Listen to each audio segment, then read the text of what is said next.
What's up guys, I'm PawsBuild and welcome back to our Ethical Zoo franchise mode series in Planet Zoo. In the previous video we finished our huge multi-species European habitat and doesn't it look so cool? Look at this European habitat we made. I do really like this, I have to say. It's just so cute to see them all like interacting, and the fact that they all get like a bonus from their enrichment is so cool. Like just having an 80%, that's almost 100 again. Like almost everything we've given them, almost that again, just from sharing with everyone. Like they're super happy in here, which is awesome. Oh, some people aren't super happy though. Oh, Ginger Ale's died from old age, bless. Oh no, and it looks like we've had jaguars have had a baby that's grown up, which is great. We just need to release them into the wild. Wow, that's a lot of credits. Okay, wow, okay. And the spotted hyena, they've all grown up as well, I think. So let's grab our 2 young adults and release them into the wild as well.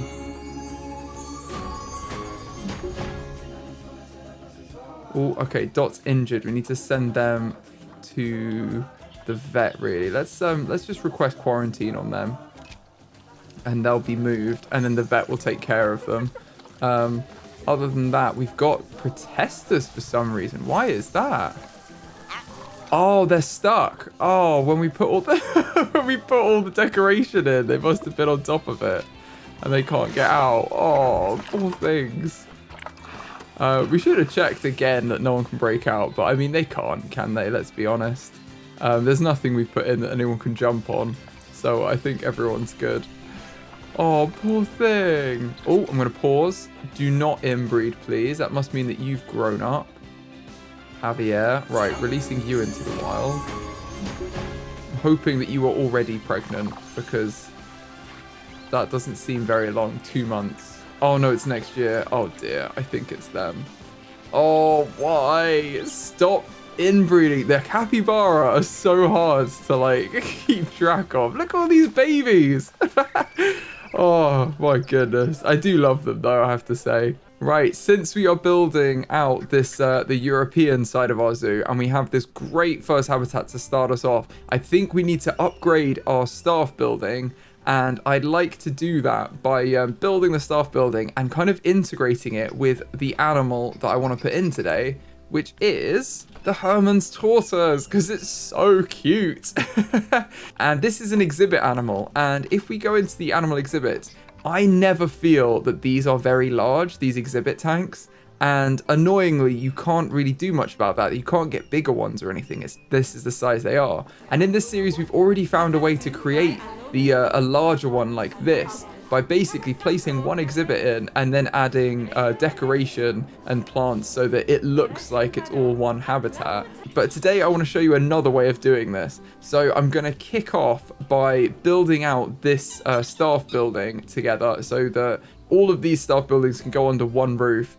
And then I may put in a small research center as well, because I want that basically we've got one large one over on this side of the zoo, but I don't want our vet to have to walk all the way there to get there and then come back to the animals here. It just doesn't really make much sense. I think it'd be better to have one nearby. So we're going to add one of those in too. Let me do that before I forget.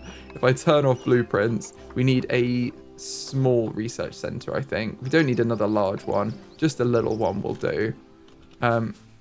And then now we've got that, we can have a look at rearranging these buildings and coming up with something that looks quite cool, and also can have a bit of an exhibit on the side for our tortoises.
And we've got the bones of our building here now. It looks a little bit strange, but that's because I'm planning on adding more to it. I'm going to put a green roof in here where we've got our kind of raised wooden border. And then I wanted to keep the stone pieces of the habitat we have next to it to kind of tie the areas in together. But I also want to keep it in theme with our other buildings over here that also have green roofs that are using the New World pieces. So I think it would be nice if we continue this on and do a green roof over here too, but also add in some like maybe a garden or something, because all of these windows extend out here and there's nothing here right now. So it could be a nice idea to have like a small garden area out here for the staff, just literally as like a staff garden that's not even accessible by the guests, where they can sit out there, a few tables and stuff, and we'll maybe do that around here. And then we also put the green roof on, and I'm going to sort out the path so it doesn't look like this. I think I'm going to use the New World pieces to cover up this path area and have it align something like this. I think that looks quite good. And we can just make sure it goes the whole way along too. So I'm going to do all of these now, and hopefully it will look a little bit more complete when I've done this.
Okay, so we just added a green roof and the flooring, and I think this is really shaping up now. I just put a layer of mulch on top and then added the plants I wanted, and I wanted these to stay in the grassland biome, so it stays in keeping with the other ones, but also it's kind of like realistic that you could actually keep these plants here and they wouldn't be a massive pain to keep alive, like excessive watering or something. But unfortunately, Dream is about to pass away, one of our quokka. I think it's one of our original quokka. Bless them. It's unfortunately about time for them. Ooh. Oh no, they're okay. They're okay. Oh, and now they're not. I'm gonna call the vet preemptively. Oh, there they go. Oh, they look peaceful though, don't they? They're kind of smiling. So, you know, I think they lived a happy life in this zoo, in this massive Oceania habitat we have. I think they had quite a good life. At least that's what I'm telling myself. Oh, this is without power, of course. One thing I didn't do is integrate the power into this design, which is a massive error on my part. And actually, I think I'm going to have another solar panel in this section anyway, so I can hopefully recover it somewhat by adding this in here. And I think if we have it there, we can tie it in again with the decorations. That's what I said in the last episode was I'm going to leave the solar panels until we know what we're doing in this area for decorations, and then I'll just decorate them up to look the same. But for now, it still does need connecting, so I'll add a staff path along here, and I'll probably just do a straight one to this. We're not going to do that, obviously, for the actual thing. We'd probably just connect it here. In fact, I'll tell you what, I'll just connect it now because it looks a lot neater, doesn't it?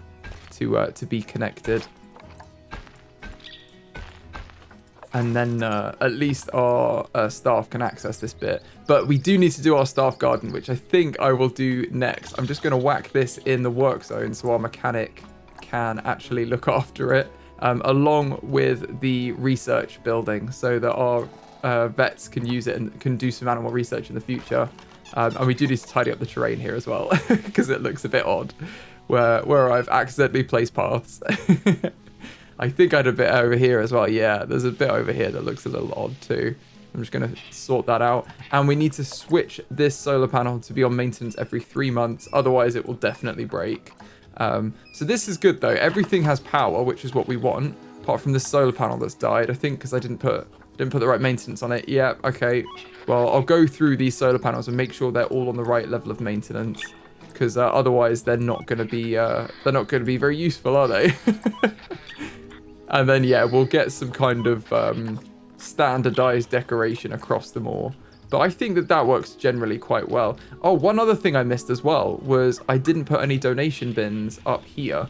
And we could also put some habitat stands up here too for a bit of like a boost to education. So I think I might do that too. I'm going to add in a few donation bins, maybe a vista point or two for our guests, because I think that's what this kind of thing is used for anyway. We'll do that, and then we should also really be getting some better education for them too, like some educational talks and stuff, which we haven't got. So there's lots to do as always. I'm going to put a vista point in here and a vista point in here.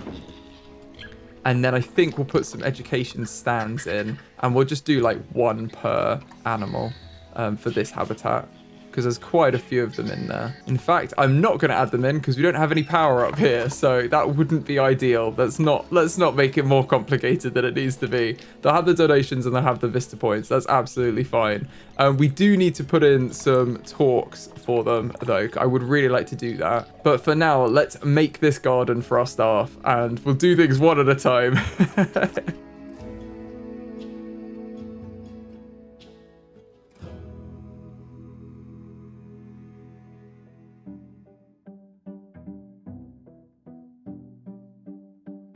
Oh, we've got some fighting in our hyena habitat too, because Dot has been healed and sent back to the habitat. So we need to release her into the wild. She was an outsider. It was just when one of the babies grew up. So that's been resolved now. Now let's continue back with our staff area. And look how beautiful this will be at sunrise.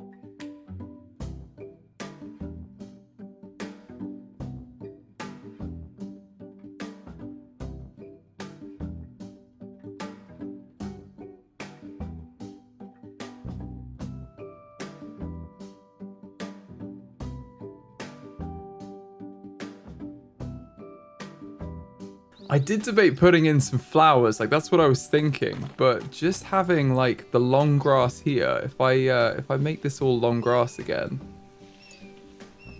just having this all be long grass and having the sun come up through those trees, I think this is a really cool area. We could maybe actually make it short grass for them, otherwise it might be a little bit uncomfortable to be walking through. They basically have grass right up to their knees. But I think this would be really cute to have a little area like this. And maybe it could have a few decorations or something just to spice it up a little bit.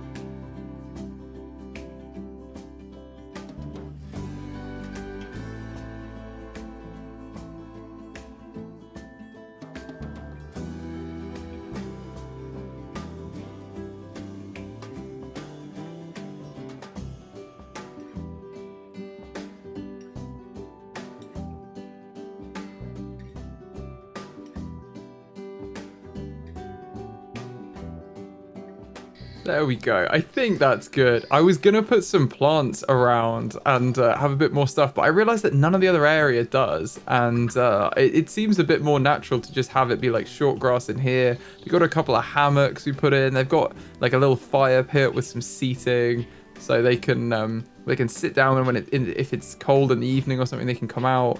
I just think it's cool to have a little bit of an area for just our staff, and it comes off of the staff path here, so only staff are allowed in this area, so it won't be used by guests either. And I kind of feel like they deserved it at this point. They do a lot for our animals, so this is just giving a little bit back to them. Our maned wolf can also go into the habitat, so we're going to need a name for them as well. I'm going to do lots of animal renaming in the next episode. We're going to have the maned wolf, and then we've got all the animals in our European section are going to be renamed. It's going to be good. So please leave name suggestions in the comments. If you haven't already, let me know what you want all of our European animals to be called, as well as our new maned wolf. And we'll do the renaming next episode. I also put a few insect hotels in here because I think that's quite cute for the environment too. Just put a little bit more. We've got all this up here too, but this gives like different insects the chance to have suitable homes. And I just love the idea that it's a hotel. Now the next thing we're gonna do is get our Hermann tortoises, which is in exhibit trading. It should be, there they are, Hermann's tortoise. And what groups do they live in? They are in 1 to 16, so we can have loads of them actually. Let's probably just grab all of these because they all seem pretty reasonable. The only thing we want to keep an eye on is the age. That one's 23. They live to 90. Of course they do. They're tortoises. Okay, that's not a problem then. Let's grab all of these from here and refresh the list. We'll probably get a few more soon. And then we need to put them into an exhibit. Now, these aren't walkthrough exhibit animals, they're just exhibit animals. And what we're going to do is build a little structure here that will probably use 6 of them, I'd say, to have a bit more variety and like a bigger, to have basically like a bigger enclosure for them. So I'm going to build that into this area. We need to be mindful of the negative impact on guests of these buildings. But this has been massively reduced, you can see, because of all the decoration we've put on. So actually our guests can come very close to this edge now. I don't want them to rub right against it though. We're going to have some plants in here as well, and to kind of bring a little bit of separation. But I do want to put them in this area. So this is probably a good area about here. What I'm going to do is just have 6 of these next to each other if I can. I'm going to have to delete the path connecting these, and then I should be able to put another 2 in here. There we go. We've got a very strange little block here. But I like to think that this is one big habitat for them. If they can technically live in one of these, I think having 6 of them is definitely going to be a good size habitat for them. Let's see if there are any more as well. We'll keep refreshing, but if not, we'll put them in pairs to start with into each of the exhibits, and they should you should kind of see what I mean when I'm saying that it will they'll kind of look like one. We'll need to obscure these glass barriers in the middle, and it'll look like they're in there, but look, you can see them. That's so cool. Look at them in there. They're so cute. Look at them crawling around. I don't know if this is going to be right for them. Yeah, it's definitely not. Okay, so if we go to climate, they need to be in 25 to 35. They're currently on 33. I'm going to move that to the midpoint, which is 30. And then they need to be 50 to 60% humidity. Let's put that down to 55 humidity. At the minute, it's too humid for them, which is why they haven't got a good... that's why they're not got good welfare. But you can see it's already getting much better because we're in those ranges now, so they're all happy. We need to do the same with this habitat too. Let's put this down to 55 and this down to 30. And I don't think we can't edit the other exhibits until we actually put animals in there. So we'll just keep adding them as we go. But I want to put them in pairs at least to start with. And then hopefully we can have loads of them in here. We could even keep to the group size of, like, what was it, 16? 1 to 16. If we're saying that they should live in those group sizes, and we're saying that all of these live together, this will be 12 of them if we put 2 in each. And then we've just got an extra few that we can just distribute throughout them. But it will still feel like this is one habitat for them, which I really like the idea of. So I'm going to go with that. And also these will look much nicer when we put the improved layouts in them, if we get our vets researching the right stuff for them. And in fact, I may just set one of our vets to do that now. We're carrying on with the research we have here. I'm just going to put one of our vets we're not using currently to research. Where are they? Hermann's tortoise. And we might be able to get some improved layout just to start us off. We also need to connect all of this up to pathing, because at the minute no one can get to them, and I think what we're going to do is have a path that goes all the way around the outside.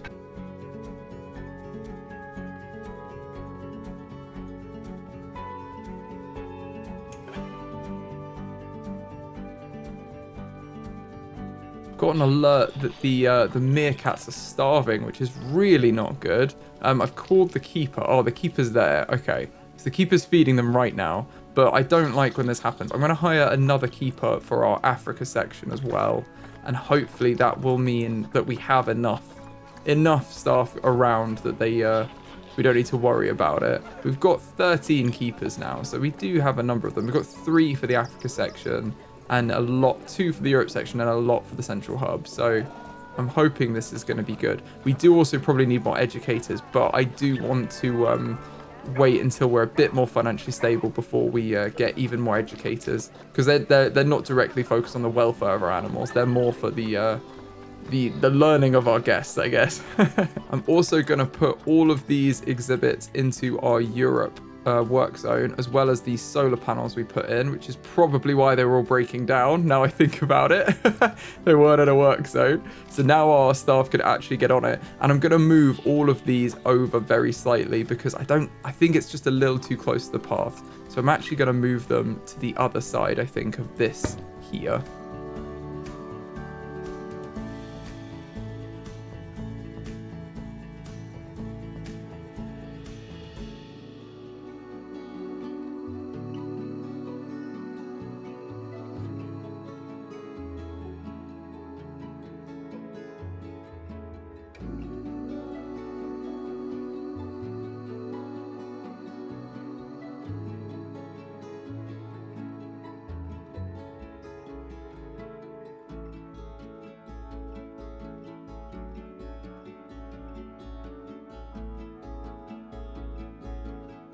We've done a lot of pathing there, but I think that's worked a lot better now. Let's check up and see if we've got any more to get. Yeah, we do. Let's grab a couple more. We can put another pair in. Let's put them in this here. And then I do wonder whether we have it viewable on all sides, or whether we have one side completely. I tell you what, I think we'll have the sides of this, these two on the side here. We'll have those windows closed, which is probably window 4. Yeah. And we can have a 3D facade on the sides. I think that'll be good for them. And then the same on this side. Otherwise, it does feel like they're very exposed. Is that window 2? Yeah. And it also will help, hopefully, with the sun. I don't want it to be... Oh, yeah, we need to move them into their ideal range for climate, which, again, is 30 and 55. But I don't want to have it be all glass, was what I was going to say. And then it's like, it feels like the sun's beating down on them and it's actually hotter than it should be and all of that. Oh no! One of our quokka crumpet has died. Oh, we need to look at our quokka populations. Oh, that's not very nice, is it? Why are you guys fighting? Right, you're outside the gender ratio because you've grown up. Let's release you to the wild. Should not be fighting Dundee. Not if you know what's good for you anyway. I wouldn't fight Dundee. And Beans, the red kangaroo, has also died. I think we've got so many animals in the zoo now where it feels like loads of them are dying, but it's actually just a really tiny population compared to how many we actually have. But that's very sad that they're passing away. I think we'll do our nice big memorial over here somewhere. We could even use this massive stretch of land. I think one of you suggested that actually, that we use this piece of land here to have a nice big memorial for everyone. Because it's kind of an odd shape, like difficult to use. Or we could use this space, which is equally unused at the minute. And it might be a bit easier to build on because it is very flat. But we'll do something like that. Because this is kind of like the middle of the zoo as well, if the zoo's going to stretch around here. So it does make sense to do it around this section. For now, though, let's carry on getting some tortoises and putting them in. I think we need to customize the outside of this now as well. So let's do that.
Okay, and we put a roof on just in time for some rain. I thought this would give the guests a little bit more shelter as well, and they can still, you know, it's not too low a roof. It's still well above their heads, so I think that'll work out quite well for them. We do need some bins, both normal and actual like donation bins. So I'm gonna put a couple of bins in. I'll probably put a bin here, and then put maybe one on each side, and one on the back, and then just some donation bins in generally, because we want guests to be able to donate, and we also need to put some education in. I can't believe it's raining after all this sun. But it's probably good for the plants, though, to have a bit of rain, too. And I'm actually just going to put one donation bin in the middle on each side, because otherwise it's quite obstructive of the view. I don't want to do that, so I'm going to just put one on either side, and then there's definitely enough room. Let's see where our exhibit trading is. Oh, yep, there's some more. Let's get a couple of these. Now we can put pairs in. Let's put these two in. I think this side is all good. Yes, that side is done. Oh no, I've just added them to the wrong one. That's annoying. Let's move two of these across into this habitat. There we go. And then we can move a new pair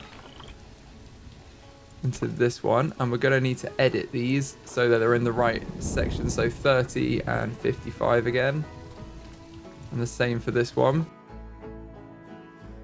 And then we just need one more female to go into the last slot, and then we can move the numbers up to 16 when we get them. But this is working out much better. I feel like it looks the part now.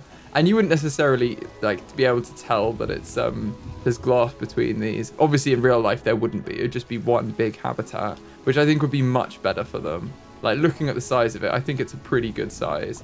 And we can have even more education actually on these sides, which is really cool. We can get some TV screens in here as well and put in, I think it's down here. If you scroll down, yeah, you eventually get to the animals you want. So let's find, where are they? There'll be Hermann's tortoise. Yeah, we are. Oh, we can copy that and put a few of those in, because I think that looks really cool.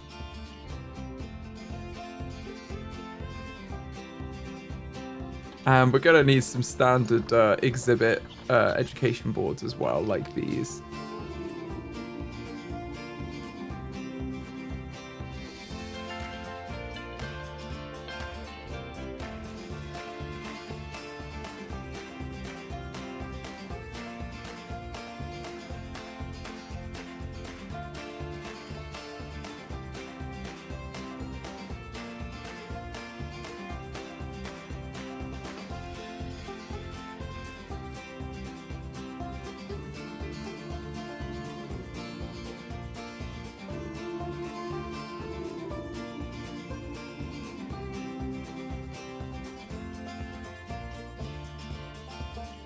And let's put an education speaker in the roof, I guess. But we'll shrink it down a little bit. Like, I don't want it seen.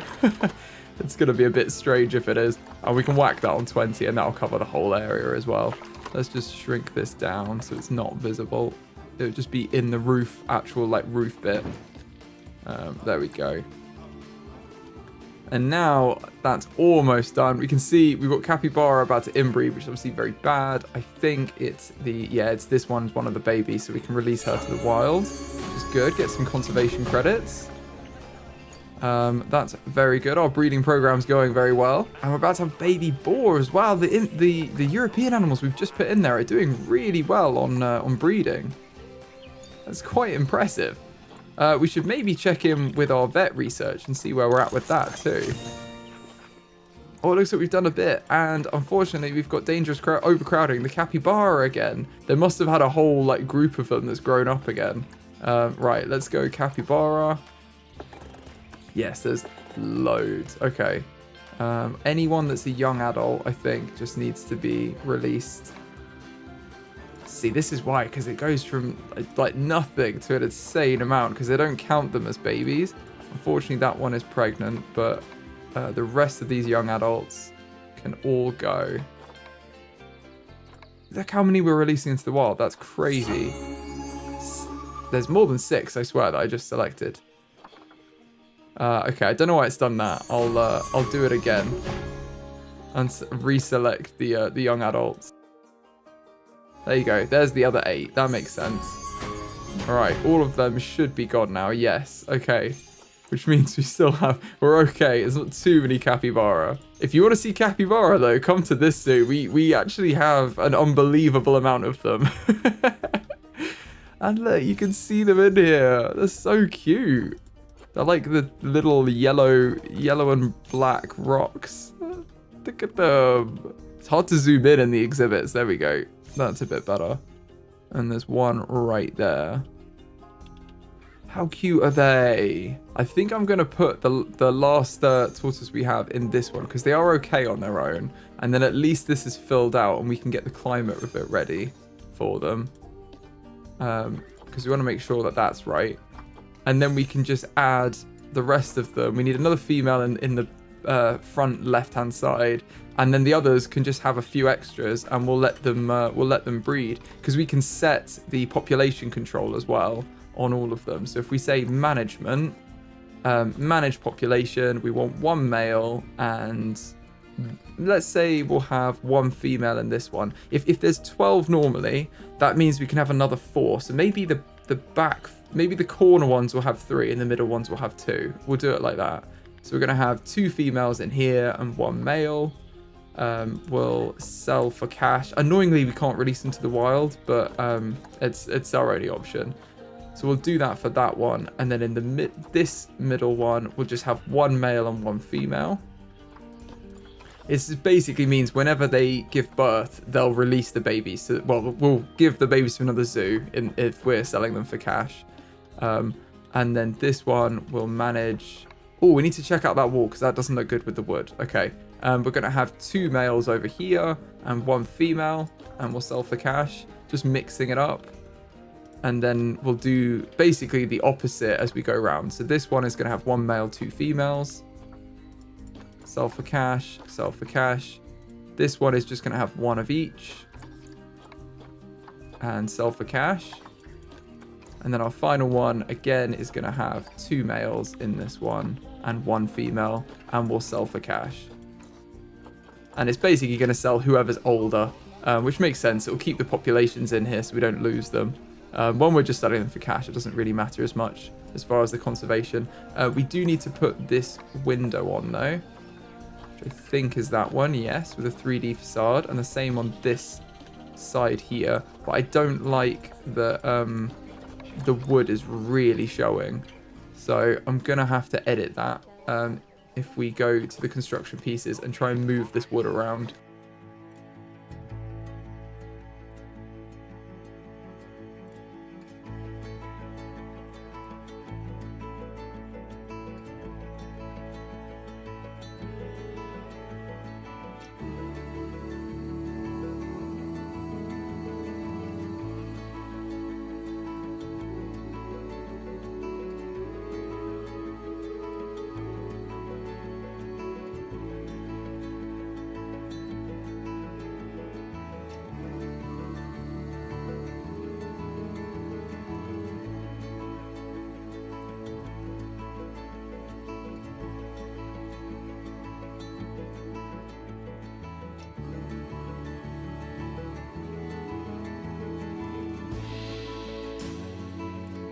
There we go. We've moved everything over and now it all fits in, and we've still got like the kind of, I don't know what to call it, texture or layers to the building. I wanted it to have some of it sticking out, basically, to have like a wider trim on the building. So I think it looks nicer. And I do think that having the 3D facade in there does help.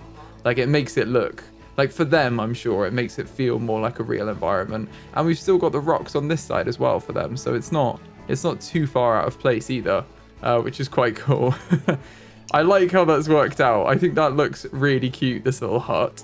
And if we look at our vet research again, oh, we've done 2 now. I bet we've got some enrichment for them, like the layouts. So yes, exhibit enrichment, and we've almost got the second one. So we'll carry on with that, but it means that we can upgrade these basically to have the large rock piles, which I can't see. Oh yeah, they're there. Oh, okay, cool. We'll just put them all in all of them probably. We'll see how they all look because we can just mix it up. So some of them have them and some of them don't. See what looks more natural. But we'll see if it looks too repetitive or symmetrical when it's all done. And we can do that across all of them as well. Like, we don't have to put everything in. You get the bonus even if you just put one of these in. Just having that, you can see, takes the layout up to 60%. There's no benefit to putting all of them in. You can just pick your favorite one and then put that one in. But I like to have all of them in because it gives them, in my mind, it gives them more stuff. If large rocks make them happy, let's put a number of large rocks in, not just one, you know? The other thing we need to do is kind of add a bit more nature, I think, to the outside here. I'd like to get a few trees in and kind of spice up this area a little bit. So we're going to do that.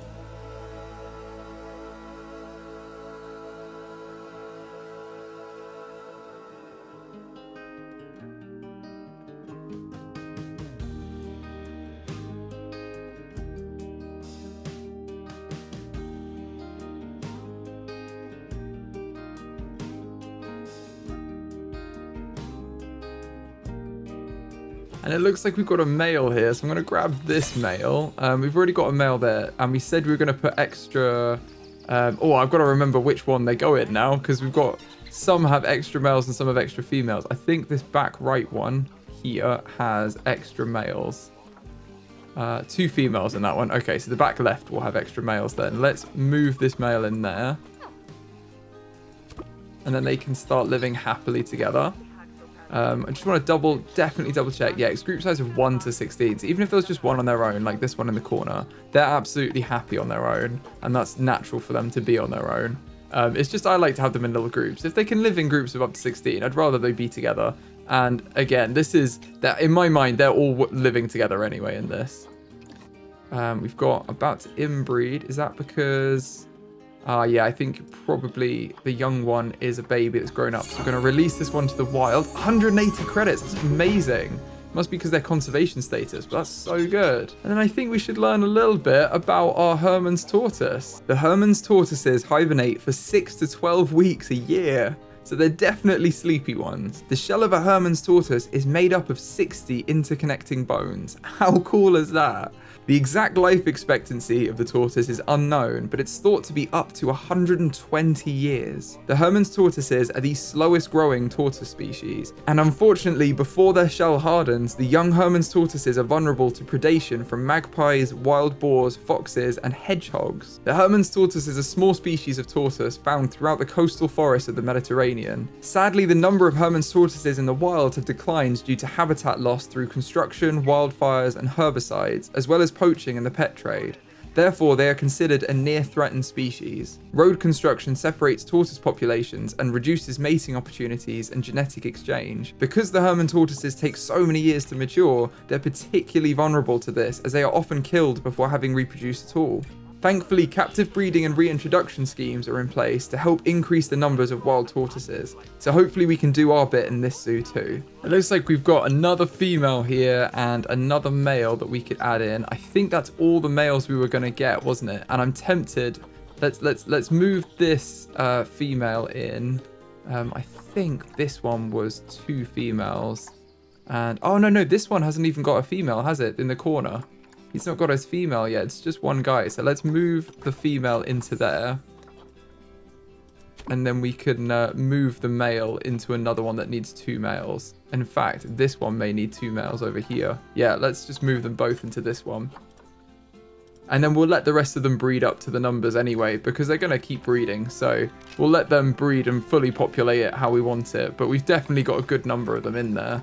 I've just called the vet for the platypus as well, because it's just said that the vet's not been there in a while. And it's probably because we've got so much research going on.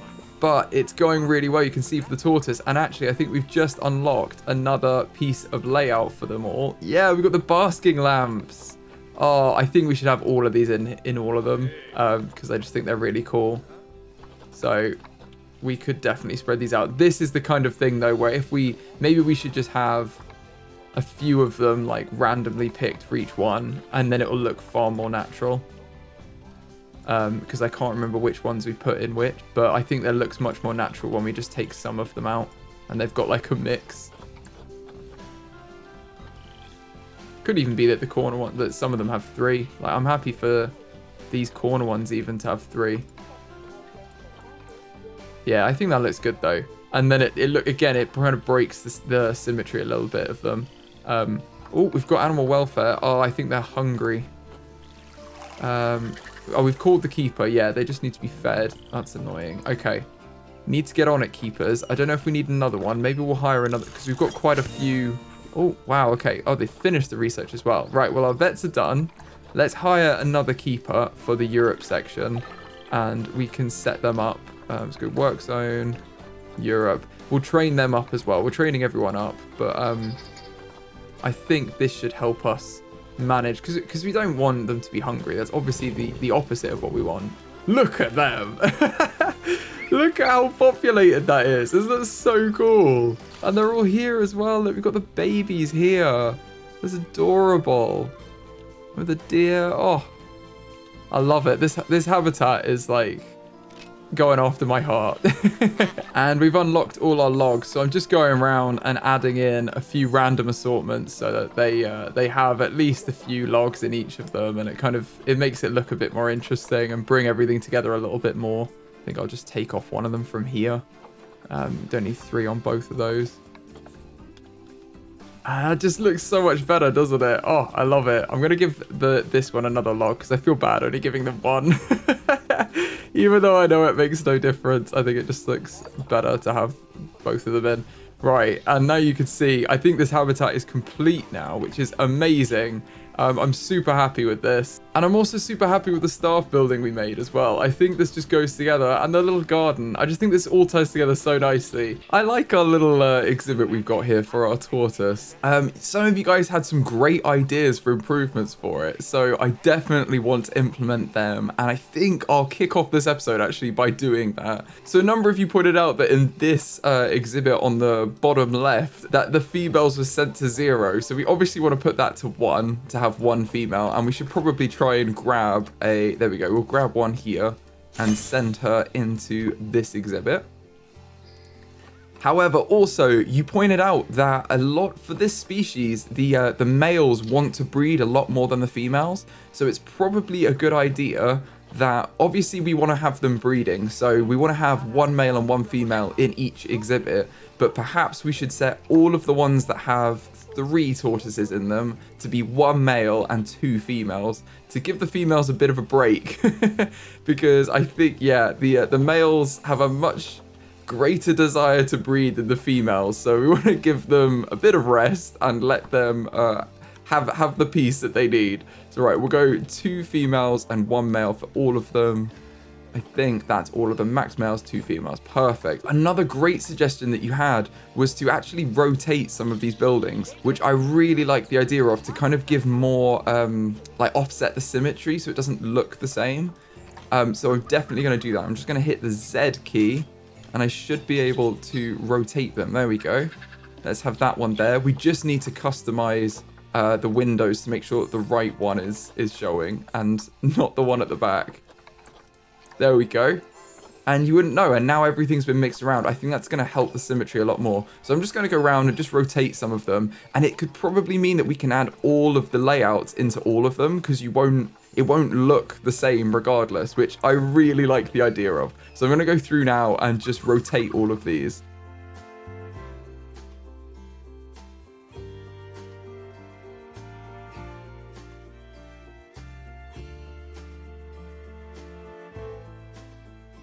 Okay, I think that's done a good job there. I think that means, yeah, it doesn't look the same. I like that. It's still got the variance. So I'm very happy with that. You also had some great names for these guys. I did realize though that obviously these are exhibit animals. So if we rename them, they're going to get sold very quickly because they're going to prioritize the youngest ones. So there's not currently a system in the game where you can just have the names be inherited by the children.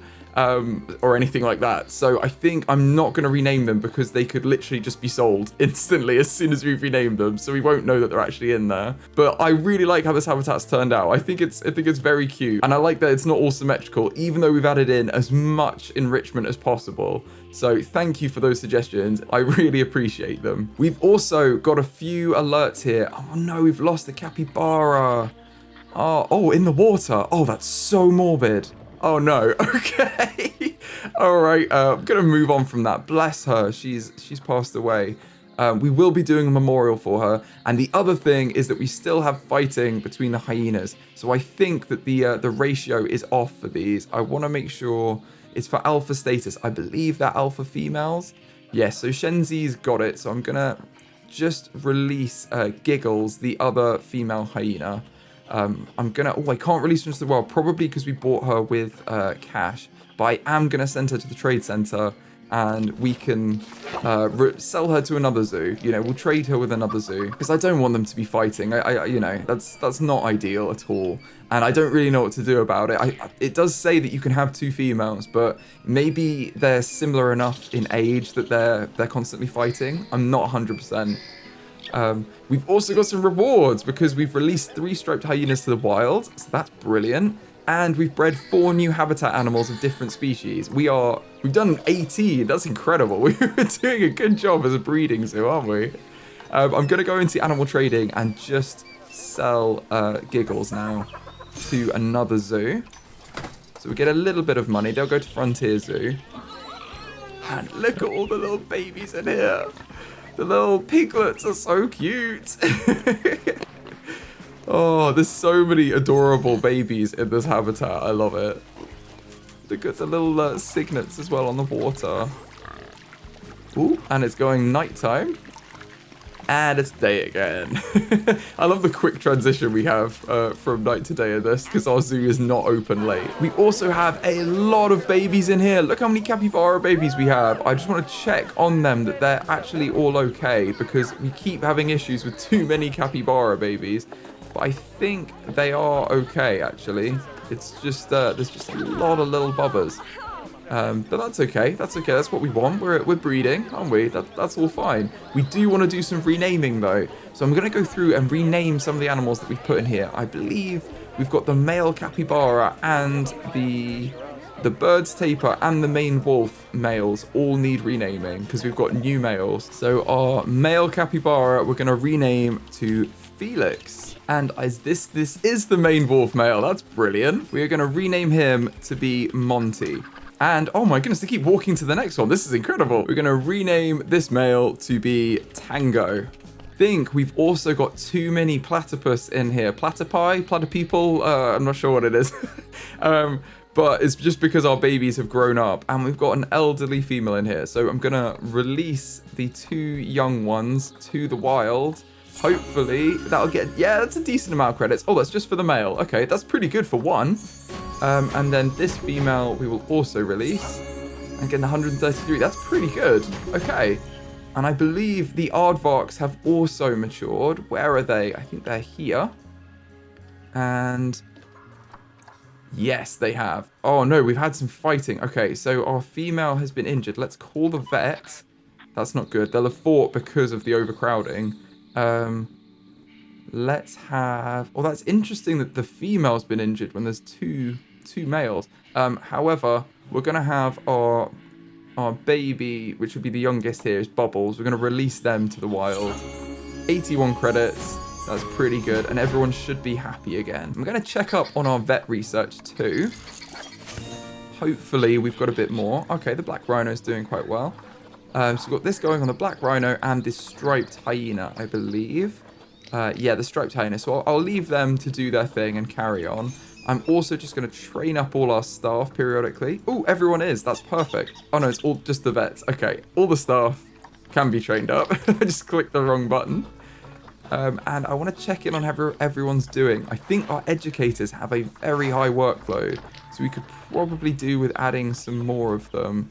Yeah, okay. Not ideal. We do also need to add more education to our Europe section of our zoo. At least our vendors are doing okay. They've got an efficient or a low workload, which is perfect. And same with the security guards. It's just the educators at the minute that are suffering a little bit. And some of our keepers that aren't fully trained up. But I think we've got a few on the Africa one. I think that's okay. Because the other ones are efficient anyway. So let's have a look at our finances. Can we get some more? I think we can. We've got quite a lot of income coming in.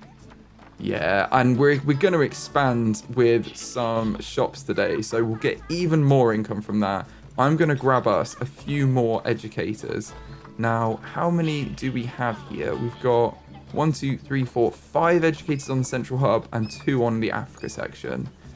I am tempted to get another... Let's get another 1 for the Africa section. And then another 3 for the central hub. I think that will help space everyone out and give them a bit of relief. Because there is enough that everyone can do it. It's just that they need to be going at maximum right now to actually do all of the talks and everything. So I think that's what's getting some of that to not work perfectly and giving them high workloads. So we're going to go 1 for the Africa section and then 3 for the central hub. Obviously, these will be trained up in time as well. I can just go back to staff and just select everyone again. There we go. We'll train them up and constantly be moving them to higher levels. But hopefully that will give them a bit more resilience in the team, so they're not going to get as exhausted and can do a better job of educating the guests, which is obviously a great thing for the zoo, because better educated guests also means more donations in our donation bins. Now, I would like today to have something like this on the other side of our zoo, on the Europe side, where we've got a bustling guest section. However, I think part of the reason that we have so many guests around here is that the entrance is just here. I think it would be a good idea for us to maybe have another entrance on the other side of the zoo over here that then leads to this this square we've got here. So if we do this, that will make our zoo a very reasonable size, I would say. Yeah, I'm happy with that, and it makes sense. They could come through this section here and we'll have an entrance. And what I'm going to do for that is I'm just going to copy the entrance we have here because I want to keep the same kind of theme going across, and it'll give a couple more information centers as well where they can buy donation packs and umbrellas and things like that. So definitely a good thing to have. I'm going to duplicate all of this. It's all in one group, thankfully. Just going to do Control D. And then I'm going to place it over here. Now, our guest area is going to be around here. I think I want it in this gap here. I'm going to hit Z a couple of times to flip that round and have it somewhat centrally located here. I do want it to be fully sunk into the ground. So I'm going to go on heat maps. I don't want this to be elevated. And it is currently, because it's a different height of terrain on this side of the map. So I think that's probably good. That'll get the paths grounded as well. Let's have it be about here.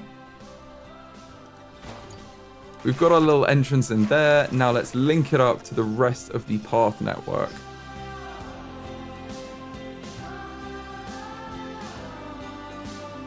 There we go. Everyone should be able to enter the park from this side too. Now we just need to link up the actual spawners to the entrance gates.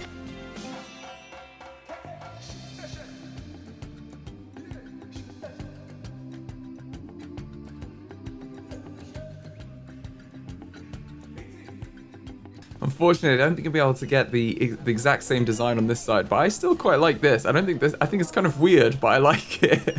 We can have a little grassy area in here, which I'm just going to put in with the same plants as we have on the other side.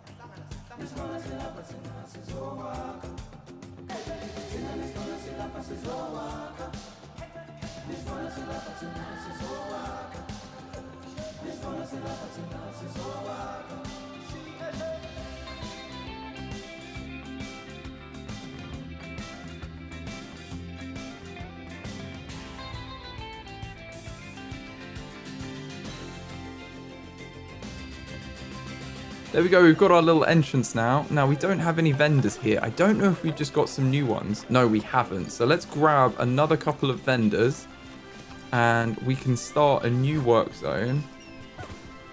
And I'm wondering whether we should just have these. No, we're going to throw them into the Europe work zone because it's very close by. So let's add these to Europe. And then we can just edit the Europe work zone to include these buildings here too. And it's not too far to go to the staff room. We could maybe do with another staff building over here. But I don't think we need that right now. It's not too far. So yeah, we'll leave it how it is and see how they get on. But it would probably be a good idea to have another staff building over here or something. in the future. I'm going to claim this reward. We've got breed 4 new habitat animals of different species. We've just done 5. We're doing so well on these challenges. And now we've got another entrance to our zoo. We're pulling a lot more guests into this side of the zoo. So this should resolve the issue of most of our guests kind of clumping over here. And we should kind of even it out now, so they'll spread out throughout the zoo, which should be perfect for us, really. I did also want to quickly rename the animals we have in this habitat here, because you gave so many amazing suggestions. So I'm going to go through and rename all of the animals in this habitat, starting with the European fallow deer. So our first European fallow deer is going to be called Melly. Then we're going to have Tess. We're going to have Pat, who's pregnant. So that's good. We're going to have Marina, who's also pregnant.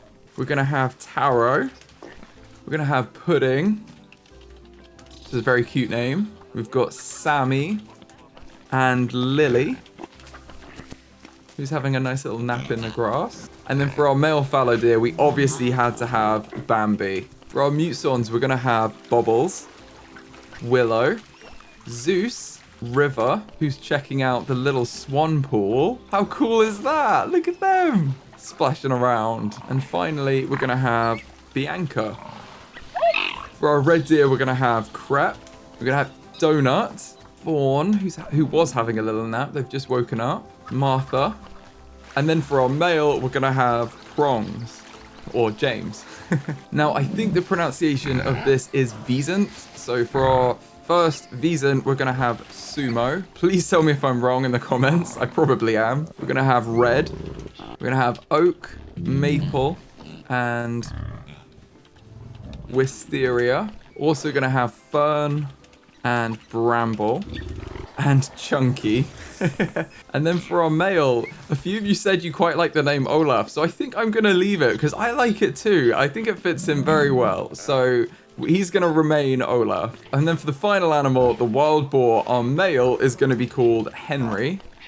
And then the females are going to be Catherine, Anne, Jane, who's very fast, Anne, who we're going to call Anna in this, Catherine, that we're going to spell differently, and the last Catherine that we're also going to spell differently. And I'll see if you guys can tell me which historical figures we're going for with these 7. Now, our last few piggies are going to be Ingrid, Chips, who's hiding behind the deer, and finally Pineapple, who's having a little snooze in the morning sun. Okay, thank you for all those names. They were incredible suggestions. I particularly liked the historical figures one. That was a very cool suggestion. So thank you for that. And I think all of our animals in our zoo are now renamed, which is perfect.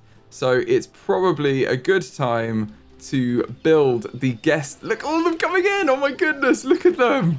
Oh my God, they're coming straight in. Okay, this is perfect time to build our guest area out here and create another bit of a square. And I've left this nature area in, so I think I'm going to do this up as a bit of a nature zone as well, like we've done elsewhere. Just have a bit of a biodiverse area where we give a little bit back to the environment and just let it grow naturally. Now, for this area, I do want to use the European pieces, even though some of you had said they look like Renaissance fairs, which they do, a lot of them. But I do like the stonework aesthetic. So I'm going to do that and use those pieces where I can to create probably like a bit of a market, which it seems we have the pieces for. So if I filter by the theme Europe, and I might keep classic as well, because a lot of these are European pieces as well, like the benches were European. But we're going to make them out of this, and we can probably make a big marquee or something cool.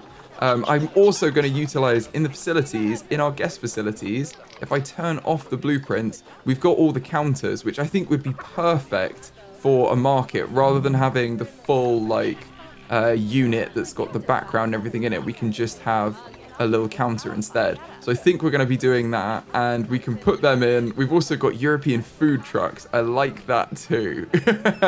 I do like that. That's very cool. So maybe we'll have some food trucks as well. So let's build a bit of a marquee and then have some food trucks off to the side. I think that's going to work really well. Now, to actually get the counters in here, I am going to have to delete some of the path to place them in. So I'm going to try and choose squares and then that I think will be good for this, like here. And then we can probably map out a bit of a marquee in this area. I think that's probably a good size. We could maybe expand it a little bit down here. And that leaves 2 on either side. Yeah, let's do that. And then we'll have another food area in here. And this is where we can have our food trucks. And then we can have our big marquee over here. I think that's going to look really nice. Okay, I'm going to start putting them in. And for this, I want to have the food stuff I want to be over here. But I want like the souvenirs and everything to be over here. We could even get another information center. I think that would be good. Let's have that in somewhere. But for now, let's get some hats. People love hats, right? We've got to have some hats in here. I'm going to give them a little bit of space for each stall as well. And have them slightly set in. So there's a bit of a queue that can form without it being too misshapen. And I want to make sure that this lines up to the path that we have.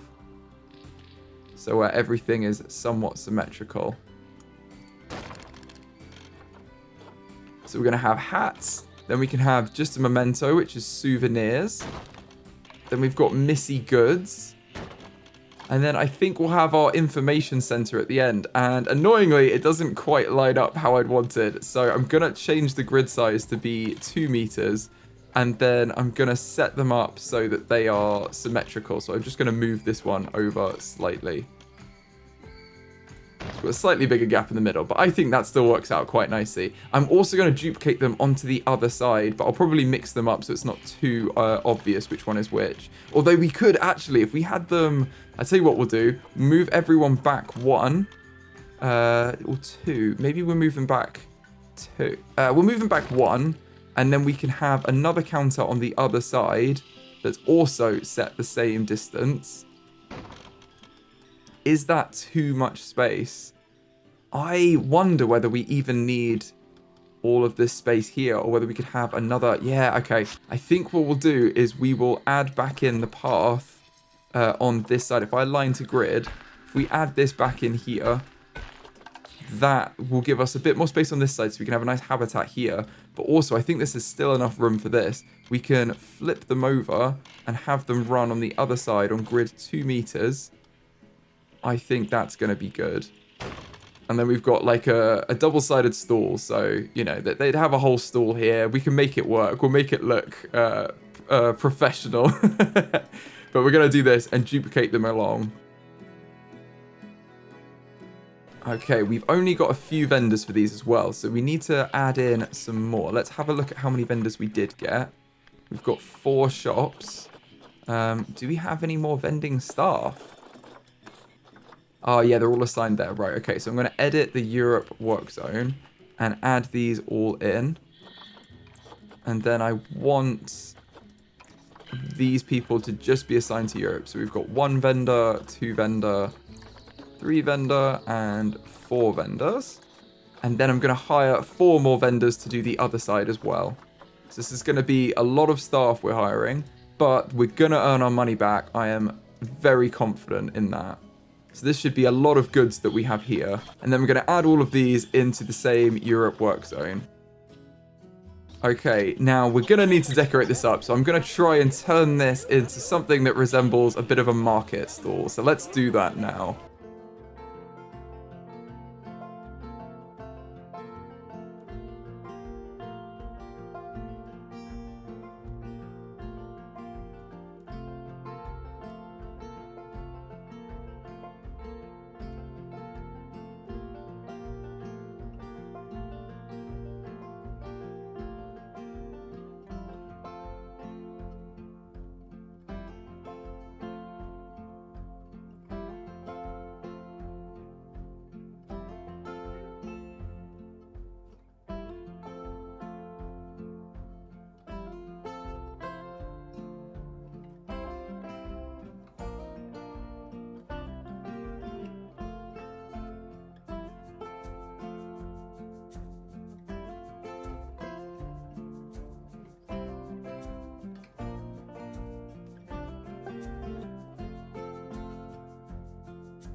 Okay, I think we built quite a good market here. I'm quite happy with this. We've got lots of cute fairy lights everywhere. We've got different colored. I'm gonna say these are like mats. I've used different paths to say they're kind of like, yeah, mats that come off the main path. And then we've got little signs that say what they sell. I realized that Missy Goods sells donuts. I thought it was like other goods, as in shopping stuff, but no, it's donuts. But that's cool. We'll have some donuts in the middle. And then they've got what they sell on the stands. I've also just put loads of boxes and crates and stuff that they would have to transport all their goods in and out. I'm not sure whether these are actual markets or whether it's just a market we've put on in the zoo. Let me know what you guys think. Do you think it should be like an actual market where other people are allowed in to sell their stuff that are like vetted by us, or whether it's just we're making like a cute market, even though it's all staff that we've hired? But I did everything in different handwriting as well for these boards, in case, you know, like each set, so the information stands have the same handwriting, but that's different to this handwriting and different to this handwriting, because as if like different people have written it, basically. So I think that covers up a lot of our guest needs here. Oh no, we've just had an penguin! No! Benedict Cumberbatch is going to be so disappointed. Penguin has died. Bless them. Well, they will be able to be in the memorial at some point. We've got a yearly kiosk profit, which we are just meeting, so that's good. And multiple building problems. What is the matter? Oh, they've not got power. Oh yeah, that's fine. Basically, our food store, sorry, our shopping and everything, the market is going to need power, which is fine. I think we just need to put in like some solar panels in here and we'll be okay. They can kind of eat into the food area, but I'm fine with that. Let's just have them be on this inner path here. Oh, it's all the fairy lights too. Okay. Yeah, we might need something on this side. Let's say we've got one here, and then we'll have another one. These are all going to need it as well, so let's just separate from that group and have them be in here somewhere. And we do need to decorate them up, I think, for this one, just to keep them in theme before we've done this, which I think isn't really going to meet the theme that we want. We could always edit this and take off the bunting here. I think the bunting makes it look a bit too Renaissance fair, to be honest, for my liking. We could put in these fences we've done, and I think that might actually be really cute. So I'm going to do that. I'm going to change that design to be these fence panels with the fairy lights, and hopefully we can just duplicate that for all of our facilities here now, and then they should all be kind of on brand with the rest of this area.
Okay, we've just decorated very lightly. I mean, we've just put a very basic decoration on them. We've decorated the solar panels to look a little bit more interesting, and I think that's done a good job there. We've got, these have been, the mechanics have been called to them already, so they're just saying that they're broken. It's because I forgot to put them in the work zone earlier, so it's understandable of why they're... Oh no, this one is broken. This is in the Africa zone. Okay, let's have a look at them. Okay, they probably just need to be visited more. The mechanic might have been busy doing other stuff, or we don't have enough, but I believe we hired more mechanics in the last couple of videos. So I think we should be covered now. And I'm just going to train up all our staff again to make sure. I like how this has turned out, though. I think this is going to be cute. And at night, it'll all light up as well, which should be really, really nice. We do need to add in our food trucks and food and drink trucks. And for that, it's going to be very easy. We just need to add in the European, where is it? The European food truck? Ah, it's in the facilities tab, the European food truck shop shell. Okay, that is a mouthful and a half. But we're going to put some of them in here, and we're going to have to change the path here to be... Oh, we're not going to be able to put anything because we're putting them in. That's fine. Let's put in the facilities first, and then we can put the trucks around them. So what are we missing in our facilities? Let's have a look. Facilities. We don't have any energy drinks, and we've only got one milkshake. So I think we should definitely have an energy counter and a milkshake counter. And we've got smoothies. I don't know if we've got... Oh, we've got juice and smoothies too. Do we have any of those so far? We do not. Okay, juice and smoothies. And I think that's it. Okay, cool. We can definitely do that though. Yeah, we've got lots of coffee too. Okay, so let's have some... Well, we've already got milkshakes. Let's have a smoothie and a juice counter. I'm trying to get them to be evenly spaced. Let's actually work it out from here. So we've got drink on that side. We've got smoothies. Let's have a juice there. And then can we get one more? Maybe we should have another water, just because it is kind of essential to, you know, to life and everything else. Let's have them here, but we'll move them. We'll move it slightly this way. So I'm going to have it on being 2 meters, move everything down 1, and then I'll have it be that way. I think that will work. Pip shop water can face this way and be a similar distance apart, but it's not unrealistic that if we're going to put a truck around it, I don't think the food truck will be able to get around that. And then we should be able to just add the food trucks around them. And look how that turns out. It looks so good. Oh, I love it. Okay, so we have a food truck that just serves water. The water truck. That one's got to be blue, doesn't it? That's like one of the oddest jobs you can have, I think. Where do you work? Oh, I work in a water truck. Yeah, just sell water. That's all we do, but we sell it really well. Can have it be different shades of blue.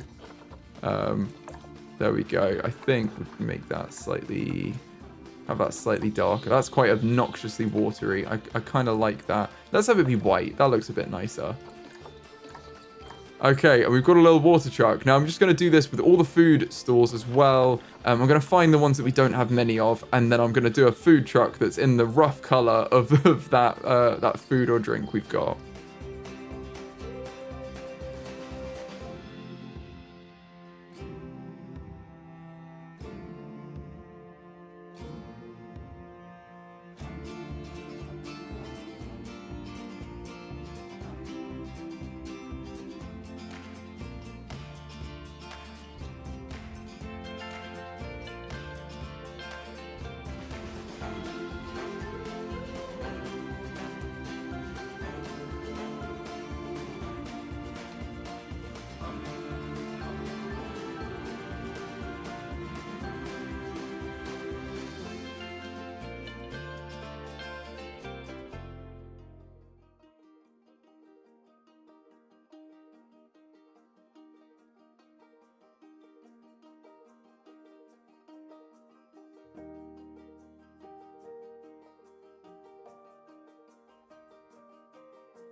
Okay, we've got a little selection of food trucks here. I think that works quite well. We've got Bernie's Bakes, then we've got Chief Beef in this nice brown color.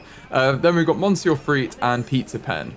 So we've got a variety of food and drink options. We do need to connect these up, otherwise the guests aren't going to be able to use them. So let's grab our rustic path, and we can probably... Can we get a path down the middle? No, I don't. Oh, we might be able to, if we're very careful like that. And then if these would connect up, that would be ideal. I think they will. There we go. They perfectly connected. That's ideal. Okay. I'm very happy with that. That worked out very well. Oh, I'm going to pause. We've got dangerous fighting due to overcrowding. Do you think our capybara have grown up?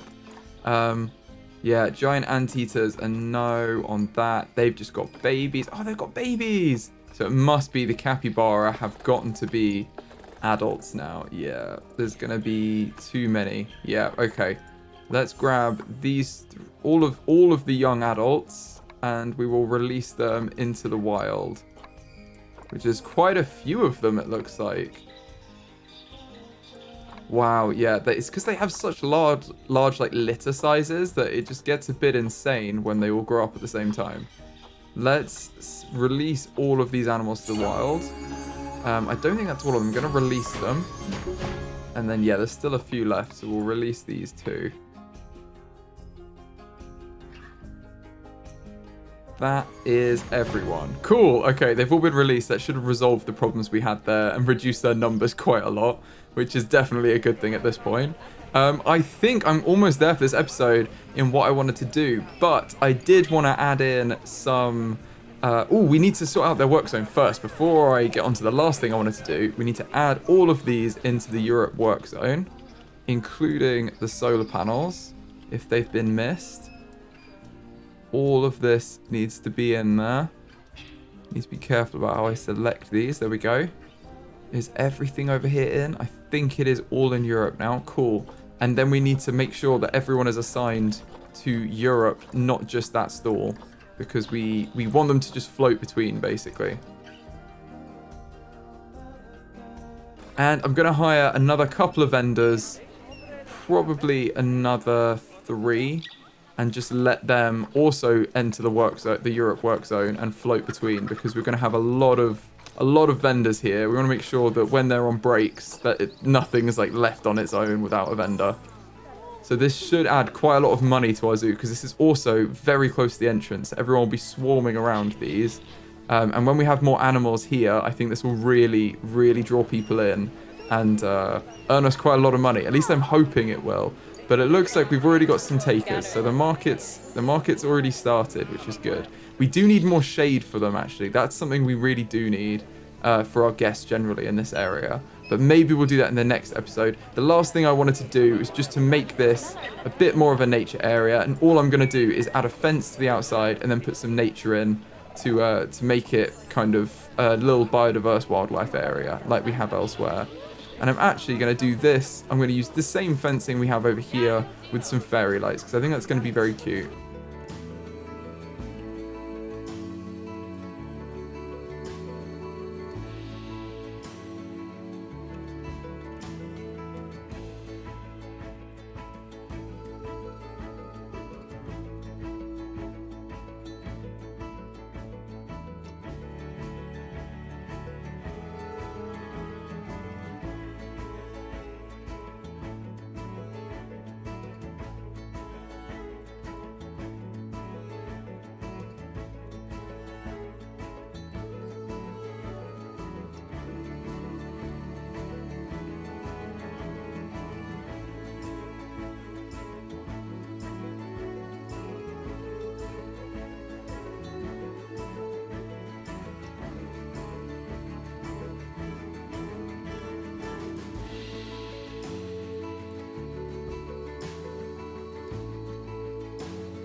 Okay, I think that looks like a pretty good wildlife area that's fairly lush. I'm liking that.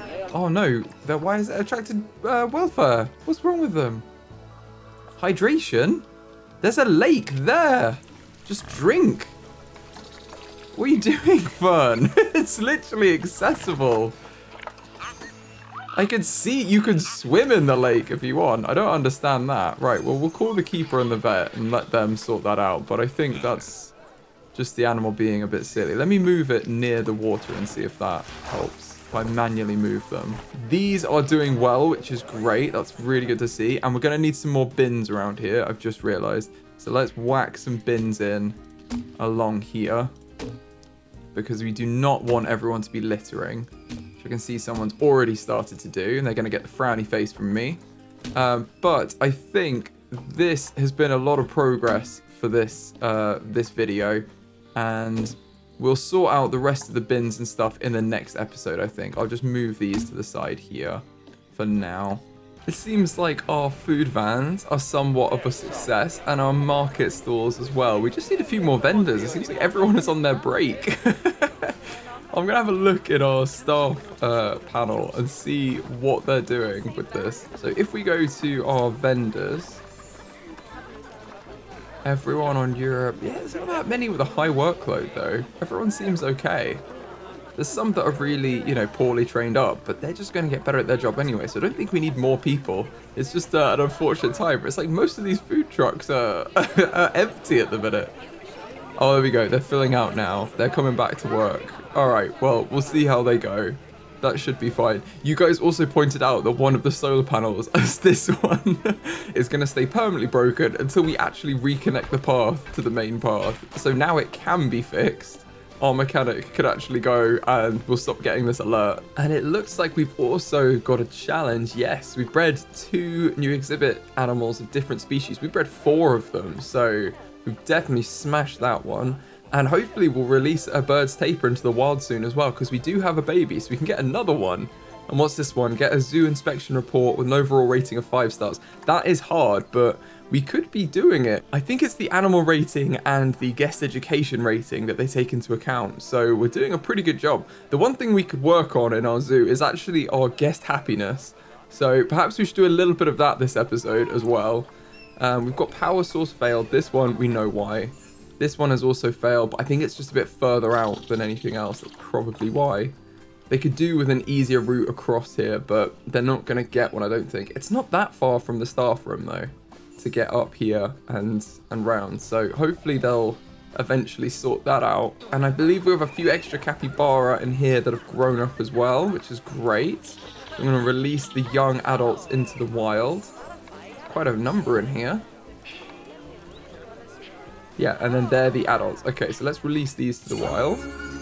That's 6. 149 credits. Is that all of them? No, missed a couple. Right, there we go. Release these other 2 as well. That's another 40 credits. Perfect. Oh, and another one. I keep missing them. So there's 2 more. There we go. So 10 capybara released to the wild. That's a number of credits we just got. And their population size should be fixed now as well. Look at the little babies running around with their parents. I find it so cute. Oh no, Rocky's died. Our emu. Let's call the vet. I think this was our main breeding male. I don't know if we have another male in here, actually. Let's have a look at the habitat. Oh, we do. Okay, but are they related? Because they're a young adult. I think they might be related to some of the others, actually. Yeah, they can't breed with Estella. Although they are only related to Estella, so we could just, because they're quite good, let's just set Estella to be on contraceptives, and then they won't breed. And now we've got a new male in here already that we've bred ourselves. So I think that's pretty good. And we've also got overcrowding in the cheetah habitat, because I think the babies have grown up. And we've got a couple that are elderly and infertile. Right, so our new males are elderly and infertile. I'm assuming our young male, if I pause the game, is related to the female though, yeah. The cheetah, right. So we're just going to have to stop the breeding for now. I'm going to release the 2 young ones into the wild. So we've done a good bit of conservation there. We'll release these 2. It's a male and a female. Wow, that's a lot of credits. And then now they're gone, we've got 1 female who could still breed, but we've got 2 infertile males just because they're getting old.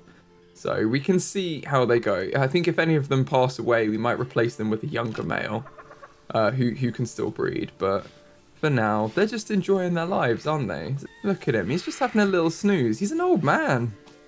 You know, he's done his part. He's had kids. He's done his part for the zoo. Okay, so one thing I wanted to change. I like how we have our food court here, but I do feel like this whole area should have a bit more decoration to it, and we are sorely missing out on benches for our guests. Oh, we've got the swans. What's wrong with you, though? You seem fine. I think maybe they hadn't been fed, but they have been fed, so it's all good. Okay, got a lot of alerts, just we've got so many animals, but everyone is actually okay. Perfect. Let's improve this area. I think we need to add in some more benching, get a little benched area with some umbrellas maybe, and then also decorate this up so it doesn't look as plain as it does now. Yeah, we've got protesters for a number of them in this habitat, so I'm going to call the keeper, but essentially we just need them to be fed. Let's have a look at our keepers because we don't want them to be to not be fed on time. It says that they've got an efficient workload. I think they're okay. It might just be a very unlikely situation that they've not been fed on time, but I'm sure that will resolve itself. I'm going to pause the game and add in a little bit of decoration to make it a bit more special.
I feel like that's quite a lot better. And look at our cute little market. Look at that.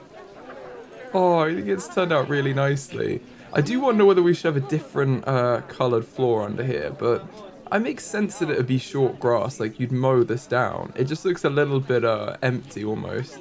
And I wonder whether we should have some like full flooring, but no, I might leave it as it is. I think it's still okay. I just don't want it to look too empty, but you know, it wouldn't be a completely full thing. It's a market. It's not, you know, it's not a full shop. They just set up their stalls, so there would be a reasonable amount of empty space and how we have it set up here, unless we had it completely packed in, but then it would look a bit, it would be a bit too many shops in one place for the game, so I don't think we'll do that. We'll leave it as it is, and it's quite a cute market there. I think that this is quite a lot nicer too now. We've got the tree like overhanging onto the cars. I figured that these vehicles, well, I'm just going to swivel this round a little bit so it's not impaling any of our vehicles. There we go, that's a bit better.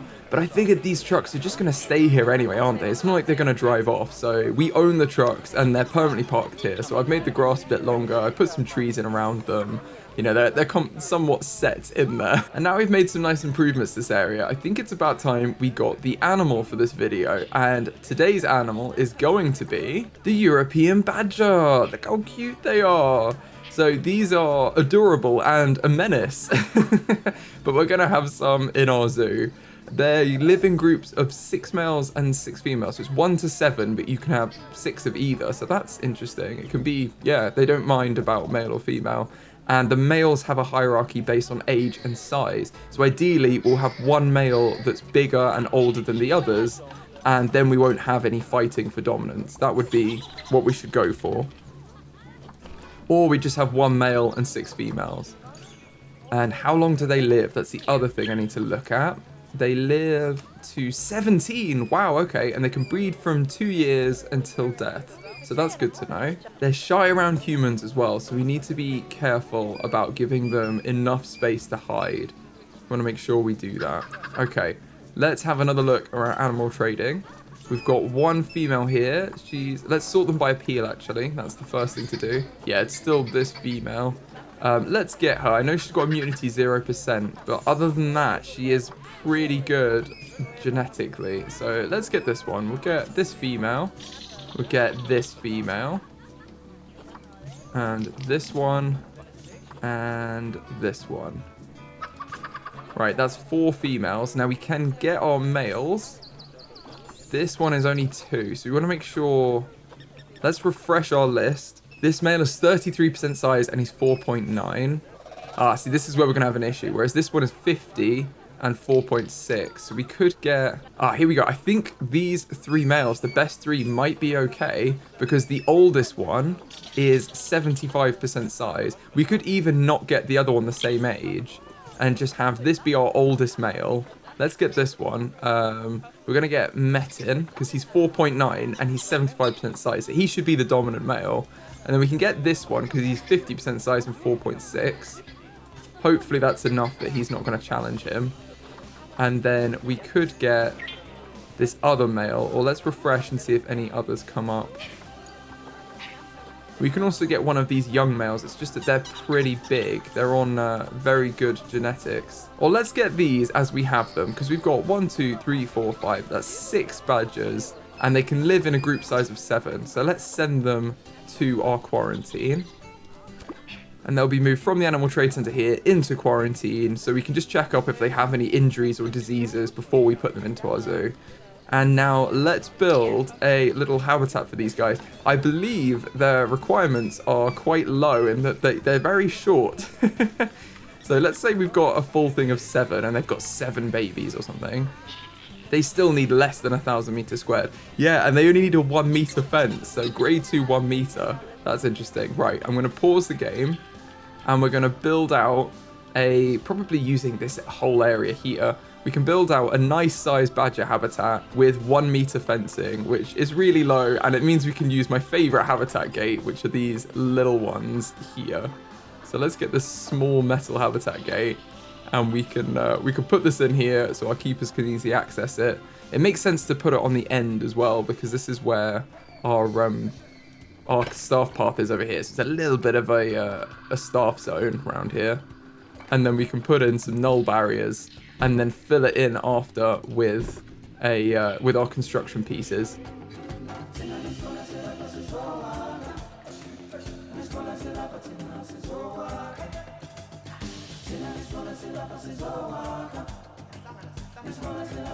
Okay, this habitat is 5,000 meters squared, so it's 5 times as big as they need it to be. This is definitely a good size for them. Let's just turn all of this into null barrier. And then let's put our construction pieces in. And I've kept these to be multiples of 4 for the length of the barriers the whole time. It's either been 20 or 12 or 4 because the construction pieces are 4 meters wide. So it's the only thing I've been mindful of when I was building this out.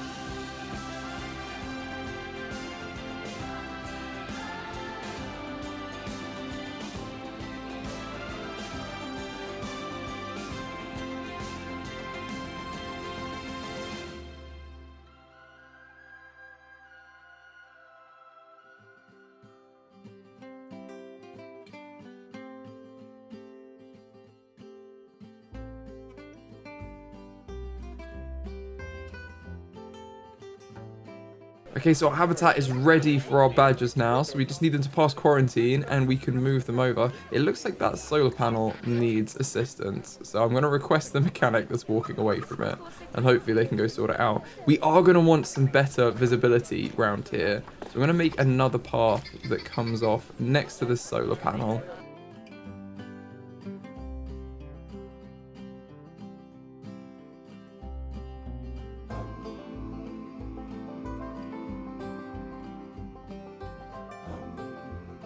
There we go. We've got a bit of a square here. This looks like it could easily be another habitat as well. Our badgers are passing quarantine. That's very good.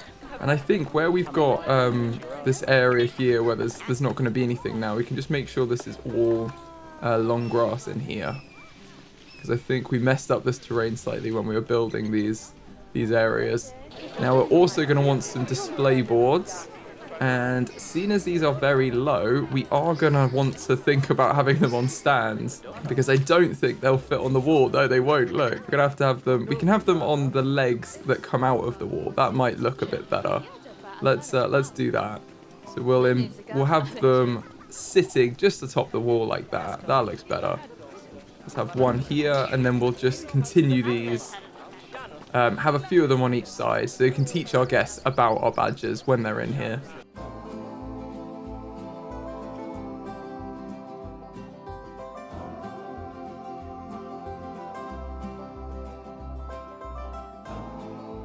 There we go, that looks good. Now, this isn't all going to be covered in power, I'm sure. Yeah, we've got a few issues there, but that's okay. I think this solar panel is only here so it can treat the water pump, but the water pump doesn't need to be all the way back there. We can move both of these slightly further down, so they're a little bit closer, and it'll mean that the solar panel can also catch this area too.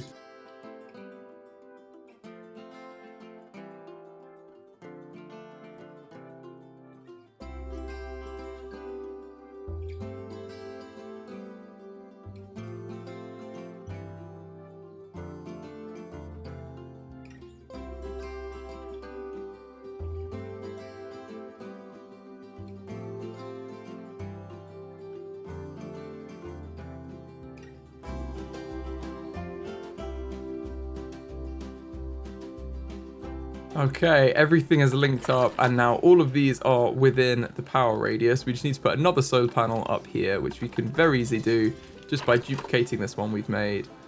And ideally we'll put it as far into this corner as we can, but this will also be fine, I'm sure. I've just moved this slightly closer as well because I feel like it doesn't need to be super far away. It makes it a bit easier to maintain, and the negative impact is still not touching anywhere that the guests can go.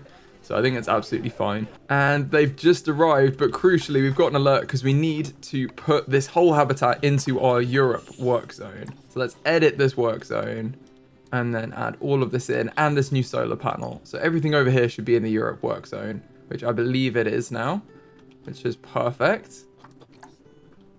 And our keepers will automatically use this, and our vets and everyone. Look at them! Oh my goodness! They're running away. Look at their little faces. They're adorable, aren't they? Very cute animals.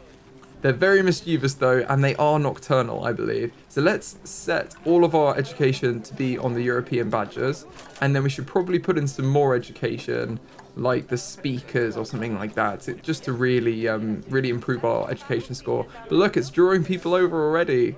That's definitely a good sign.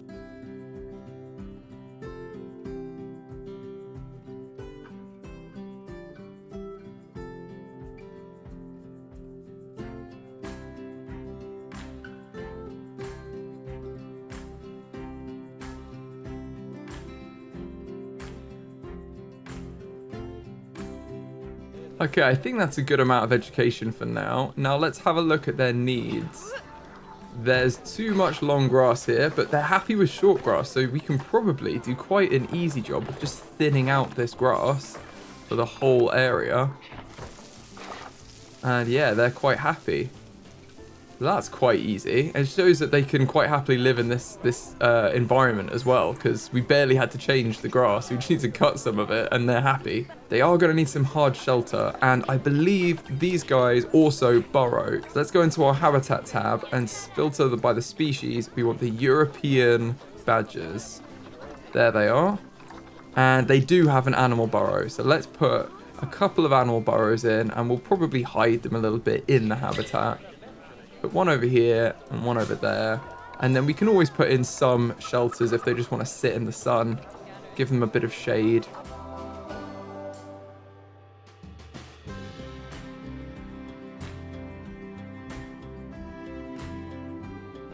Okay, that should meet their hard shelter requirements. It does.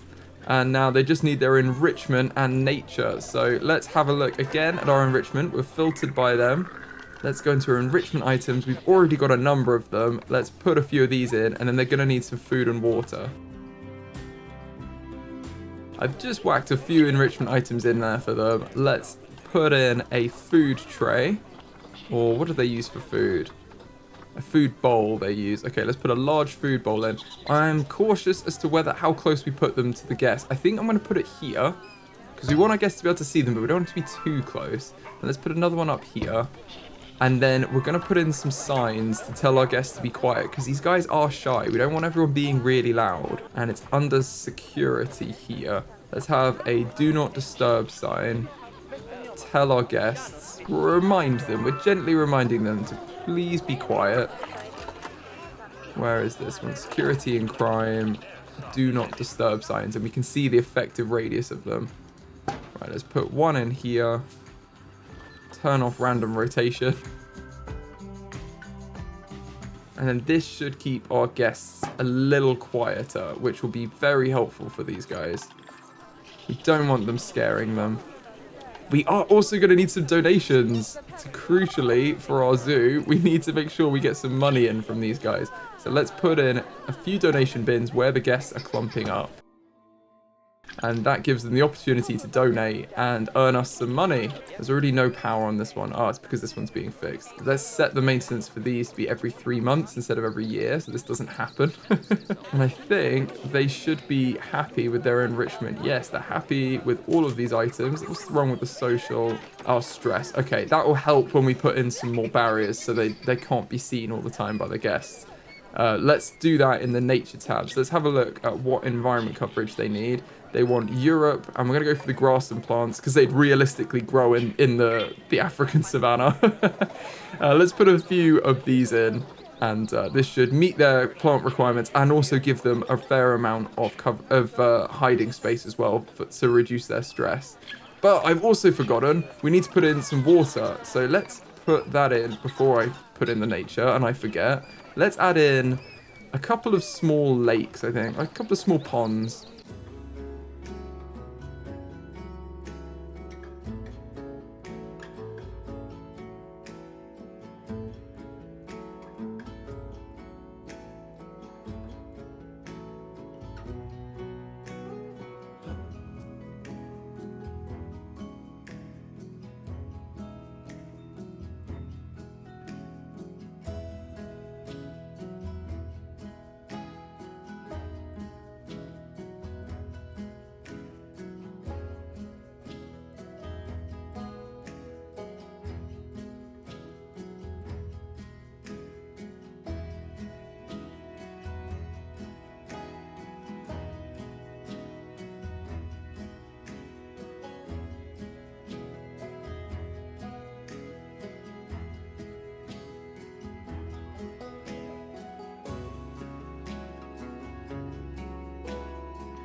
Okay, I think that's probably good for these guys. They got 63% coverage, and that's a lot of hiding spots for them. So I think they should be good. They've got a couple of water areas that are very overgrown, but there's still definitely access for them. And we should have actually checked that they couldn't escape, but I wasn't particularly worried about that with these guys. No, they can't escape, and they can access all the water, which is absolutely perfect. They got a bit of stress, but hopefully that'll wear off as they run away from the edges and, you know, and find some cover that's a bit more private. Now these guys are in here, it's probably a good time to learn a little bit about the European badger. European badgers inhabit woodlands, shrublands, and even man-made parks and pastures throughout Europe. Its most distinct feature is its facial pattern, with two distinct black stripes extending from the neck over the ears and eyes and down to the snout across a white face. In some European countries, the badgers are attributed as the heralds of spring in folklore. They commonly occur in fables where they're described as reclusive and courageous, likely due to their shy and nocturnal behaviour. European badger hair is often used for shaving brushes and for making sporrans. The European badgers do, unfortunately, eat the very cute hedgehogs, which is one of the only species that are actually able to do so due to their tough paws and dexterous claws. European badgers were killed throughout the 1960s and 70s to prevent the spread of rabies, and in the United Kingdom, the culling of European badger populations led to a decrease of tuberculosis in cattle. European badgers do not eat or defecate in or near their set, which is where they live. Instead, they create latrine areas to keep their set clean. While European badgers were hunted for sport in the 1800s and population controls are still enforced in some countries, the species is not endangered and its numbers are increasing in most of its range. Okay, I know that we're very happy with our habitat and our zoo, but let's have a look at what our guests are thinking of everything. So a lot of them are thirsty. They clearly need to visit our food trucks, our food and drink trucks. But they're generally quite happy. It's great scenery, the ticket price is good. We could probably move the ticket price up. They need the loo. Oh, okay. Perhaps we should put toilets in at some point. And the litter is disgusting. Well, the litter shouldn't be a problem. Let's have a look. Negative impact on guests. Is there... There is a bit of litter. Oh yeah, none of these paths have bins, do they? Right, okay. Let's get some of the European bins. And we'll put them along this path. I didn't think that they bring litter into the zoo with them. Like, fair enough if you bought something at our zoo and then, like, well, not even fair enough. You shouldn't be littering, but I can at least understand where it comes from. Because we're selling food and other things that actually have wrapping that they could throw away. But why are you bringing stuff into our zoo and throwing it on the floor the second you get here? It's a little bit rude. So I'm not as massive fan of that. Let's put some bins on the outside though around here too, just in case anyone decides to have a little walk around and thinks, oh, let's throw our stuff on the floor. This should help with the litter massively because we've given them bins and then our janitors can go around and clean it, or our caretakers, can't remember what they're called. We've got fighting due to overcrowding and the emus. Ah, it's because they've all grown up. Wow, okay, they are definitely all grown up. Let's get these ready to go. We're going to leave that one in, weren't we? The young adult. Let's release their siblings though. So release these 3 emus. We get a decent amount of credits for that. And balance has been restored to their habitat. We've got some more of the red kangaroos as well that also need to be released. We've got 2 extra males we don't want. So let's release them into the wild before they cause too much fighting. And the wallabies, how are they doing? I think they're okay. Oh, there are a lot of them. What were their groups? What was the wallaby group size? That's something that we should know. Redneck wallaby. Oh, 29. Okay, that's fine. Or 30. So these are absolutely fine. I think that's actually all good for them. We can leave them as they are. And now we've got our badgers in here. Please leave some name suggestions in the comments for what you want them to be called. And we can rename them very soon. We've got a disease. Okay, it's a cleanliness issue. Okay, just needs more keepers assigned, I think. Needs more keepers taking care of it. So perhaps we do need more keepers on the work zone. We are running into slight income ongoing. We're fine. We're still making money, but it's not as much as we were before. But perhaps if we put our ticket prices up, we'll be covered with that. So let's make this 64 and 32. And that will pull in quite a lot more money for us. And then we can get another keeper and assign them to the Europe work zone.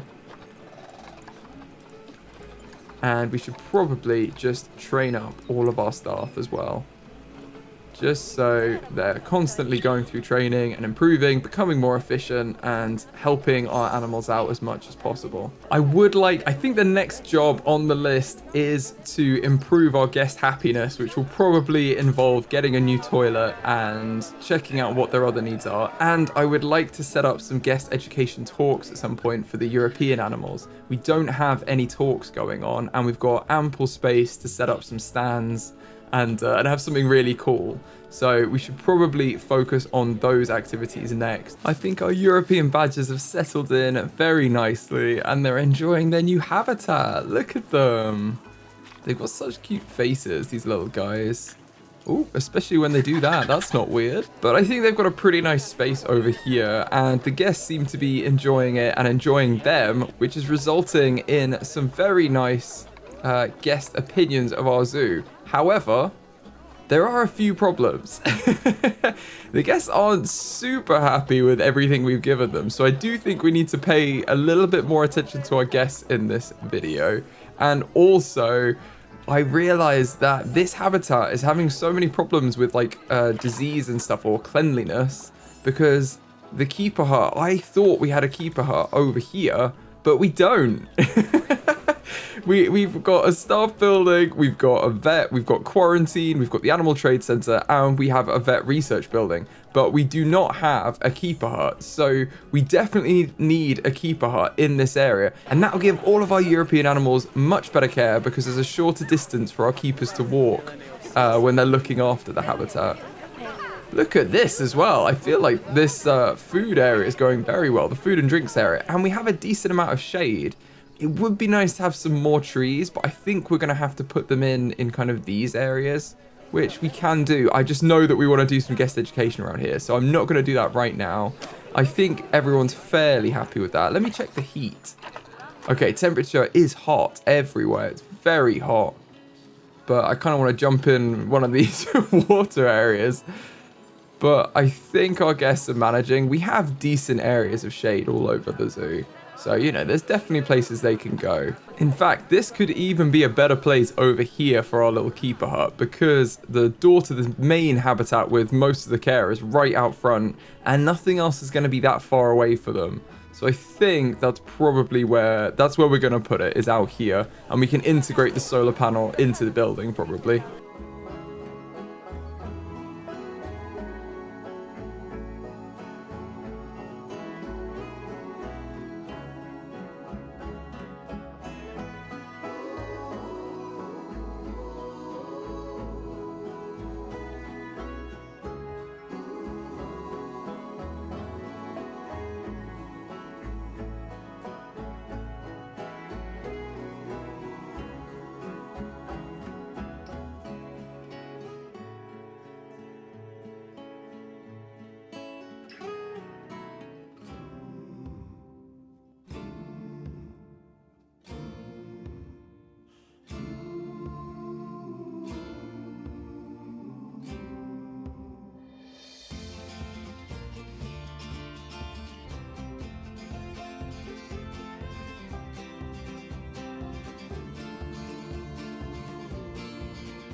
Okay, I feel like that's pretty good. That's something, isn't it? If we add it into our work zone, this should massively improve our keeper's efficiency. Let's put both of them in. And now they have a large keeper's hut, which looks pretty cool on the inside, I have to say. This gives them a lot of space to get all the food ready for the animals and store their pooper scoopers, I imagine. And look, they have a nice little view of the staff garden. So I thought that was a cute place to put it, because they get to look onto the staff garden too. I can't believe I didn't put it into the other building before. There must have been some kind of method behind the madness, but I think it's worked out quite nicely. We've attracted protesters. Oh no, why is that? Let's request the keeper, probably, yeah, for this exact reason, because they need to be fed, essentially. Oh, we're about to lose a capybara to old age. Oh, let's call the vet. Bless them. I don't know if I can watch them go. It looks like they're just going to go in their sleep, though, so that's quite peaceful. R.I.P. Felix. You will be missed. And I think I'm just going to throw one of these trees over here to kind of improve this area a little bit. It looks a little bit barren.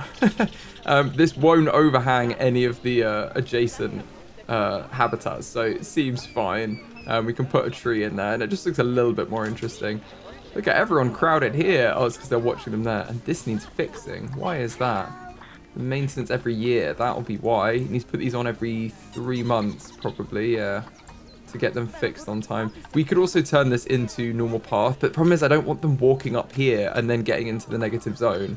That's the issue with this. We could also just build something over the path so you don't see the ugly staff path. We'll see how we go, though, because the solar panels, they don't actually mind. It's just the water treatment that they don't want to see, you know. If we go into this one, I think this needs fixing. All of our solar panels need fixing, but our mechanics are on it, and I think if we train up all our staff frequently, they'll eventually get round to everything, because none of them have too crazy a job. We've just put more keepers in Europe too, so I'm hoping that that's going to sort out this habitat and give everyone in it the, you know, the care that they deserve. Look at them all. Look at them all getting on. How cute is that? 5 different species in this habitat. I just find that crazy. Look, all the cygnets as well. Enjoying their little pond. And the mamas and the papas over here. Very cute. But I've immediately gone in and fixed an animal need there where I said I was going to sort out the guests. So today we are going to build a gift shop for our zoo, which we've not done before on the channel. So we need to build probably over, well, we could put a massive one in here, but I think that's a bit that's a bit crazy, isn't it? Or maybe we should just have an absolutely enormous gift shop. And I think this along here is probably a very good place to put our gift shop. We've got, yeah, that's a good enough space. The only toilets we have currently are in this building here, so it would be good to have some more around the zoo. Oh no, we're going to lose Sheila as well. Oh, poor Sheila. I'll call the vet for you. You'll be missed, Sheila. She's very old though, so she's lived a good life. I'm going to put it over here though, I think. Let's have a look. If I pause the game and go guest facilities, we can start building a modular gift shop. And for this, I want to use the European and the New World pieces like we've done for our other staff buildings over here and keeping in that European theme. So let's start building the souvenir gift shop.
Okay, I've just made a color scheme that I think I like using the color editor, and we've gone for like green and orange because I think it'll bring some brightness to this room that's fairly dark at the minute.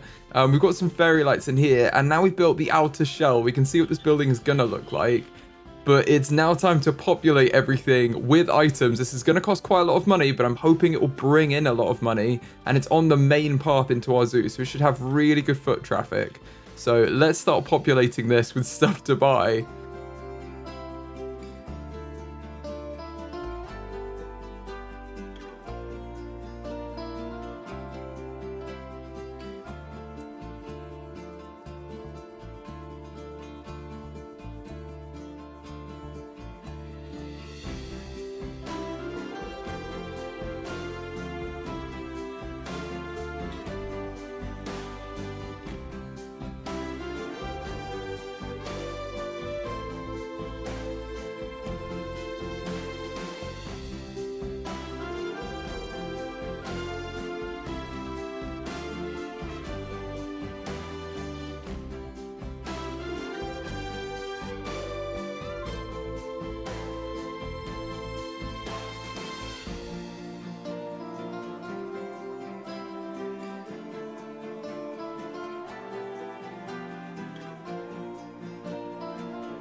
Okay, I think we're about there, and we've got quite a modern building. Oh, it's about to go nighttime. There we go. And it's dawn. The vet's been called because we've got a sick deer. That's not good, but hopefully they'll sort them out. I think this building looks pretty cool, I have to say. We've got a lot of stuff going on the inside. We're selling hats, we're selling masks, we're selling plushies and mugs and statues. I mean, it's so cool. We've been selling like posters. But the plan is, we put a toilet in as well. I thought I'd be kind. But this should now all operate as one shop. So, and we've got some ATMs as well, which are obviously working already. So if we assign it to the Europe work zone, we should be able to populate it with our vendors. And I think we're going to need a couple more vendors for this to be added in to the Europe work zone. So let's go work zones and put these guys in Europe. And this should generate a lot of money, I'm hoping. Oh, the first people are going in. Oh no, they work here. The guests will come in soon, hopefully. And I want to have it in the middle of where we're going to have some real cool action with our habitat. There's no power. Oh, we need power. That's fine. Let's just copy one of these over and have it on this side here. And then we can add that into this work zone as well. And that's in there. So now it will be repaired by a mechanic. Let's just make sure it's on 3-month maintenance, not yearly, because that's not good.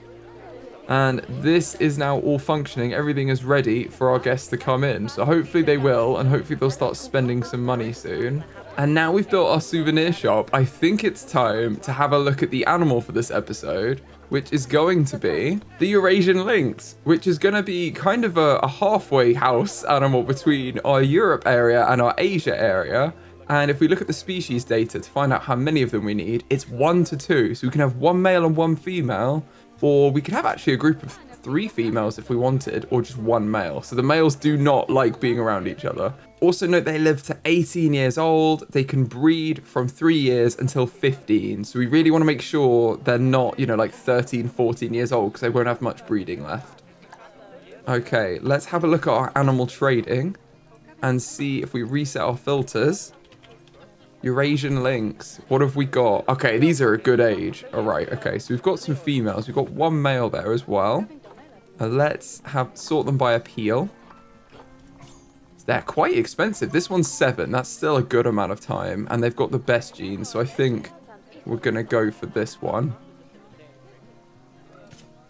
And then the male, we might as well get this one from another zoo. We've got the conservation credit. So let's get Sergi from another zoo.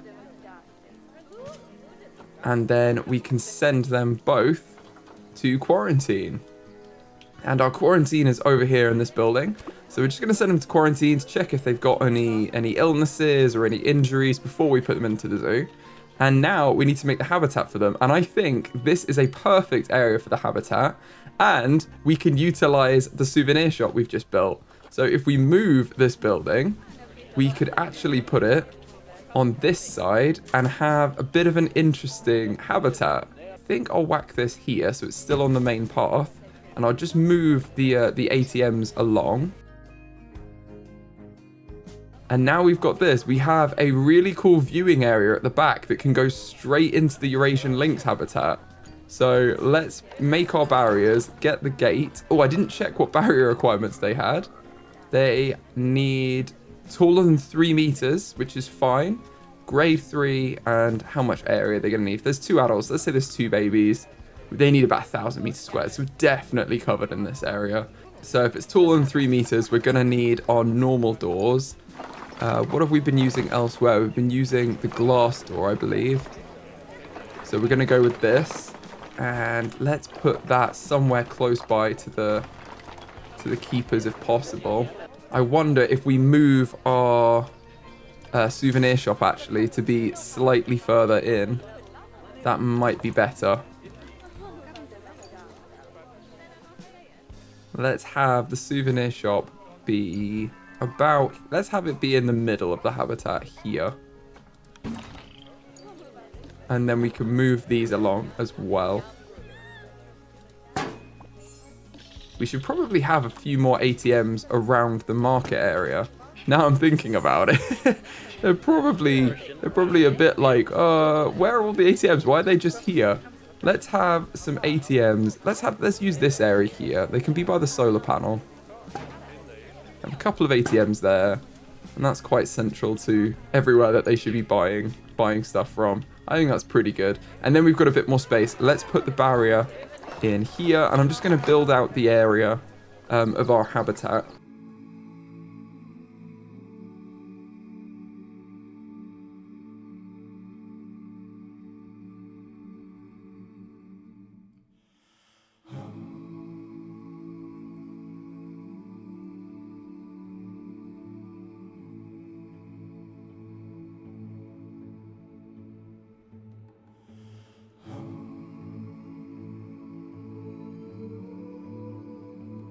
Okay, so we built our barrier in. I'm going to make all of this null barrier.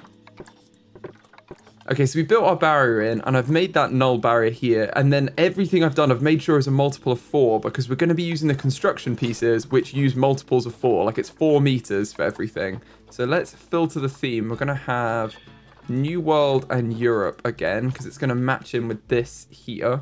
I think we've got some alerts as well. Oh, okay. I'm going to pause this, because we've had a little bit... Oh, Prim died! No, Prim. We've had a few alerts that we need to watch out for. So I think the red kangaroos, or the babies, have matured. So we need to release them, because otherwise we're going to get fighting. Yeah, it's this male has matured. So that's fine. It's just the one. Let's release him into the wild. Then... we've got the aardvarks. Yep, they've grown up. Okay, let's release them into the wild. And I think that's it, actually. I think that's okay. And Waddles is about to die as well. Bless them. So I'm going to call the vet for them. Got a lot of little penguins in here. Look at them all. And we've got a diseased animal. Is this being cleaned, this water? Yes, it's fine, apparently. Yeah, okay. And they're ready to be released from quarantine. The first one is. Okay, that's good to know. That's all fine. Right. And now we can build in the construction pieces to make our wall. And I'm going to make 2 sections of wall and decorate them up so that I can duplicate them. And that will help me save lots and lots of time, because I've only got to decorate each wall piece like once.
Okay, the barrier is now in place.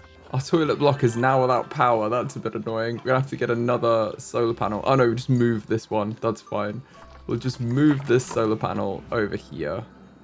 And then everyone's happy, aren't they? There we go. And connect it up with a path and everyone's happy.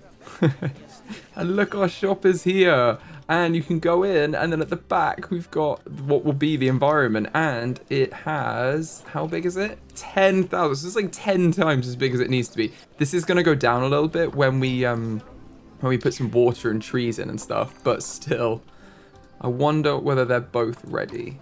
They are both ready. Let's move them in. So habitat 37. I'm going to change the name to Eurasian lynx. And then I'm also going to add it into the work zone. So this is going into Europe. Going to add this in along with our new ATMs. Need to make sure they're both in, and we need to move them because I don't want them where they are over here. That was just a temporary placement. Let's move the bin as well. And through the crowd, you can see them coming with the box. We need to check that they can't get out anywhere, but I think we should be fine with this. Let's see them up here. What do they look like? Oh, they look cool, don't they? Wow. Ooh, and is that the male is much bigger. Is that the, yeah, it is. The male's much bigger than the female. That's interesting. Look at them. Right, I'm going to pause the game before we have a serious problem and just double check. No one's able to climb out, are they? No, they can't get out and everyone is safe. That's perfect. Okay, brilliant. Now, this isn't going to be the right type of terrain for them. So that's the first thing immediately. I just want to make... Oh, it is the right type of terrain. Oh, wow. Okay, that's good. I'm going to blend in some of the long grass here because it looks a bit unnatural. But I will just leave it then because, I mean, they can live in the grasslands. That's the whole point of this zoo, is that we're picking animals from the grasslands. So they should be fine here. But that's really cool. We don't even have to change the terrain because they're just happy with it. I'm just going to blend it in by the building so it looks a bit more natural. It's just because the building like squashes all of it immediately. But no, that's really good. Okay, they do need hard shelter, but we can easily provide that. And they're going to need some kind of enrichment. Well, first off, let's do food and drink. Let's make a little lake for them. I don't think we have... No, there's no water treatment around, but if we put one over here, I'm sure we can do one of the Asia habitats over there. We want to make sure we get the right height on this, which is there, it seems. And then we want to make sure that the negative impact on guests isn't going to hit the path. So let's go about here. There we go. And now we've got a bit of a radius that we can put water. So if we put water on this back edge here, that should be absolutely fine. Let's put a couple of pools in that they can drink from and have a little splash around in if they feel like it.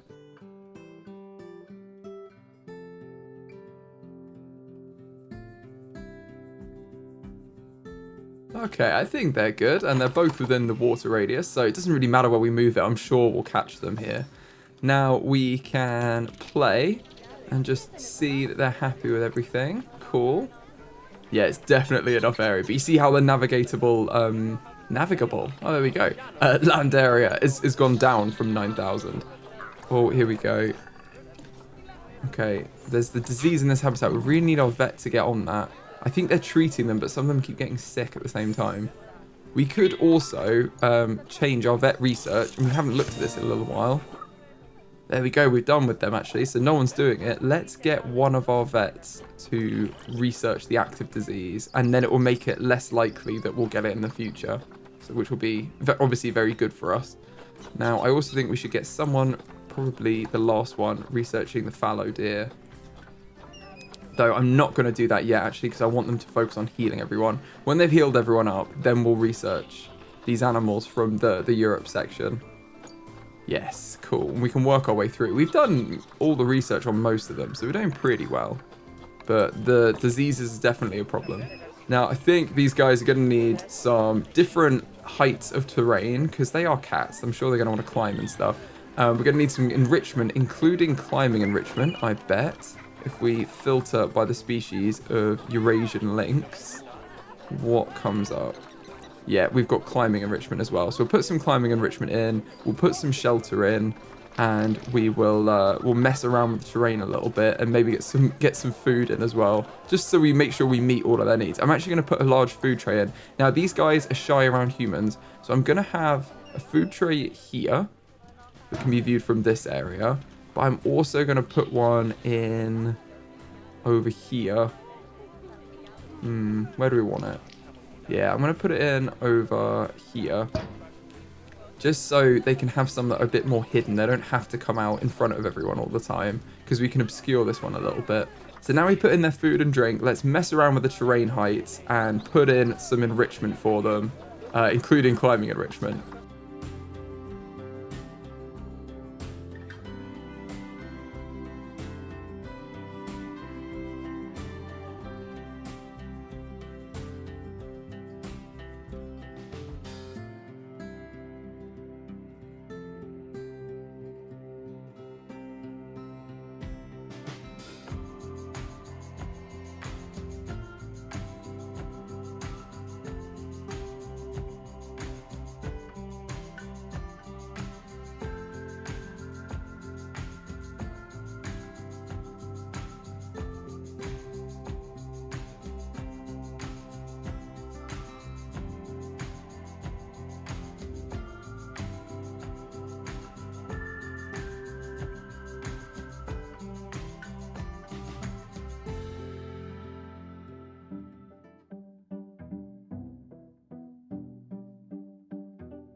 Okay, I think we put in quite a lot of enrichment now for these guys. They should be happy. Let's have a look. Yes, enrichment is at 100%. They've got plenty.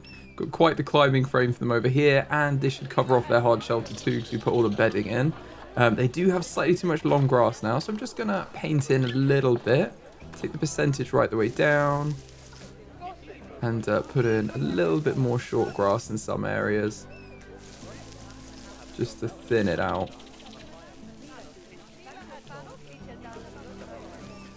That's probably good there. And then I'm going to just check what kind of plants they want. We're going to use the ones from Europe and Asia. And it's going to be the grassland plants, because they're the ones that are more likely to survive out here. Oh no, one of our emus has just died. Oh, Blueberry. Oh, you look alive and well. But I will assign... Oh, they're about to die. Oh, Blueberry. Oh, and now you've gone. Okay, let's call the vet. Oh, the vet's already here, see? They didn't even actually hit the floor. Oh, Flower, one of our meerkats, has died. Oh, lots of death. Okay, well, that's not good. Death and disease everywhere, it seems. You're diseased? Come on, vet. Come on. I need to save these species. Potato, another meerkat's about to die. I think there are quite a few that are the same age, which is probably why they're going at the same time. But we've called the vets, and they can all be part of our large memorial we're going to do in a future episode. For now, I really... Oh, look at them running. They love it. For now, I really want to do some nature for these guys. So let's get the Asian and European and grassland plants, and we should be good with this. Let's add some nature to this.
Okay, I think that's probably plenty of nature. They have a very naturous habitat now.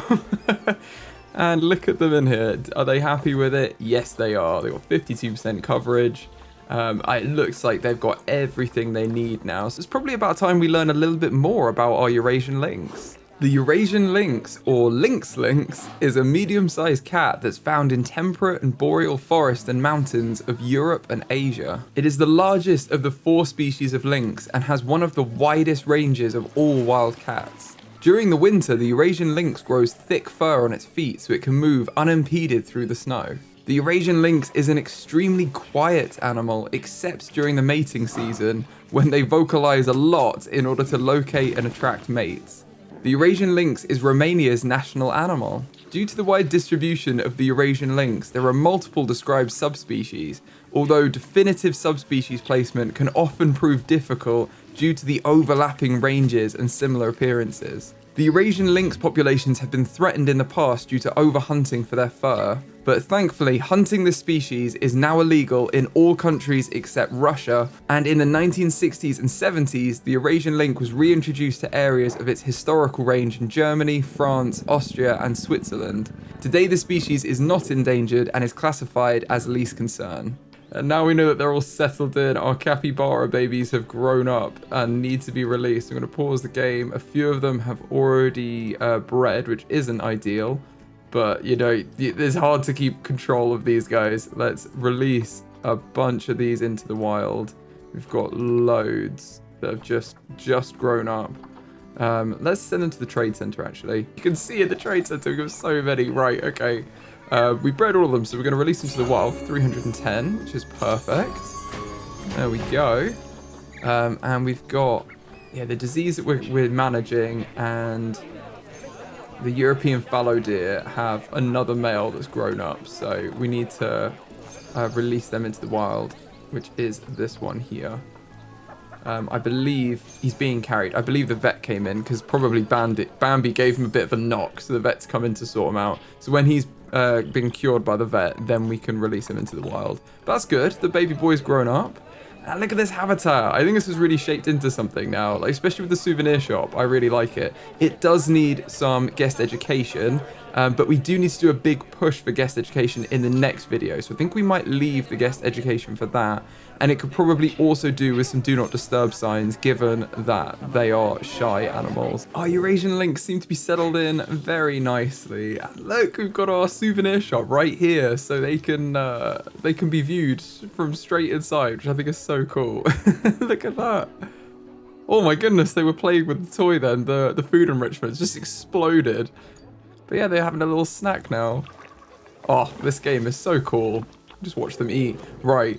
We do have a little bit of renaming to do in our zoo. We've got both of our Eurasian lynx, and we're going to name this hungry girl Bobby, and this climby boy Tommy. Thank you for the name suggestions. I always love reading them. You have some great suggestions normally. Oh, also this tree is like in the middle of the climbing enrichment. I'm just going to move that very slightly, because that doesn't seem like that would work. There we go. That's a bit better. We also need to rename our badges over here. And you guys suggested loads of names for these, which I love. So I'm going to go through and rename these as well. We're going to have Kaz and Bodger and Midnight. And these are clearly the hungry three who know what's up. They're straight on the food. The others must be sleepy. Oh, there we go. One of them's here late to the party. Who's this? This is Peter, soon to be Barnaby. And then we have two more badgers in here. Let me just find them by clicking on this button here. This one over here, who's now running to the food, is going to be Mel. And this one over here is going to be Bopper. And that is all of them renamed. But it looks like we've also had a little baby, which is so quick. But yeah, we've got a little Bubba over here. Look at them. Oh, they're so tiny next to the food ball. That's crazy. We've also got we've got the disease that we need to fix. So we are working on this. That's why we've got so many alerts. The vet has been urgently requested at this habitat. And they're basically just, because there's so many of them in here, they're just spreading it quite quickly. But we are also working on the disease. And it looks like we've finished our work on the disease. So hopefully that will improve the rate at which we cure it. I'm just going to temporarily add this habitat into the central hub as well, because that will mean that all of our vets from over here, so I think 2 more vets, can come over and help out, because at the minute it's only the 1 vet over here that's able to work on this habitat. So it will hopefully speed up the rate that we can cure these guys, which I didn't think about before. I could even make a different work zone for all of the habitats and just call it vet. I've done that before, but we'll see how this goes. This should probably fix the issue, and then we don't need to worry about it. And we have a solar panel over here that I realized the reason it's broken down is I didn't put it in a work zone. So I need to edit the Africa work zone next to our black rhinos and add that in. And now it will be able to be fixed by the mechanic. We've got our black rhinos though. They're also getting on very well, very happy. Gonna delete these alerts because we know that we're dealing with the situation. And whilst we finish this habitat over here for the Eurasian lynx with our souvenir shop in it, we didn't actually put any education on it. So we do need to do that. So let's go into facilities, media devices and education, and then add some habitat education boards without random rotation. That would probably help. And if we add some of these and some of the education speakers, I think we can teach our guests about our animals.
Okay, we've added in quite a lot of education there. So we've got the boards, we've got some speakers, and I've even put some conservation boards and some child enrichment in as well.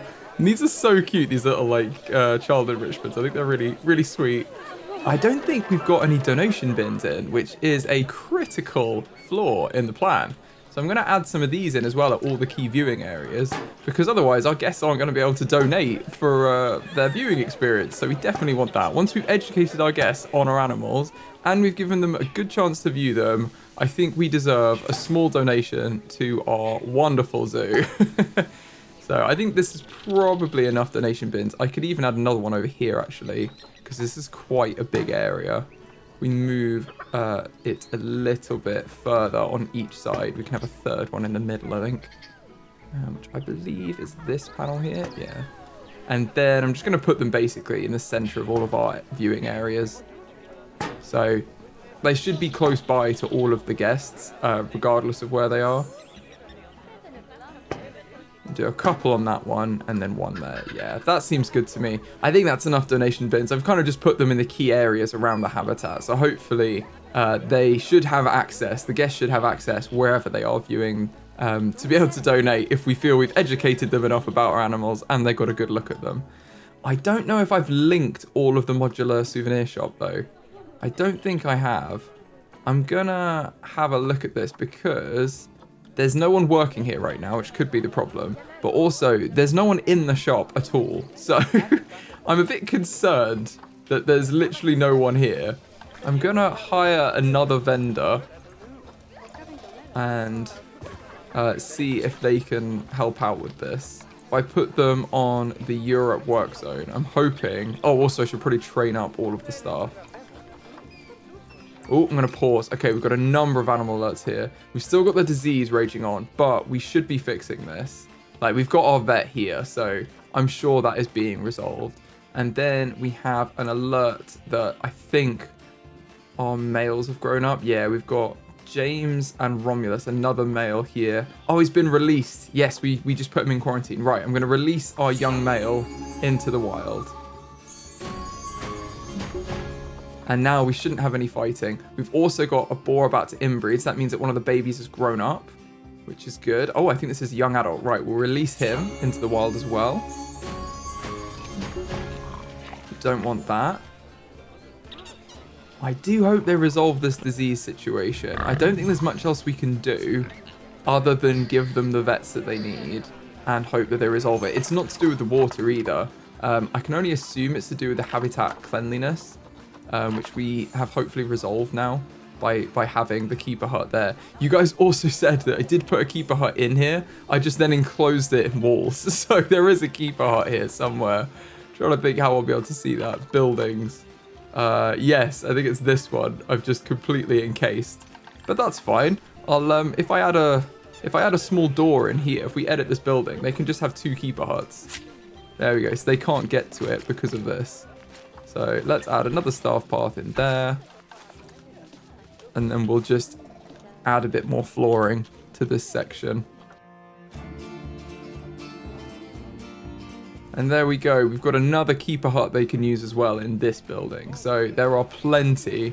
I'm wondering what I did here. I think I put a little facade on it. So I'm going to do that here too. Just another little doorway to keep it in theme. There we are. So now they can walk through here, and they've got a little keeper hut down here, which also overlooks the staff area at the back. I think that's pretty good.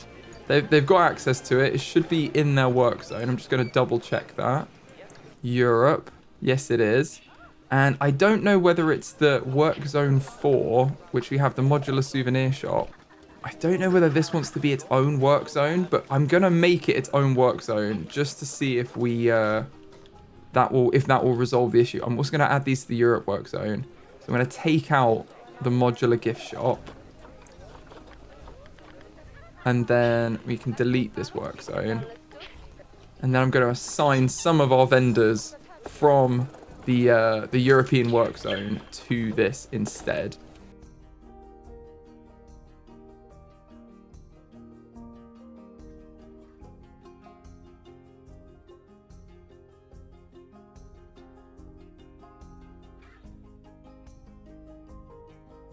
Okay, now we've got 4 vendors that I just assigned to this. I'm going to get another vendor, I think, and have 5 vendors that are working in the shop. And I think that should be good.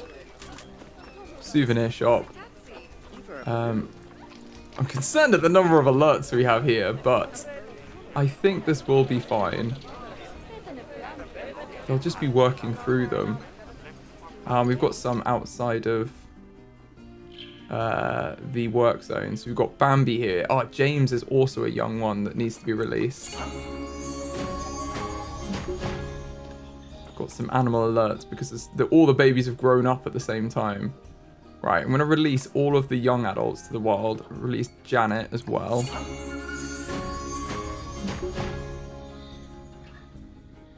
This Bambi will integrate and become the male again, the dominant male. Then for our swans, we have similar situation. It's just a disease, basically. Okay, that's not so bad. You just need to treat the disease.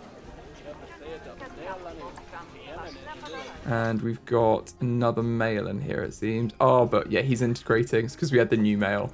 All the sons are kicking the dads out of the group.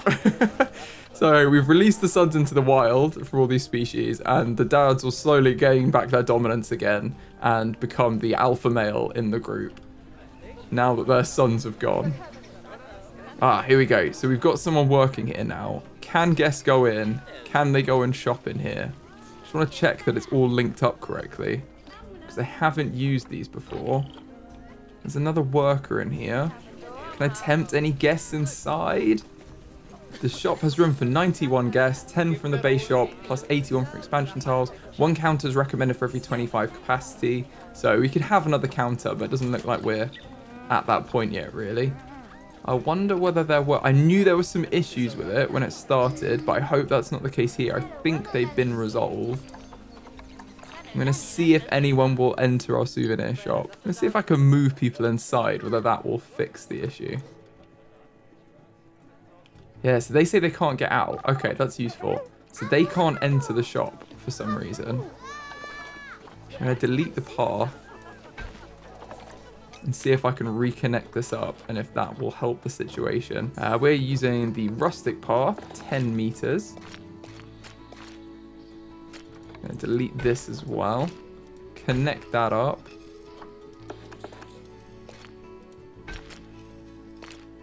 And connect these back. It should give everyone access, unless I miss anything. Can you let me know in the comments if you know why they're not entering our souvenir shop? Because this is very strange to me. Like, we have people working in it. They can access it, but let's move another family in here. It won't even let me place them. Oh, there we go. Yeah, they're panicked because they can't move.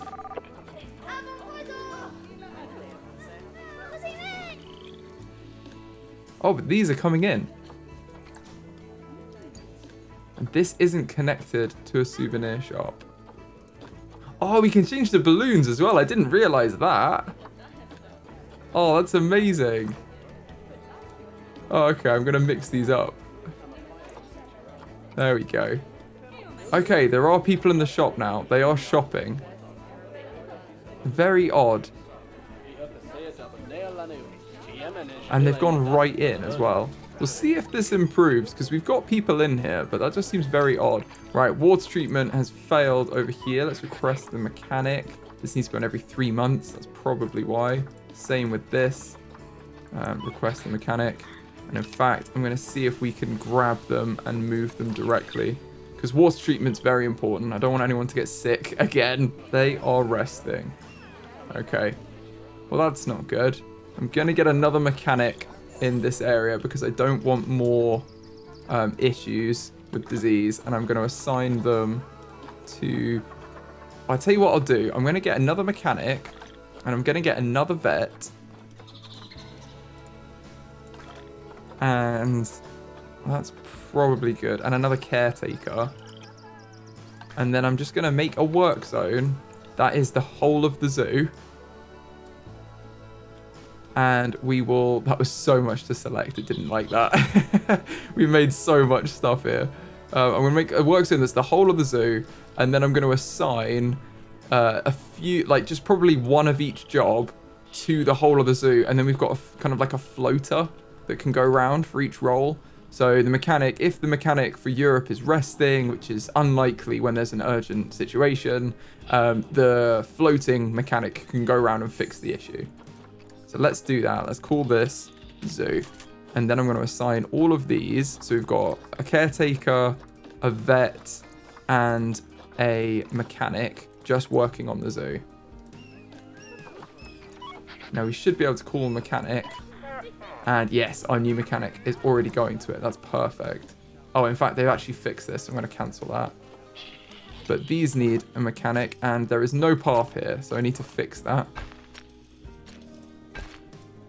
What I'm going to do with all of our sick animals is I'm going to request that all of them go to quarantine to try and contain this disease, because I think that's probably what I should have done right at the start before this became a bit of an outbreak.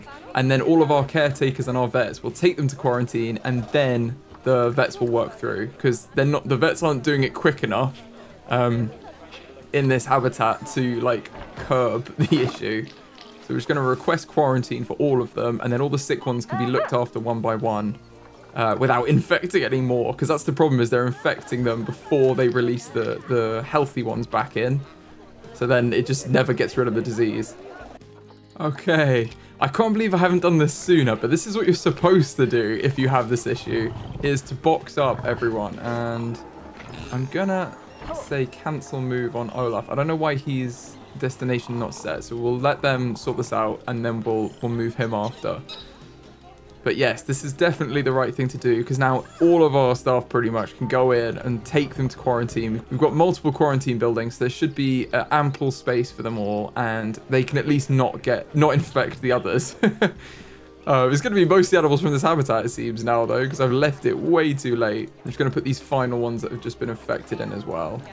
That is all of them. Right, we'll let them all go to quarantine. And when they're in quarantine, the vets will automatically take them to surgery, treat them. We've got the treatment really, like, down now because of our research. Like, this should be really quick to cure. So yeah, plus 250% speed. So it greatly reduces the likelihood of animals catching the disease, reduces the disease recovery time, and delays the time until death from critical diseases. We don't have any critical, so we're actually okay. No one's at risk at the minute. They're just all a little bit sick. And we're going to keep quarantining anyone who gets sick. Hopefully that will work. We've got our best people on it. So it should be absolutely fine. And as soon as they're healthy, they'll just release them back into the habitat. So that's exactly what we want. Also, our food trucks are doing very well. Hopefully this is raking in quite a lot of money for us. But it seems like we've got quite a lot of profitable facilities. People still aren't going into the souvenir shop, so I don't know what's going on there. It seems like they're able to, though. That's what's really odd. But there is a toilet in here, too. So I'm thinking we should probably give them another toilet outside of the shop. So they've actually got one they can go into if there are some issues with the shop. So I'm going to make a little toilet block off of this area here. I think this is probably a good spot for it. Just to have some easily accessible toilets. They're not going to be anything fancy. It's just going to be probably a couple of toilet blocks like that. And we can just connect them all up so they look like one building.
Okay, we built a toilet. So hopefully our guests will be happy with that. I'm going to add that to the Europe work zone. They've got 2 toilets now. What a treat for them. They can finally void their bladders. It's without power. Oh, of course it is. Of course. I'm going to just shuffle this solar panel backwards. And I think that should fix our problems. Oh, no, I can just shuffle it to the left, actually.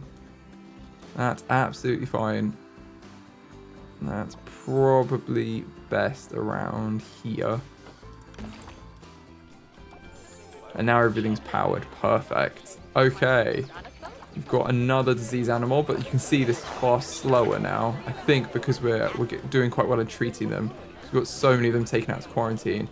The quarantine building here is probably full, but I imagine so is our vet surgery. Yeah, look at them treating our poor little bubbers who are sick. Hopefully they'll be back very soon. It looks like they're getting some good treatment. Poor little things. Look at the market as well. It really pops off at dawn, doesn't it? You can see the fairy lights working. And I imagine here as well. Yeah, our little area here is quite cute. Oh, this isn't powered now. It's probably because I moved the solar panel. Does this not quite reach now? Yeah, I'll move this slightly forward then. If I move this slightly forward, I think we can catch... Oh, we can't quite catch the front fairy lights, but that's pretty close. That's pretty close. It could be because it's not fully at full health, so we'll see. When it's at full health, it'll probably catch it. I've got some that have passed quarantine as well, so they've just like worked off their illness. They're okay. I'm going to move them back into the habitat if they're not sick. It's good to know. It's much better result than you know. Oh no, there's another diseased animal. Oh, I'm gonna pause. Okay, we've got high amounts of litter, but I think we'll be resolving that. We've got lots of bins. We probably just need more caretakers, to be honest. Let's hire 2 more caretakers. because we've expanded the Europe zone, and I don't think we've got many caretakers doing the Europe area. Yeah, no, we don't. Right, okay, let's get another couple working on the Europe area, and let's check out what our African area looks like for litter. Oh, it's not very bad. That's pretty good. Yeah, it's just Europe. Okay, so they need a couple more in Europe, but we've just hired them. We've got an emu about to inbreed. Don't want that. It's because there's this. Let's release this female into the wild. And we've got, oh, spring roll's about to die of old age. Bless them. Well, we'll call the vet for them. And we've got another one about to pass quarantine. So I'm just going to gradually, as they pass quarantine, if they're cured, I'll move them back in. I think they move them back in anyway, honestly. But we'll see. We'll see. Oh, and spring roll has died. I'll call the vet for them. Bless them. Now, another thing our European section of our zoo needs, now we have this disease somewhat under control, I say as I send another animal to quarantine, but it looks like, look, most of them are okay. They're in here all right. Now we've got the disease somewhat under control. We do need some education for our animals, or for our guests about our animals. And the best way to do this is to hire educators and have some educated talks. So if we go into media devices and education, we're going to put some animal talk points down here. And I'm going to put basically one talk point for each animal. So at the minute we have 5 species in here, 1 species in here, and 1 species in here. So we're going to need 7 talk points. Now we've got another redneck wallaby. It's about to pass away, bless them. I'm going to call the vet because I don't... Oh no, there they go. Oh... No. Oh, well, that was very sad. Yes, I know they've died. I just watched it. Okay, we're gonna move past the death and put in some education talks and probably some seating so that our guests can enjoy the talks while being seated.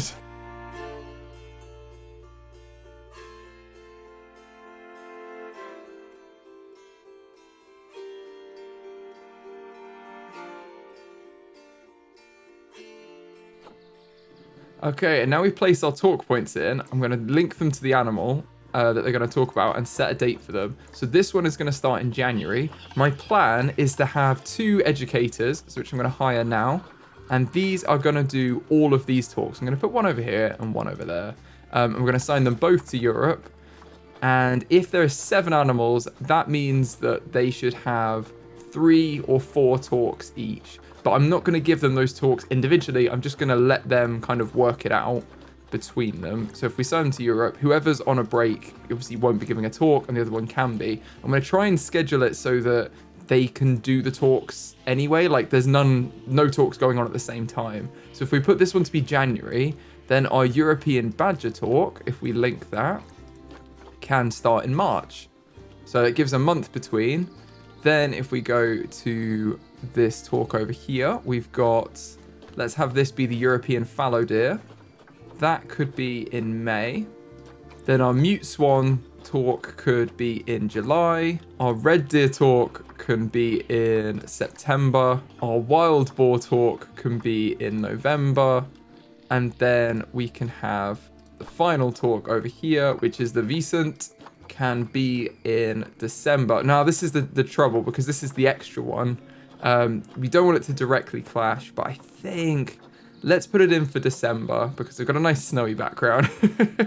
And in the UK, it snows in December, or very rarely. It normally snows in January nowadays. But anyway, this is going to be for December, and we'll just make sure that the educators kind of organize themselves. So it's likely that the 2 different educators will do November and December, but it's not a short walk if they could do the same one. They just need to be very quick going between them. So for these, I've given them a little bit of space behind because we can put some seating in. So I'm now going to design up some seating and then link the seating to the talk so that our educators can actually give them a bit of a more formal talk. Rather than just crowding around them, they'll actually sit in the seats. So animal talk seating here, and then we can also change the colors of it to be something that we like.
Okay, so we've got our seating. It is all linked up as well. So this is all linked. They've got the green link there, and we've got a little shell now of a building that we can use. So I think we can basically just duplicate this now and make some more seating areas and link them up to the other ones. So I'm just going to do that now quickly.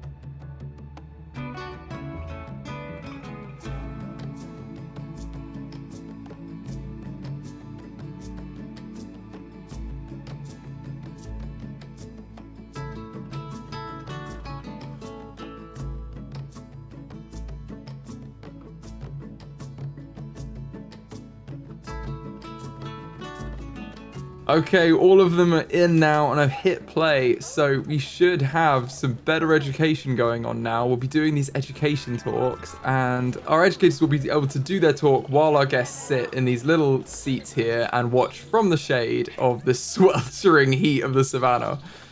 We've got... Oh, it's the Egyptian fruit bats. Need the keeper to feed them. Okay, that always sounds way more dramatic than it is. And we've got a couple more disease... Oh, no, that one is past. There we go. Perfect. So only one more disease animal. So I really think it's slowed up now and everyone is back to healthy. Healthy. Oh my goodness. Is this a leucistic Vicent? Wow. That is very cool. Must be an anomaly. Wow, look at them.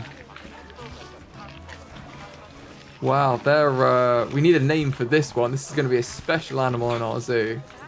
Very, very cool. Please leave names in the comments for that. That's going to be very, very cool. This one doesn't have power. Of course it doesn't. Let's just add in another solar panel back here. In fact, that's really not... They would never be there, would it? Let's be honest. Let's put it here. They have absolutely no way of catching the sun. And what's another solar panel in this zoo, eh? I really wish the electricity was like a different way to do it. Like you could just have underground cabling. That's obviously how you do it. And this is a not acceptable level of litter. Wow, this is crazy. Okay, we have loads of bins as well. So I just think it's a lack of caretakers. I'm going to train our staff. Here. Oh, one of the things is under a shelter. Interesting. Okay. Staff are having to queue to use quarantine. Yeah, that's just because of what's happening now. That's under a shelter. When did I place that? Okay. Well, that was an accident. I'm just going to delete that and all of this. Must have accidentally placed one when I was just doing that then. Interesting. We'll just flatten the surface here.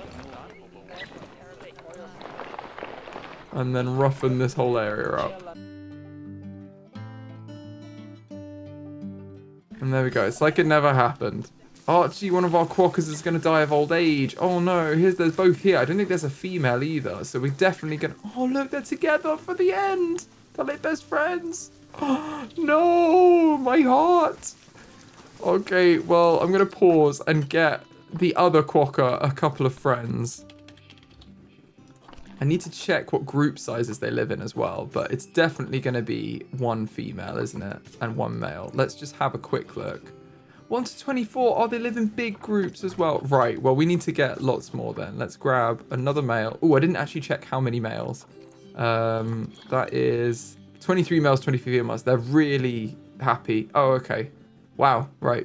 They're just promiscuous. They're just happy with everyone. Okay, that's good. I'm going to sort them by appeal. And we will get a few more males, a few more females. Please leave some names for the quokka as well in the comments. And I'm going to send all of these to the quarantine on this side of the zoo, which I don't actually think is full. So that's a good thing. Or maybe it is. That's not letting me choose it. Yeah, I think perhaps it is full. Okay, well, we'll leave that. We'll let everyone work through the disease. Yeah. Okay, it is full. There's a bit of a queue. Oh, I've just realized the solar panel here is gone as well. I think this is the one. There was just something weird that happened when I put this down. I'm going to exit the group and place this in here. There we go. And then I'm not even sure this is connected, but it is now. Okay, that was very strange. And Archie's died. Bless him. So 1 quokka in the zoo. We definitely need more. We definitely do. But we've still got plenty of space in our Europe zoo for something else over here. So I wonder what we should put out here. Let me know in the comments what you think we should add to our zoo in this section. We could always have like another zoo school or something. Or just another big biodiverse wildlife area. Something like that we just leave to become enriching, I guess, to the wider environment. But we do need to start expanding into the Asia section of our zoo too, which is going to be over here. We're going to use all of this space, probably on this ramp here, for the Asia side of the zoo. So let me know what animals you want to see from the Asia side. So the Europe section of our zoo is pretty much complete at this point. We do have quite a lot of litter around here because we've got quite a lot of dirty people coming into our zoo, it seems, who are just throwing their stuff everywhere. So I'm going to add some more bins in because I really hate this, honestly. Why would you come into a zoo and just litter everywhere? It's just so annoying. Okay, I'm going to put the bins there. I'm going to add another one at the end here. Like, there's so much over this area. There's not going to be an excuse anymore. I mean, there wasn't at the start, but there's definitely not an excuse now. You're always, like, arm's length from a bin. So you cannot litter in our zoo. They're quite full, some of them as well. I do wonder whether we need more janitors or caretakers, aren't they? Whether we need more caretakers. Because, yeah, I see how they do. The thing is, oh, some of them have a high workload. Okay, the Europe ones.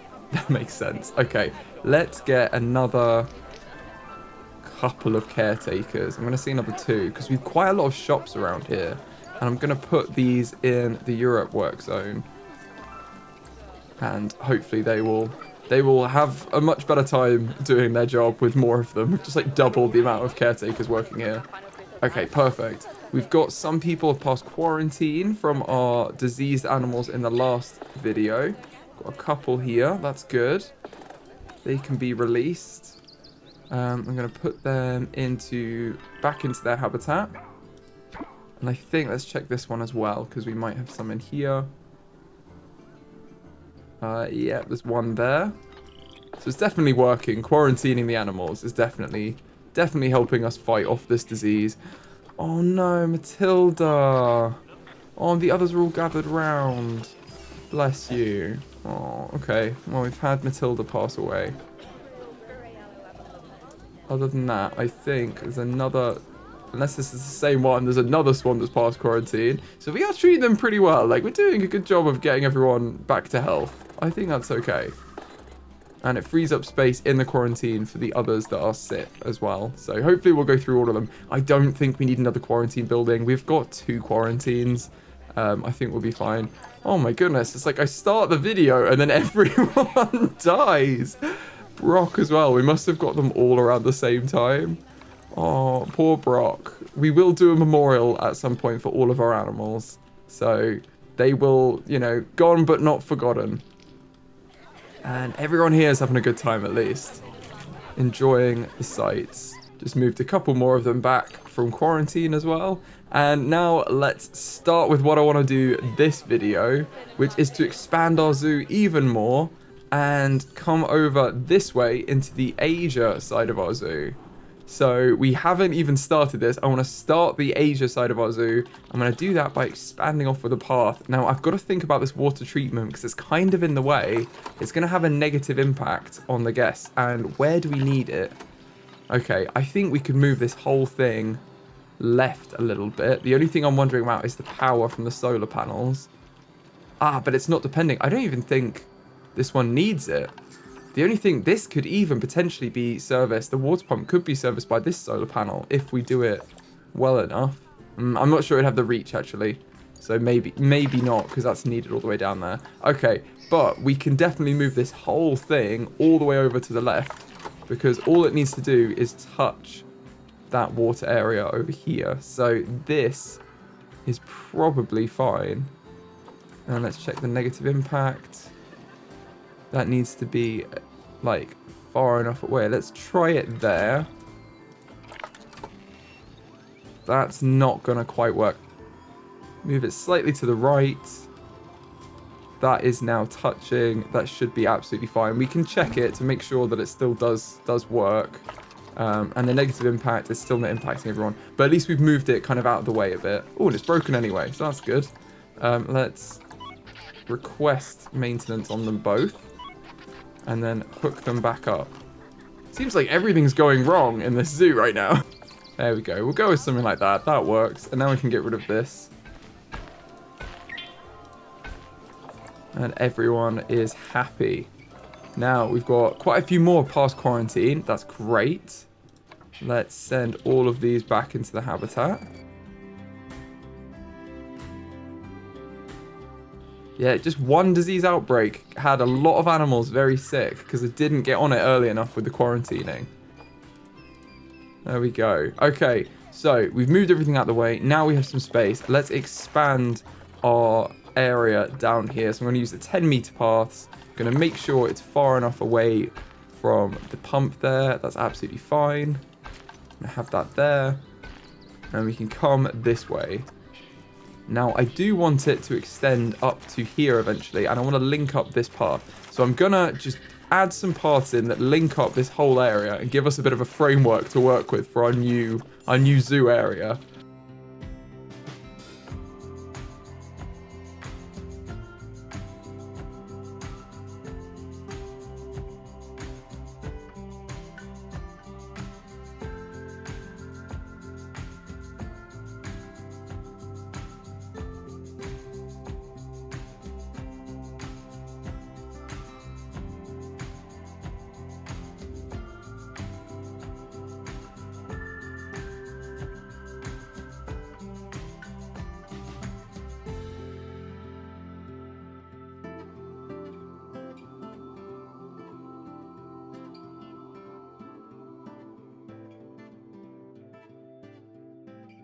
Okay, we've laid out some paths. We've got a bit of an area here. We've got some even more animals to release from quarantine, which is perfect. So let's keep doing that. Oh, there's only 4 in here now. I think we've fought the disease off. That's perfect. Because there'd be more going in otherwise. Oh, that's so good. And there's only a few in here. That means everyone's back to health. Perfect. Okay, I'm really happy about that. That's really good. And we've got a little bit of the Asia side of our zoo. I don't know why anyone's walking out here yet. There's literally nothing here. But what I've done is I've made 2 kind of staircase / ramp areas that will be for that will be like the quickest way up and down this area. And then I've got a more accessible area over here. I think I'm going to take this path out here too. I've got a more accessible, slow ramped area up here. So the less abled guests will be able to get up here much easier. And it's not too much of a detour at all. It's just next to this one here. They can go up. I'm also just going to adjust where this is because it's right on the border of the solar panels range. So it's going to run out of power more than anything else. So I'm going to move this education stand for the badgers just over to around, I think I might do it over here next to this donation bin there. And then we've got an area here. Some of you asked why we don't have a seating area for here. It's just because they don't sit on the path, so there's not really a logical area we could do one for them. So they'll have to just gather around the educator, but that's fine. They're gathering quite well as it is. And there's quite a lot of rubbish around here, so I'm going to put even more bins around this area just to make sure people throw away their rubbish. Because it's disgusting. Why are they doing this to our beautiful zoo? And while we're on the topic, I'm going to go through actually and add a load of bins and benches along these paths that we've just made here. And for that, we need to pick a new set that we're going to be using for the Asia side of our zoo. And for that, we're going to use the Indian, East Asia, and Indonesian to get kind of our Asia themed pieces. And they're the construction pieces we're going to use on this side of the zoo as well. Try and keep it in theme for just the pieces we have in game. Now, what bin are we going to use? The Indonesian bin's very interesting. Right, so we've got to choose. I mean, it's not very bright. It's a bit of a miserable rainy day in the African savannah, but that does happen. Ooh, they're fighting. I'm going to pause the game. We've got a few bins here. Ooh, I quite like this Indian bin, the wooden one. I think we might go with that one. That's quite nice. And then bench-wise, we've got a few to choose from. Oh, these are comfy. That looks a lot more comfy than most of the benches we've had. Indonesian bench looks really comfy. Now, I'm trying to think what's going to be more in theme as well. Like, we don't want it to be too garish next to the other ones. And I say that as I'm like, ooh, this middle one with the parapet over it, that looks kind of good. I think we might go with the middle one there because it's the most colorful and vibrant. And I think that's what I want to use. Yeah, and it still matches really nicely with these other bins. So we're going to go with these two for our bins and benches. And I'm just going to distribute them all along the paths. But first, I want to sort out this fighting that we have here. I think someone must have grown up. Oh, we've got elderly and infertile and young adult. Yes. Now, let's remove... Oh, because you can only have one female, I think, or they fight. So we've got 2 young adults here. And they're fighting for dominance, probably. With Shenzi, yeah. Okay. Well, let's, for now, I was going to say we can try and sort out a system where we could keep some of them. But honestly, I think we'll probably just let these 3 live out their years here. Because that's what I want to do. I don't want to send them off when they get old. I want to let them live here. And if they're going to fight with their kids, that's not going to work. So it's just not worked out timing-wise. If they'd been younger, they probably wouldn't be fighting. And the fact is that they're all infertile now, so they're not going to have any more kids. But... it is what it is. Let's release these 2 young ones into the wild. I've just released one of them into the wild. And this one is still okay, it seems. So I'm going to see, because she's a really good female as well. I'm going to see if her child is okay with her, the other one. And whether it was just having 3 females was too much. But I'm pretty sure we had 2 females earlier and they still fought. So let's see what happens here. As long as Shenzi has her dominance, she's not going to be too aggressive towards the younger ones. As long as they don't challenge her. So let's see if they stay in line. If she does, then we can keep her and then we can continue the Shenzi line with some new males when they all pass away. But we'll see how this goes for now. Right, back to bins. Let's lay out our bins and benches along here so we don't get even more litter and our guests have a place to sit down.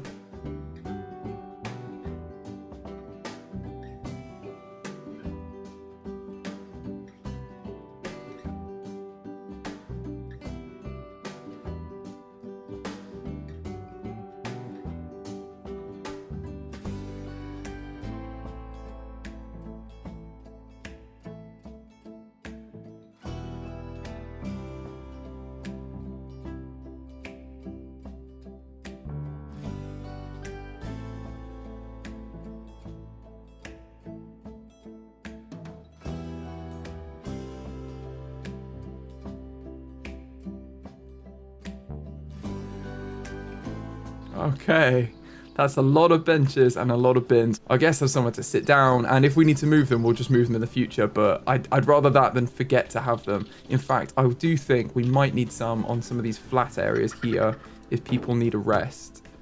Let's put a few on there and a few on here. And then we can just put a couple of bins in here too. And that's a bit more covered as well. Now, we also don't want people to fall off, so I'm going to put the railing on ground path along these areas on here so they can't accidentally fall off the side of this sheer cliff edge that we've got. There we go. That's much better. Now we're safe. The guests are safe at last. Now, I'd like to add first animal in our Asia section over here, right by the other entrance, and start to pull guests this way, as well as attracting them to the Europe section of our zoo. So I'm going to have a look in the animal trading for the takin. Now, these are really interesting looking animals. They kind of look like, from my perspective, kind of look like cows, but they're really interesting looking. Look, let's look at them on Zoopedia. Look at that. They also remind me from the animals from Ice Age. I don't know if that's just me though, but like some of the other ones when they're migrating, it looks like them. Anyway, they are vulnerable, so they're a good animal to get in here. It's a large goat antelope, so really, really unique animal.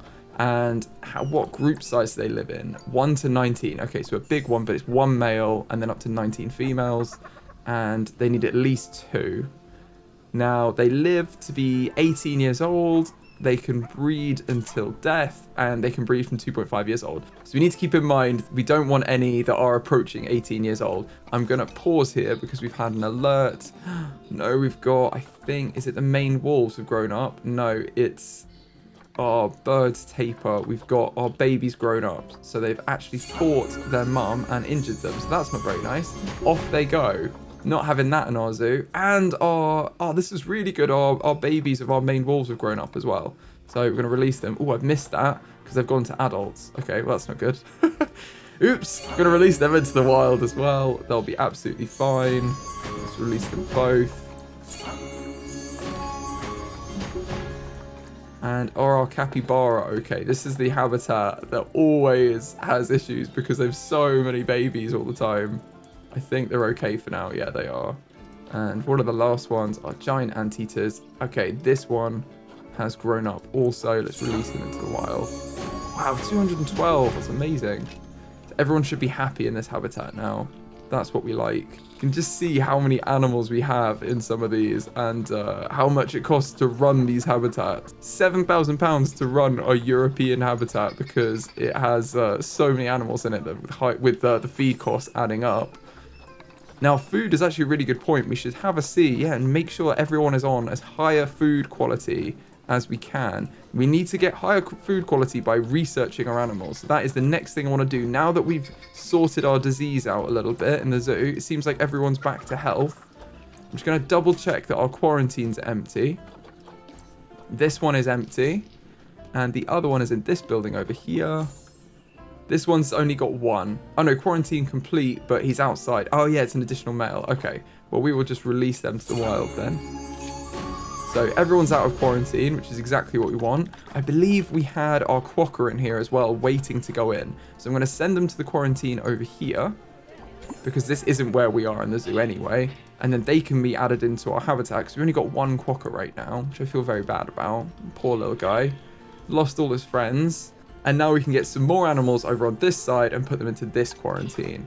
So let's have a look at getting some tackine. These are 7 years old, so that's perfect. Let's just adopt all of these and get 4 of them. That's a decent sized herd to start with, and we'll get a male as soon as we can.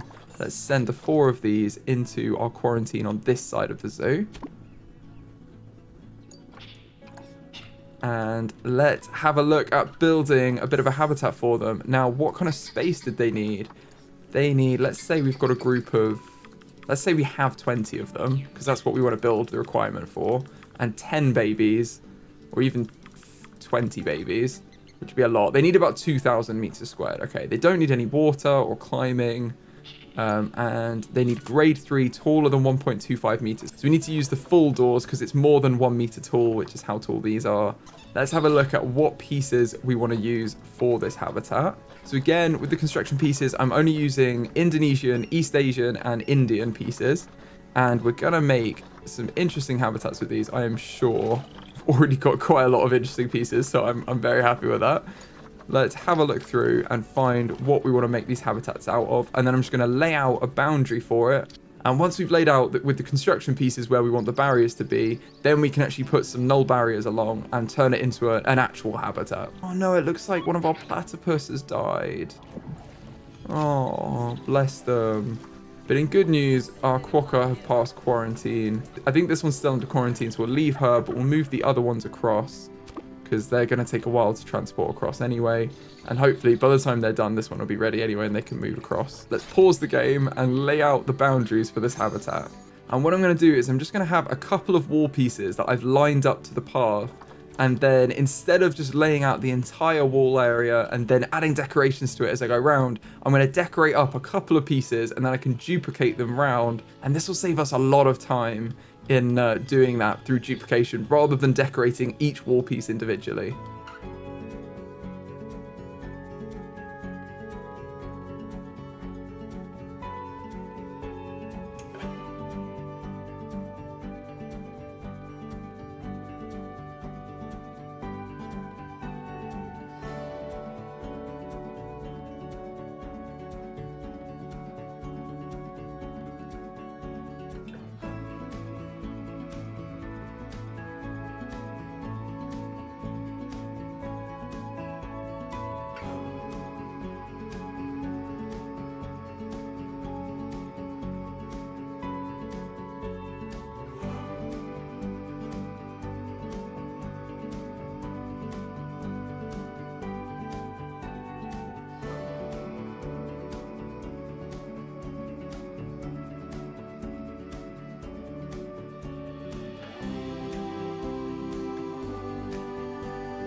Okay, we've put in the boundary now with all these. I put some lanterns in as well, so we'll have a bit of light around here when it gets dark.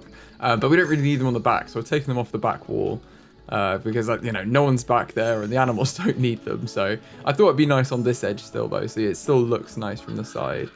But I thought it's just a waste to have them on the back. So we need to put a door in to complete this kind of boundary area, and we need to add in the null barriers. So seeing as we've gone for this brick style, I'm thinking let's go for either the metal or the glass habitat gate. The glass might look better here. Or the metal actually. Maybe we'll go for the metal one.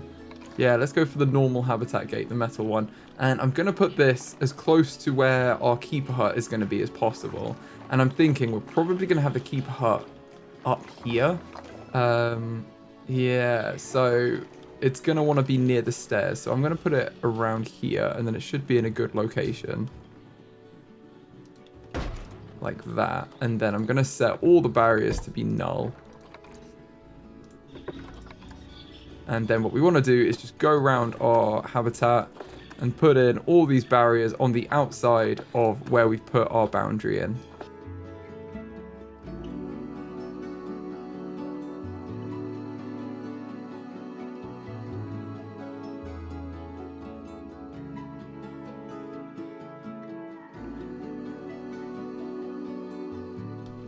Okay, so we've linked that up. Now we just need to edit this section so it looks a bit less weird. We're not going to have this design. We'll probably just try and put in a door frame and make it align up.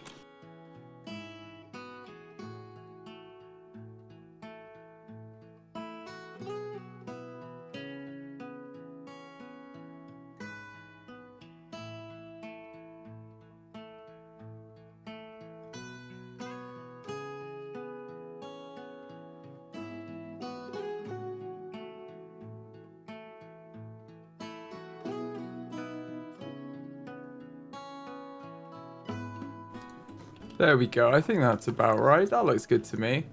And hopefully that will work. Oh, apart from that trim at the back. We don't want that. Let's just move this in here so that will be covered up. As long as you can get the pattern to align, you can't really tell that it's duplicated. There we go. Now, that should be absolutely fine. This should be a perfectly fine habitat. So I'm going to rename it Tackine. And if I play, I think they're passing quarantine, so we can actually move them in. And hopefully they won't be able to escape. Now, I've tried to make it more than 1.5 meters tall everywhere. So this bottom row is 1 meter, and then we've got the fence posts to block any higher than that. So hopefully that'll work. It should be absolutely fine. And the construction, like the resistance grade of the construction pieces is like unlimited. So they won't be able to break through them. Let's grab the 2 that have passed quarantine. Oh, it's all of them actually. Let's grab all 4 of these and move them into the Tackine habitat. And we'll probably get a bunch of alerts that we don't have the right buildings for it yet. So let's put a large keeper hut in up here, which is going to have good access, hopefully. I'm going to turn angle snap off and kind of align it to the path a bit. Now, we are going to make a proper building for this, but for now, let's just put a keeper hut in as it is there. And the other thing we want to make sure is that the negative impact isn't touching any of the paths. So let's make sure it's like that. There we go. And they've got good access down, or they can go up and do some of the other habitats we're going to have. But this isn't too far from the habitat for the keepers to go, so it should be absolutely fine. We're also going to want a staff room, so we're going to put a large staff room in next door. You can have it along that path. And the other thing we're going to need, I think this is probably fine actually. We're going to leave that here. I'm going to make a work zone for it. Let's go to staff work zones, and we're going to start the Asia work zone. And then we are going to put this habitat in that work zone. And then I'm also going to add it to the zoo work zone. And for now, this is going to be fine because it hasn't got any vets in it, but we do have a vet and a mechanic in our zoo work zone. So there is going to be someone that's able to come and sort this out because the vet doesn't come very often anyway. It's only like a routine inspection type thing, but it's at least got a vet assigned to it. And then we've also got the dedicated keeper in a keeper hut, and we need to actually add a keeper. Otherwise we don't have a dedicated keeper. So let's put 1 keeper here and assign them to the Asia work zone, and they're our first keeper in the Asia work zone. Now these all need power, of course they do, as do most of our lights that we put on our habitat. So let's add a solar panel in here, and then we're also going to want to add some down here. I'm going to sort the decoration out for them at another point. I'm thinking this one could probably be edited and have it on the other side.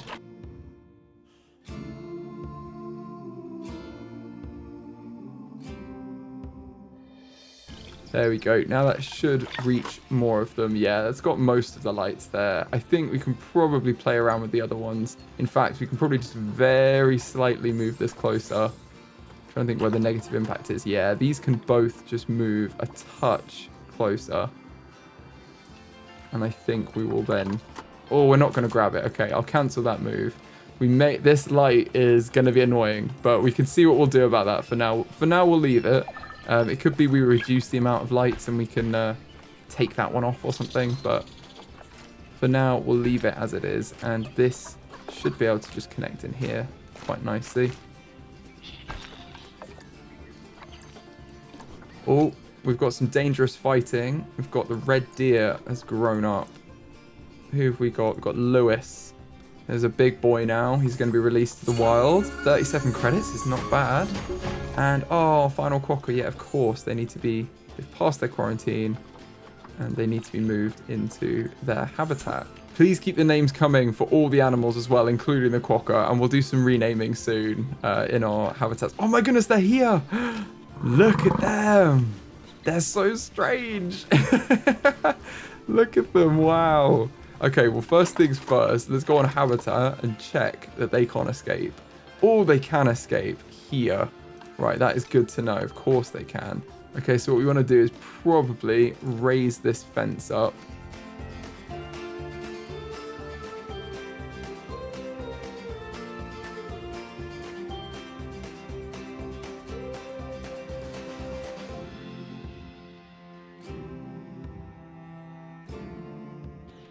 Okay, that should be fine, except it looks like an animal's escaped, so it's not them. That's unusual. How has an animal escaped? Where's the barrier? Maybe... Oh, it's that the barrier's just... Oh, that's so annoying. Okay, that's not escaped. We haven't quite done the barrier properly here, so I'm going to edit this barrier.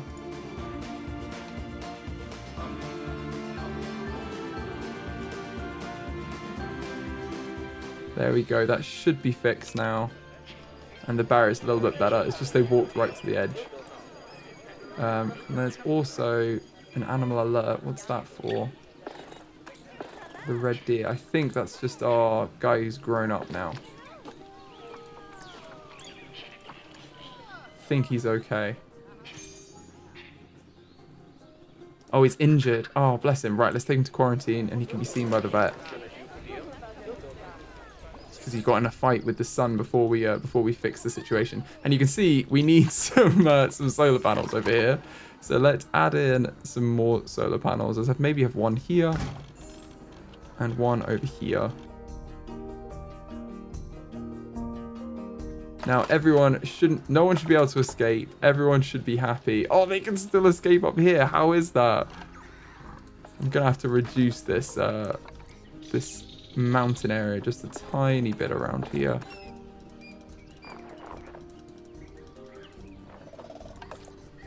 If we flatten it out, they shouldn't be able to jump.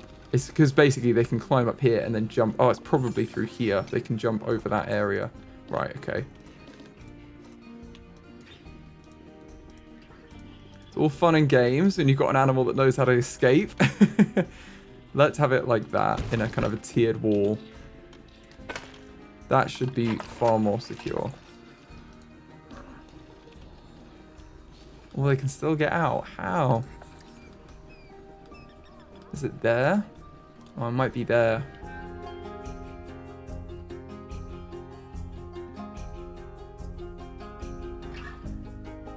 Right, hopefully that sorts it. I'm going to keep trying until it works, but my alternative plan is to use this as an opportunity to make a shelter for them. So I'm going to pause the game. Other than that, they can't get out. Let's see what the terrain issues are. Right, okay. They're going to need a bit more short grass and a bit less long grass and a bit more rock. That's absolutely fine. We can definitely do that. They're also going to need some water, and we've got a nice water pump right there. So the water area needs to be over here. So let's first create these guys a little bit of water. There you go, that's a little drinking hole for them, a little watering hole. We can also make this a little bit rocky underwater, which might give them a bit more of their requirements. And around the edges, it can be kind of like a rocky area over here, and then also have some rocks around here.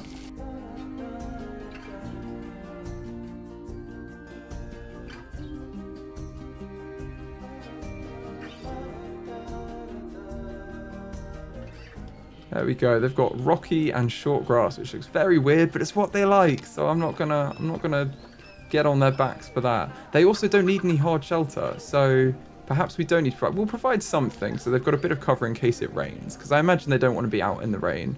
So let's just build them. If we pause the game, let's build them a little shelter up the back here. We can fix our habitat barrier to be a bit more consistent, and this should hopefully meet their needs quite well.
Okay, we built kind of an interesting red roof. I thought we'd have like a big barn. It kind of gives me like American barn vibes, which I like, to be honest. It's like a big barn for them, and it should resolve our issue of them being able to escape because we've just blocked off the back area. So yeah, they can't escape now. It's all completely enclosed, and they've got a large hard shelter area. Even though they don't need it, they have an area to go if it rains.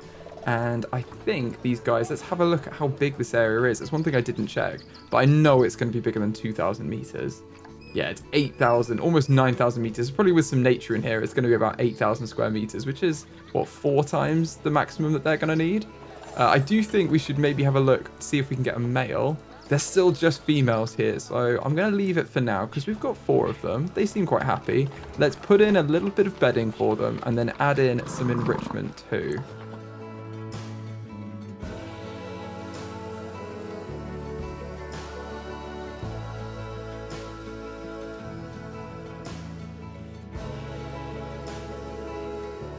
Okay, just added in all their enrichment. That should mean that their needs are being met. Look at them. What's this one? Temperature. Oh, it's too hot for them, is it? Okay, that will help when we put some nature in because we're going to put some trees in. So let's do that next. Let's add some nature. So we've got the tiger. Oh, not the tiger, sorry. Just temperate Asia. And I've just realized I've made a huge error. Because these poor guys aren't from the grasslands. I thought that these guys were temperate and grassland animals, but they're actually tiger and temperate animals. So there's no way they're going to be happy living in the African grasslands. And I don't think that would fit in our kind of rules for the ethical zoo. So unfortunately, I think we're going to have to say goodbye to them and find a replacement for this habitat. But luckily, there is another animal that would share a very similar habitat to this that I was also planning to add to the Asia section. And that animal is the Saiga, which is a very strange animal also. So you can see I had strange animals on the mind when I decided to add the tachines in. This is why they reminded me of Ice Age, just they're all woolly, they're from the taiga. So they're definitely just not going to be suited. So what I'm going to do is I'm going to send all of them to the trade center. And then we're going to have to just trade them to another zoo. They're probably even being traded to our own Winter Wonder Zoo in the tundra climate. So let's hope that they are all getting on well if we quick trade them out. Now, we do need to get the correct animal that works in this habitat. Now, let's get the Saiga. And you can see these are also very interesting animals. If we look on the Zoopedia, they live in groups of 4 to 11, so 1 male still. They live to 11 years old, and they can breed until death and from 2 years. And they also have a 1.25 boundary requirement, so it's not going to be too bad. And if we had a group of 11, wasn't it? And 11 babies, they need even less space. So this is even better for them. Let's get these guys and put them in. And they should be just fine having this habitat, even though it wasn't originally intended for them. They're all of a reasonable age as well. Let's grab these 3 and move them in. Let's put them into quarantine first to check if they've got any illnesses or injuries we should know about before they go into the zoo. And then when they're ready, we'll move them in, which probably explains why they needed so much rock and short grass. I was like, it's not very, it's not very grassland to not like long grass. It's a bit strange. They normally like long grass. So I'm just going to revert some of this to long grass along here. And we can see what the newcomers want when they're in. We should probably also get rid of the enrichment we've put in because it's likely not exactly the same. There we go. And also, oh, we've got, oh, Perry's died. No, Perry the platypus is gone. And we've got our jaguar babies have grown up. Okay. Oh no, they've injured Hunter. Stop fighting your children. Right. You're going to go to quarantine, Hunter, and your young son is going to be released to the wild. Look at that, 314 credits. Wow, off they go. These jaguars are beautiful though, aren't they? Look at them having a little sleep. They're very, very pretty animals. This unfortunately means that there's only 1 platypus in this habitat as well, which isn't part of their group size. So let's have a look for some platypus and see what we can get. Right, well, let's have a look again at the Zoopedia because I can't remember what group size they live in. 1 male and up to 2 females. So we've just got 1 female at the minute. So we'll get 1 more male and 1 female potentially. Let's sort them by appeal. This one looks the best. Let's grab him. And let's also grab this female. So we have a couple. Let's move them to quarantine in this side of the zoo, and then they can be moved across when they're ready. And it looks like we've got a male here as well, so that's good. Let's make sure these are all sorted by appeal. This is the best male. Oh, I think I like the stats on this one, especially fertility. We're going to go for this one. And then we could get, let's get this single female as well. And then we've got a couple more Saiga. Let's send them to our quarantine and they can be moved across. And it looks like they've passed quarantine, these three. So let's move them into the habitat. I have to change the name of that. That's so ridiculous. I can't believe that that happened. Let's put the Saiga in here. Keeper's here. Like, where did my herd go? It's okay. You'll have a new herd soon. And we've got the inspector here. Perfect. They'll always rock up exactly when you need them. We can, however, go and put the right enrichment for these guys in before they get here. Let's sort the habitat tab by Saiga. Oh, I'm going to pause the game because one of our boars is about to inbreed. I'm going to sort this by Saiga. I'm going to put the enrichment in that's relevant to them. To be honest, it looks exactly the same. I could have just left what we had in here from before. That's crazy. Okay, well, I'm going to put them in and they can enjoy much the same enrichment as was already here. And yes, that should be fine. I'm also going to put a large food trough in, and I'll probably put that over here. Maybe about there, and then I'll move this hanging grazer across a little bit to here. And then they've definitely got an area where they can have their food. I'm gonna go sort this out. We don't want them to be breeding. And it's Addison, the young male. Let's release him into the wild. Because Henry is his dad, and there should only be one male in there. These young ones, they come up so quickly. It's so much to manage, isn't it, when you own a large zoo? And here come our Saiga, our newest additions. I'm very excited for these. We've got more of past quarantine. Oh, our platypus people, they're ready. Let's move them through into the platypus habitat. And we're just in time to see the Saiga arrive in the hands of our caretakers. Let's have a look at them as they come through the door. They have a really strange nose. It kind of reminds me of like the proboscis monkey. And also kind of from the animals from Ice Age. So they're featuring heavily in this video today. Oh, look at them. They're tiny. Oh, their little faces. It should hopefully meet our standards of being ethical because it's a very large habitat for them. It should have everything they need. We just need to make sure it's the right terrain type for them right now. It doesn't have enough short grass or enough soil. They need a bit more soil.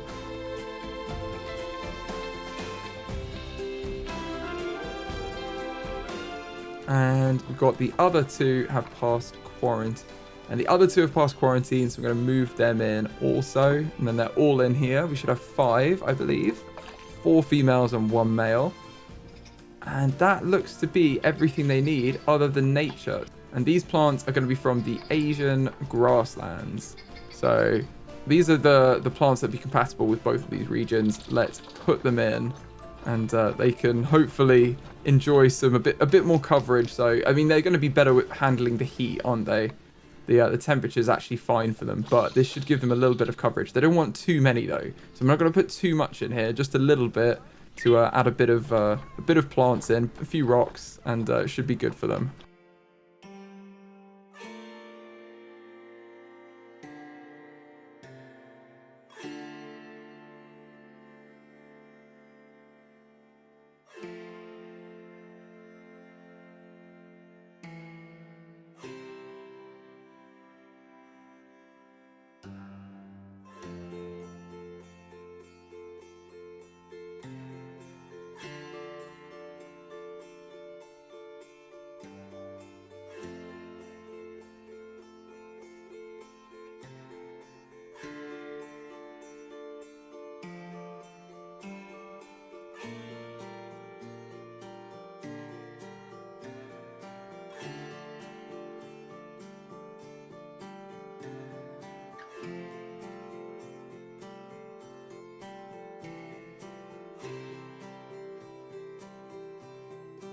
Okay, I don't want to put too much in. I think that's probably okay for them because they don't want too much.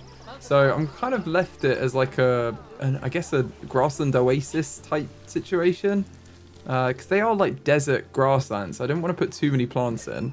And it seems like they're happy with that because they've got 100%, they're happy with the plants, they're happy with the terrain, and they are happy with everything. Their nutrition could be better, but we do need to set up our vets to actually research what we want now. So let's do that right now. And I think we need to start with our European animals.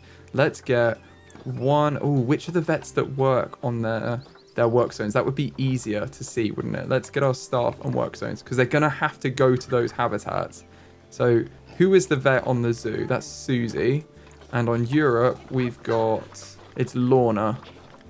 Okay, so Lorna and Susie are the two we need to research our European animals, ideally. So let's get Susie on the European fallow deer and Lorna on the red deer. We can get our education up, we can improve their meal quality. Now we could get another vet for this area, which is probably not a bad idea. I'm just trying to think about our finances. I don't want them to go too low. Our guests seem to think that the zoo ticket price is fair, so I don't want to put it up too much. They're also very thirsty, and we need to sort out the litter and everything. But I think everything's doing a bit better. They're happy with everything other than we need a bit more water and to clean up all the litter, but I do think that we're doing much better on that now. The crime, we probably just need to replace everything. We've had a few things vandalized. Let's replace all, and replace all. But crime doesn't bother me too much, honestly. It's not the end of the world. It's just a few things that are vandalized, and the security guards are doing a decent job. The only other thing I want to do to this habitat is just elevate some of these areas very slightly. I'm just going to raise up this part of the habitat. Just move the enrichment item out of the way.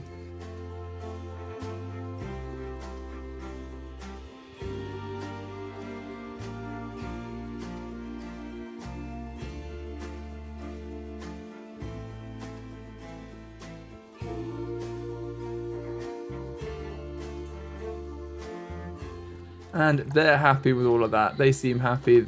It's a little bit more interesting. Just having a little bit of a different elevation over here, I do think it makes a bit of a difference. Now we've sorted out this habitat, let's learn a little bit more about our new guest, the Saiga. The Saiga antelope lives on the steppes and grasslands of Mongolia, Kazakhstan, Turkmenistan, Uzbekistan, and Russia. It can run up to 80 kilometers an hour, so it's a little bit faster than I am. And it migrates over 1,000 kilometers between summer and winter. So we haven't fully accounted for that amount of space in the zoo, but I think we can make it work. The Saiga antelope's nose is thought to be adapted to filter out dust in the hot summers, which is why it has that appearance. Saiga antelope are often predated by wolves, and their calves are often killed by foxes, dogs, and eagles, which is a little bit sad. Unfortunately, when trading rhino horns became illegal, Saiga antelope horns became more in demand and were often used as a rhino horn substitute in traditional medicine. Apparently, this was even actively encouraged by rhino conservationists. The Saiga is now considered near threatened, but this is an improvement over the last 20 years, as from 2002 to 2022, it was considered critically endangered. And this increase in population is due to conservation efforts to reduce poaching and prevent the spread of disease. However, the genetic diversity of the Saiga is still low, so it has a bit of an uncertain future. Okay, we've learned quite a lot about them, and they're such cool little animals. Oh look, I think this one's gonna drink. Look at them, having a little drink. Adorable. Now, we haven't quite finished with their habitat. Oh, we've got dangerous fighting. Oh no, okay. I think all the babies have grown up in our European mixed habitat. Let's have a look. Yeah, we've got a couple of the deer have grown up. So this one needs to be released. I don't know why they can't. Oh, they're injured. Okay, well, let's request quarantine on them then. And then also the red deer. His prongs is injured. Bless him. Let's send him to quarantine. And then let's have the sons released to the wild. So we've got Ben. Ben needs to be released to the wild. Okay, that should be fine. And Sydney's died. Bless. Forever in our hearts, Sydney. Now, what we're missing over here on this habitat is we need some education and some donation bins. So let's guest facilities. Let's put a donation bin in. I'm going to put it about here, I think. We need to put them in areas where guests clump together. So this is probably a reasonable distance. I'm going to recolor this for our Asian theme. And I think these are pretty reasonable colors to use throughout. So I might do kind of an orange and yellow theme. I think these are pretty reasonable. I'm going to go with the orange and yellow and then a white icon. I think that's pretty good. Let's duplicate this and move it across. Have a number of them along here. And then we're going to need some education facilities to educate our guests about them and get more donations from them. So let's put them in and turn off random rotation. And it should be easy enough to just add these to the wall where we want them.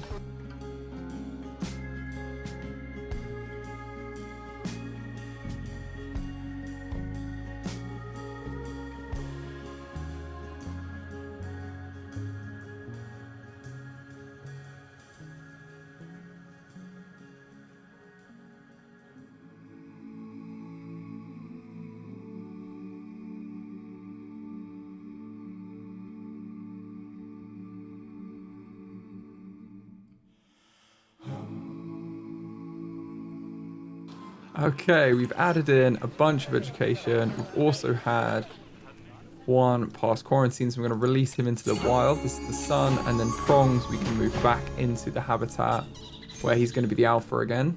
And yes, all of our education is up, and they should be donating now. So hopefully these animals will start bringing us some money in as well. But they're so funny looking. And we've got some education boards and speakers to do our education for us. Also got the redneck wallabies about to inbreed. Never good. I'm going to guess that this young male is the son, so I'm going to move them out. And I think that's a pretty good start to the Asia side of our zoo. We will obviously be expanding this out. We can maybe have some guest facilities over here. We want more habitats around here, and all across here I want some nice habitats. But I think this is a pretty good start. The Saiga are a very unique animal to have, and the fact that they're near threatened means that we're doing something to really help the species out, so I like that. Our Saiga look like they're settled in very nicely into the new Asia section of our zoo, but we've got a couple of animal alerts. Our red kangaroos, one of the males has grown up and is now competing with Dundee, so we need to release this young whippersnapper into the wild. Only 15 conservation credits because they're not really endangered or anything. So we're going to release them though and get a few more credits for the zoo, and it will mean that Dundee's the only male, which will restore balance in the red kangaroo habitat. Now we also are experiencing a little bit of fighting between the young adult female and the elderly female in the spotted hyenas, so I'm just going to release the young female into the wild. I don't want them to be fighting. Ideally we'd have kept them and used them for breeding, but if they're going to be fighting, it's just not worth it. Like, I don't want to cause any stress or harm to the animals that live here. It kind of goes against the whole ethical zoo if you're kind of allowing fighting.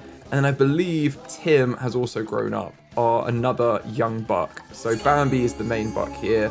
Tim's going to be released to the wild, and now there is only one male, so everyone is happy over here too. It's the thing, I mean, it's good we're breeding so much, but they grow up so quickly when you have this many animals. Like, there's always someone who's just grown up. Look at them as well. I really like this mixed habitat we have in the Europe section. I feel like everyone enjoys it. They all look like they're living their best lives. We've also got a reward for releasing a tapir into the wild, so we might as well claim that. It's a bit of extra money, and we haven't had protesters for 2 months, so hopefully we'll get this one soon. And we need a zoo inspection report with an overall rating of 5 stars. Well, we've got the inspector here right now, and so far we've got 5 stars. We're doing well on this. So let's see how we do with everyone else. I don't know who they're going to go see, because the black rhinos are this way and the platypus are over here. So I don't know why they're walking this way. They're doing a very strange route. They're maybe going to the jaguars next or something. I don't know. But I think everyone over here is doing well. Yeah, they are. Okay, they're both living happily, aren't they? Just living their best lives in here. Little jaguars. Got their waterfall. Oh no, someone's died. Oh, our emu, our female emu, is about to die. Well, that's a bit sad. She's still stood up tall right now. Oh, I'm going to pause the game. I'm going to call the vet for them if they've just died. And then we've got a redneck wallaby that's grown up. That'll be... Ooh, I don't know which one. I'm not sure which one it is, actually. Let's have a look at the stud book. Okay, so this is a child of this one. Oh, okay, yeah, they've been breeding a lot. I think both of these might need to be released. Let's release this one into the wild. And then just have a look quickly at our redneck wallabies. Because it looks like they've been doing some good breeding. But yeah, look, we've only got one emu, so we need to fix that. Got lots of emus here. No, there's not too many. Oh, there are. Yeah, there's a lot. There's so many. I mean, they do live in big groups. But this might be quite a lot. I think everyone's kind of okay, though. They're not out. They're not, you know, they're not in too big a group size. So it may be okay. Let's see if we can click on one. Yeah, everyone's happy, actually. As long as they don't inbreed, it's fine. But we'll just, if they're about to, we'll release one of them. Because you don't want too many siblings together. Oh, and we've got a fallow deer about to inbreed. Is that because they're the child of Bambi? Right, well, we'll release this child into the wild. And I think both of these are siblings. So I'm going to release both Rachel and Bart into the wild. Got lots of the babies that have kind of all grown up together. And now they're starting to breed. And it's not good. Mute Swan. I think all of these adults are children. They're not actually the adults that we got. So let's release 5 of these into the wild here. We've also got some boars that need to be released. So Harry needs to be released to the wild. I can't believe how many we've had grow up. It's amazing. And Bernie, which I think means Louise, Eleanor. Everyone around this age, I think, needs to be released into the wild. I don't know where the line was. I think that's it, though. I've also just released all of the young adult boars. I'm just going to make sure that all of our habitats don't have any young adults that have grown up because we don't want them to then start fighting with everyone. And it looks like we need an emu. So let's get a few emus. And I believe the males, let's have a look at the species, but I'm pretty sure the males look after the babies in this species. So we probably want, yeah, it's up to 5 males and 5 females. I think we want more males than females. Okay, so let's have a look and see who we can get. Let's order them by appeal as well. So the most appealing at the top. I don't really like it when they've got really low immunity. I'm going to get this male. And then I don't mind them being small. Let's get this female.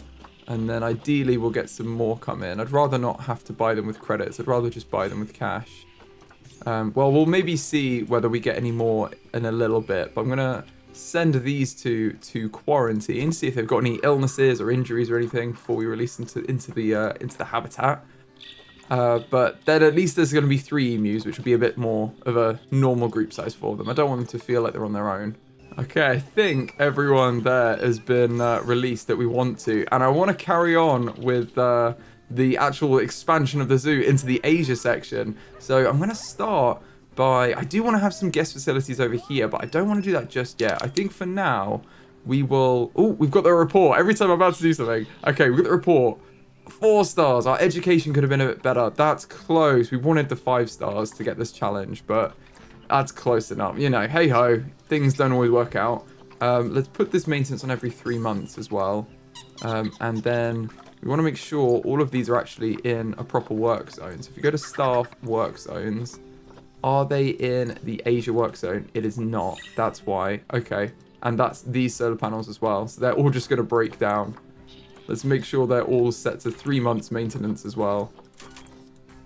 And then that will probably be a little better. And we've just had Jeddas died, bless them. So 1 redneck wallaby has gone. Gone but not forgotten. I can't seem to call the vet, it's not highlighting, but it is making the vet sound, so I think they're on their way. And it looks like our emus have passed quarantine, so let's move them into their habitat over here. Got all the redneck wallabies about to die of old age, so that's probably all purchased at the same time and at a similar age. And we've got others about to inbreed. I think we're going to have to release all of the young ones in this habitat as well. Otherwise, we're going to keep getting these alerts. So let's just go through and make sure all of the related ones are going to be released, which I think is everyone from here. Obviously, we won't be able to release the pregnant ones.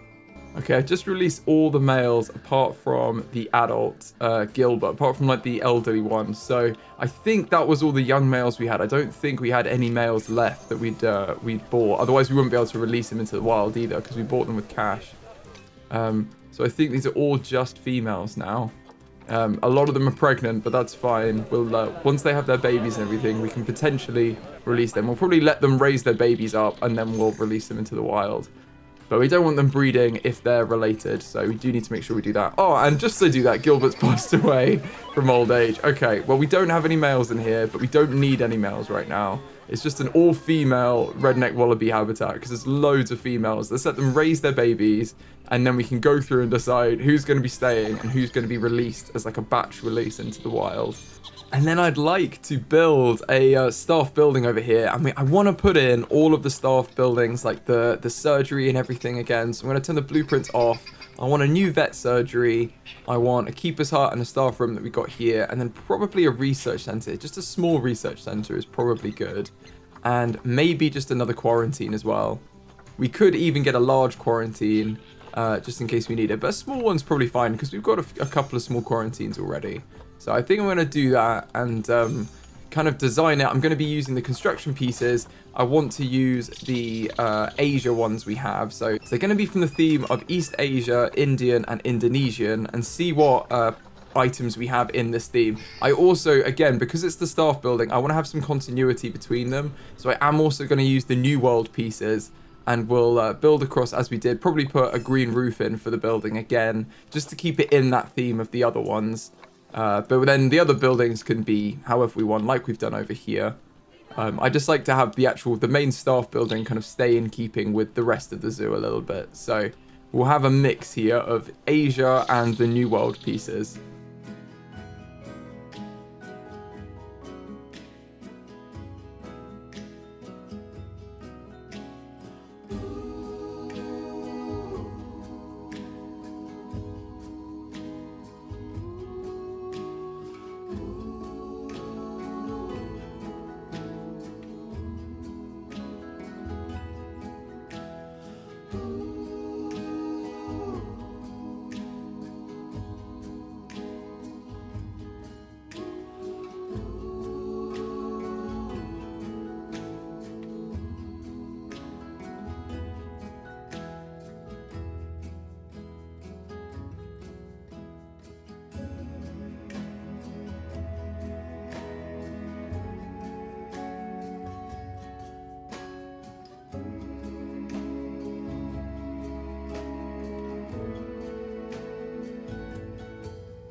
Okay, I think that is probably good.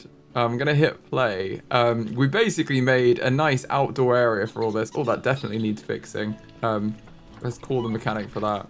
But it's got 2 solar panels. We've got all the staff buildings we need. So we've got a nice big staff room in there, which looks very nice. It's actually in keeping with the colors as well. Then we've got quarantine. We've got an animal trade center. We've got 2 toilets that don't work, but they'd be staff toilets. If we're imagining they'd be staff toilets. Then we've got a little research office for our vets to use. And next to the vet surgery, we've got a nice big vet surgery, and then a large keeper hut over here as well. So there's plenty of stuff in here for our staff. It's a big building for our staff. And they've got these nice outdoor gardens as well, which I thought would be quite cute. So they can look upon the outdoor gardens and enjoy them. I wanted to make a building that was quite like open and airy. So I think I like having this open roof style. I think that's quite nice. So hopefully you guys like it too. This is basically the staff building for the Asia section of the zoo. And I'm quite happy with that. But we do want to get some animals in this video. And before we do that, I just want to quickly take a little trip over to the Saiga and rename them because they're new addition to the zoo and you guys suggested some great names for these guys. So I'm going to go through and rename all of our Saiga. Going to rename our male to Pan, and he's living up to the name of Peter Pan with playing with his toys at any age, as we should all do.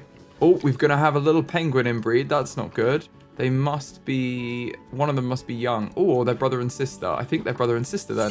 So I will release them both into the wild. They must be little and they've both grown up.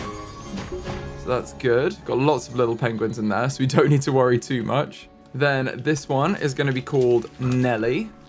Then we're going to have Rockstar. And this one that's running is going to be called Me. Or Mai. I'm not sure how you pronounce it. This one is going to be named Schnoz. because of their quite large nose. And then our platypuses, platypi. I genuinely, please, you guys don't seem to have an answer for me. You really need to figure this out, whatever they are. Our platypus needs to be renamed. So we're going to have this one be Mango. This one will be Lulu. And I think our male has to be Perry the second. You've got to have Perry the platypus in the zoo, don't you? We've also got Pip, a meerkat, is about to die of old age, bless them. So, oh, they've just... Oh, no. There they go. There they go. Please don't. No. Oh. And there they go. Okay, well, Pip, rest in peace. We'll call the vet for you. We've got protesters around this. The snail habitat needs to be cleaned, but we've got keepers working on that. Probably a good reminder just to train up all of our staff again, because that's always a good thing to do. Yeah, Pip's died. And that's a good renaming for our zoo. So now we've renamed everyone, let's expand and get the next habitat for this zoo. And that is going to be the Sloth Bear. So these guys are vulnerable, so I really want to get them in the zoo and start breeding them to help the species out. And if we look at them, it's just 1 to 2. So ideally we want a male and a female Sloth Bear. And they live to be 35 years old, which is quite a good age.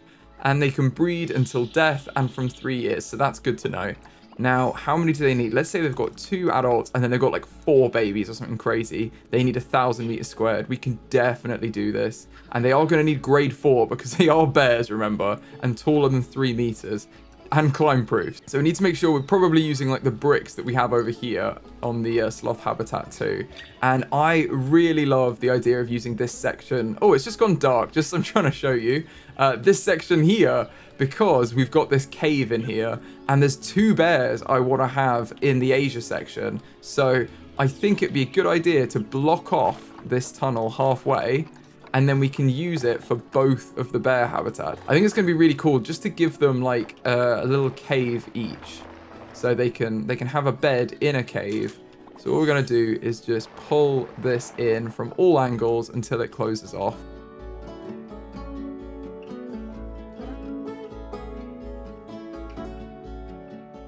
There we go. We filled it in. Now it's completely solid. And we now have 2 caves instead of 1. So we can have 2 bears. Or 2 bear species. Now let's have a look at our bears. We want to get the sloth bears. So sloth bears, who's available? Let's sort them by appeal. This one looks very good. Yeah, let's get... Oh, he is 12 though, but they live to 35. So it's not actually that old. These are both kind of tying. I think I'm going to get the younger one just because they're both tying on like genetic stats. So let's get this young one here. And then this female is probably very good. Let's adopt her. She's only 3 as well. She's really good. Okay.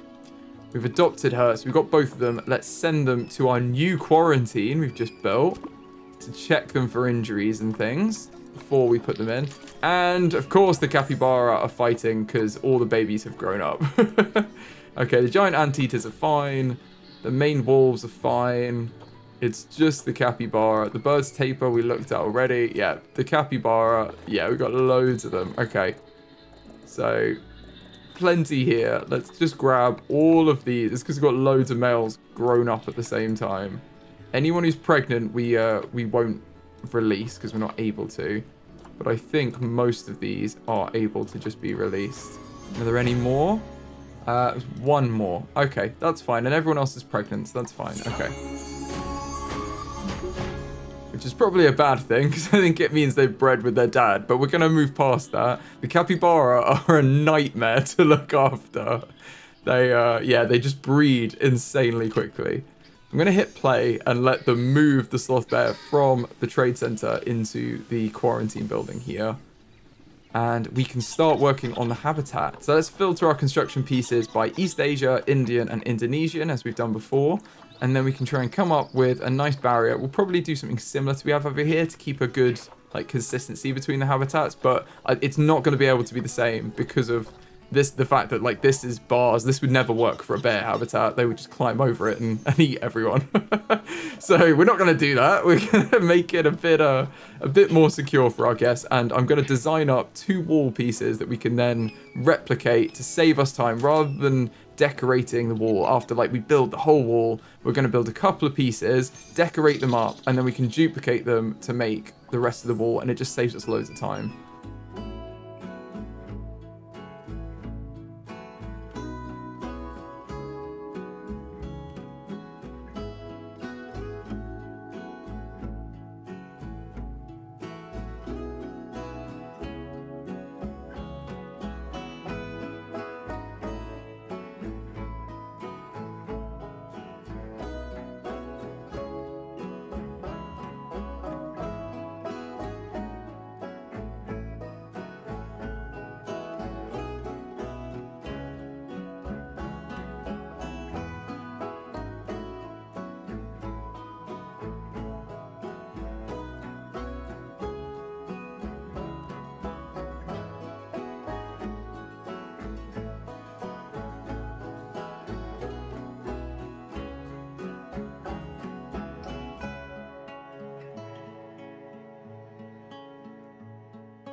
Okay, we've just built a huge section over here. I'm just going to go through with the null barriers and the door. I'm going to have to put a door in somewhere. And I think I'm going to use the glass habitat gate door for this habitat. But I need to make sure I build in basically a door into one of these and then the null barriers. And I think I'm going to put the door around here. have it sit in this piece here. I think that's central, and then I'm going to get the null barriers and just make sure these go on the outside of where I've just placed these barriers here, and go the whole way around the habitat, basically.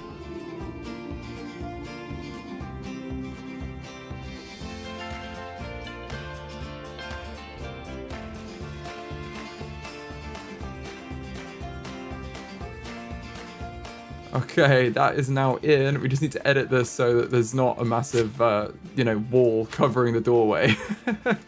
We're going to replace this with the Indonesian door piece, which will hopefully fit at least thereabouts, and then we can move some other pieces if it doesn't. That does a pretty decent job, honestly. We could maybe move the door very slightly, just to make sure it's as even as it can be. There you go. That looks a little bit better to me. And annoyingly, there is always this gap just above it. I think in this case, that looks okay as well. I'm reasonably happy with that as a door. So I'm going to leave that as it is.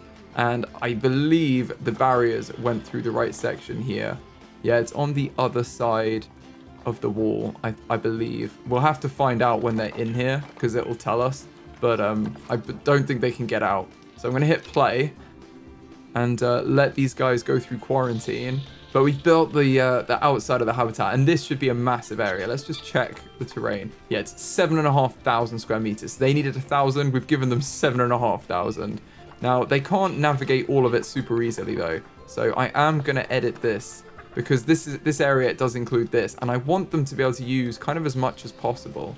I would like them to be able to get up on the top here, because otherwise they're missing out on some of their land. But for that, we do need to potentially change where the barrier is. It may be easier to not do that and instead kind of give them more of the space out here. So I think they've definitely got enough, even if they can use half of the habitat space, which I think they'll definitely use more. They've already got like 3.5 times as much as space as they need. So we're not running the risk with them having too much space here. But I'm just going to edit the terrain and make it a bit more usable from their perspective so that they can basically reach more of the area.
Okay, we've just done quite a lot of smoothing out here. I don't think they'll be able to navigate this at all. And we've made more usable area up here. I think this is quite a lot of space they have now. And they've even got a little shelter area in here that's covered. So I think this is using more of their space. We could continue to eat into this area, actually. If we flatten to surface, we could just basically make this cave go back even further. Which I am tempted to do, actually. Now we've carved this area out, we might as well give them a bit more space out of it.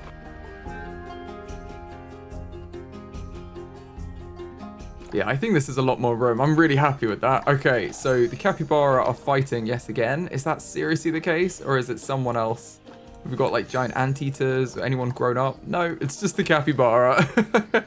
Okay, more of your babies have grown up. Well, there's loads of young adults constantly. Wow, okay. I'm not going to stop them breeding because it is the point of the zoo. It's just amazing to me like how many they have. Okay, that should stop everyone fighting now. Got to, again, back to the few pregnant young females and then the older ones. We've got both of our bears here under quarantine. Hopefully they'll pass soon and we can release them in. The only other thing we want to do is we're going to want to get a water area in this habitat so they can drink from somewhere. And I think that would make sense to have, like, I think the bears often like to swim. I don't know if it's one of their requirements. Let's have a look at the sloth bear. They don't have a water requirement, but most bears do like to at least paddle. So I think let's give them a reasonable like lake at the front, and look, they can jump off into the lake if they want. And we'll make it quite deep so they can properly swim if they wish to.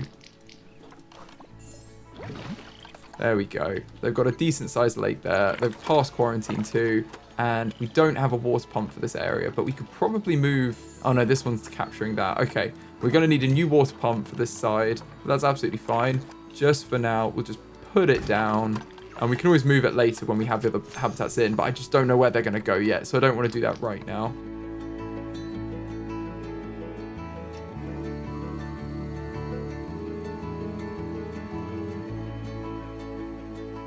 There we go. It can't touch the guests now, and it is functioning. We just need to add it into our work zone so it will be maintained. I'm going to put it in the Asia work zone along with this habitat here and that extra solar panel, and then we just need to make sure that it's also put into the zoo work zone because this has everything. I'm going to put all of these into the zoo work zone, and I believe that's where our mechanic is as well. So that's the one it should like crucially be put into. Right, they've passed quarantine. So let's move them into this habitat, habitat 42, which is soon to be called Sloth Bear. I'm so excited to see these guys. Okay, so they're going to move into this habitat. Oh no, Muffins, one of our cheetah has died. Oh, the vet's already here. Oh, bless. That's probably why I couldn't click vet earlier with the meerkats, because they were already in the habitat. Okay, here they are. Here they come. What do they think of it?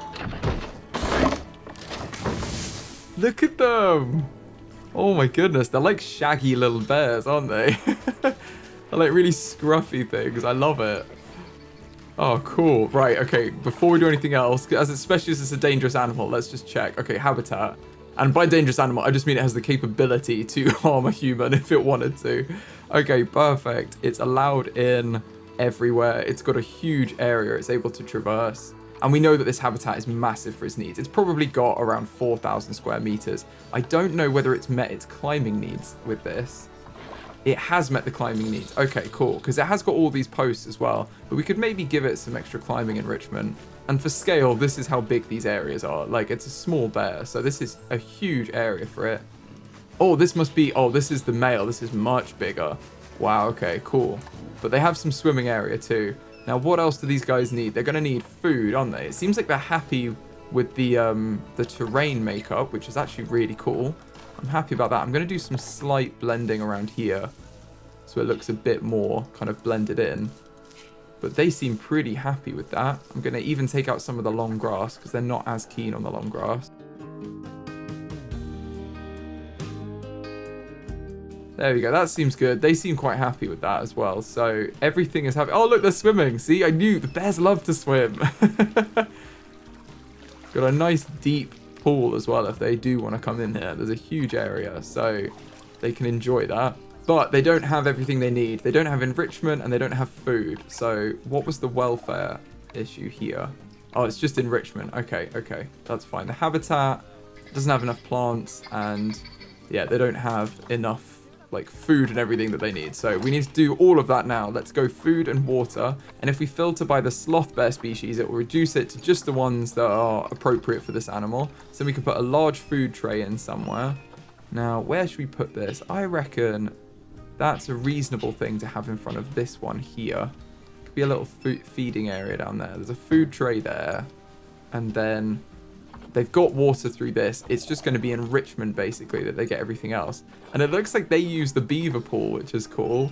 The problem is I'd like to embed this in the side, but if it's going to just stamp out the terrain, it's going to look a bit weird. So I'm not sure I'll keep that in. Instead, let's put lots of feeders in and other items that they'll definitely use.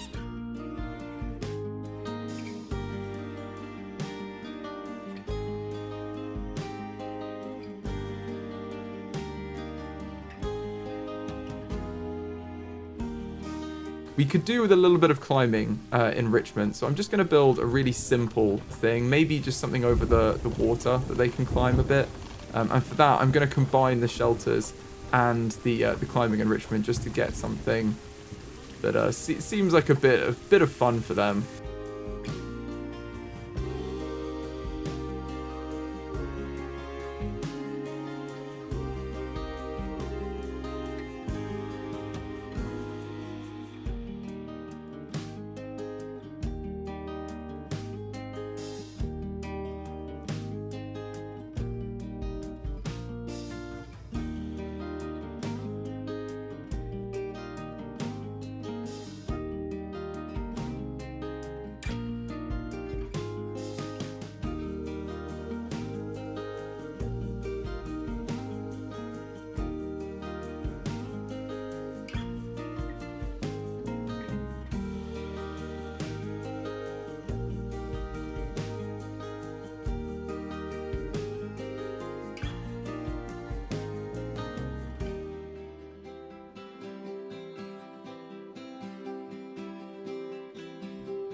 Okay, we've built like a little climbing enrichment over this side of the lake that they have. So they can swim in the lake and they've got some climbing enrichment out here, which should hopefully, yeah, give them loads of climbing enrichment. I think they can navigate all of this. Yep, they can. And we put a little walkway through here into the bed from this area, and they've got loads of enrichment now. So I think these guys are pretty good with everything other than nature. They are going to need some nature, and for that we're going to want grassland plants from Asia, because they're the ones that would reasonably grow here as well. Oh no, Lumos, one of our meerkats has died. Bless them. Well, we've got a lot of meerkats, so it's bound to happen that one of them would die. And this rain is really coming down. That's pretty crazy.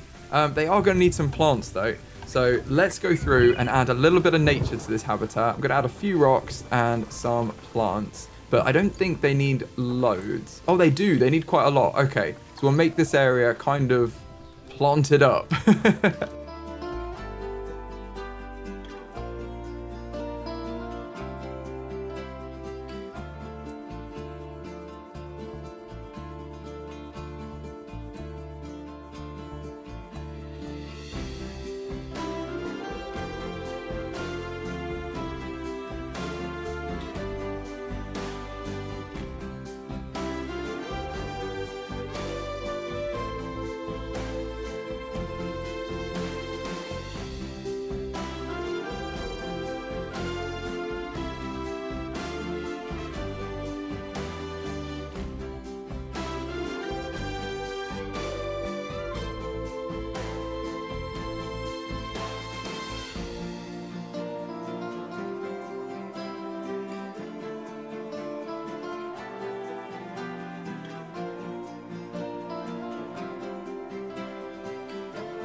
Okay, I think that's enough. We've just hit the lowest threshold, but that's because a lot of the habitat that it's counting is like underground, which obviously doesn't have any nature on it. So I think this is probably the right actual habitat for them in real life. And it seems like it's loads of stuff for them, honestly. I want to check that they still can't escape.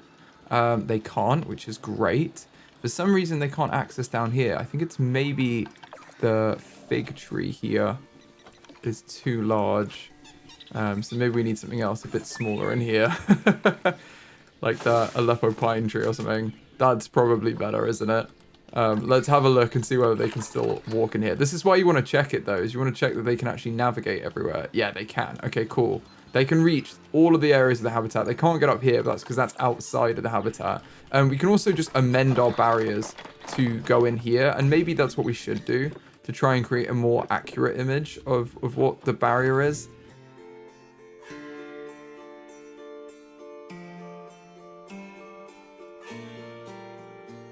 I mean, we can keep editing the barrier to be a little bit smaller every time, but essentially you can see it's slightly impacted the size of the habitat, though it's largely exactly the same. There, and now, or we're at 33% now. But you see what I mean? If we kept moving that around, it would go down. And we obviously don't have any plants on the top of this area here, which it's also counting. So, which we're not going to, because that'd be a bit strange. So it's like a cliff, and there wasn't anything there before. I don't know why we plant trees up there when there aren't any animals living there. So this seems quite dense, and it seems like they want dense jungle. I mean, they'd be happy with 100% covered, so like a full rainforest. So I think this is probably still a good amount for them. And it looks quite cute with the sun coming through, doesn't it? I think that's quite nice. Now, we do need to educate our guests, so let's put the habitat education boards in. I'm going to turn off random rotation, because we definitely don't want that. And let's add them to this board. If we do a line to surface, this should fit very nicely into these sections. And then we can just set this to be the Sloth Bear. And there we go. We'll start educating our guests on them. So I'm going to add these in all along this section. Everywhere we have one of these spaces for them.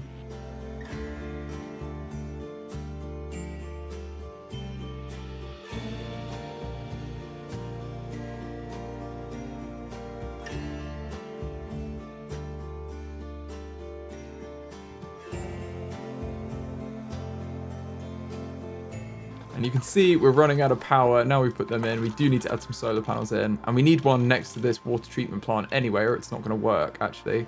So I'm going to exit this group and add one to this group. And then we can link this up as well.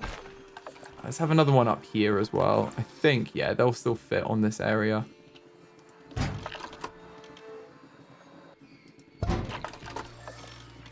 We can set up some decorations for them as well at some point, but that seems fine. Now everywhere has power, which is great, including all the lights for the guests, so that's good. That's all powered up, and the other thing we need is we're going to need some donation bins. So I'm going to duplicate these and place them along every area. I'll probably put 2 on each viewing area like this. There we go. I think that's pretty good. That's a good start anyway, and it seems like the sloth bears are in here and they're happy. Now they're in here and all their basic needs are fulfilled, let's learn a little bit more about the sloth bear. The sloth bear lives in the tropical rainforests and grasslands of India, Bangladesh, Sri Lanka, Bhutan, and Nepal. It has shaggy black fur, a light grey muzzle, and a distinctive grey-white crescent marking its upper chest. This crest on the sloth bear's chest is thought to be used as a threat display to deter tiger attacks. Sloth bears have been known to fight off tigers and cause serious injuries with their claws, so you definitely don't want to fight them one-on-one.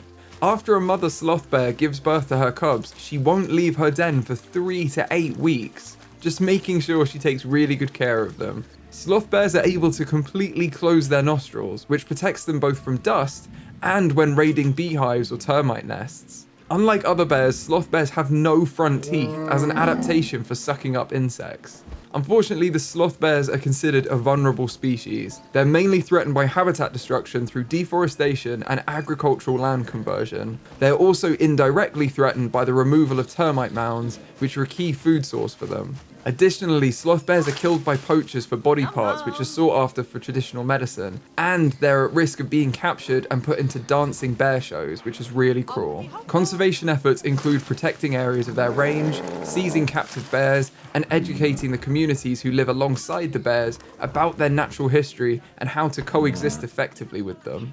And I really hope we get to the point where we can do that. And look at our sloth bears just hanging out in their habitat. I love that they have this kind of elevated bedding / playing area that kind of looks out, because the view from here must be so cool for them. Like, they can actually see loads of the zoo, especially as we build it up like over here. It's going to be really cool. But yes, they're in here, they're happy. We put in all the education we need. We could actually add in some like child-friendly education, like maybe some paw prints. That could be cute. I'm going to whack a couple of these in, just everywhere, you know, maybe in the middle there like that of each of these sections. Just to give the kids a bit more entertainment, and also it boosts their education, so that's always good.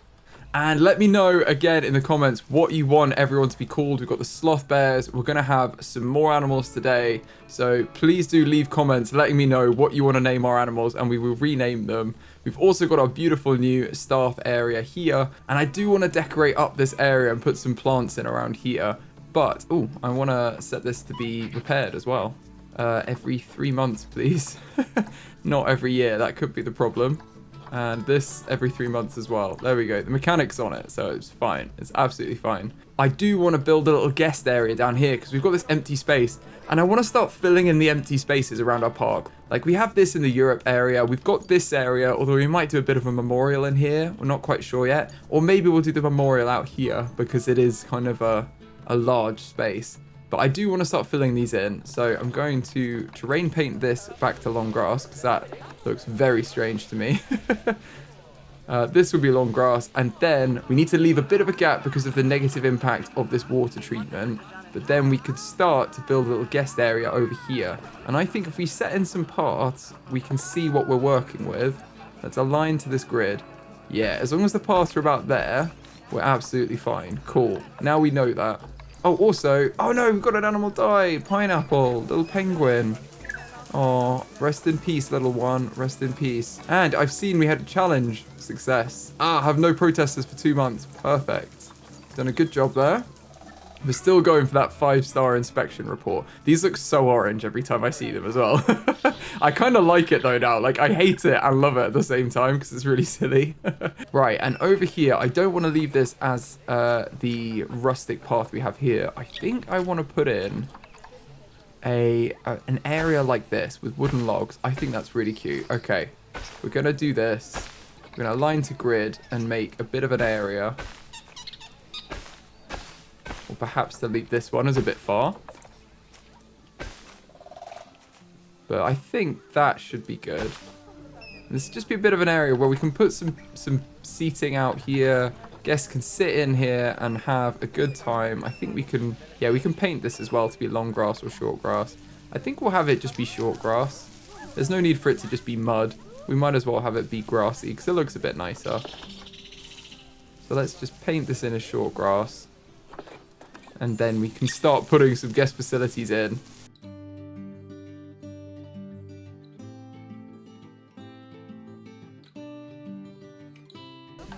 Okay, this is short grass now, and now we can get some facilities. So I think we'll have some facing either way. So guest facilities, let's turn our blueprints off and actually have a look at what we have already. So if we go to zoo, in the facilities tab, we go infrastructure.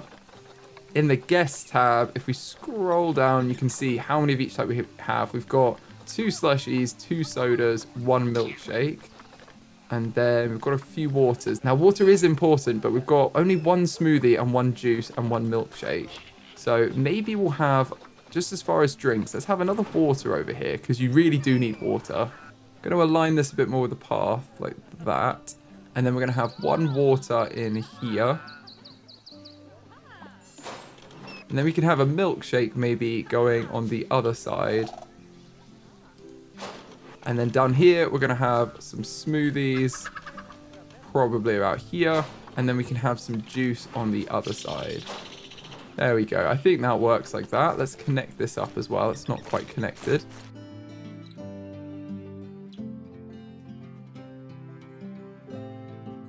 And I've just moved these over because the path didn't connect super well over here. So I think that's connected now, though.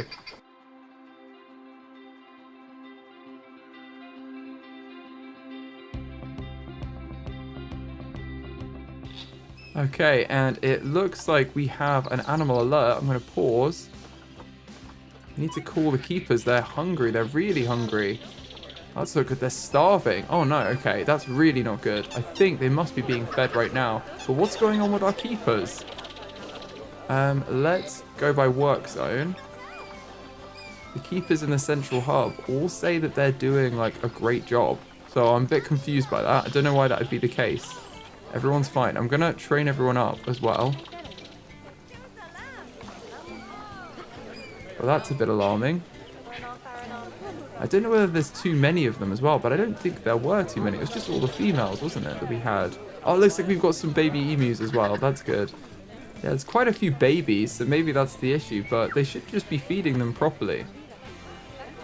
I don't know about that. Don't know what we can do either. Yeah, all of it's within the zoo work zone as well, so I'm assuming they will come over straight away and sort this out. That's a bit annoying. Our keepers should really be on this, especially if it says they have an efficient workload. I don't know why they're not feeding the redneck wallabies on time, because we have all of the stuff in here for them. I'm going to put in some more food in for the redneck wallabies that's appropriate for them. So if we filter by the redneck wallabies, I'm going to add in another couple of food troughs to this habitat, and then there's definitely enough areas for them to be fed. I'm going to call the vet as well, just to make sure they're all okay over here. Where is our keeper? Oh, they're stuck in here. That's hilarious. Okay, so I think this bin must be like trapping guests in there. Yeah, they're trying desperately to feed everyone. Okay, I'm going to move the bin to here. And just move these groups out, and they shouldn't get stuck anymore. That's never happened. That's quite funny. Okay, so that's why they're not able to feed them, because they've been stuck there for ages, probably. Okay, everyone should be able to walk between these now. Yeah, and everyone in that habitat is freaking out because all the keepers are getting stuck on their route between them. Okay, they're feeding everyone now, so we should be fine. Okay, I'm going to delete these alerts. We don't need to know. We've resolved the issue. That's so funny. Okay, back to our guest area. It's going to keep popping up as well that they're starving, which is really annoying. I think I'm going to move these further to the middle, actually, and have them be around here. Yeah, let's do it this way, and then we can have 4 bits of food in the middle as well. So we've got the drinks on either side, and then we don't even have to have 4 bits of food. I'm trying to think what the guests' needs are. Let's have a look at our guests. They're thirsty, and they need the loo. Okay, well that's pretty standard for our zoos. You can see as well, we're in here, they've got a lot on the thirst that they need. And if we look at our overview, let's look at guest needs. Where is hunger? Oh, and no one's coming around here, but they're going to have that. It looks like everyone's relatively happy, though. But they could do with some more around here, which is where this will lead. Okay. And thirst as well. I don't know how you can be thirsty when you're literally next to food and drink. Oh, it's because they're getting stuck in here again. Okay, I'm going to move these tables out slightly, which should help alleviate the congestion.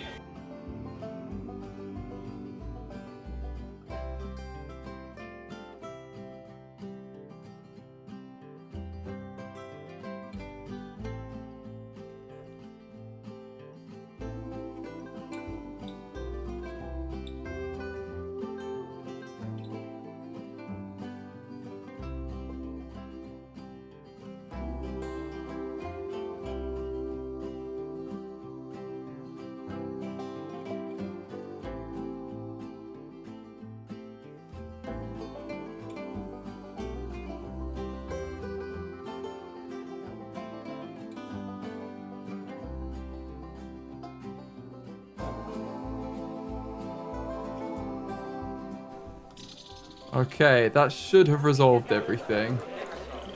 You see why I don't like the guests and why I don't give them toilets. We've just had one of our capybaras has died, and it looks like one of them's been in a box for too long. Why? Did you fall off something? Let's unbox them. Maybe they fell off something and they got boxed up. That's, again, just unbox. Gonna be fighting with the game today, it seems. I'm gonna release these 2 young whippersnappers into the wild because they're young, and I believe, is it our wild boar that have grown up? We've got the male. No, I think that was from previously. He's still just reintegrating. There must be one of the deer has had a baby male that's grown up.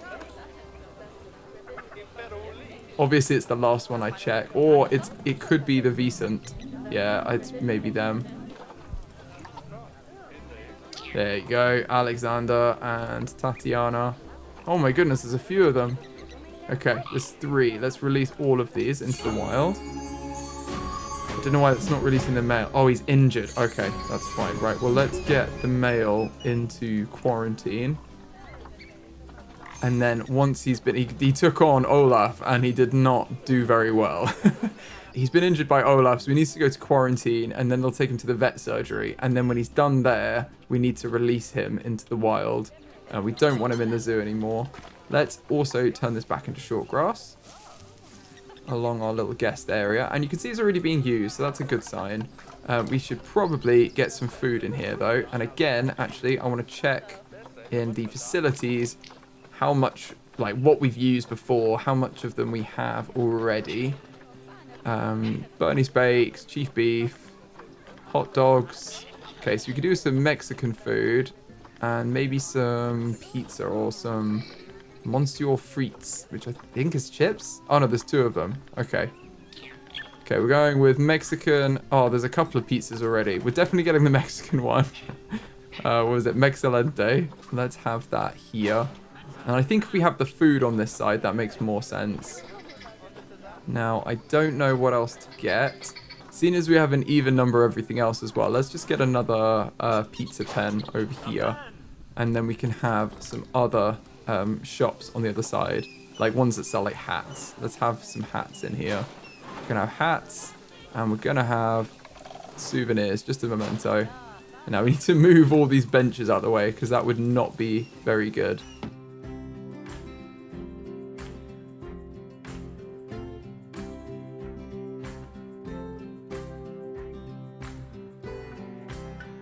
Okay, we've got a couple of seats here as well, and then let's put some more bins in this area.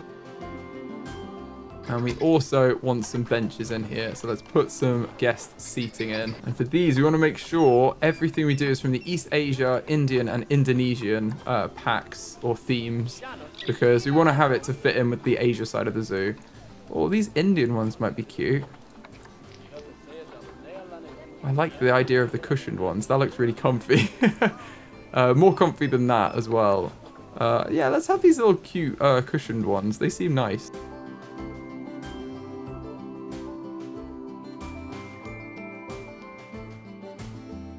Again, I'm trying to put a good amount in, but not too many that they get crowded. And then we can have maybe a couple over this side, but we don't want to block the entrance. So if we have a couple there, then there's a nice easy walkway through. And there's also bins here as well. I'm going to put another bin by this side. There's plenty of bins to throw everything away. Please do not litter in my zoo.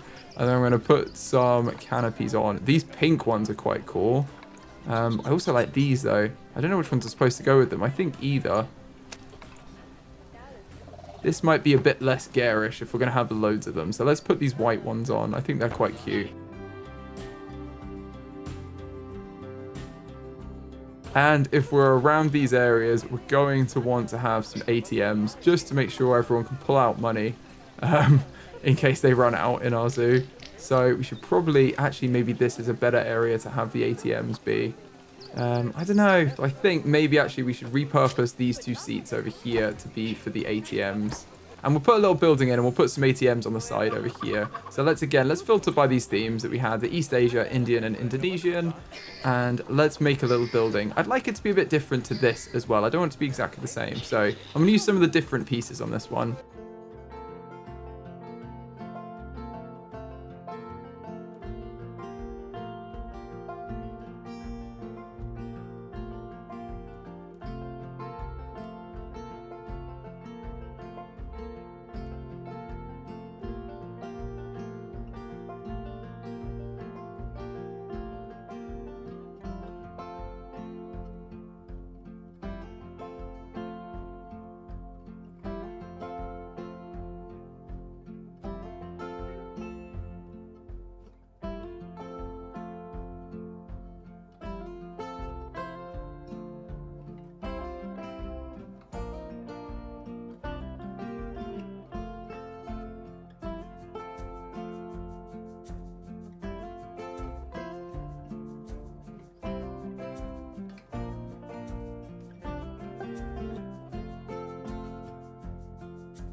Okay, I think that's probably all right. I don't really like these red roofs. Like, I'm not a massive fan, but I do really want to keep it in those themes and not use other pieces. We can always deviate from them if we want to, but I suppose it keeps it in theme with this habitat as well. And it's not that bad. They're not that offensive, the red roofs, to look at. They're okay. We'll leave it. We'll leave it for now. We do need to add all of this into our work zones, though. Now we've built this. This is all going in the Asia work zone, along with a few bits we've missed, as well as into the zoo work zone for our vets and mechanics.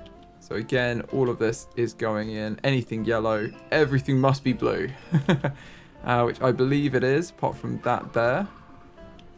Yeah, everything is captured, I think, so that should be good. Now, one thing that we haven't looked at in a little while is whether our shop is working or not. And you guys said it could be because there's stuff right next to the entrance. So I'm just going to delete these items here. And also probably delete these items here. And just have like a very open entrance to the shop. And see if that does help guests be able to like navigate in. Because it's a massive shame if they can't come in here. And we're losing a lot of money for it as well. Let's see if any of them go in here. If we just leave them to. Okay, they're reading that. That's not super helpful. Is anyone just walking? Right, let's see if you can go in. Do you want to go inside? No. So they're not really being enticed in. I'm wondering whether everything needs to be like removed from the original floor plate. But then why would there be tills and stuff? I'm going to move these items just slightly so they're off of the original floor plate and just see if it helps and if that's what was stopping them from coming in. But I don't think it is. I think they're just not walking in. I really don't understand why they're not coming in here. But we've built the souvenir shop for them, so we can always see if they do. Yeah, they're still not coming in here. That's what's really annoying. Like, the staff can walk in fine, it seems. They have no issue. Oh, we've got our sloth bears attracted protesters. Why is that? Oh, they're stuck up somewhere, are they? They're not stuck. They just climbed on there. Right, I'm just going to move you there. They're fine. Yeah, I don't think this is what was the problem, to be honest. I'm gonna move back these shelves. I'll leave these, the balloons, I'll keep them gone from the entrance, but I don't see why they wouldn't be able to come in through this. Like, and they're not coming in when it's gone, so it just seems really odd to me. Oh, Timon died. Bless them. Oh, the vet's already there. Oh, poor thing. Okay, I think this looks cooler now as well, doesn't it? Now they're over here. We've got a bit more guest facilities over here. We could probably do the toilet somewhere. That is something we should probably add in, actually. So let's have a look at toilets. Maybe just have a little toilet around the back here. That would encourage them to go to this area as well. And we'll just decorate it up in a similar style to this.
Okay, I think that's good. You can see the lights there. It's showing off the lights a bit for us. But that's a little toilet block. We can add it into our work zones as well. And now our guests can go to the toilet a little bit more freely. It is my least favorite thing to do, to make toilets for them. So I hope they appreciate this and all the effort that's gone into it. So the next thing we need to do is to get the animal of this video into the habitat, which I'm really excited about.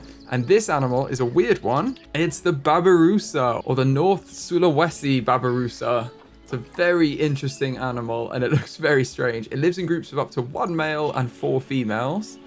And they live to be 18 years old. They can breed until death and from 2 years. That's good to know. The other thing we need to know is how much. So if we've got 5 adults and let's say we've also got 5 babies, they need 400 meters squared.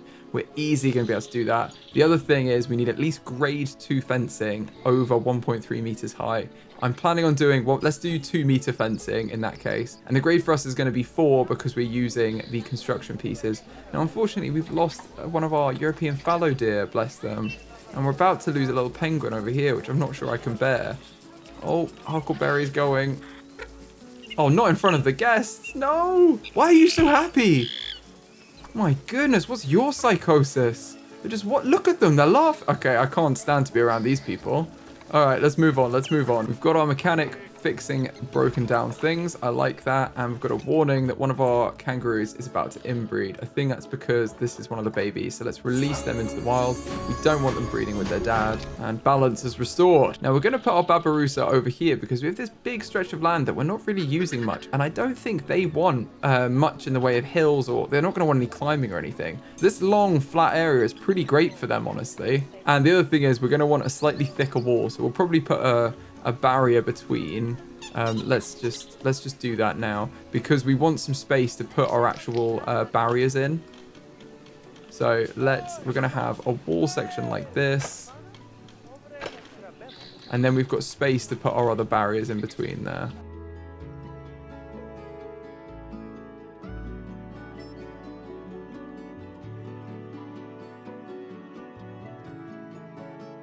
There we go. There's a little bit of a barrier, a buffer between our 2 habitats here. And now we've got this buffer wall in. Let's make the actual boundary for this habitat. And I want this to be 2 meters high. So I'm going to go to the 2 meter pieces and start to build in something that I don't want to align it to any grid. I just want it to be completely on its own and can flex round, basically. So it can follow the shape of this habitat more closely than we otherwise could.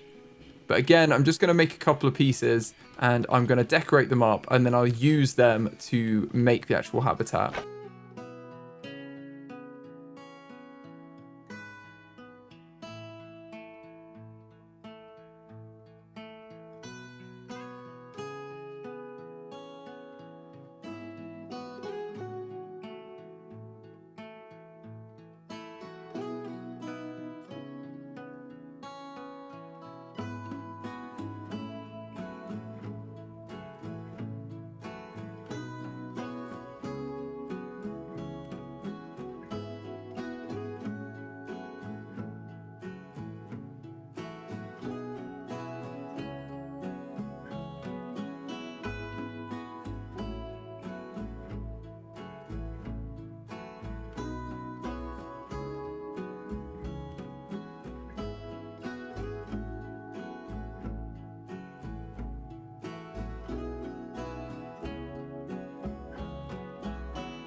Okay, I think this is probably good now, what we've done here.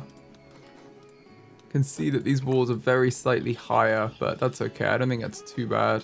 Can gradually lower them as well.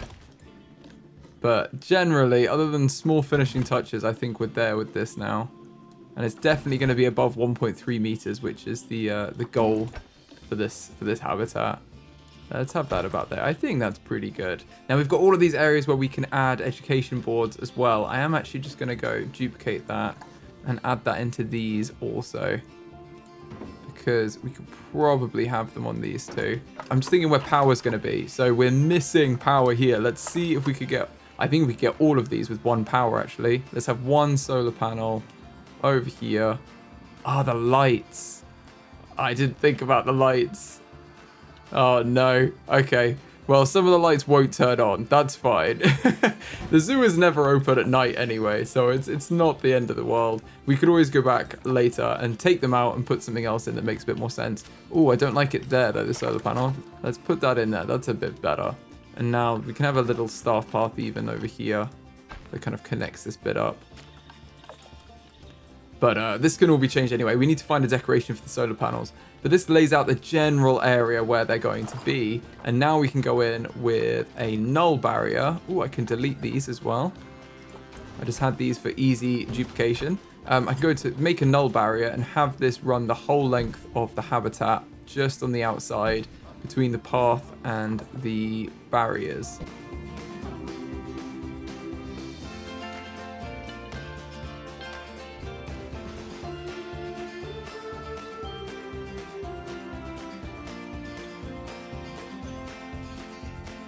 There we go, that's linked up, and then we're going to need a habitat gate in here somewhere, and it is going to have to be one of the level 2 ones.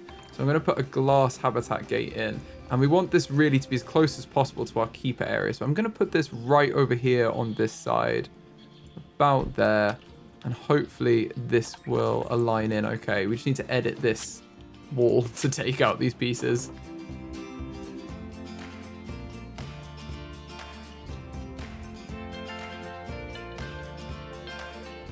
Okay, that looks good. We've just a slight bend to get it in, but that's absolutely fine. It doesn't look bad or anything. And that's now a functional habitat. We've had Pookie, the meerkat, has died, and as had Squeak, the little penguin, bless them.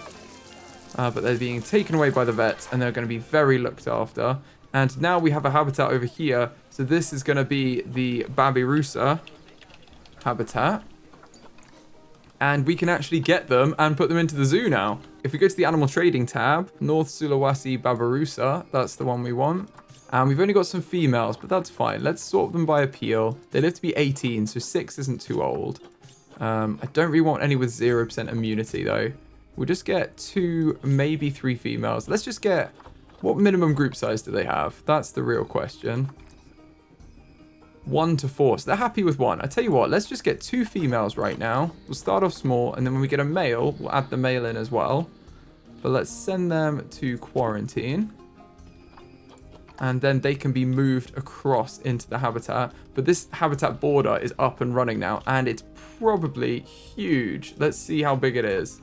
Yeah, 6,000 square meters. They needed 400, so we've definitely got enough for them in here. The only issue I can foresee is we're going to need some way to clean the water. I don't know where our water pumps are. There's one there. It may be possible to move this one back and have it cover the right distance. I think that's what we're going to do. We're going to move this whole section back here because I think we can cover all of these. Yeah, we can with the water pump like this. So let's move them to about here. And now you can see we've got a clear shot at these. And I don't even think we need this this solar panel here because the water pump will now be covered by the other solar panels. We can delete this solar panel, which is good. Okay, that's much better. And now we can just have, it's just like a lonely little tent back there with a water pump on it. We can have these be much longer and have this connect back up to where it was before. There we go. Nothing's changed particularly, but it's functioning much more efficiently. We've cut down on the need for solar panels, and we've just reused this water pump so we can have another little water area over here. So as long as the water area touches this section, it's absolutely fine. That is definitely touching there. That's really good. That's all aligned. And we've got dangerous fighting because we've grown up again. My goodness. So many boys. And they're always fighting. I don't think the swans are fighting. It will be the red deer or potentially the boar or the viscent. It's the boar. They've got 2 young boys who've grown up and another female. So let's release the 3 of them into the wild. Oh, the female can't be released. Why is that? Oh, they can be. Okay, it just didn't release them. That's fine.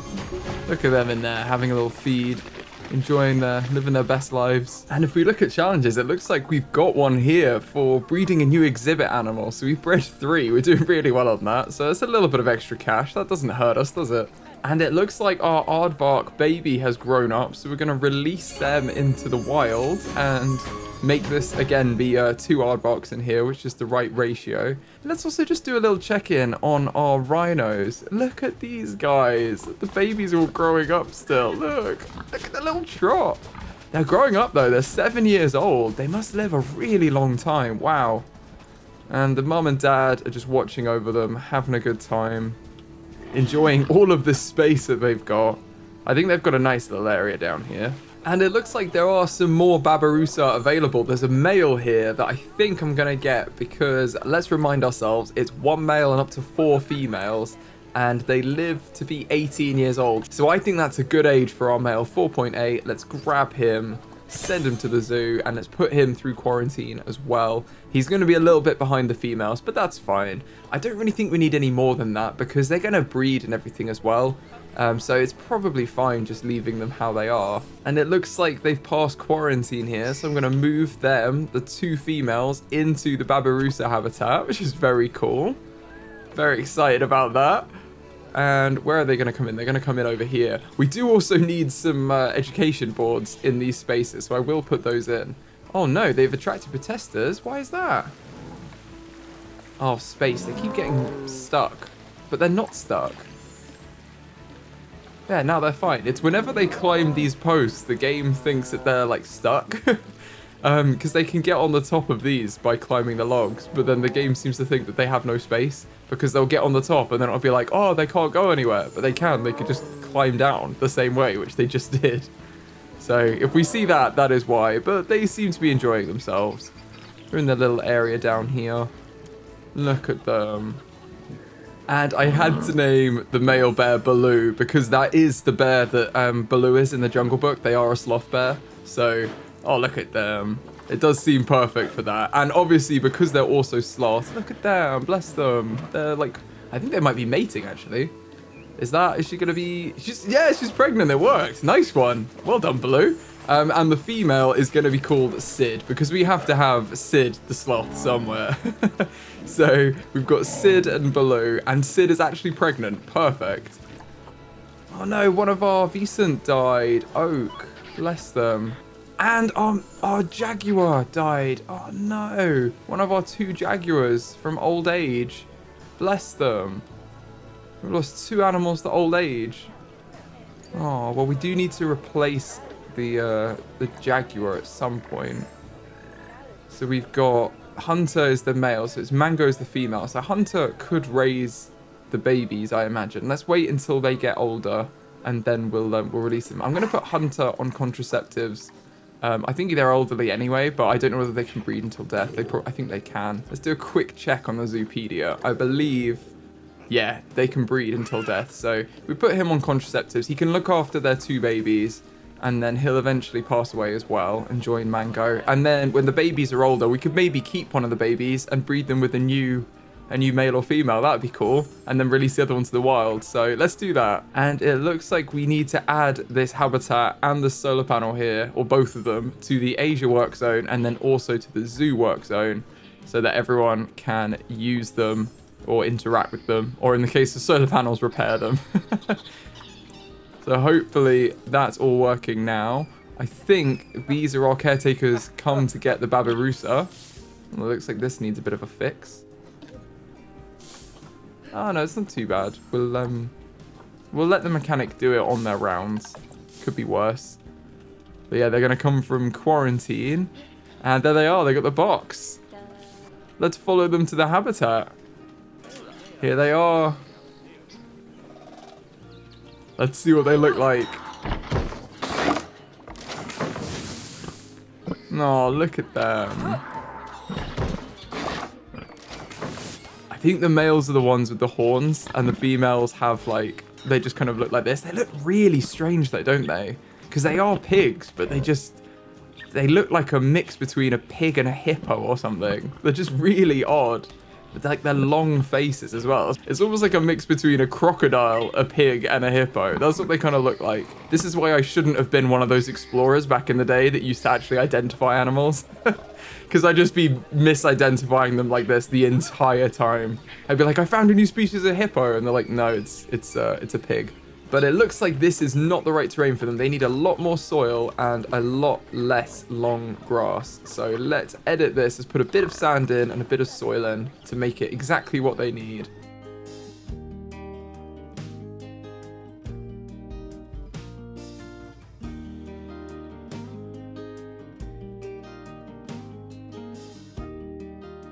Okay, that looks to be everything that they want. It's all sand and soil. You can't really tell the difference in this lighting, but you will soon be able to see the difference. And it looks like they need a hard shelter, so let's put one of those in with some bedding, and then we can try and meet their habitat needs a little bit better.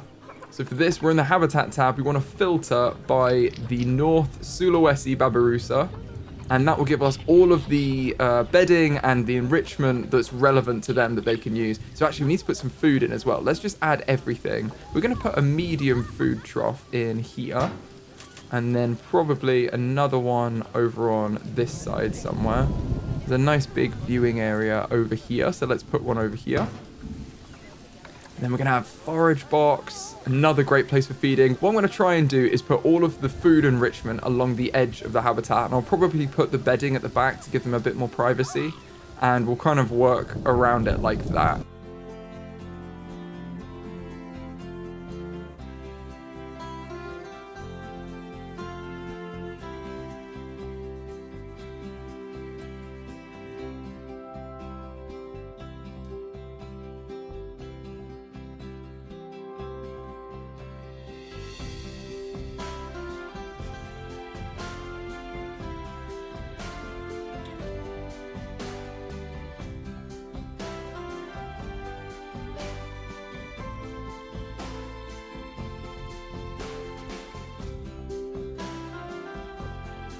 Okay, we put in some hard shelter and enrichment. That should be everything they need. Yes, they're super happy with everything. They just need a bit more, they need their plants to be correct. Now, it's probably a good point as well for us to have a look at our vet research, because I imagine we've done quite a lot of it. Yes, we have. We finished what we were doing. Right, so what I'm going to do is I'm going to continue our vet research. We're still researching the European animals at the minute, but we will get through that. Very quickly. Let's just remind ourselves it's Susie who's on the zoo work zone that's kind of a floater between all of them, and then it's Lorna who works in Europe. So it's easiest for them to do the research on the European animals. We should probably get another vet. We have loads of money now. We should probably get another vet specifically for the Asia section of our zoo. And we will assign them to the Asia work zone. And then we can actually get them kind of started on this stuff. So let's put our new vet assigned to the Asia work zone onto the Saiga habitat, because they're basically going to need to go into the habitat and then back to a vet research building. And we have a vet research building right here. So they need to go into this office and then into the habitat. So it makes sense to only use the vets that are like actually near those habitats. If we got one of our vets from the other side of the zoo, it'd be a long trip for them just to get to the animals. So we want to make sure we do it in the right order.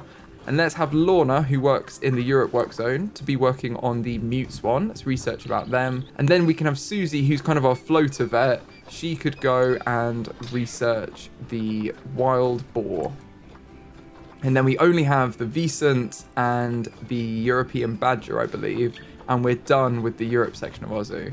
Oh, and the Eurasian lynx, of course. Okay, we've got a few animals to do still. We're a little bit behind on our vet research, but we're still okay. And all of the other animals from the other regions have been researched fully, so the vets can just work on looking after the animals, which I think is really cool. Let's also just train up all of our staff. We have 119 staff members. How crazy is that? What a huge zoo. We employ over 100 people. And our male Babirusa is past quarantine, so let's move him into the habitat too. And then we should probably get some nature in. So if we click on our animals, we can see which plants they want. Now we're going to use the grassland plants, even though they have both tropical and grassland, because that's where we are. So reasonably, those plants would grow here. So grassland plants from Asia. Let's filter by these, and then we can basically make sure that it's going to be in this range of plants. They only want a few plants, it seems like. They don't want loads of them, but they do want some. They're not happy with 0 plants. So let's have a bit of a play around, add some rocks and plants, and see what we can come up with.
There we go. I think that's probably good. We're in kind of the middle of what they'd want, so I think they should be happy with that.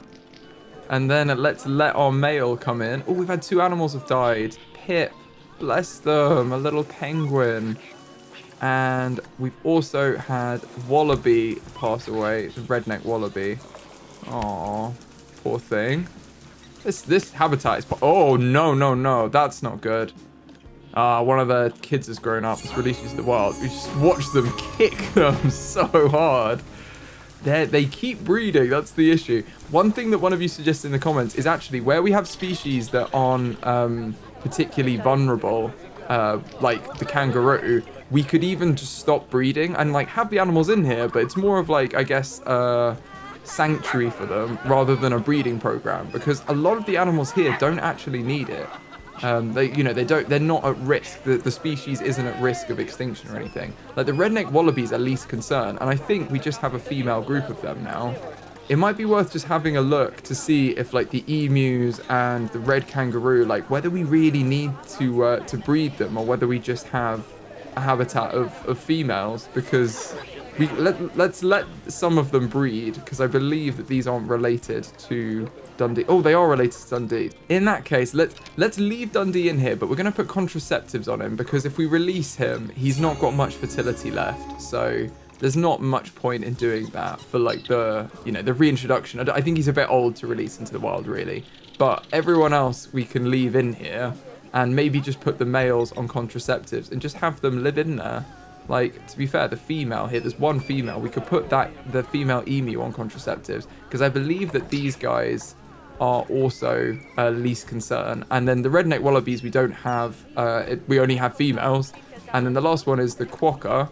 And I think these guys could do with some breeding. Yeah, they're vulnerable, so it's good that we're breeding them. So yeah, I think that's a good idea though, generally. Like, we can have a male on contraceptives, or we could just not have any males. But when the species doesn't need it, it's not necessarily even helping the environment to breed more of them. Because I think, they're almost a pest in Australia, some of these animals, having so many of them, and kind of keeping population under control is an issue. So it could be worth doing that instead. Let me know what you think in the comments too, and we can adapt as we go forward. But it looks like our male Babirusa is here, and look at those horns. They are majestic. Very, very cool. Well, now he's in, and I believe their habitat is kind of exactly what they want. Let's learn a little bit about these guys.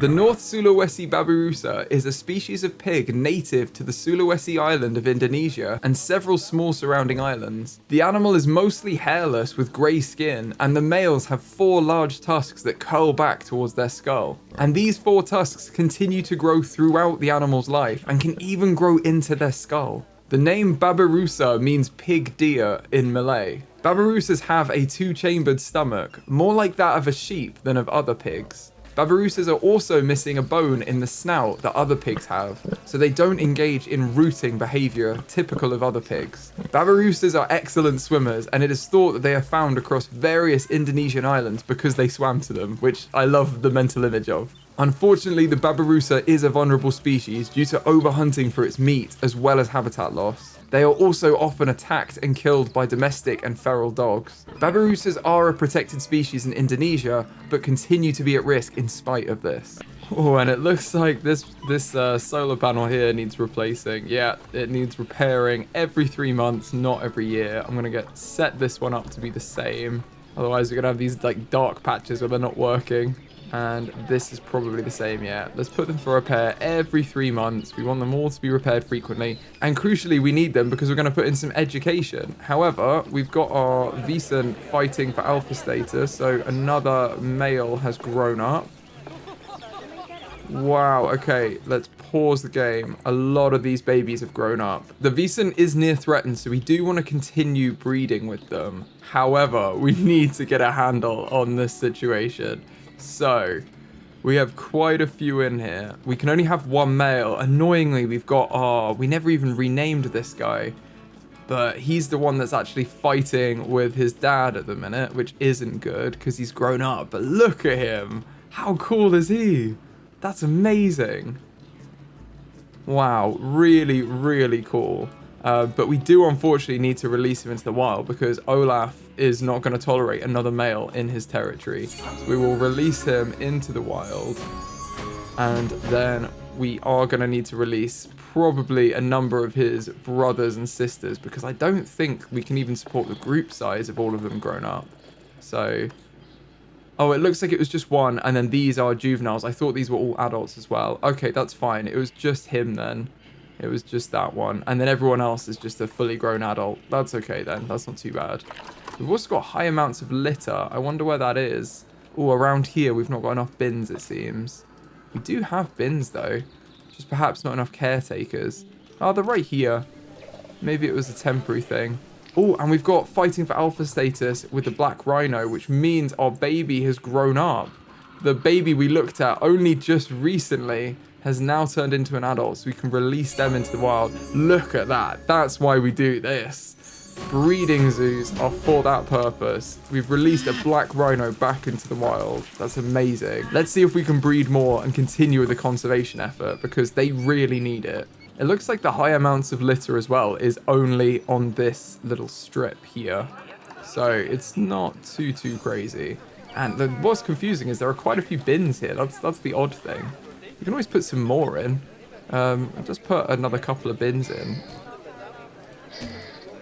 But it doesn't seem like guests have been using them super well. There's bins all over here. I'm surprised. But hey-ho, I guess they will use them now. They also seem to be getting stuck here. I'm going to move this bin to over here, which seems to have released a number of guests. They seem to be getting stuck. That must be new. That's not happened before for me. So I'm a little concerned and confused. Maybe it's one of the new updates. The guests are getting a little bit more stuck every so often. Which isn't so bad when it's guests. I mean, they're not spending money. They're not exploring the zoo and everything. But it's more annoying when it's your keepers and they're not actually doing their job because they're stuck somewhere. Also, these are all in power, so that's fine. Why aren't they turned on? They're not assigned? Oh, we didn't assign these to the Saiga. Okay, well, we'll do that now. We've not been teaching people about them because we just had the boards like on but not actually showing anything. How weird. Okay. Well, we can definitely change that.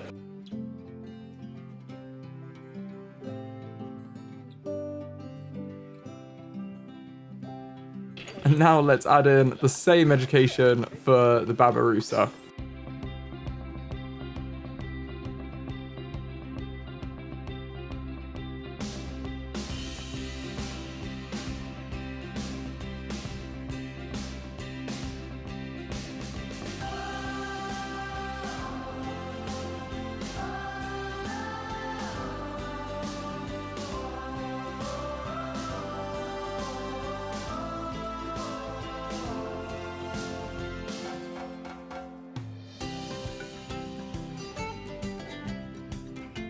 The only thing is, this section in the middle, these lanterns don't actually turn on. But our zoo isn't open at night, and it's really just there, you know. In real life, they would be, because the power wouldn't be done in this strange way with solar panels having a radius. It would just all be connected through cabling, so it wouldn't be too crazy. And I think that's a reasonable way to leave it. We've got education in here now as well, so that's perfect. We're educating our guests on our animals. We do need some donation bins, though, so we can get a little reward from doing all that education. And let's put probably a couple of them in on each viewing area.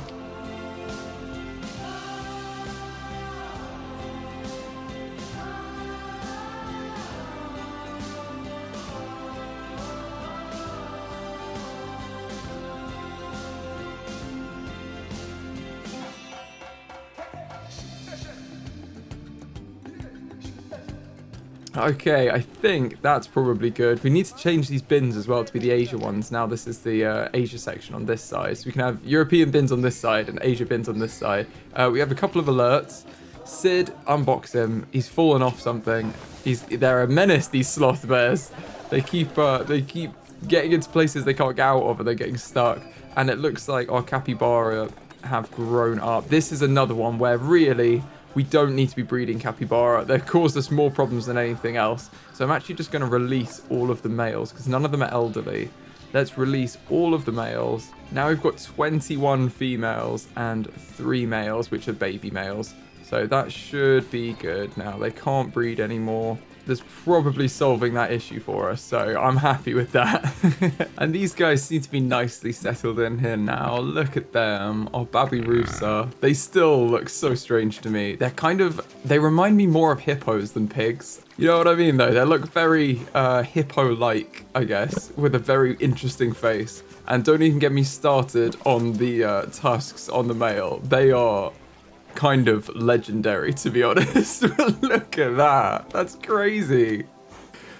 Wow. Yeah, quite uncomfortable though if they do curl all the way back. I can't imagine that's comfortable as you get older.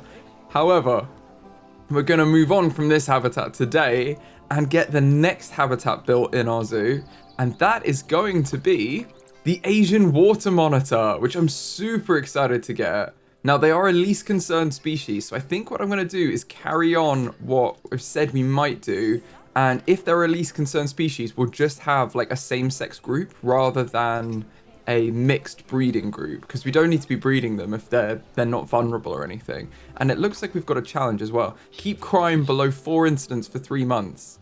Wow, okay, we've done 8 months instead of 3 months. That's amazing. Our security guards are doing a good job. We've only got like 1, I think.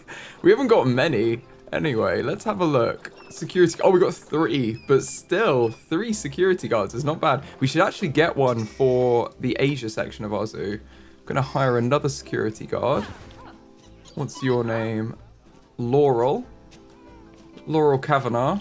And you're gonna patrol the area, I guess. We need to assign them to the workload. So let's grab workload. There should be someone who sticks out. There she is. Assign her to Asia. And we've got low-level issues. What's this? Oh, you need to be fed. Let's request the keeper. That's not good. Do we not have enough keepers? That may be the case over here, actually. Let's sort it by work zone. Yeah, we've got 1 keeper who's on high workload. Yeah, we definitely need another keeper. Okay, let's grab another one. I'm going to put them outside the staff building so they can do that. I know we've got our like floating keeper as well, which it might be worth having a few more of. But let's assign them to the Asia work zone as well. And then we've got 3 on Africa, 2 on Asia, loads on Central Hub, 4 on Europe. Oh, we should have 1 on Zoo. I don't think we do. We just have 1 vet. Right, I'm going to get a couple of keepers and just put them on the zoo work zone, and they can just fill in for anyone. Although, is that going to be as effective? I'm wondering. I'll tell you what, let's try it. Let's try it and see if they are useful for us or not. One other plan I have, it reminded me about the souvenir shop. I don't know whether it's just broken or not. Like, it may just be the case. What I'm going to do is I'm going to move the awning to the right. So we remember that there is one for the future if we decide to undo this. And then I'm going to delete the door frame and just see if this opens up. I may even delete the path that connects it and then reattach it with a 4-meter path. And I've got the wrong one selected. Rustic path, that's what we need. Yes, okay, cool. Important alert requires attention. No, that's okay. The keepers urgently assigned. They will be here very soon. There you go, they're running. They've just arrived with the food. They're running towards them, so don't worry, they will be fed. And it looks like we've had a couple of meerkats have passed away from old age. Oh, bless them. Oh no, it's just one of them, Watcher. And then it's another one, another animal's having food issues in that habitat. But they are all being fed right now, so we don't need to worry. Look at them, they're all eating now. Everything is good. And they're going to refill all of the enrichment as well. Oh, they just kicked it away. Not the most effective way to refill it.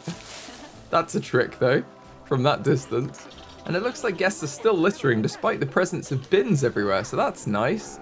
I'm going to put another bin in here and just see if they can be tempted to throw away their stuff rather than littering everywhere all over our zoo, because that does annoy me quite a lot.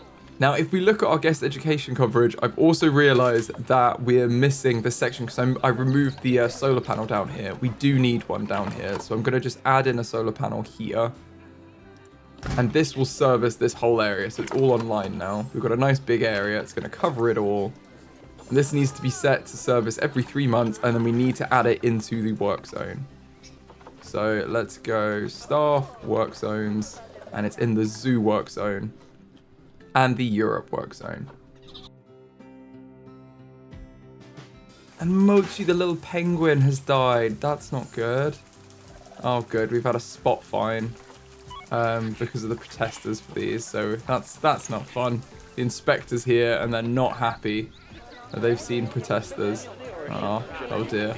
Anyway, let's get the next animal in our zoo, which is the Asian water monitor. Now, let's have a look in the animal market for them. Asian water monitor. I'm going to sort these by most appealing. And then we need to look at what groups it. It looks like we might have a male group because there's a lot more males than females. Let's look at them in the Zoopedia and see what the difference is. So, oh, you can just have one male and up to one male and one female. So it looks like we just need one male or female. It looks like the males are slightly bigger. So maybe we should get one of those to be a bit more impressive. And there's a lot more of them available. They can breed from 3 years until death. They have a lot of babies though, which is also why we don't really want to breed them. And they're easy to reproduce in captivity. So they're not essential to be breeding. But they are cool to get and to teach our guests about. So they only need an area of 280 meters squared, so we can definitely do that. And they can have 1 meter fencing, so we can use the small gates, which is awesome. And the construction pieces we're going to use are going to be technically the highest grade, so we don't have to worry about the grade. But they need 280 meters squared of land and 75 meters squared of water. So they do want a lot of water. We have to be mindful of that. Now I want to put them in this pool here, because I think that will be really cool if we fill this with water. That creates quite a cool little lake for them. I'm trying to think how full we want it to be. Probably like that. So if we extend the area around here, build a habitat around here, I think this is an awesome location for their habitat. But it's very high up, so we do need to let our guests access this area. So I'm going to build in some pathing that's going to enable our guests to actually get around here.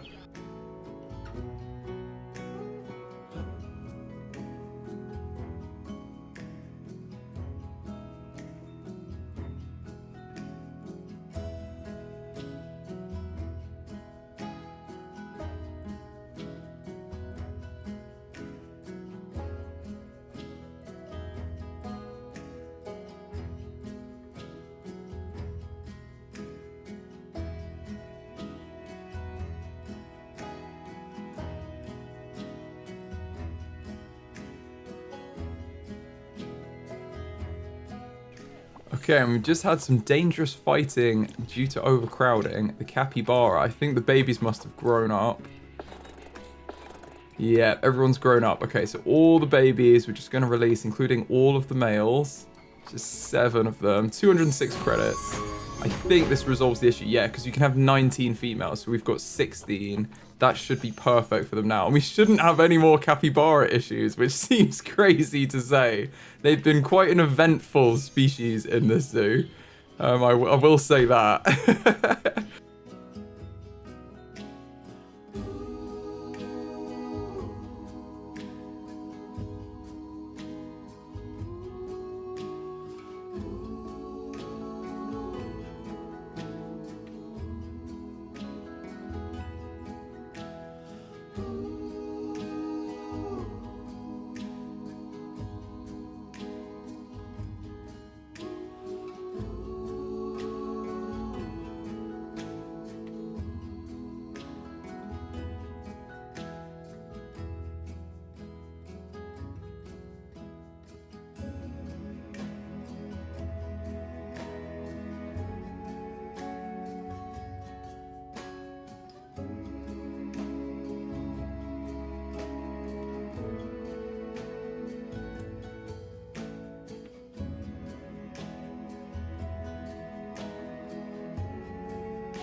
Okay, I think that's a pretty good boundary. I wanted to put in a gradual slope for any less abled users, so I think this isn't too steep. We've got a flat area that everyone can walk after each ramp, so it's a bit of like a resting point, so you've not got to do like a massive hill, because this is a pretty huge height difference, this hill here. And then we've got some stairs as well with a little bit of rest period in between as well. For those who can do those. And then the exit on the other side as well. So I think that should be pretty good for us. We do need to put in some benches and bins. That is one thing we're missing. So I'm going to add those along on this edge here, I think, on the outside edge.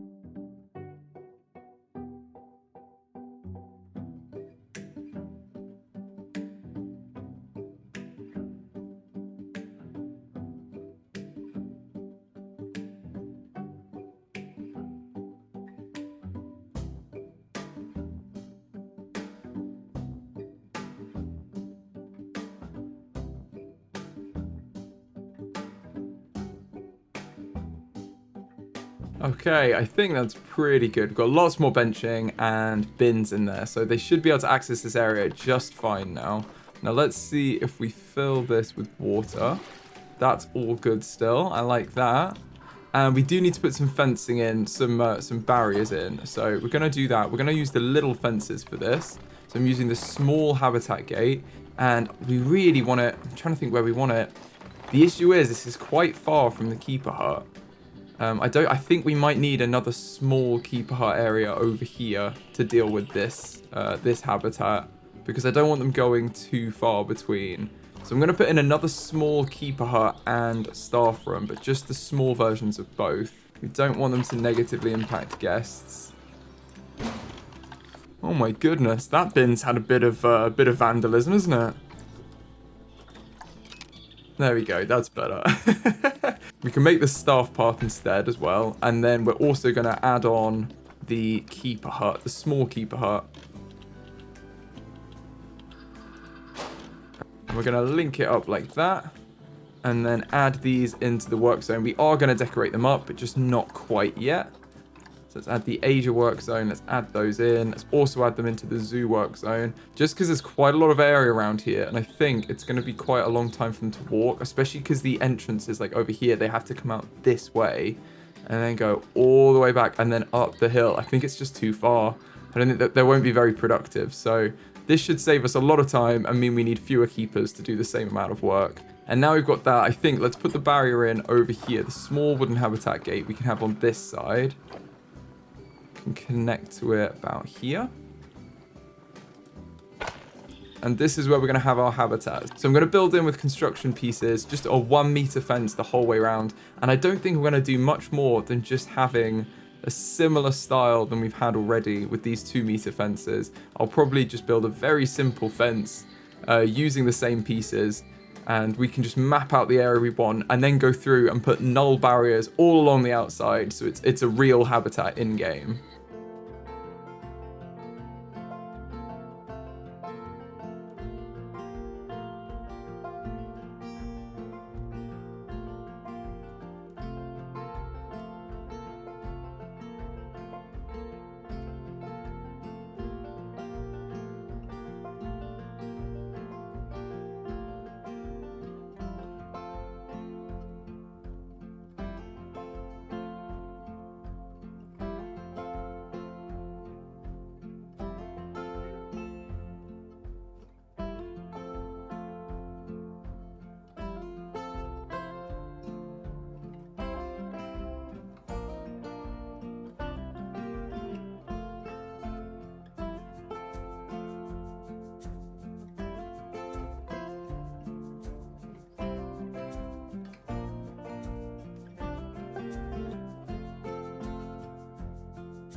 Okay, that is now connected. Now, it's not going to be perfect because we've got some areas here where they're going to be able to climb out depending on how well they can climb.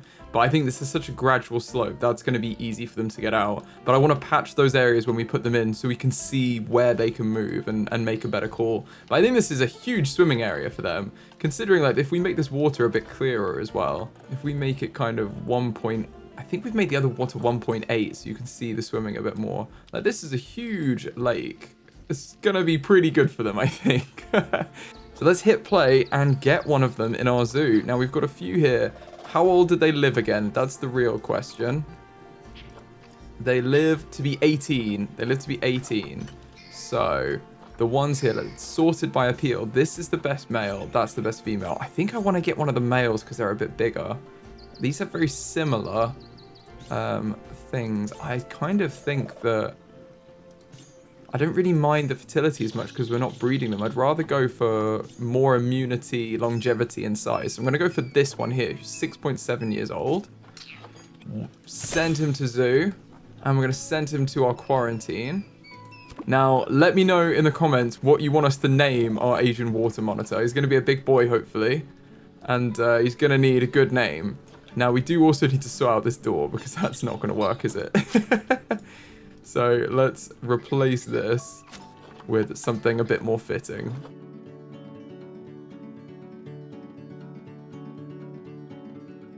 There we go, that's a bit better. Now they can get through. In fact, this could move very slightly. There we go, that's good. Now it's solid the whole way around, and it just doesn't have the trim on this bit, but it's fine because it's where the fence is anyway, so you don't really notice it anyway. Now we can wait for them to go through quarantine. Oh no, Squidward's about to die of old age.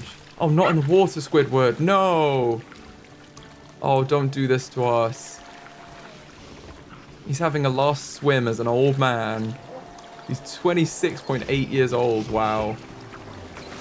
Oh, and he's died. Okay, call the vet for Squidward. Don't come round and watch, Capybara. Oh no, no, the baby, Daniel. Oh, okay. Well, the vet's been called. This is too sad to watch. I'm gonna leave. Baloo's attracting protesters because he keeps falling off things and getting boxed up. So just unbox him, and then we do need a work zone for these. Yes. Oh, we need power. Yeah, of course we do. Right. Let's add some power in to this section. That's kind of fine for now. We are going to change this up to be a bit nicer. soon. Have at least 6,500 guests in the zoo. We are getting there. Quarantine passed and ready to leave. That's what we like. Okay, let's get him and move him into this habitat. And here they come. They're in this box. So they're going to be moved over. Cool. They'll be moved over to the habitat. That's what we like. It's a long way. So this is the thing. We can't have them doing food runs like this. They need to have somewhere close by that's doable for food. But if it's like a vet or something like that, or, you know, getting new animals in the zoo, that can take longer for a single journey. It's just too far generally. And it'd be good. They have like a little outpost here. We'll design this up as well and make it look nice. So it's like fitting with the theme. And neither of these buildings have negative impact. So that's good. So as long as they stay at least this distance away from the path, they're absolutely fine. I wouldn't want to be carrying a whole Asian water monitor up a stairs like that, like that long. Here we go, into the habitat. See what they look like. Oh, wow, they're quite big. Wow, okay. Look at them. I mean, they've got a huge habitat. I didn't even check out how big this thing is. 5,000 meters square. This is huge for them. And they need 280 and 75 out of that. So there's definitely, this is big enough to have a whole clan of them really, but I don't think we need to. We'll just have him. He can live a good life. This isn't the right setup for him, and we need to add it to the work zone. So I'm going to pause, get the work zone, add this to the Asia and the zoo work zones along with this solar panel, because that's what the game is screaming at me for. Because none of our keepers or vets or anyone can get in there and do what they need to do for the job. Now they can, because they've been added in the work zone. Now, what is wrong with the environment for you? Okay, you need a lot less long grass, you need soil and rock, basically, and some sand. So let's just completely terraform this to be soil, rock, and sand, because I don't think they really want short grass anyway. They just want it to be sandy around the water, don't they? And then soily and rocky elsewhere. So we can definitely do that.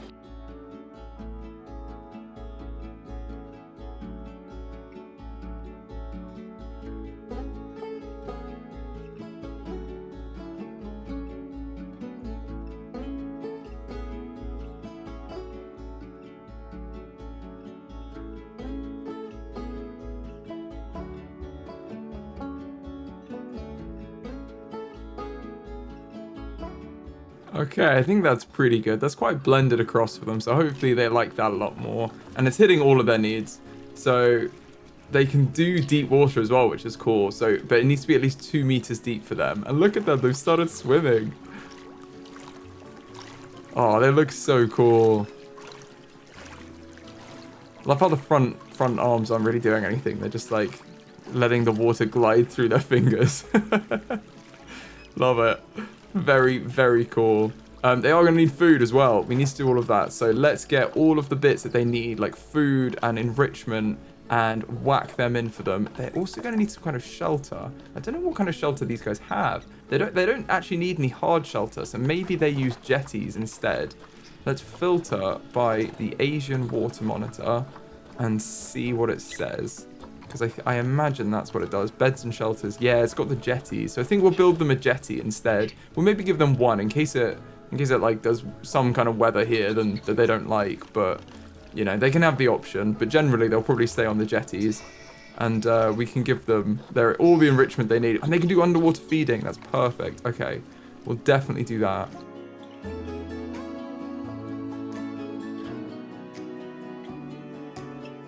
Just realized as well, the other thing we really need to make sure is that it's covered in a water treatment, and that isn't happening right now. So we do need to put a water treatment facility somewhere, and that's going to prove a bit of a problem with our paths, because it needs to be somewhere that's far enough away that guests aren't impacted by it, but also close enough that it can reach our habitat. I think this will be okay, because if you decorate it up, you can reduce the negative area. So if we whack it here, it does leak onto the paths a little bit, but I'm hoping that when we put some decorations on this, we can make that go down, and we won't see, it won't actually impact the guests, because it will reduce the negative impact area. And from there, it does clean the habitat, so that's perfect. But I don't think this is powered either, and we need some more power generally. So let's add a solar panel around here that will catch this. I'm just going to put it next to it, and we can design an area up for both of these together. Gonna take away the path though, because it shouldn't have its own path the whole way there. I think that's a bit silly. There we go. We'll do something like that. And we should actually make all of this staff path, really. Because I don't want guests walking up to the water treatment facility and then being annoyed that they've seen it. Right, back to doing the animals' needs. Now I've remembered that. I just thought, oh, they're swimming in the water and that could be contaminated. So we've done their food needs. They've got food tray and underwater feeding. We need to do bedding and enrichment.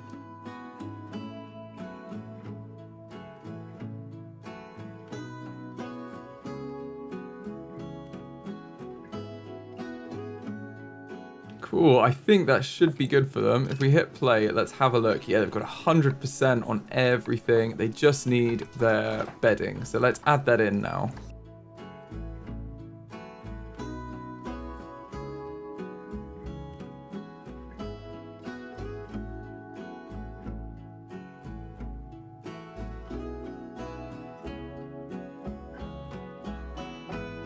Okay, cool. They've got a couple of shelters that they can use if they really want to escape the elements, and they've got a jetty here that they can sleep on most of the time, and they've got all the enrichment that a little Asian water monitor might want.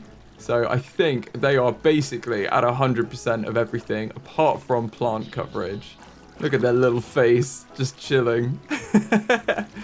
Let's have a look at what kind of plants they need. So in the plants tab, if we go for the Asia plants in the grassland biome, because that's where we are, so these would reasonably grow here. Doesn't look like they want a lot. They want up to probably like 60, maybe 66%. Looks like 2/3. But it could be 0%. They're happy with this. So I think what we'll do is we'll put a little bit in. We'll put some plants in, but I'm not going to overcrowd it because they obviously don't want loads. And it doesn't make sense to crowd them with loads of plants if they're not that bothered for them. And we'll put some rocks in too to make it a little more interesting for them as well.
Okay, I think I might put just that in. We've got some reeds at like ground level, and then we got some palm trees. What are these ones? Oh, different type of palm, yeah.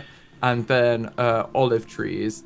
And I think that that's enough plants. We're at 21%, and they seem really happy. It's kind of in the middle of their zone. And we've had, oh no, serious injury. Is that because your son has grown up? Oh no, okay, the female has grown up. I think the baby female there. There's 3 of them. Yeah, okay. So let's have the baby be released to the wild, or the new adult, I guess, released to the wild. And Tango is already going to the vets, so they're absolutely fine. They'll be looked after. Oh no, Pingu's about to die. That's depressing. At least they're going to go for a last meal of some frozen fish. That's what you want. Have a nice meal. I don't even think I can watch. I'm going to call the vet and just, I can't bear to watch them all die. Honestly, we need to get our memorial going as well at some point in this zoo for all of those who have fallen. We have a quite depressingly long list now, and this is with the animals on aging 3 times slower as well. It's just that when you get this many animals in the zoo, there's always someone who's dying, and it's really sad. I don't like it. I have to laugh to go through the pain. I think this is a pretty great habitat for them, though. This seems to meet all of their needs, and I'm quite happy with this. There we go. They've now gone. I'm going to call the vet. Now, we do need some education for our guests, and for that, I think we will just put in the habitat boards on legs. I think that's just easier. We just need to align them all and then sit them in, because they can kind of sit in the wall. As long as they're slightly elevated like that, I think that will be good. So I think I'm going to put these in, and we can have some more education. Now, I need to be mindful of where the electricity is, where there's power. If we put another solar panel up here somewhere, we can probably have a bit more. But let's see what we've got. Because no, yeah, we're going to need another one. We're going to need one. Ooh, okay, we're going to struggle with this. Where can we put a solar panel? Let's put one in right here off of the path. And it's going to malform the earth, but we can smooth that out.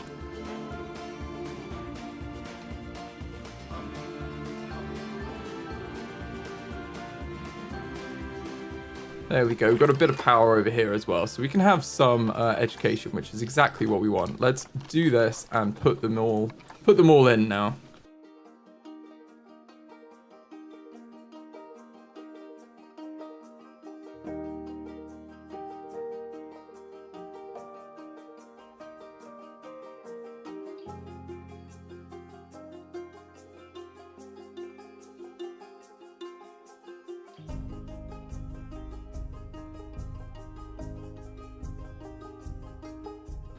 Okay, I think that's probably pretty good. We can have a little soundboard maybe for the kids as well. Put a couple of soundboards in around.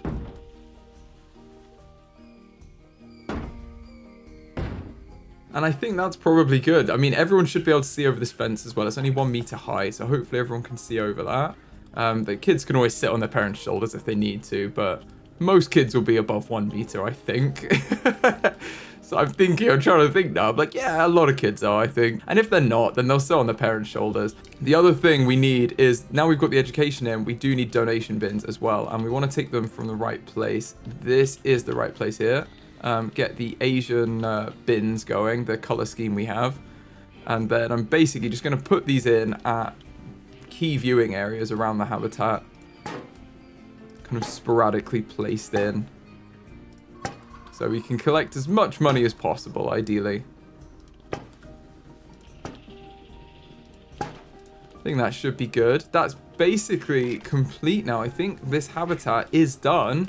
Now, one thing I have forgotten to do is to make sure that he can't escape. So there are a couple of points where he could definitely escape.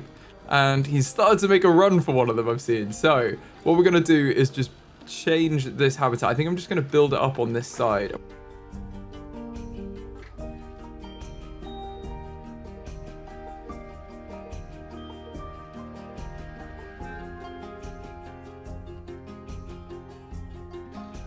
And if we click on them now, can they get out? They cannot. They are fully contained in the habitat, which is how you should have most animals, if not all animals, in a zoo. This is just too steep for them to climb, so that's absolutely fine here. Sorry, mate. You're going to have to stay in here. But it is quite a nice place we've made for you, so hopefully that's some solace. And now he's realized he's stuck in here. Let's learn a little bit about the Asian water monitor.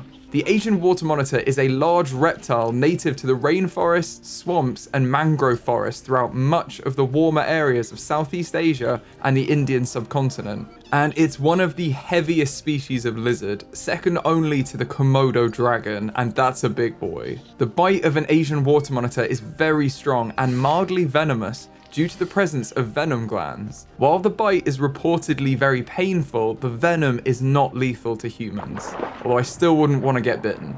The Asian water monitor can hold its breath for up to 30 minutes, which is a little bit longer than I can. The Asian water monitors can dislocate the hyoid bone in their neck, so they can swallow large chunks of food without chewing. Asian water monitors are known to dig up graves in search of food, which they don't know what they're doing, but that's unfortunate. Thankfully, the Asian water monitors are not endangered and are classed as a species of least concern, and they're even considered to be a protected species in Nepal and Hong Kong. Despite this, their skin is commonly used in the leather trade, and they're hunted for their meat and eggs for human consumption. Habitat loss and hunting pressure may contribute to localized declines in mature populations, but thankfully thankfully, overall, the Asian water monitor is a common animal in its range. We just had a little blip in the recording, but unfortunately, Spot, our cheetah, has just passed away. So it's only Cheetara in here. So I've just adopted 2 new cheetahs. We've got a male and a female because she's on her own. And we are trying to breed the cheetahs because they are vulnerable in here. You can see that the cheetahs are vulnerable. So we've got 2 cheetahs now going through quarantine over here.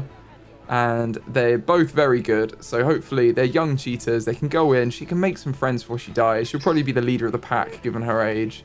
And then when she passes away, we've got a couple of breeding cheetahs as well. And we've just had them pass quarantine actually. So let's move them across into the cheetah habitat. And they can introduce themselves. Look at our Asian water monitor swimming around, having a good time, enjoying his life.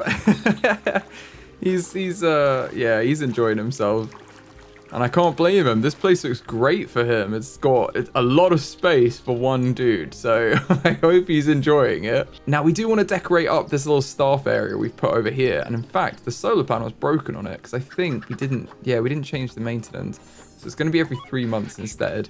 But let's just decorate them up so they look in keeping with the other buildings in the Asian theme. So I'm going to grab pieces from Indian, Indonesian, and East Asia. And then we can kind of tie them in with everything and have it look a bit more official. But it's just a little hut out here. It's nothing huge.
Okay, I think that looks much better, and we've got a little homage to the Asian water monitor up there with the stuff here. So I think that's pretty cool. Oh, we also need to. Is this the one that's?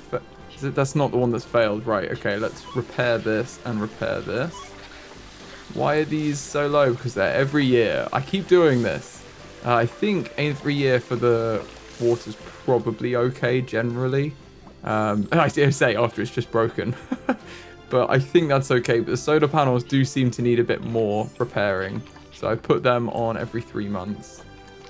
And let's repair them. It may be that the mechanics aren't getting round to everything quick enough. Speaking of mechanics, we don't have any research with them, but we do have the vet research going on. And they are done. There's 3 more animals that can have level 3 food. So I believe Lorna is our Europe vet. She's over here. Let's put her on the next animal, which I believe is the Vicent. Yes. Okay, she can go on the Vicent. Then the next one is the European Badger. I'm going to have to look at the staff now. I can't remember. The vet that's on the zoo work zone, Susie, is going to go onto the European Badgers because she's just like a floater between different regions. Then we've got our other vets. So we've got our Asia vet is called Carla. Let's put Carla on the next Asian animal. She's done the Saiga. So next is the Sloth Bear. She can research them up. And then we need to go and make sure that I think we already had all the enrichment for everyone. But we'll have improved the education for everyone. We'll have improved the chances of breeding. And importantly, we've improved their food quality, which is huge for a zoo focused on ethics. So let's find the animals we had. We have the European fallow deer, level 3. We've got the mute swan, level 3. We've got the red deer, level 3. And I think the Saiga, level 3. And the boar, The wild boar, level 3. Wow, we've got a few there because we missed the last ones. Okay, so that's mostly everyone's on level 3 now, which is perfect. We've got quite a lot of feed costs for some of these habitats. The capybara are racking up costs because there's so many of them. But I think we're doing okay. The platypus are surprisingly expensive to feed, given that there's not that many of them. Although we do have 6 now. Oh, they've had babies. Oh, that's why. There we go. I was going to say, we should only have 3 normally. Our puddings died. Oh, bless you. Oh, little fallow deer. It's a nice rainy day as well. It'll be good for the plants out here, but my goodness, not the most fun to look at. So the next thing we want to do is build a new habitat for the next animal our zoo, and that is going to be the sun bear, which are also vulnerable. So the sun bear are going in, and they are really cool. So let's see what group sizes they live in. It's 1 male and 1 female. They're vulnerable, so we are going to breed them. Then we've got, so if we put 2 animals in here, and let's say they've got like 4 babies. How many babies do they normally have? 1 to 3. Okay, let's say they've got 3 babies then. We've got... Oh, I'm going to pause because I can see one of our emus about to inbreed. Okay, 3 babies. That gives us 1,275 meters of land, and they do need climbing as well, so we need to factor that in. And they're going to need 3-meter high fences that are grade 4. Now, we're going to use the construction pieces, which are kind of unlimited grade, so we don't have to worry about that, but we do need to get the height right. And it looks like these 2 young adults have both grown up, so let's release these into the wild. I think what we're going to do, I'm going to release the male and leave the female. Are we going to have a group of females in here? That's going to be my plan. I know we've got more males, so I maybe should have done it the other way around, but I think, yeah, if we put this female on contraceptives as well, then eventually, we've got both, but we can, when these, maybe we should release the males. No, I'm going to leave them in here, but the females are on contraceptives because they can live happily. There's no reason they can't live together. We'll put them both in, and then, yeah, in the future, if the males die, we won't replace the males, but I'm just going to leave them in there because we've rescued them. We're gonna look after them, aren't we? And we already have this cave in the sun bear habitat that we made from when we made the sloth bear habitat on the other side. So we've capped it off. We can have a nice cave like they've got. They've even got some extra access in here into a little thing. Oh my goodness, there's a baby sloth bear. Look at you. Oh, wow. Look at them go. What a cute little animal. Wow. Okay, so then, is this mum in here? Yeah. And there's 2 babies. And Baloo's coming in.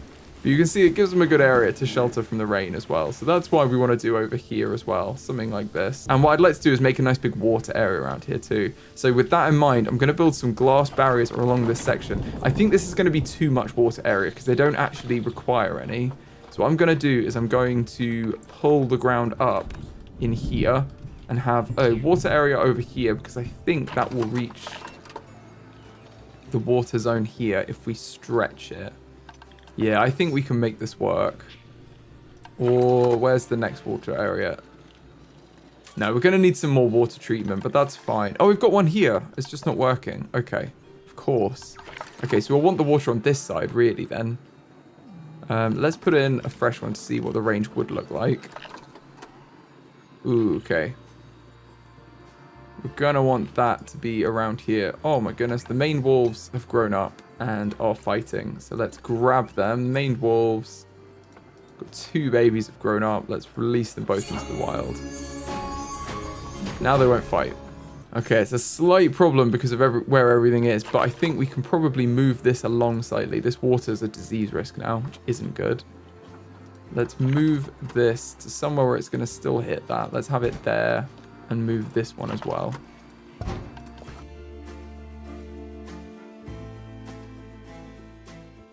Okay, that gives us a bit more area over here. So let's push this terrain in even more. And in fact, we're going to do the opposite of what I suggested before. Going to push this terrain in so that the water will touch if we made it in here. Not quite reaching. We have to keep going.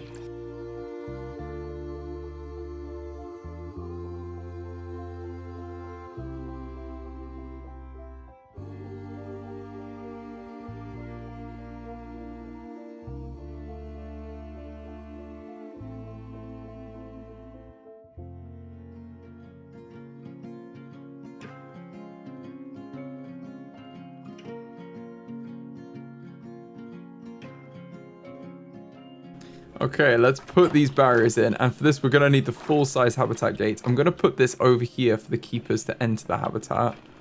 And then we are going to want a little buffer like we had before, actually. So what I'm going to do is edit this and duplicate this wall, this whole wall here across. Probably take out this lantern. And we'll have a little buffer zone between the bear habitats because we wouldn't want that to, we wouldn't want any accidents related to that, would we? That would be pretty bad.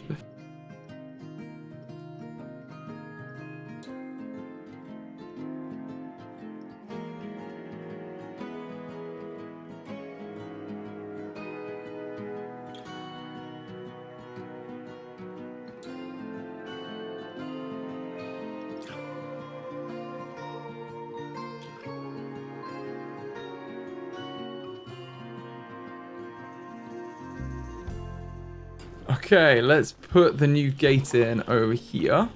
Maybe I'll build in a wall piece so we know just how far away we want it. Okay, so we want it to touch that fence piece basically, so it can be a good distance away. Have it be like this. There we go. Now we can make all of this null barrier. We want the whole habitat to be null barrier apart from the glass sections. So then we can build in, we're gonna have to build in the glass sections first, really. So what I'm gonna do is put the everything on angle snap. I want it to align ideally, so I'm gonna put everything on 4 meters and then it's the same width as these pieces here, like that. And we know it's gonna be inside the pieces. So I'm gonna continue this habitat along here. We are gonna need it to go at right angles though, really. It's not going to work along here. Okay, that's fine. We can sort that out.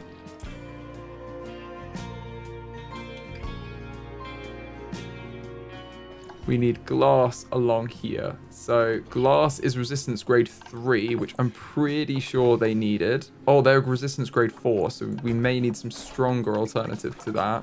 Do we have heavy duty glass? That's what we need. I don't think we do, so we may have to research that actually. Let's have a look in our mechanics research. Do we have all of the barriers? Their blueprints. Where is it? Barriers. Oh, we're missing thick glass. Okay, right. I'm going to put one of our mechanics on this straight away. And we can get the heavy duty glass ASAP, basically. In the meantime, while they're doing that, I'm going to build out the rest of the null barrier habitat around the outside.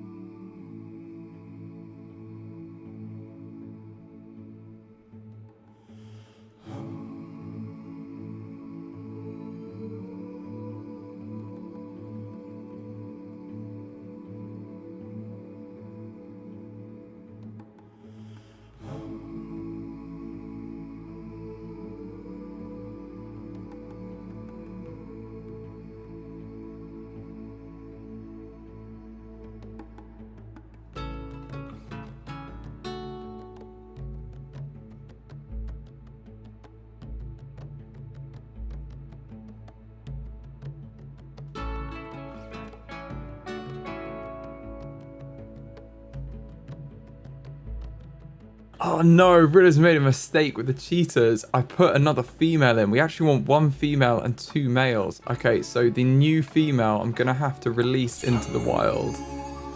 We don't want her, so we'll just have the new male in. We'll have 1 friend, and then we'll get another female in when Cheetara passes away. Bless her. Oh, a bit of stress for her old age. I didn't mean to do that.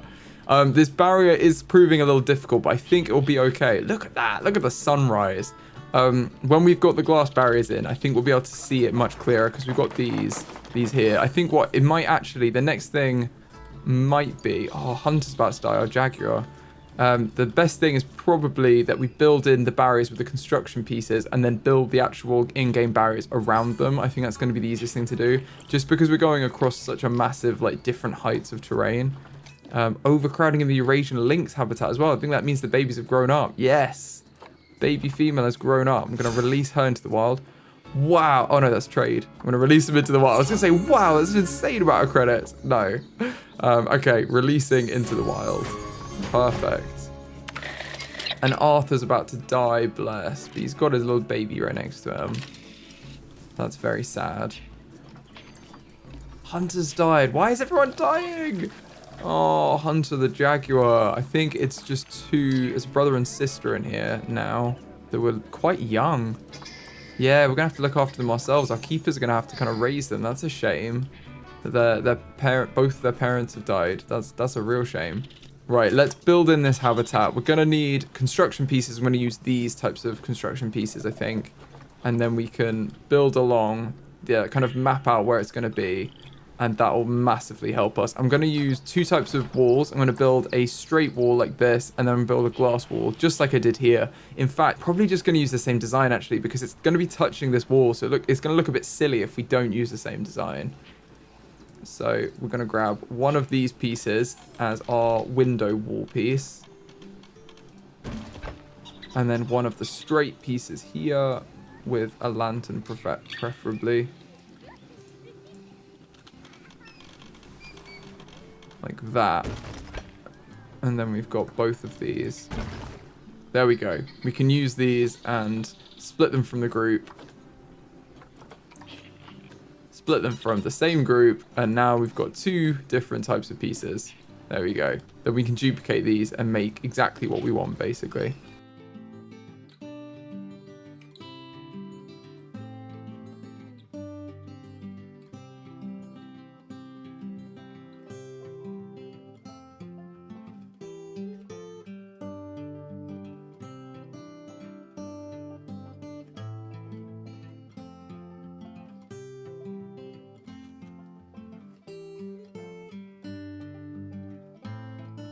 Something is going on in this habitat as well. They're all very hungry. Oh no, if we had the same thing where someone's stuck in anything. No, that was in the other area, actually. Why are you all hungry? We'll call the keeper. Oh, they're right there. They're about to feed you. Okay, guys, calm down. Okay, I'm going to train up all the staff. Hopefully that will help. And I realized, yeah, my barrier efforts earlier were in vain. I'm just going to just build in the barriers like this with the construction pieces and then put the in-game barriers in, the null barriers, because I think that's the only way to really make it work. We just do need to get the glass ones in when we can, but I think they'll be done soon with the research. Yeah, they're pretty much done, so when they've done that, we'll add them in.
Okay, it looks like we have our heavy glass now, so let's put that in. And what I'm going to do is select barriers, select this that we already have, and change it for heavy glass, thick glass. And this should be sufficient. We can raise this whole thing up, and then we can actually delete these barriers here. We don't need these. And I'll probably change this one, given it's like that. We'll change this one, turn angle snap off, and then we can line it up so that it aligns properly with what we want. Something like that.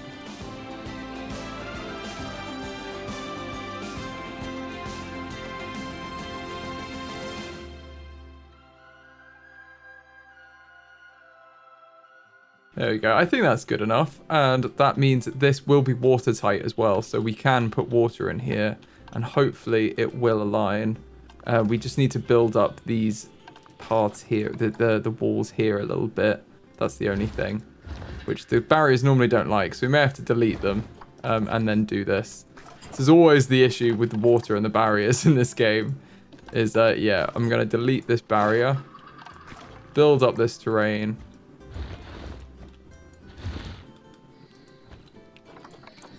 So it's something that they might be able to swim in. And then we should be able to put the barrier back and it will be fine.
Okay, we've now done this. This took a while, but essentially, yeah, you just need to have the terrain aligning on either side, and you can go back and kind of try and smooth it out in areas. But you just have to be careful because it interacts weirdly around the barriers. But this gives us a huge water area for them to swim in. So if they want to swim, they have plenty of space to do that. And we'll make them a little bit of a pathway down. It's probably a bit nicer for them. Bit of a softer ramp for them over there, and here as well. They can come in quite softly. I think that's probably quite good though. I like that. So we just need to finish off the barriers on this side in this corner, and then I think we have everything we need to then do the null barriers around the outside and complete the border of the habitat.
There we go. Okay, everything is now done. Our habitat's all joined up. We've got the gate working.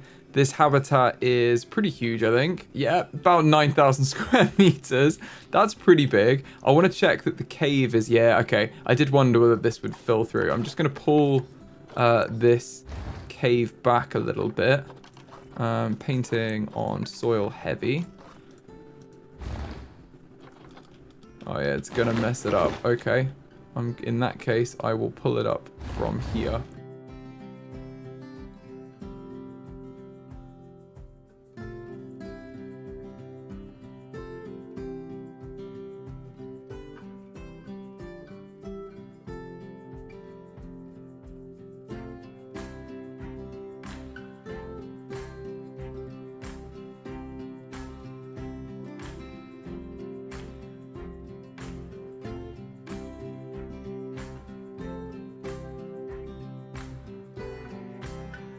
Okay, that's a good little cave in here. I think that's pretty cool. And there's space for them in there for sure. Okay, nice.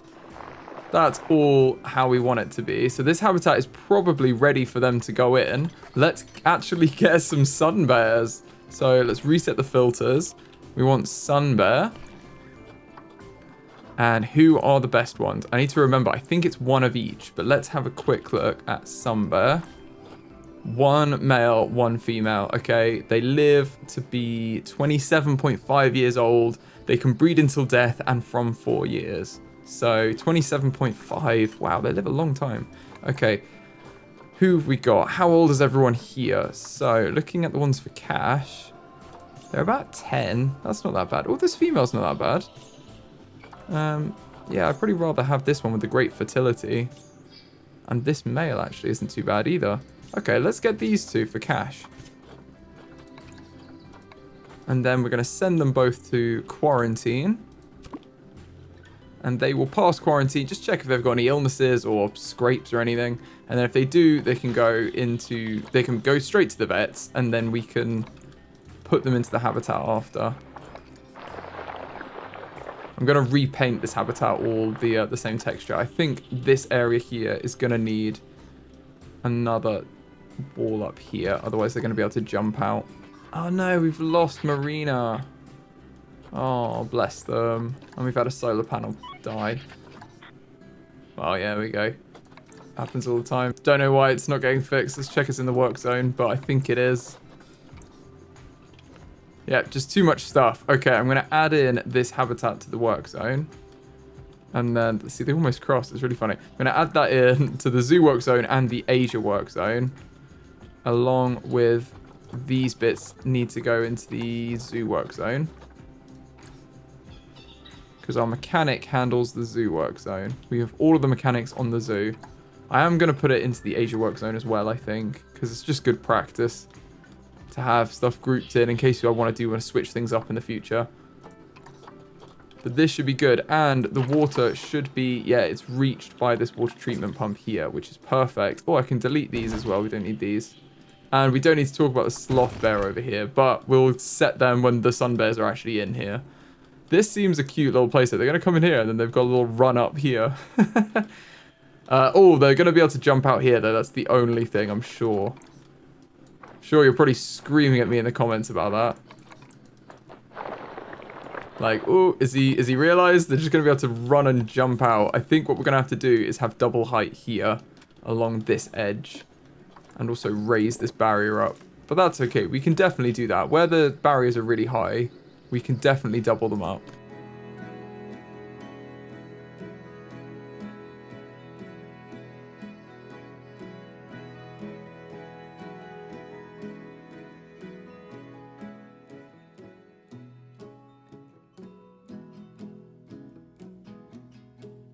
There we go. That seems to have fixed the problem. Yeah, it's not my favorite side. Like, I feel like it's a bit messy around here. But it's not a bad attempt. I think it's not a bad way of doing it. And we can see if they'll be able to get out. It's not super clean around here. But, hey, it's just how it turned out. I think it's because it's really close to the path as well. It was just a bit unfortunate. But if the terrain tools and the barriers and everything worked a little bit more synchronously, like in sync with one another, it would be better. But it is what it is. I'm going to hit play so that the sun bears go through quarantine. I think, other than that, this habitat is pretty safe for them.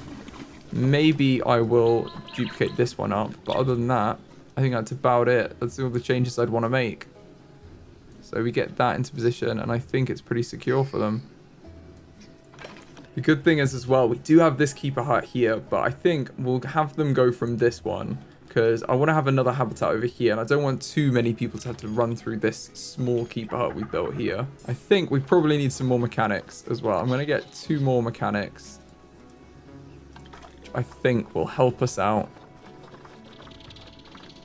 And we have assigned them. We've done both. Okay, so we need a mechanic just assigned to the Asia section. And then let's have another one that's just on zoo. So we've got 2 mechanics on zoo and 1 on Asia. That's why all the Asian ones keep breaking. There's no one purely assigned to do them. So that should be absolutely fine now. I like this little Asia mountain that we have over here as well. Like, the whole Asia side of the zoo is on this, like, stepped up cliff. It's really cool to go with the sculpted maps rather than just a flat map, because it does, like, you'd never normally put this much elevation difference in your zoo, but when you look at it, it does look really cool at a distance. Like, look at that. You can really, like, it really adds depth to the image to have some of your zoo on elevated sections of that difference in height. I think it's really cool. I can also see from here a bin has been knocked over, and that is my pet peeve now, is people littering. So I don't know why you'd shove a bin over. It seems a bit pathetic. I'm going to go on zoo crime and see what was been vandalized. Quite a lot. Oh, not too bad, actually. Not that many things. Okay, that could be worse. Let's see what our guests want as well. They're thirsty and the litter, and they need the loo. Well, that's pretty standard for our zoos. So, yeah, carry on. They think the ticket price is fair as well, which is probably a good indication. Like, yeah, if we could improve it for the guests, that would mean we could charge more as well. I don't know how we're doing financially. I think we're making quite a lot of money. Yeah, we are. So I'm not too worried about that. If we do improve it for our guests, we can charge more money, which is obviously great to do. This is running out of power because the solar panels are dying, but we've just hired some more mechanics, so hopefully they'll be resolved soon. Okay, our sunbears have passed quarantine, so let's move them into their habitat. We need to rename these habitats actually as well. So let's have this one be sun bear. I don't think we renamed the Asian water monitor habitat, and that is around here, the gate. Yep. Asian water monitor. I think we did rename the Babirusa habitat, but I'm just going to check that as well. I think their gate is all the way around here. Yep. Okay. Yeah, Babirusa, we did. Okay, cool. Oh, no.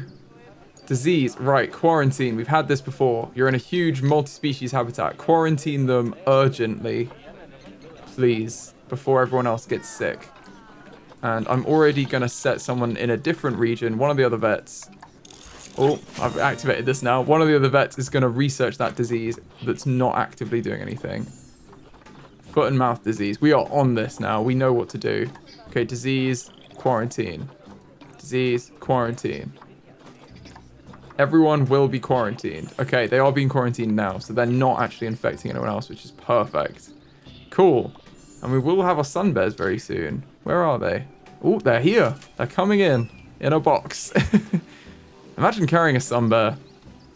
That'd be pretty crazy strength. I don't think I could do that. And, oh, I'm going to pause. Why have you attracted protesters? It's the cleanliness. Okay, a keeper will come clean the tank. For an ethical zoo, we're not doing too hot on keeping all our animals well looked after, but it's just we've had some bumps along the way, but we're getting there now. We're resetting to normal after we had all these guests trapped for ages and keepers trapped in this area between the chairs, which I don't think is our fault. I think that set us back quite a lot. So now everyone's just catching up on their work zones. And they are getting there, but it is taking time. Okay, right, let's see these sun bears come in. There they are. Oh, they look like black bears, don't they? Except I think their belly has like an extra like light patch. And I don't know if that's the male or the female. I think they were slightly bigger, the first one, so I'm assuming that's the male. Yeah, it is. Okay, cool. First things first, can you escape? Habitat. No, they can't escape and they can go everywhere. That is perfect. That's good news. Definitely good news. Okay. Well, let's make sure this habitat is what they need then. Have a little look at you. Look at the little face. Yeah, you can see just underneath they've got like a light patch there. I thought it was their belly as well, but I think it's just their chest. Look at them. Very cute. Right, let's go on terrain. This is not what they want. They want short grass and soil and rock. Oh, we can definitely do this. Right, this is not too different to what they have already. Let's have some soil in and some short grass. We'll get there very quickly, I'm sure.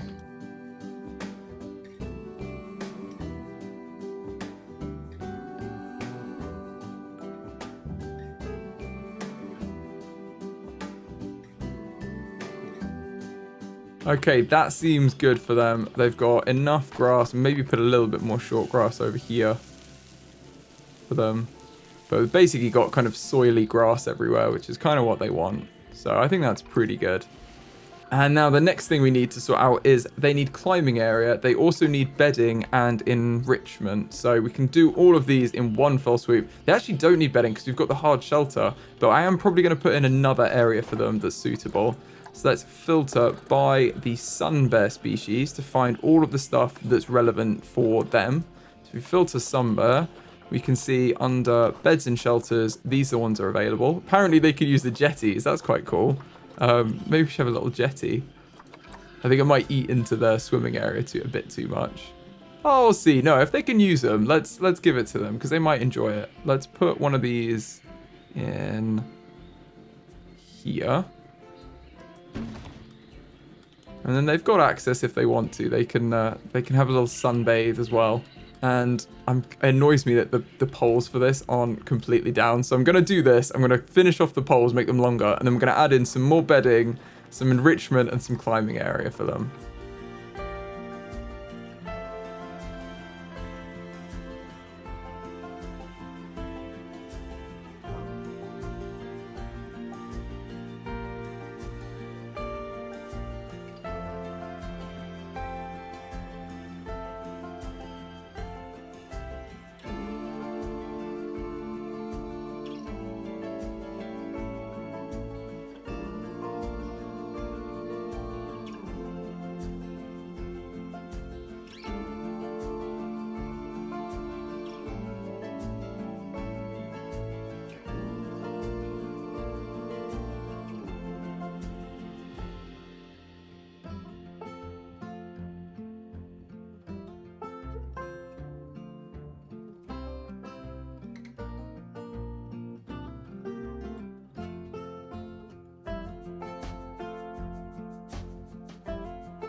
Okay, I think that's probably good. We put basically every bit of enrichment that they need. Plus, we built quite a lot of climbing area for them. So hopefully they'll recognize that. Yes, they've got 123 meters of climbing area. They've got all of this basically as well. I don't know if they can climb that. Oh, they can't, but we've made a nice ramp for them. We could always, like a little cover for them even, not a ramp. Oh no, we've got some diseased animals discovered. Okay, here we go. Let's quarantine you. Quarantine you. Going on full quarantine. Okay, that's good. Everyone's going to get quarantined and then they will be healthy again. We will have a healthy population. I feel like these guys are pretty happy though in their habitat now. They're reaching 100% on everything. So I think the next thing we need to do is put in some plants for them. And they're going to need Asia grassland plants. And we're just going to use the grassland ones because that's where we are. You know, we're in the grasslands of Africa, so it makes sense that they would grow here. Oh, Lily's died, bless. Poor little dear. From old age, I think. Died of old age, yes. That's good. Not the disease. Not the disease, definitely not. Okay, let's put some plants in for them. What kind of coverage did they want? They want quite a lot, actually. They want loads of coverage. Okay, that's fine. We can definitely do that. Let's put in some plants and rocks as we do. This might even be a nice little place for a little waterfall, just like the sloth bears have. So maybe we should do that too.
Okay, let's have a look at that. 38% coverage. I think that's pretty good. You got the sun coming up. I think that looks really nice, if I'm honest. I quite like this. We do need to edit all of our education to be the sun bear, not the sloth bear, and just make sure that everything's got power. So that's probably something we should also do now, before we get too far ahead of ourselves.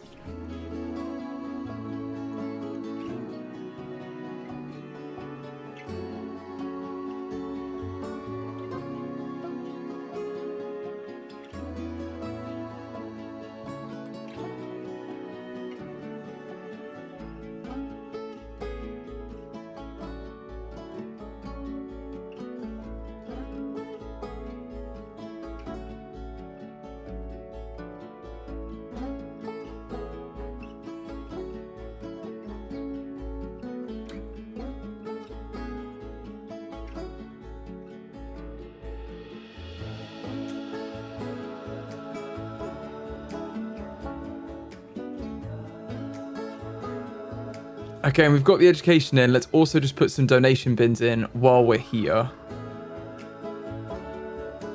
Okay, look at that. Oh, they're swimming as well in front of the guests. Look, and the guests can see them having a swim. And they're actually interacting with that. That's so cool. Look at them. Oh, I love it. Okay, we've got a couple of issues. Oh, they unbox all animals. Why'd you keep doing this to me? I'll take away your enrichment if you keep doing this. Oh no, one of our quokkas has died as well. Poor thing. Well, old age. It's inevitable, but still. Oh, look at this. I feel like this is really shaped up as well. They must. This is kind of a little sun bear paradise, I think. At least I hope. And look, they're using all the climbing enrichment as well. They're enjoying it. So let's learn a little bit about these guys. Now they're all settled in, let's learn about the sun bears. The sun bear is the smallest bear species, and it lives in the tropical rainforest of Southeast Asia. It has dark brown to black fur with a yellow-tan face and muzzle, and a distinctive orange-colored crescent marking across its upper chest. Sun bear cubs are born blind and hairless, so they get a lot cuter as they get older. Sun bears are also known as honey bears because of their love of honey and their habit of breaking open beehives to get it. The sun bear's tongue is 20 to 25 centimeters long, and it uses that tongue to extract insects and honey from wherever they're hiding. Sun bears are able to copy each other's facial expressions, which is a primate-like behavior, so they might be more intelligent than we think. Unfortunately, the sun bear is a vulnerable species, and it's mainly threatened by habitat destruction through deforestation and agricultural land conversion, often to create palm oil plantations. They are also hunted for body parts that will be used in traditional medicine, with their gallbladders being particularly sought after. Although the current population of sun bears is unknown, it's thought that their numbers have decreased by 30% in recent decades. Thankfully, many of the areas they live in are protected, but illegal deforestation still occurs, so we really need to take better care of the sun bears. Well, our Asian water monitor is definitely enjoying their habitat. Look at them swimming around, having a good time, living their best life. And you guys did suggest a number of names for them. I think the best one has got to be to go with Godzilla for the Asian water monitor, because he is kind of a giant lizard as far as the zoo's concerned anyway. He's the biggest lizard we've got, I think, so he could definitely have that title. Look at him. And I know some of you are basically saying that we could add in a female because we can have two of them in here, like they'll be happily live there, and just put one of them on contraceptives. But it's also a bit like, I think they're fine on their own. Like, they're solitary animals. They'll happily live on their own. So there's no real need to, at which point, let's just leave him to do his thing, you know? It's absolutely fine. I don't think it makes much more sense to add in a female. And you guys are kind of 50-50 on this, so I think I'm just going to leave things as they are here. Oh, look, we've got the keeper going in. Probably to go feed them. Yeah, it's a nice day, isn't it? A nice day in the grasslands of Africa. And I just love how, like, over the top this habitat is. It's just a massive lake for such a small animal. But that's the whole point. He should never go wanting in this zoo. That is the whole point of the zoo. And our first guests are coming over. We're finally drawing guests this way to learn about the Asian water monitor, which is awesome. Now, we do have a couple of issues in the zoo. We've got the boars in our European habitat over here. I think they've grown up the males. So let's find the wild boar Yeah, they've got an incorrect sex ratio because, let's pause it. Wow, all of these have grown up. I think it's all of the babies have grown up at once. Wow, that's crazy. Okay, we're just going to release all of these, I think. And if we release 7, including one that's taken over as alpha, which we don't like, so let's release them for 47 credits. Now, they are a least concerned species, so I think what we'll do is we'll just put Henry on contraceptives and we'll stop breeding the boars, and he can just live out his days in here, and then we won't replace him. We'll just leave all the females to live a happy little life in here, because we're going to stop breeding the least concerned species, because as you see, we released 7 animals and we only got 47 credits, so we're not really doing that much for the environment by breeding them. And I don't know what the score is with the other animals in here, but it's probably worth having a look, isn't it? The European fallow deer, let's look at them. So the European fallow deer are least concern. The red deer are also least concern. So are the mute swans, but the Wiesen are near threatened. So the Wiesen is fine. Everyone else, I think they've also had babies grow up. Let's release the young males. And then we'll just put the adult males on contraceptives, and we can leave them, and they could just, they can live their time. That's absolutely fine, but they don't need to be breeding. That's the difference. So prongs is going to go on as well, and the mute swans, I am just tempted to, because we're going to have so many. We already have a crazy amount of swans. Let's just put all of the males on contraceptives, and then we don't have to worry about it.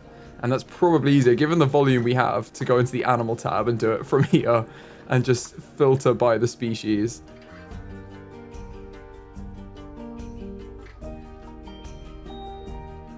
There we go. They're all on contraceptives now, so they shouldn't be breeding anymore. I think most of the other animals in the zoo are all supposed to be breeding, though. Like the Eurasian lynx and stuff, I think are at least near threatened, if not greater. In fact, actually, the Eurasian lynx is a least concerned species too. So you know what? Let's put them on as well. Let's put Tommy on contraceptives, because if they're least concerned, we don't need to worry about breeding them. Oh no, and Stripes died. The striped hyena.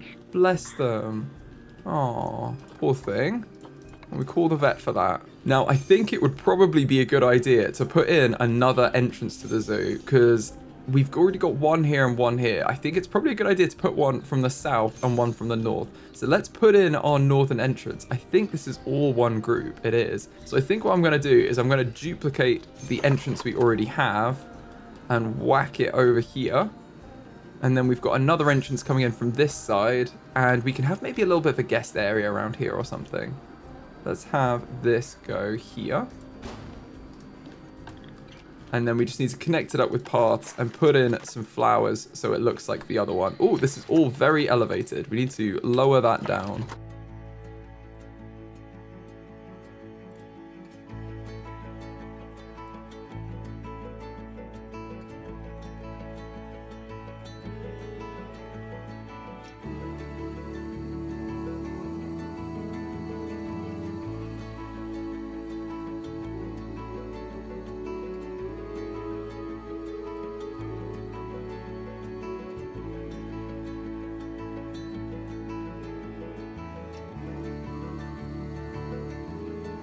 There we go. I think that looks pretty good. We didn't even spend that long making it, which is pretty cool. So we've got another entrance over here, which will bring in more guests on this side. We do need to probably move these seats, because I don't think guests would be super happy with that. In fact, let's just move them onto the path here.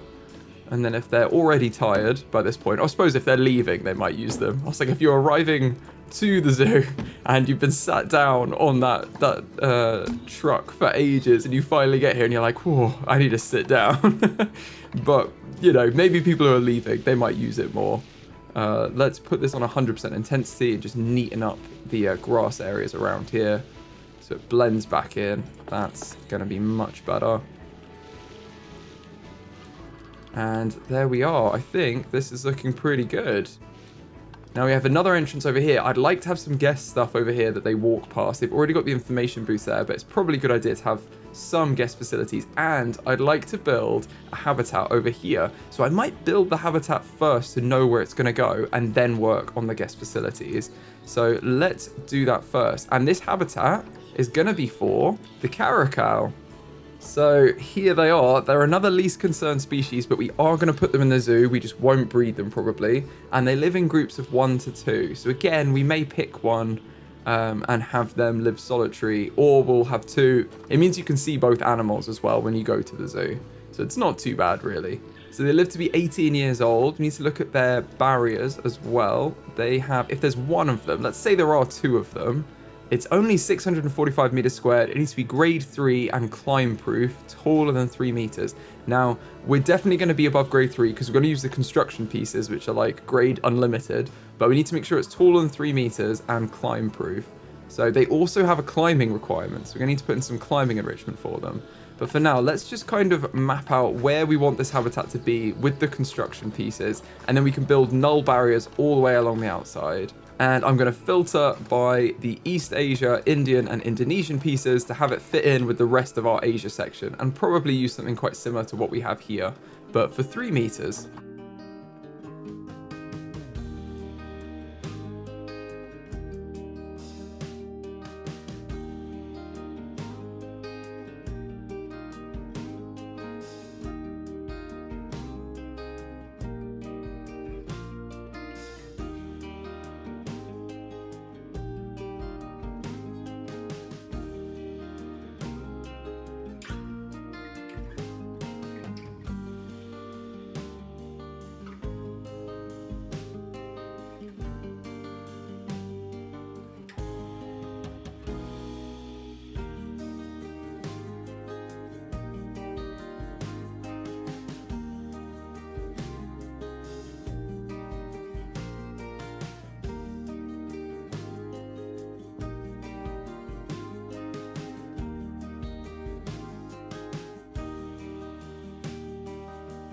Okay, now I've finished these 2 different wall pieces, and the reason I've done 2 is I'm going to duplicate them to make the whole habitat, rather than building the border and then decorating every single wall piece. This is much easier to do. So let's do that to go around here, I think, around this area. This is going to be, we're going to use this kind of like natural terrain to make a habitat here, and have this whole area, I think, be their habitat. And hopefully we can get them to climb this mountain as well. If we build the habitat around the outside, they'll be able to climb the mountain, which I think would be really cool for them. So let's build this barrier now.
Okay, so we built quite a large section here. I'm going to delete these 2 pieces we had there. And look, we have a bit of a habitat here.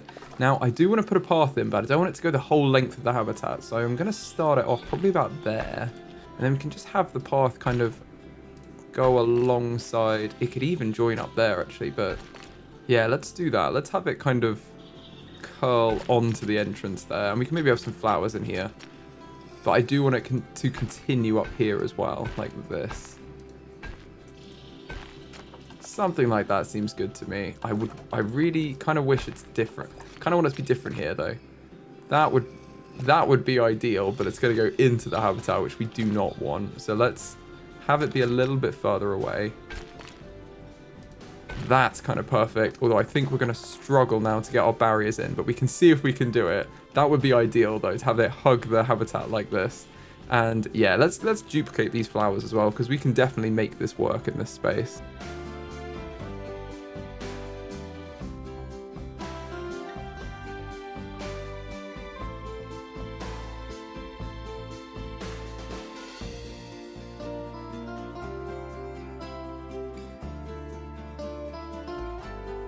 There we go. I think that looks good. Okay, so we've got this in. Let's build the null barrier around the outside and put in our habitat gate. And we are going to use a 4-meter habitat gate for this. Now let's put our habitat gate in as well. Now the arrow needs to point into the habitat. So let's put it somewhere along the track. Over here is probably good actually, because this is where our keepers are going to come from. So it might actually be a better idea to have the gate be somewhere over here like this. And connect in. So let's do that. Let's try and line it up with one of our pieces here. Like this.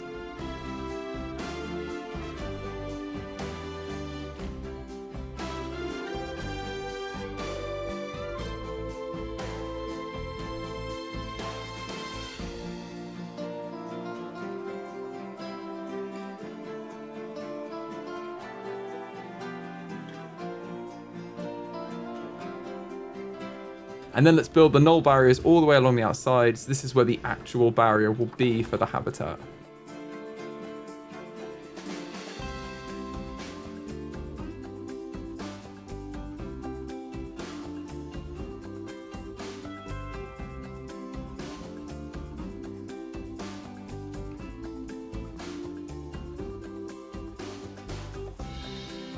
Okay, so that is in. That barrier is now almost 20,000 meters squared. Okay, this is a ridiculous size habitat for this animal. We're definitely, let's get 2 for sure. And maybe we should do the same. You know what?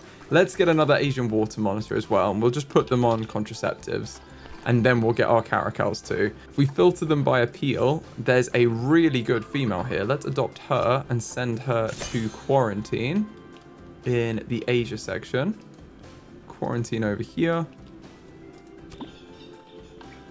And then if she's got any injuries or diseases, we can catch that before we put her into the zoo.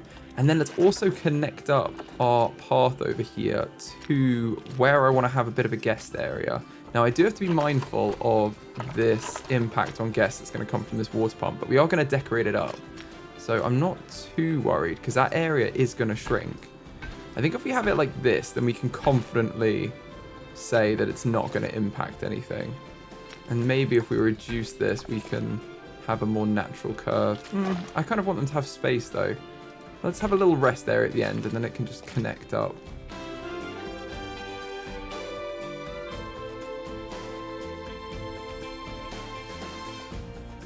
Let's get our Caracals.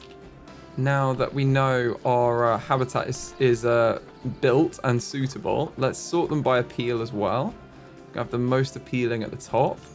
And let's get one of each. Okay, size, I'm not too bothered about. Though I don't really care about fertility. I'd rather have other traits, really. So maybe this one is better because they're the same appeal. Or this one is infertile, but perfect in every other way. So maybe we should get her because we're not going to be breeding with this one. Let's get this one because she's really young as well. And then we've got a good male here. Let's grab this male from Frontier Zoo. And then we will send our 2 Caracals to the quarantine. And they can also go through quarantine. And we should also rename this habitat to Caracal.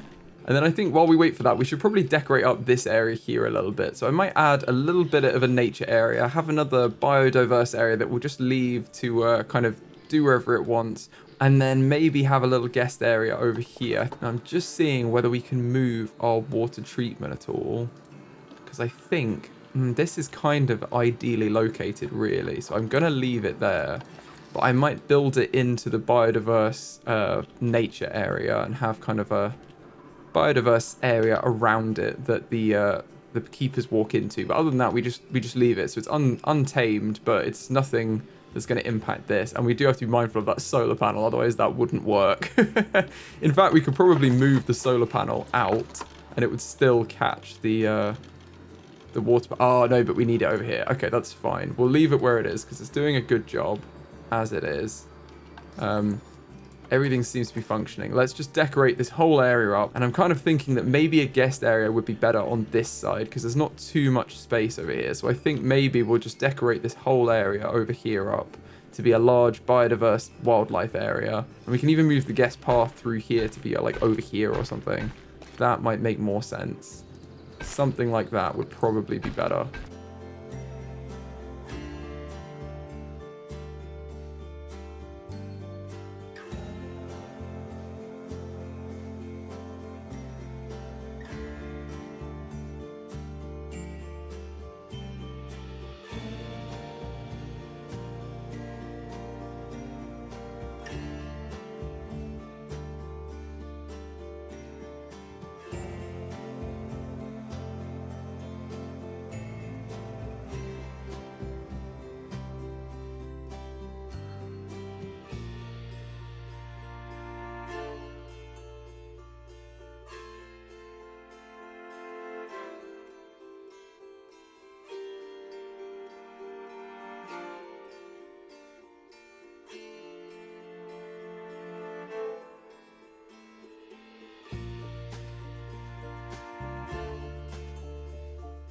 And I'm going to put in grassland African plants because they're the ones that would naturally kind of grow here. And I might even put in a little water area. In fact, I think I will.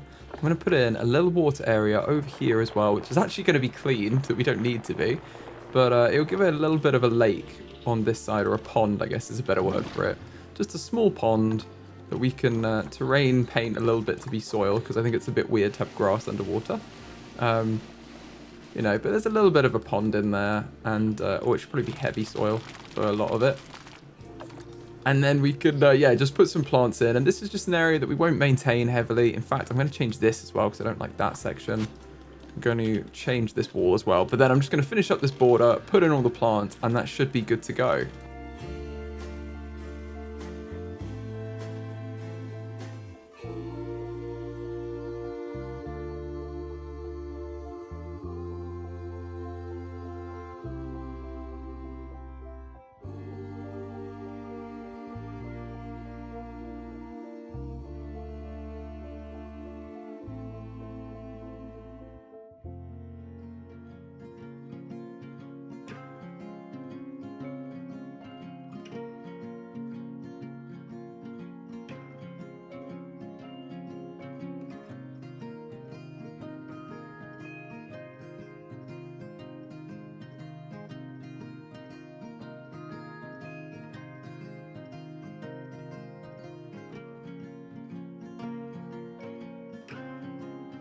There we go. That is definitely a lot more biodiverse, and we've tried to leave some area clear for the solar panel. You'd never put a solar panel in here, like in real life, but we've got it in here, so we need to make the best of it, really, of the situation, and we need it here. So that's what we probably do, and that just brings the area to life so much more when you have it like this. If we hit play as well, our animals will actually go through quarantine because we've been paused. But they will go through very shortly, and then we'll be able to add them into the habitat, which would be cool. Okay, looks like our water monitor has passed quarantine, so we're going to move them into the water monitor habitat. And they can be introduced. Now I'm going to put the male that lives here on contraceptives, just so we remember. Where is he? I think he's here. There he is. Let's put Godzilla on contraceptives. And then we've got... our Caracals are starting to pass quarantine, so when they're both ready, we'll move them both in at the same time, probably. Both of them are ready now, so let's move them into their habitat over here. We also need to add this habitat into the work zone, while I remember. So if we go staff, work zones, and Asia, let's throw all of this new stuff into the Asia work zone. I don't think we're missing anything here. And then also the zoo work zone, we need to throw it all into the zoo work zone too. And now all of our staff are going to be able to get to it. And basically where the keepers are going to access it is through here. So it's actually really close to them from the keeper hut in here to the habitat over here. I think it's a pretty good location for them. So hopefully it won't take them long. Oh, you can also see that we've got all our guests coming through. So it's definitely worth having an entrance on this side because it attracts a lot more guests through here already. And we've kind of got four corners of this zoo anyway, so it makes sense. We've got the South America and Oceania section over here. Then we've got the Africa section over here, the Europe section, and the Asia section. So we've kind of given an entrance to the Europe section, the Asia section, South America and Oceania, and then we're going to add probably an Africa section over here for all of these African habitats. So I think that makes a lot of sense to have four entrances, and it just does in the game as well, because otherwise they don't really come in properly, like they don't filter through your zoo properly. And look at them! Wow, they've got, oh my goodness, look at their ears! They've got such interesting ears. They've got little tufts on them. Wow, that's really cool. I didn't see that properly before. That's really interesting. How pretty they are.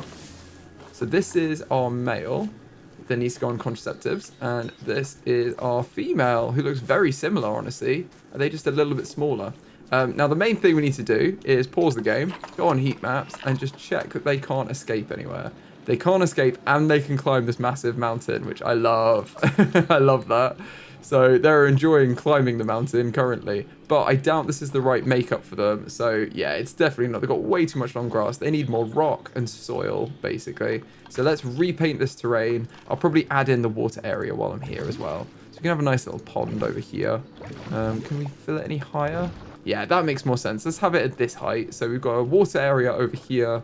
If we hit play, they've still got a lot of space. Calculating. That's so much more. That's crazy. Okay, this is a massive habitat for them. And they don't have any climbing area, so we will add that in. But let's first sort out the terrain makeup. So we're going to make this exactly what they need.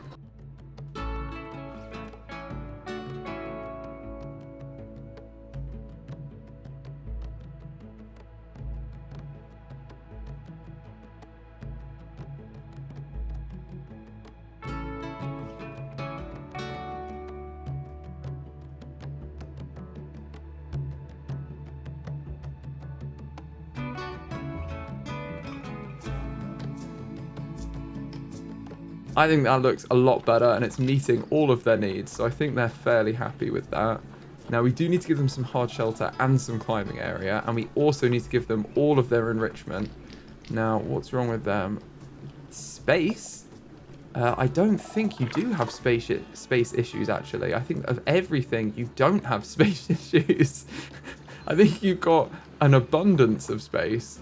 That's really odd. I'm thinking that's probably going to sort itself out. It's maybe that they're elevated or something, but that's really weird because they have so much space.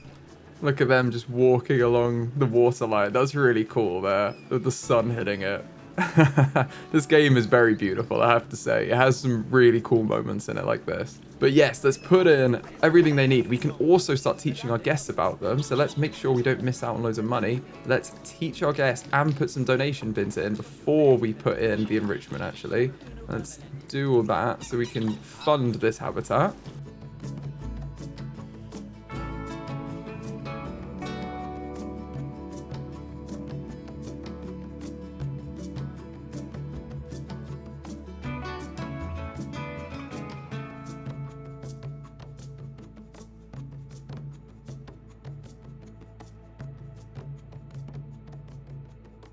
Okay, that's all the education in place. Oh, we do need a donation bin over here, actually, on this side. That's the only thing I've missed. Let's put a donation bin over here. And then other than that, we need to put in the enrichment for this animal. So let's go to the habitat tab, the enrichment items, and then filter by species. And we want to select the Caracal. And then we can put in all of this stuff, particularly the food enrichment I'm interested in, as well as we're going to need a food tray. So let's put a small food tray in over here. And then we're going to need all these food enrichment items. And then we can also put in some climbing enrichment and some bedding. So I'm going to do all of that now.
Okay, I think we've built quite a lot for them here. I'm going to hit play and see if they're happy with their enrichment.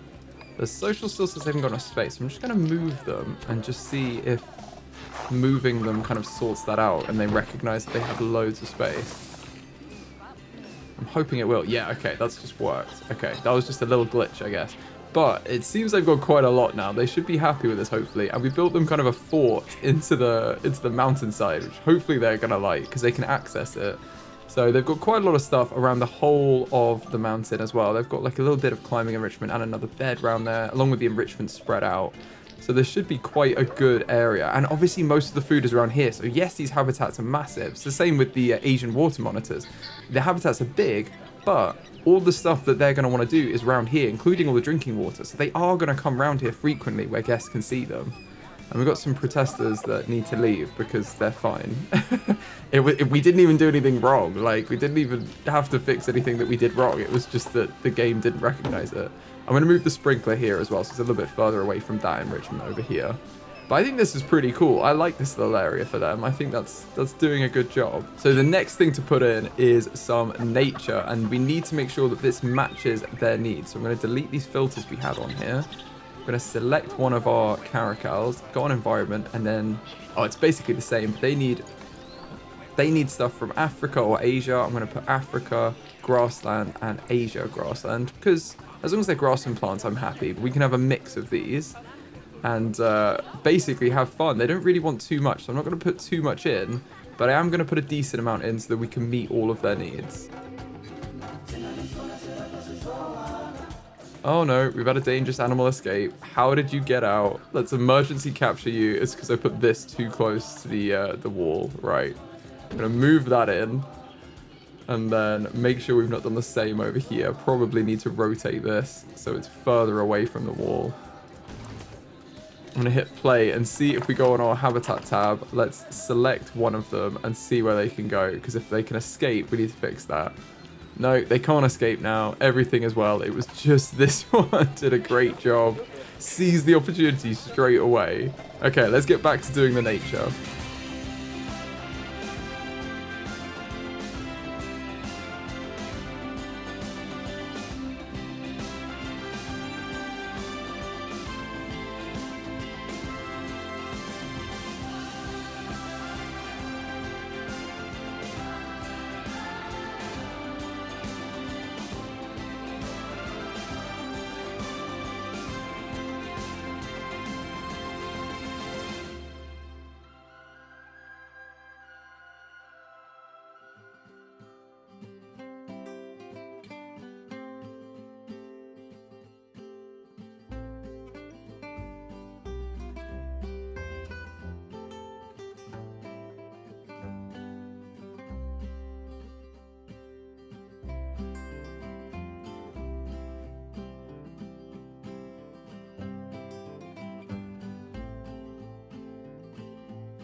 Okay, we're kind of in the middle of their nature range right now, so I think that's pretty good. Oh my goodness.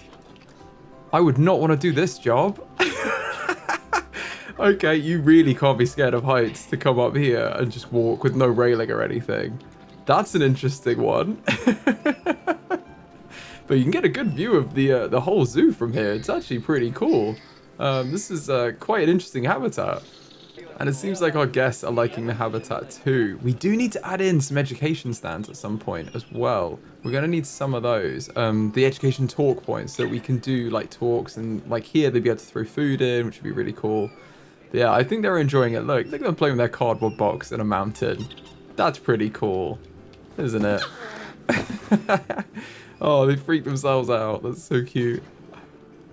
Oh, it's a gulpy box as well. You got to represent. You got to represent the brands. Well, now they're moved in here, I think it's probably time we learn a little bit more about the Caracal. The Caracal is a small wildcat that lives in the savannas, the marshes, semi-deserts, woods, and scrublands of Africa and the Middle East. Its coat is tan red with a paler underside, and the body is stocky with large feet and a comparatively short tail. It has large pointed ears with long black tufts protruding from the tips, which are so cute, as well as dark facial markings above the eyes and the sides of their lips. The word Caracal is derived from the Turkish Caraculak, which means black ear. The Caracal can jump over 3 meters straight up into the air, often using this skill to catch airborne birds. It's also able to take down prey 3 times its size. And Caracals are known as desert lynxes due to their lynx-like tufted ears and bobbed tail resembling lynx characteristics. Still, the lynx and Caracal remain separate genera. The Caracal has been trained to assist humans with hunting, and has also been featured in sport hunting, where watchers would place bets on how much prey the Caracal could catch in a set period of time. Thankfully, the Caracal is a least concerned species, but they are a beautiful new addition to our zoo. And look at these Caracals, they seem to have settled in really nicely. They're just, this one's just chilling in a tree, and this one's just having a little poop on the floor. So, you know, can't blame them for that. It's a nice day. Why not? And they've got such a huge habitat. I do think this is a bit ridiculous, but I also love it. We do need to check in on a couple of our animals in the zoo. I think the Saiga have probably had babies that have grown up. I just wanted to check in on them as a species, because it's been a little while, and probably the bears as well would be a good shout. Yeah, we've got 2 males now. Okay, this one is going to be released to the wild. And then let's have a look at their conservation status. I'm pretty sure they are at risk. They're near threatened. Yeah, okay, so we're going to keep breeding these because they're a good one to breed. I do want to take... No, there's no more babies. They're all adults. I don't think these are the children. Oh, they are. Okay. We need to check who the children are of these. It looks like these 3 are all babies of Pan, so we're going to release them all into the wild. That's 103 credits. We're doing our bit for the species. And now these should not be related. There's 4 females and 1 male still here. And let's check in on our sloth bears, because we did have babies. I think they're still juveniles. All good. How about the Sulawesi Babirusa? Yes, they're all good. Got two little bubbers. Let's have a look at them. Oh, they're very odd, aren't they? They're taking after their parents a little bit there. Ooh, and they're running away. They don't like being observed. That's very cute. Look at their little faces. Aww. And then our sun bears over here, we've just put them in recently, so I don't think they've not got babies yet, but they are hopefully enjoying themselves. I'm trying to see them. There's so many trees here. It's very lush habitat they've got. I don't know where they are. They're underwater? No. Maybe they're in the cave. Let's go exploring. No. Playing find the bear. Oh, there they are. Oh, they're both here. Oh, okay. They're just having a little chill in their little treetop house. See if I can turn around without giving anyone motion sickness. There we go. Look at them. Having a little snooze. It's a hot day. The Caracals are in the trees. The bears are in their little wooden fort we built them. Everyone's having a good time. And hopefully the guests will be having a good time soon, because we need to build them a large guest area over here. They've come in and they're like, right, where's all the facilities? And although I am known for not giving any facilities to guests, so they should know better, we're going to do it here because I feel a little bit bad. So let's go take off our blueprints and see which ones we have. In fact, let's have a look at what we've already got. If we go into our facilities tab, which food and drink and shops have we already got multiples of? It looks like we have 2 of every kind of drink. So apart from water, which we have more of, but you want to have more water available. So I think we can kind of just pick whatever now.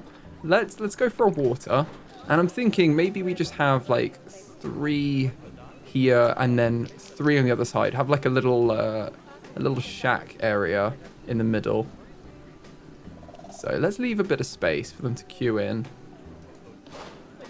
So we've got water, then we're going to have milkshakes. I tell you what, let's do one of each on each side. So let's do milkshakes on this side. And actually, I'm going to put it here because that's a bit more believable. We can leave some space between. Oh my goodness, it's raining. Wow, well, our biodiverse wildlife area over here is going to be happy. They're going to have some rain. This doesn't happen very often. And our umbrella sales are going to go through the roof. Bring on the information centers. In fact, let's have another one out here, actually. I think we have some here, so maybe it's a waste. But I'm not sure whether these really get much in the way of guests. I don't even think they're joined up, so maybe a slight flaw in my path thing. Let's put another one in here, just in case. We'll make sure we actually get some sales. Let's have an information center, and we'll make it a 4x4, I guess. Or we can have them on the end. Let's have them on the end. So, drink, then we're going to have food right next to it. And food-wise, we've just got more pizza than anything else. So let's go for some Bernie's Bakes, some baked goods, and some burgers. And then we'll do a little bit of shopping. We'll just get some hats, and we will get some, what should we get? Some souvenirs, just a memento. And then I think we could just have a couple of information centers facing this way on the end. And there people can actually get some umbrellas, get out of this horrible weather that we're having. Now let's join this up. This should all be connected on a single grid, which should be easy to join up. So let's hope we can.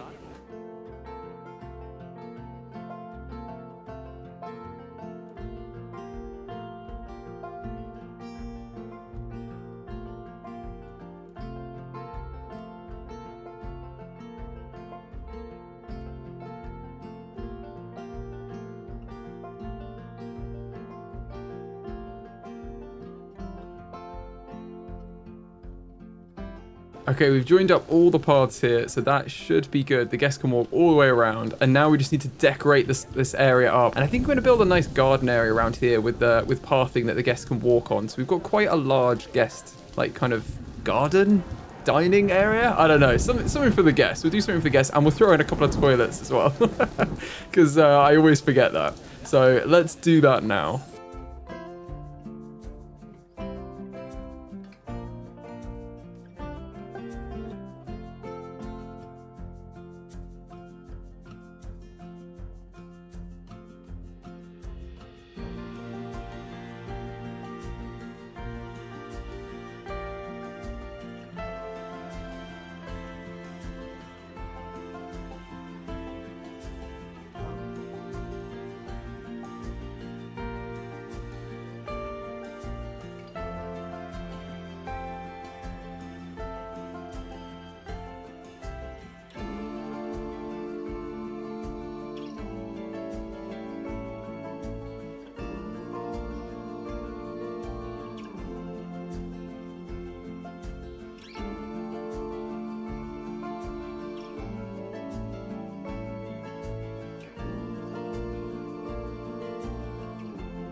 Okay, so we built the buildings here, and I think they look quite cute. So we've got a toilet, and we've got kind of like a guest facilities building with all the stuff they might need. Now, it's connected to the main path here, so they can access this whole area. I think I'm going to add another path connection over here.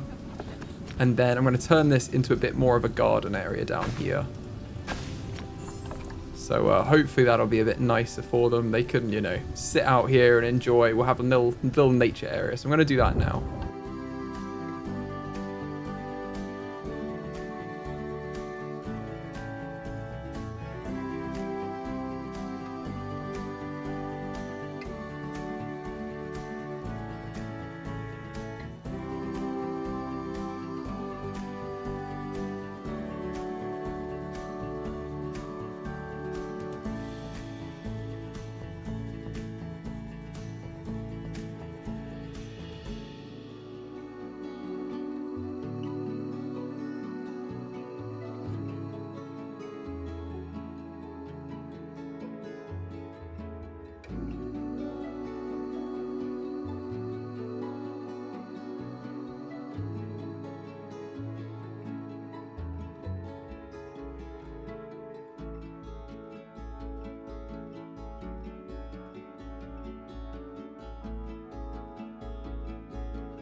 Okay, I think that's pretty good. Look at that. We've got a huge garden now. I'm going to hit play so we can watch all the rain.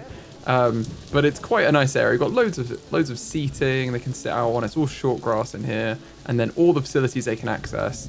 And they've got loads of nature around. So, you know, quite a lot of shade, hopefully, from all these trees as well. And some bushes scattered around. So this area seems to have come alive a lot more. Like this nice guest section as soon as they come in or just before they leave. And we do need to link it up. So you've had a power source that's failed. It's going to need repairing. What's the maintenance on this? Right, every year. That needs to be changed every 3 months. And then we do need to add it into our work zone. So let's get our Asia work zone. And we will throw this in here. And then we will also put it in the zoo work zone. So we can get as much maintenance done as we need on everything. Everything should be properly looked after. And we should probably look at our vet research, actually. We've got loads done. Look at that. Wow. Okay, we've fully researched the disease. And 3 animals. Perfect. Okay, so let's move on. Let's remind ourselves again of which vets are where. So the Asia vet is Carla. Then we've got Lorna on Europe. And Susie is floating. So let's put them in their respective areas. So the European lynx is Lorna, I believe. I just said that she was in the Europe. Yes. And then Carla on Asia. So which is the next Asian animal? We've done the Saiga. And we've just done the Sloth Bear. So I think the next one is the Babirusa. So let's get Carla looking after the North Sulawesi Babirusa. We can find out a bit more about them. And then our floating one can probably... where's Susie? She can probably do the Sun Bear, actually. I think we're there. Or the Asian Water Monitor was next, wasn't it? Right, let's look them up. They'll be at the top. Susie can research them, learn more about them. I think we're doing really well, though. I'm really happy with how this is going. We're getting some great research done on all the animals we have in the zoo. Mechanic, I don't think was doing any research. No, we're all good here. I don't think we need anything else. I think we're kind of okay. So, yeah, we're all good with that. We do need to train up all of our staff, though. So I'm going to select everyone and then pay for everyone to be trained up again. And hopefully we can get everyone to max level. But look, the lights are on as well because it's nighttime. So everyone can see, which is always good. We like it when people can see. This is broken. But we'll put that on every 3 months, and then it won't be broken as often. Now, I think I may increase the number of stuff, because we're raking it in at the minute. If you look at the finances, we're properly balling. So I'm going to throw another mechanic in to float around, because it seems like we're struggling a little bit there. Where have we got? Have we got anyone that's outside? You need to probably work on the Asia work zone, and you can work on the zoo work zone on new mechanic. And then it's probably just worth checking that everyone isn't assigned to their individual shops. They're assigned, yeah, we need them to be assigned to the actual, just like Asia work zone, not their individual shops. And then we'll probably hire a couple of other vendors, because we're going to need some floaters between when people go on breaks.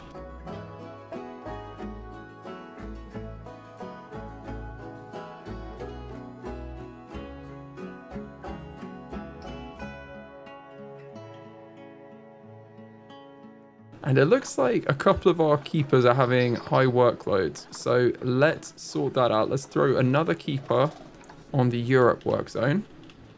Let's put them over here as well, so they definitely have time to do it.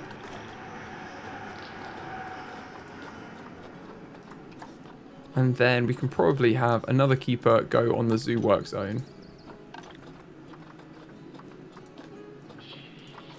And I think I'm going to hire another couple of vendors for each region. So we're going to have a couple in the Asia work zone, a couple on the central hub, and then we've probably got enough in the Asia work zone, so I'm going to leave them actually. But yeah, the vendors will have a couple of extra ones. So 2 more to Europe and 2 more to the central hub. Nice, that should have sorted out a lot of our staff issues. Oh no, one of our Vicents died. Oh, bless them. Oh, Red. Thankfully the baby's okay. Oh, poor thing. Well, they will be missed. And now we've got our guest area sorted, I would like to get an animal in. And the animal I want to get is the Asian small-clawed otter. And they are vulnerable, so we will be breeding them in this zoo. Now, if we look at the species data, they can live in massive groups. We're not going to be doing that. But you can clearly have multiple like males and females all together. They're not too worried about that, so that's good. They're monogamous, that's why I guess they pair up, which is really cute. And they live to be 14 years old, and they can breed until death, so that's good. And from 2 years. So basically we don't want them to be too close to 14, and we want them to be at least 2 if we're going to be breeding with them. Let's have a look in the market and see what there is. If we reset these filters and get the Asian small-clawed otter up. Oh, there's only 2 at the minute, but we can definitely get this. There'll be a pair, so that's 5. They're about 5 years old. That's fine. Let's get these 2, and then we can wait and see if any more come up while we're building their habitat. But for now, let's send them to quarantine, which is all the way over here.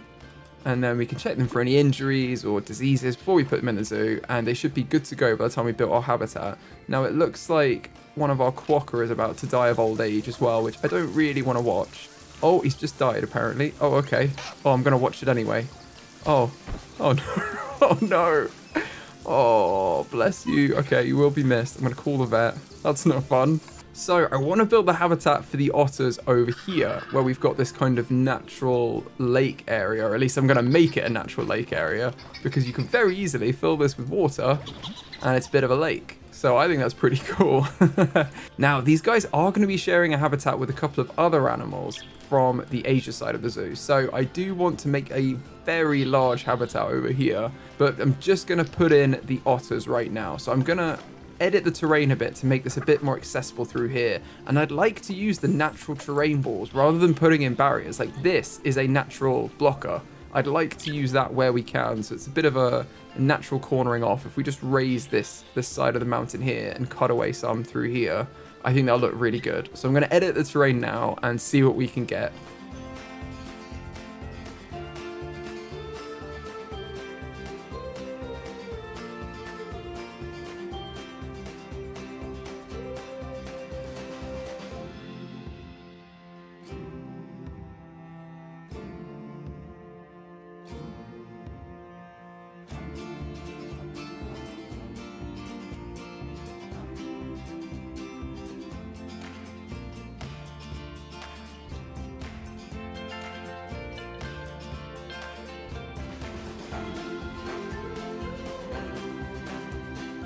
Okay, I think that's a lot more accessible through here now. We've got a much bigger area they can go through, and this is all opened up and hopefully capped off here. So we can put a barrier on this side of the habitat, but we don't need to for this whole section, which I really like. I think that's going to be good. We might do a little bit more around here just to cap this off, actually, because that would make a bit of sense to bring this to a similar height around here and have a bit of a cliff edge here. But I think that's probably good. Other than that, we're basically done with the terrain. So what I'm going to do now is I'm going to make a barrier, and I wanted this to go around the whole of the habitat and be in keeping with the Asian pieces. So we're going to use the East Asia, Indian and Indonesian pieces, basically as we have done here, and create quite a similar style of barrier all the way around this habitat.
Okay, that took a while, but we have now built a barrier all the way around this habitat. So this is huge. We do need to put a gate in for it, and I'm tempted to put that as close to one of the keeper huts as we can. And we do have one right here, so I think this is probably the sensible one to put it next to. Let's maybe even have a little entrance under here. That might be a bit complicated with the pathing. Okay, maybe not. Let's just put the entrance in here in the middle of this section. We'll delete one of these habitat boards and get rid of this. And we can just whack in a doorway instead. Let's have a doorway there. In fact, we can keep the trim on the top. There's no reason to get rid of that. And then if we go to barriers, we can select our 4-meter glass habitat gate and align this up so that it fits nicely in the doorway. I think that's pretty good there. And then we're going to be using null barriers the whole way around. I'm just going to go around the outside of what we've just built. And we should be able to build the actual barriers that we recognize in-game, basically.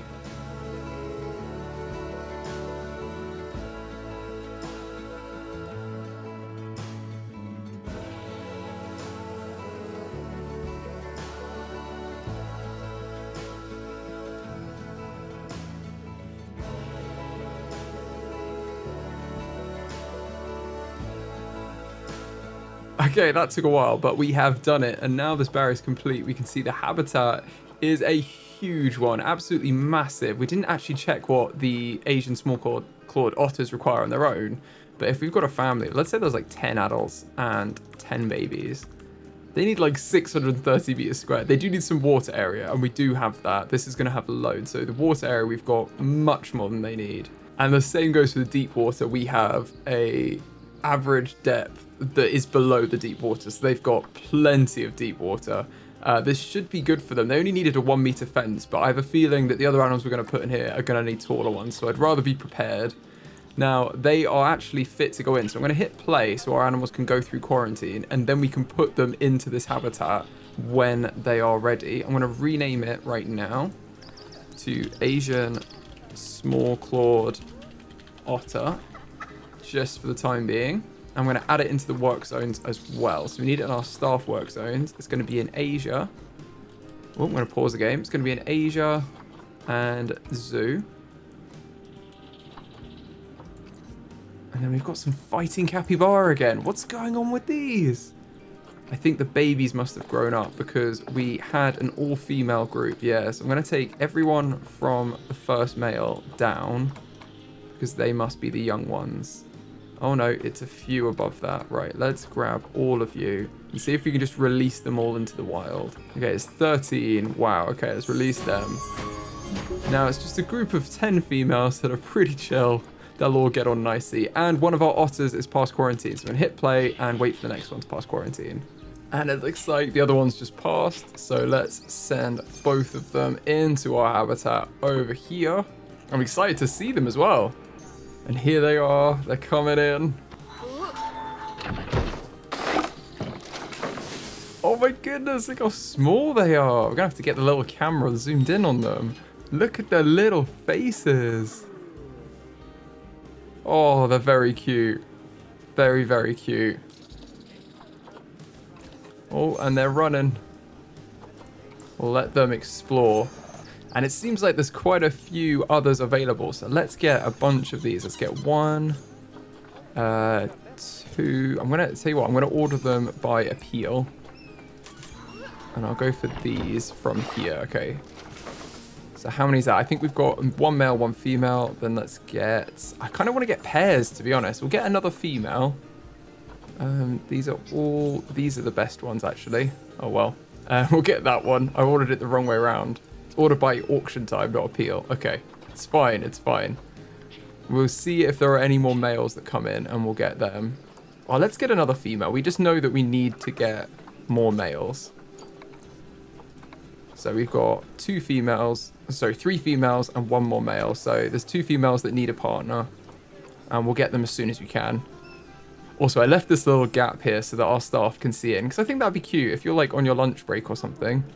You can see into the habitat and look at them all joyously stood here on their lunch break. Now, one crucial thing we need to do is check, can they escape? It looks like they can access the whole of the habitat, but they can't escape, which is perfect. And let's just make sure we go through and make all of the terrain what they want. So it looks like they need a lot more short grass and a lot less long grass and more soil too. So we can definitely do that. I'm going to make more of their area over here because that's where the massive water area is. Oh, and there's one in the water. Look at them. Oh, that's so cool. And they're going under. They're going deep diving. Yes, they've got a massive area here to explore.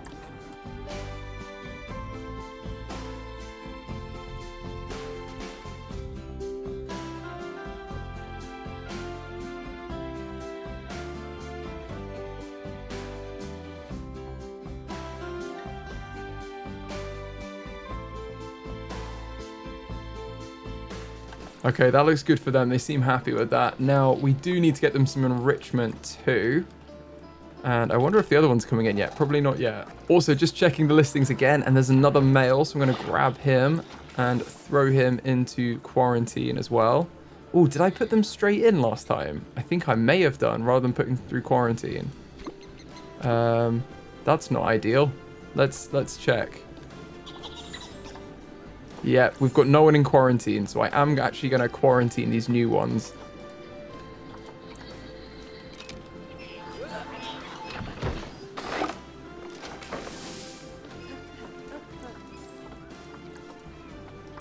There we go. They've all been quarantined. They're running away.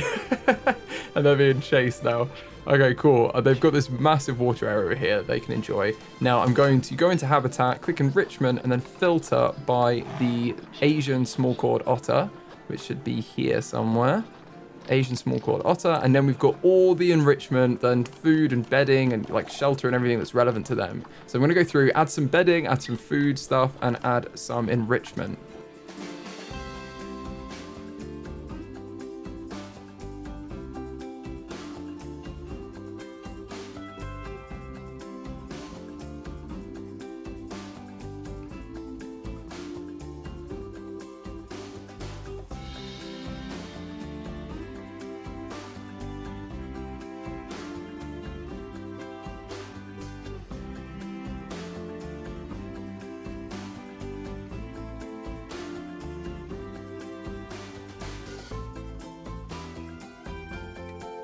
There we go. We've got loads of enrichment for them now. We've got bedding. We've got a few different shelters and bedding in some of them. So this should be literally everything. Yeah, they're super happy with this now. And if we can try and get another male, that'd be ideal. If we can't, we can always get them later. Asian small-clawed otter. I think it's just females we can get right now. Yeah, I'd like to just get one more male, but we can leave that for now. I just want these last ones to pass quarantine, and then we can put them all into the habitat. Okay, it looks like they're all ready now. Let's grab all of them and throw them into the habitat once again. We're also in luck. There's one more male, so I'm going to grab him and throw him into quarantine to follow the others.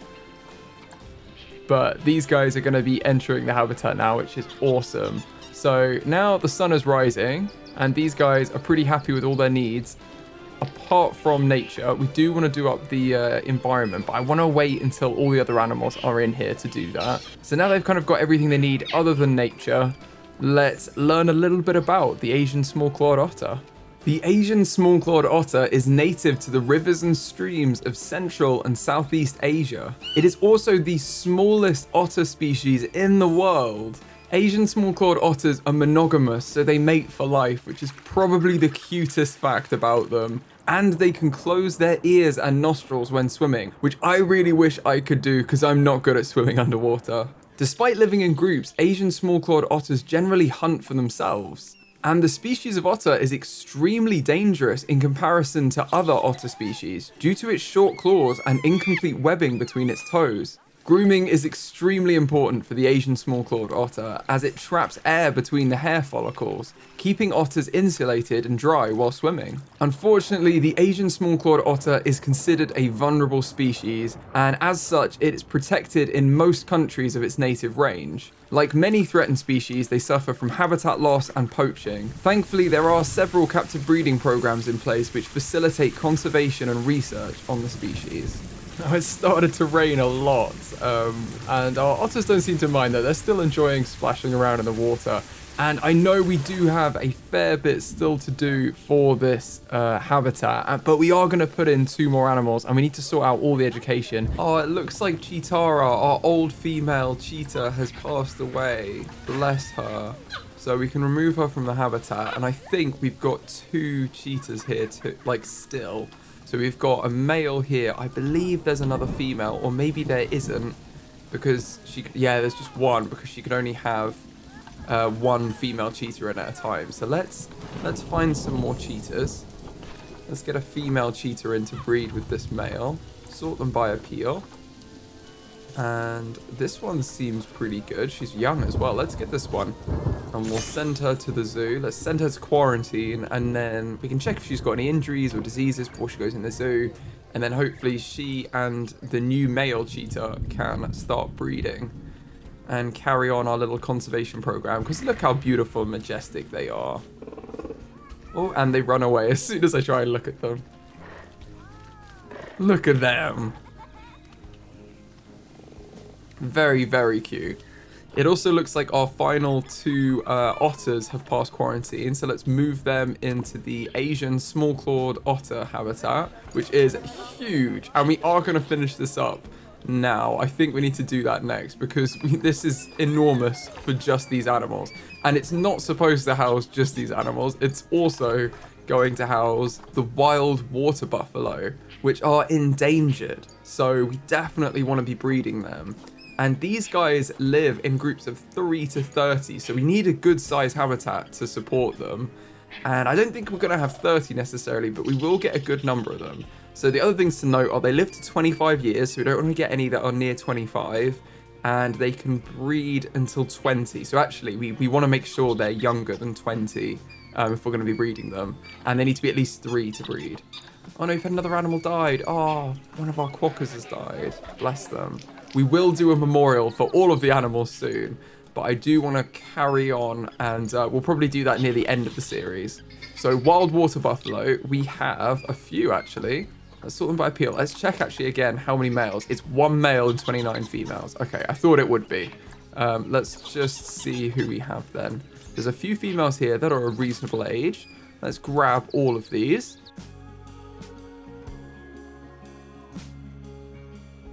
So we've got 4 females. That's a good start.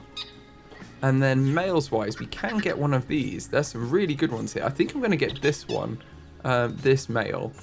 And then we can send the 5 of them into quarantine to, again, just check that they're not injured or anything. Like, we want to make sure we're treating them before they go into our habitats and start mingling with the other animals. Oh, look, here they are as well. Our otters have arrived. One of them has arrived. New otter. And it is a beautiful sunset, I think. Yeah, it's just turned nighttime now. You can see all of our lights coming on. And I love the sunrises here. I think it rises over there. Yeah, look at that. This game is so beautiful, I have to say.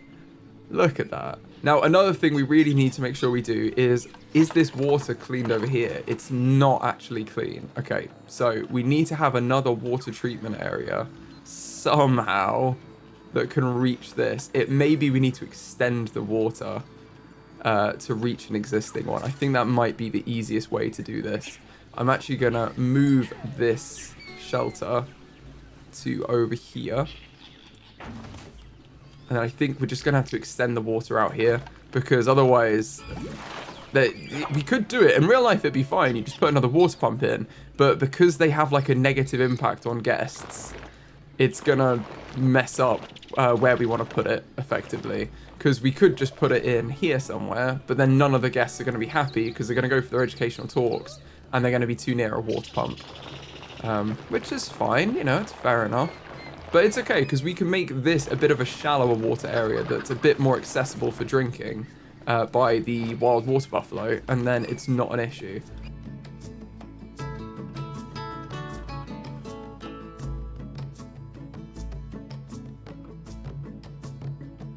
Okay, that is in the water area. I think that actually looks okay, because it's just hugging this area around here, and then it's more a drinking area for the other animals. So I think that's good. We do need to move these down, though. That's a little bit too low. Just going to lower these down onto the water. then they can be used again. That makes sense. And the jetties are still fine. That's all good. Right, what are these animal alerts? Ah, the cheetahs passed quarantine. Perfect. Let's move them into the cheetah habitat. And then our wild water buffalo are also passing quarantine. Oh no, Yoshi, the striped hyena, is about to die of old age. Oh, bless them. I don't think I want to watch that, actually. I'm going to leave. But the vet will come and sort them out. At least they're all dying from old age. Like, that's a good sign of a healthy zoo, isn't it?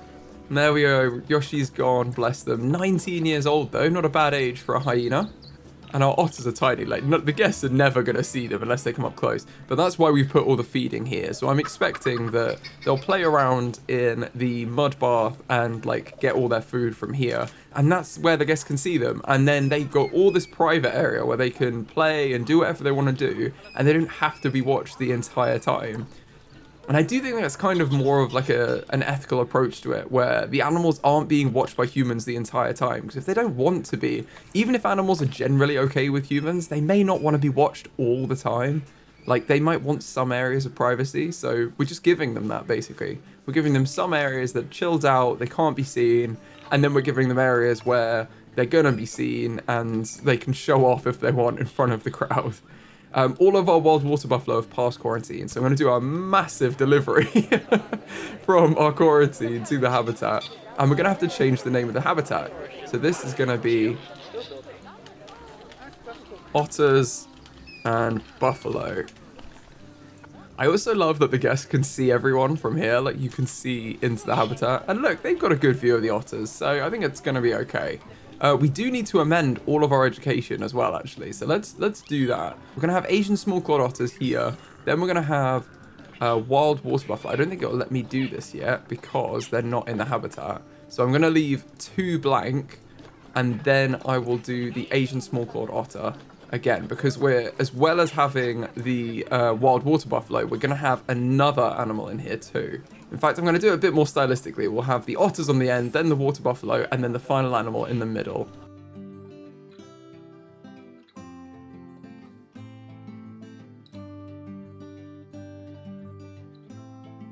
And they're here. How cool is that? Look at them. I actually want to remind myself of the status of the Asian small-clawed otter. They are vulnerable. Okay, I was going to say, we do want to make sure we're still prioritizing them for education too with our guests. But look at these guys. They're huge, aren't they? They're actually massive. Let's see if we can get any more. And I don't know what their area was. I didn't check. But they do need a water area too. So they're going to enjoy having this water area here just as much as the otters will. Look at them all. Is that one of them playing in the mud bath? Oh, they were playing, I think. And now they're going to go to the water. There's probably food in there, because they do have the underwater feeder. Now, we need to make sure that the... Oh, no, Dundee's died. Cut me off. Poor guy. That was our main man. Oh, bless him. I was going to say, is that offspring? It is offspring. Oh, no, the redneck wallabies are supposed to be breeding, I think. It's the kangaroos that aren't. I was just so confused then. No, that's all fine. That's all fine. And the reason these two are together is they're happy to live together, but the other animal that we're going to put in this habitat gets an interspecies bonus from living with both the wild water buffalo and the Asian small-clawed otter. And while we're here, we do definitely need some names for everyone in this habitat and anyone else you can think of in the zoo that we haven't renamed. So please do leave those in the comments and I'll go through and I'll rename loads of our animals so that you can have your names in the zoo. Looks like we've got some more females here as well. I think I'm just going to grab... I think I'll grab all of them actually, and that's probably enough. Because then we'll have 7 females and 1 male. I think that's a good group size to start with. Seeing as we're breeding them, like that seems like a good starting point. So let's send them to quarantine. And then they can go in here as well. Now these guys do not have everything they need. It seems like the terrain is correct for them, which is perfect. So we've done a good job with the terrain editing. However, they're not going to have any enrichment. And they need food as well. I'm kind of thinking that the third animal is probably going to have more of their area over here. I do want to put a little bit of water on this side of the habitat, so it's not just over here. So I'm going to put a little... In fact, I may put a little pool in here so that the water buffalo have a bit more water as well, seeing as they also want lots of water.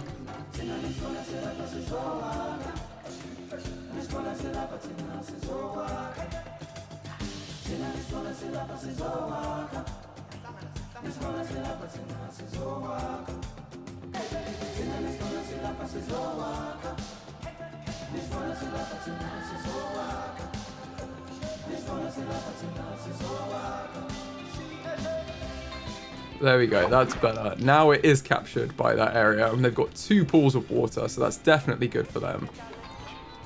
It looks like the females have started to pass quarantine as well, so we can start moving them over. And hopefully that means that their water area is much higher as well. Yeah, they've got so much water compared to what they need, and a crazy amount of land as well, so everyone is happy with this. It also looks like they have all of the hard shelter they need, so they can use these shelters too, which is perfect. Or they don't need any hard shelter, which could be the other alternative. But let's make sure we go through and add in all of the enrichment that they might need. So we're going to filter by the species, wild water buffalo. And then we've got all of these items that they'll use. Let's just add in everything we don't have. And we'll probably add it around all of these areas. So they have stuff on the whole of the habitat.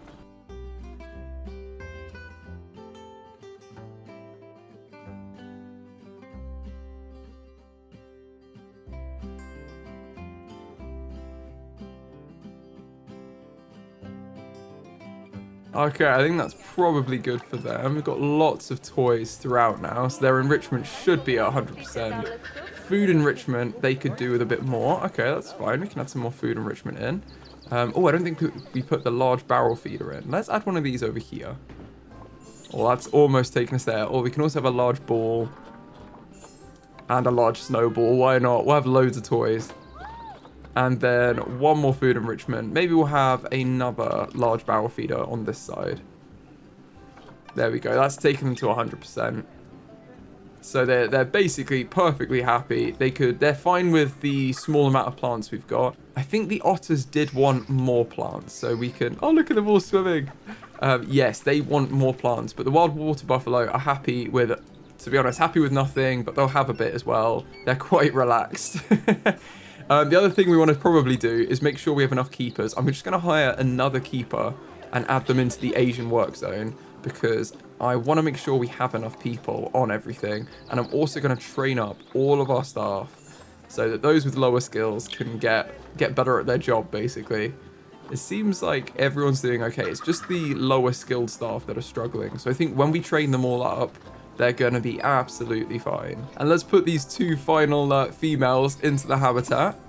Schedule their delivery. And then we've got all of them in here, basically, which is really cool. Look at them. They're just so interesting. While we've got them here, let's learn a little bit about the wild water buffalo. The wild water buffalo, also known as the Asian water buffalo, is a very large species of bovine that lives in the marshes, swamps, and floodplains of Central, East, and Southeast Asia. Its present range is extremely fragmented, with the majority of animals living in India and other populations surviving in Nepal, Bhutan, Thailand, and Cambodia. Along with the gaur, the wild water buffalo is the heaviest bovine species. These buffaloes tend to graze in the morning or evening and can be active both during the day and night. So they should be a really cool addition to our zoo. The horns of the wild water buffalo are up to 2 meters wide, giving them the largest horns of all living bovids. Wild water buffalo populations are susceptible to diseases and parasites that are often passed to them by domestic cattle and other livestock. And the vast majority of the remaining population of wild water buffaloes live in protected areas in Indian national parks. Unfortunately, the wild water buffalo are an endangered species, but thankfully they are protected across most of their range. The species is threatened by many different problems, including hunting, serious habitat fragmentation and loss, as well as hybridization with feral individuals of the domestic water buffalo, a closely related and possible descendant species. Population numbers of wild water buffaloes are projected to decline further, though there are efforts to reintroduce small populations in certain areas, so they are definitely a species we need to look after better. I think they look so cute, and I love how they're kind of like gentle giants next to the giant otters. Now, which one is our male? Oh, he's here. Okay, I don't think he looks that different to the females. Maybe his horns are slightly bigger. But other than that, it's not very different. Normally, like the Wiesen was much bigger, you know, like you kind of expect with these herd animals that the males are going to be huge to fend off predators, but it doesn't look like they are that much bigger. Oh no, we've got overcrowding in, speaking of fighting, in our redneck wallaby habitat. We've got a bit of overcrowding because all the babies have grown up. Oh my goodness. Okay, let's release all of the babies we've been breeding. Now they've turned into adults. And we should hopefully get a few credits for this. It's 8. Wow, okay. They're not loads of credits, but it's something. And it will fix their habitat issues. So that's definitely worth doing. Oh, and one of our deer have died. Tess. Bless them. Oh. A lot of animals die, but a lot of animals are being born. You know, it's the circle of life going on in our zoo. And I have set everything to 3 times speed. So hopefully there's not too much turnover of animals. But it is a part of the natural cycle, so it will happen. Look at them. I love this little viewing area here. I think it's so cool. We should probably put some donation bins in, actually, because I don't think we've got any. So let's grab some donation bins, duplicate the ones we have over here, because it's still in the Asia section, and populate them around, including putting one up here. I'm going to put on the other side of the seating, so people don't accidentally throw it in the bin. But we can have a little bit of donations across this area.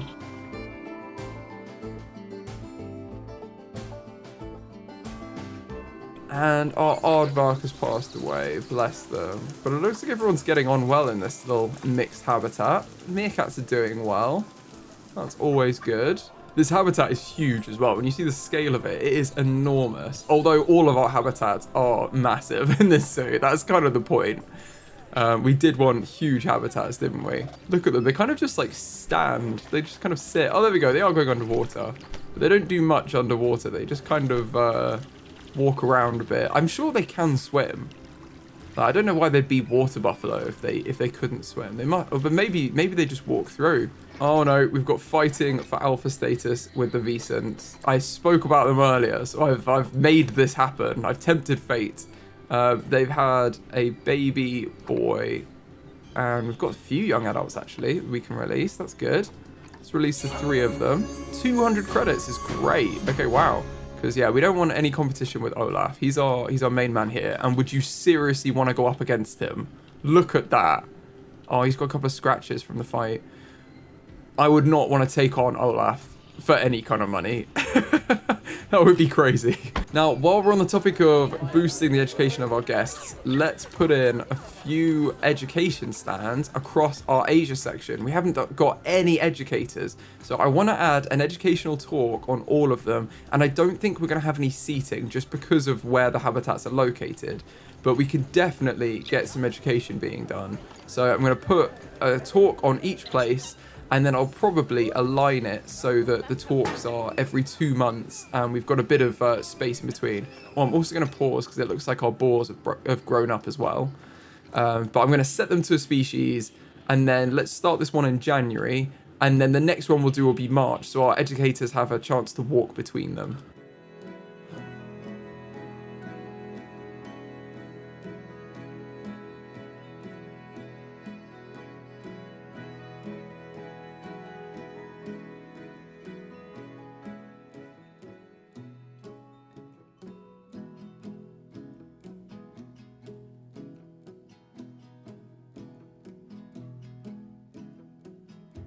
Okay, now I'm just going to add them into the work zones. We've had to do a repeat of them because there are so many. So we will have multiple educators anyway, and they'll be able to do them at the same time. But it's just good to stagger them so that it gives your educators a bit of time to walk between them generally.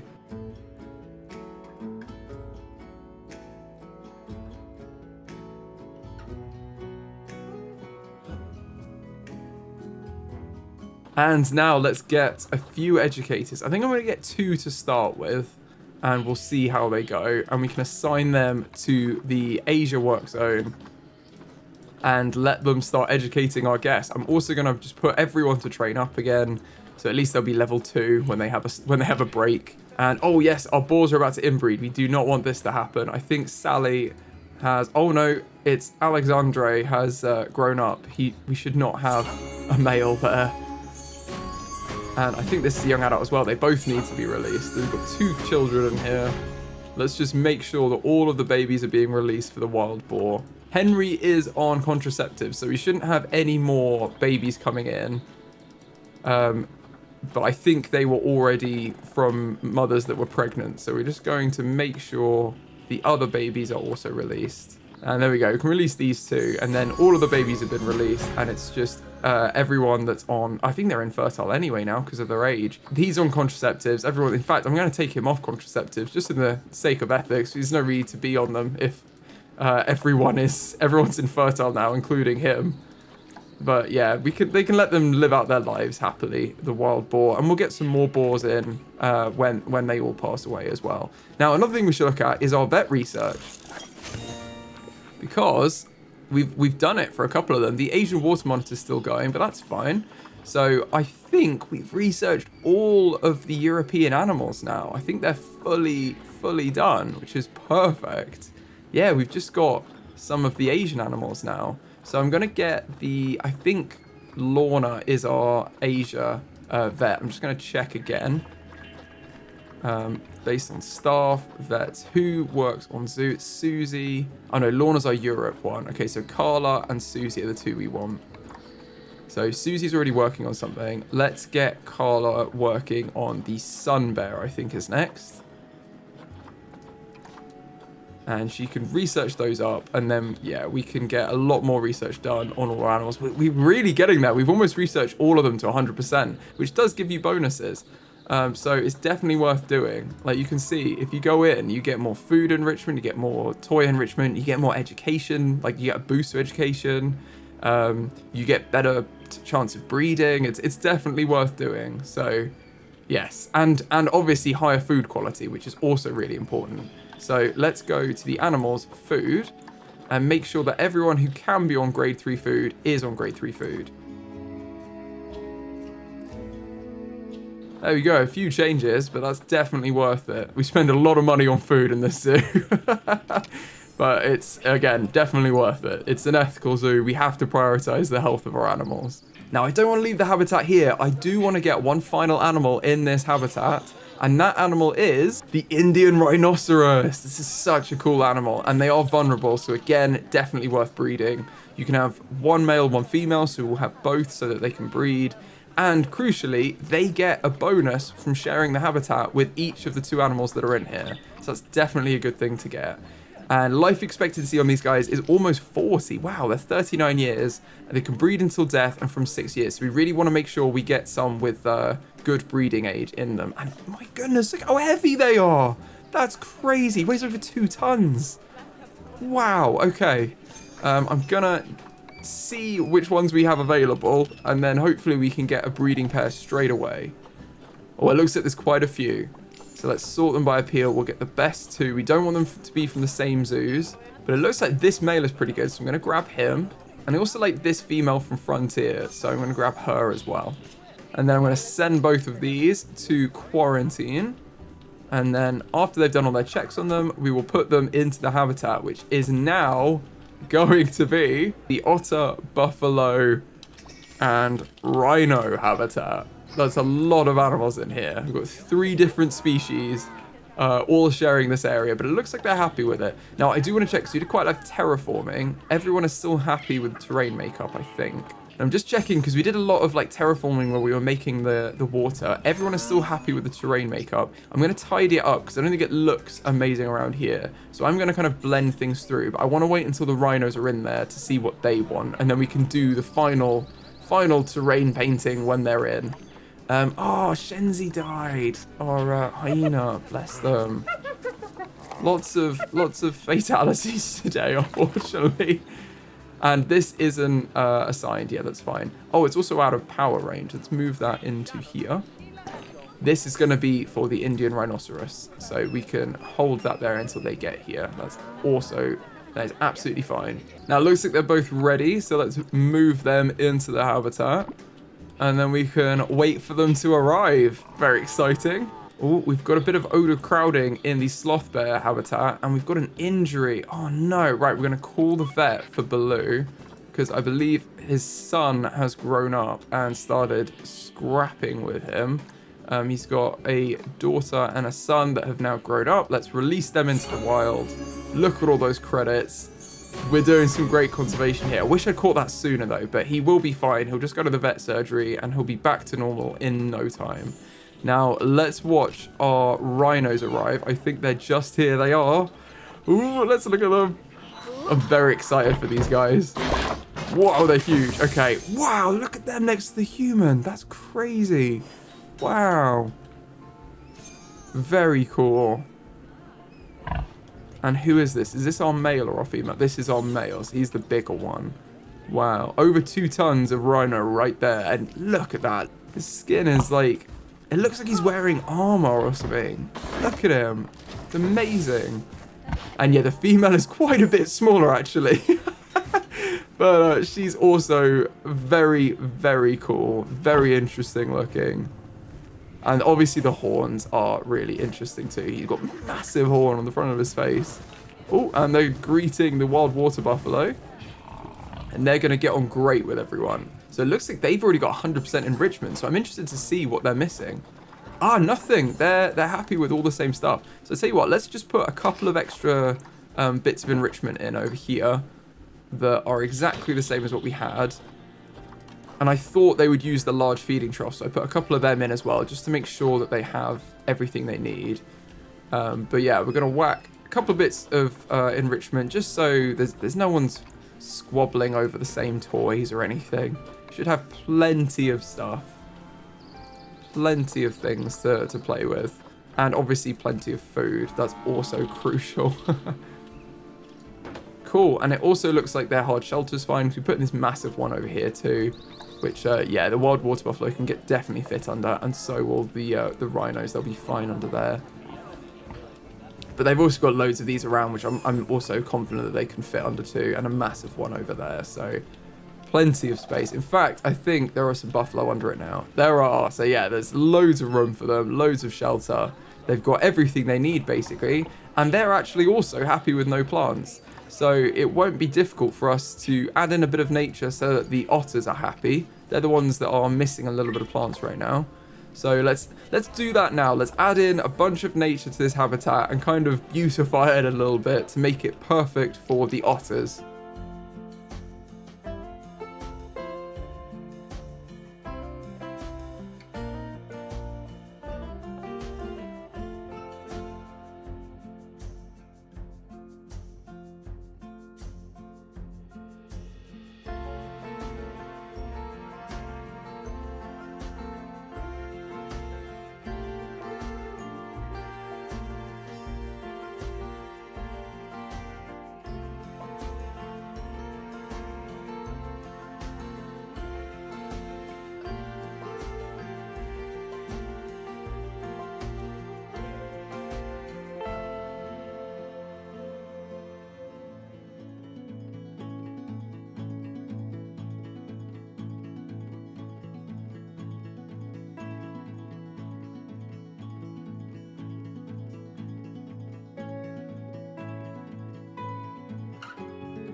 There we go. We've hit 100% for the otters, and it's still 100% for the wild water buffalo and the Indian rhinoceros. So everyone is happy with 27. It's like the maximum that the Indian rhinoceros want, but that's also fine for them.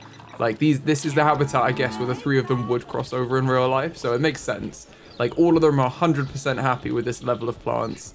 So I've gone for more like high level plants like trees rather than ground level stuff, because it seems like that gets the most coverage and it's the least obstructive for the animals that don't really want plants there. Like, you know, it's got the plant coverage as far as density of the canopy at the top of the tree, but it's not too bad for the rhinos that they can still run around and there's not like loads of bushes everywhere.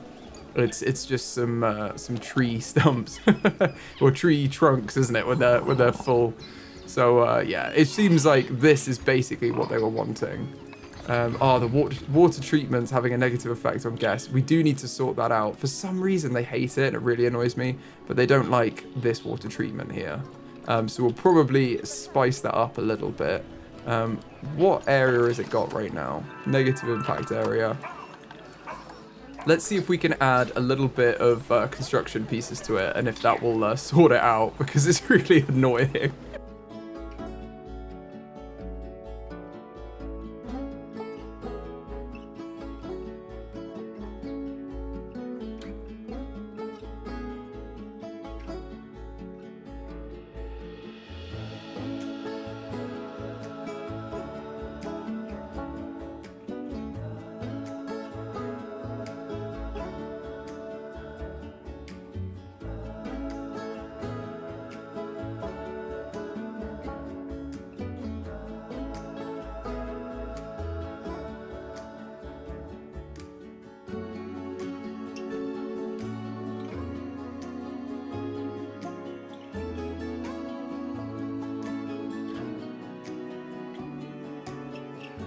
There we go.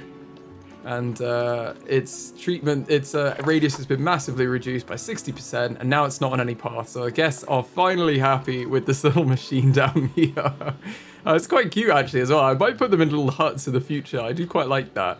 The solar panels still seem ridiculous to me, but we're pretending that they just work anyway, because there's no way they'd function like that in real life. So it is what it is. Other than that though, I think this habitat is kind of done, which also completes the Asia side of our zoo, which is crazy. We finished the Asia side of our zoo.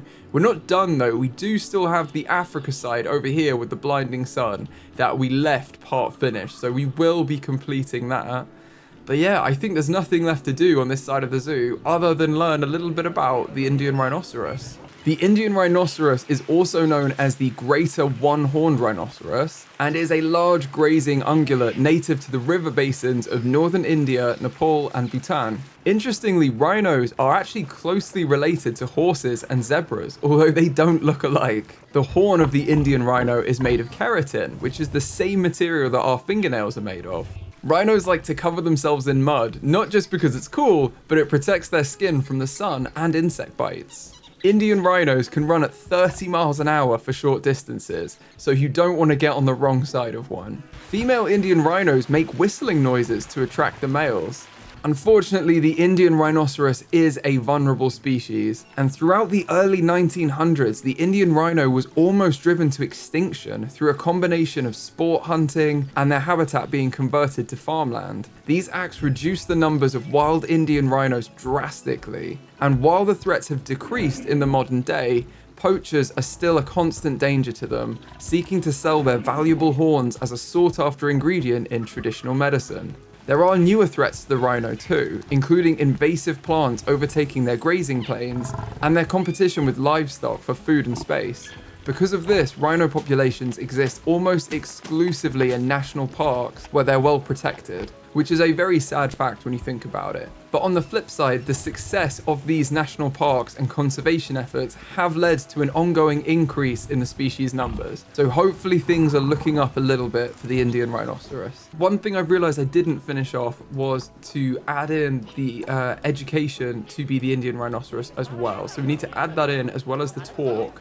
And then we should probably put a couple of education speakers in as well. And then I think this habitat is probably complete.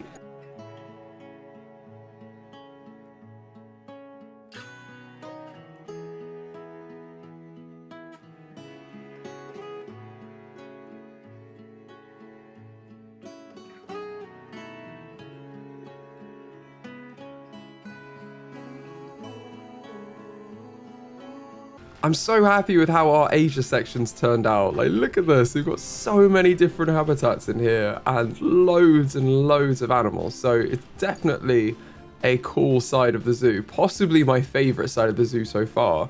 But we do need to finish the zoo, and that means finishing up the Africa side that we only partially started over here. So the next thing to do is going to be to expand the Africa section over here. And to do that, I want to have another mixed species habitat, and it's going to be a big one. So I'm very excited for that. It looks like we've got quite a lot of space over here, and this is the perfect area to put something in.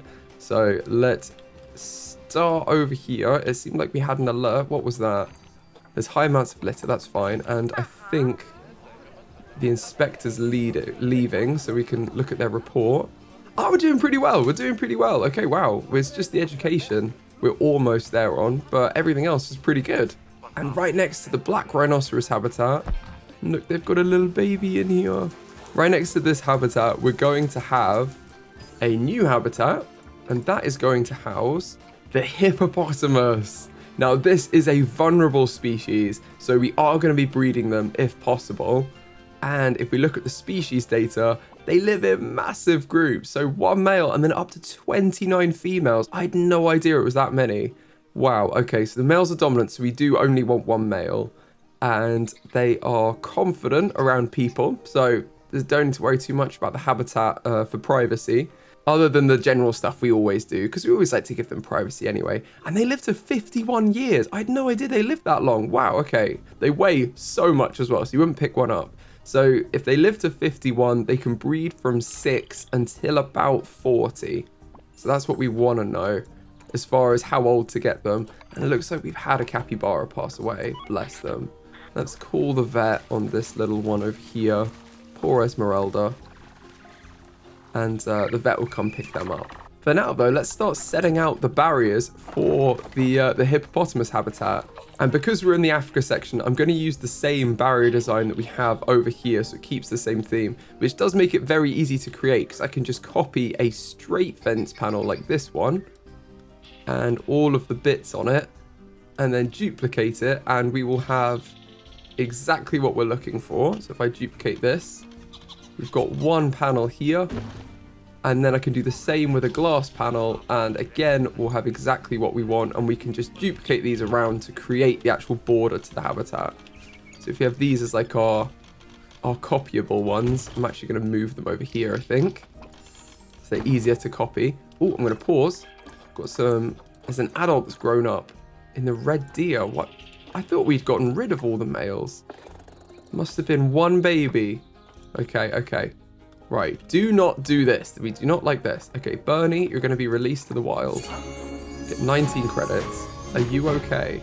Yeah, he's just outside the gender ratio prongs, but he will come back in very shortly. Now the other male is gone. The young male that kicked him out, bless him.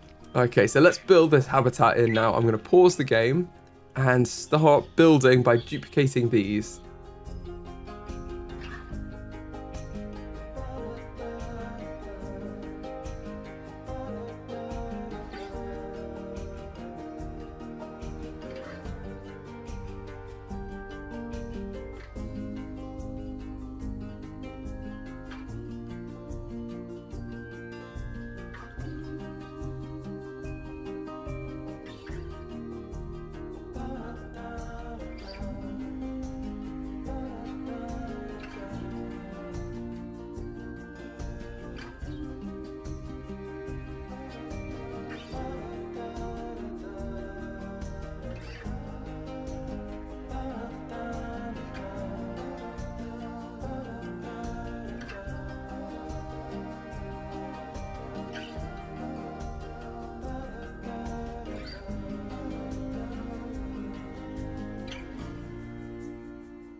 Okay, so this is kind of a barrier that we've got here. It's kind of the border, but then I do want to put in a glass barrier in here because I want to have an underwater viewing area in this section, have like a massive lake that the guests can walk past and see. Now, it's going to be more challenging with the paths to get a path to run round, and I think we'll have to have a path that comes around this side, unless we can kind of squeeze one through on this area. But I'm not sure we'll be able to. In fact, we could even just adjust our barriers here. I think that might be the better thing to do, and have this come around like that.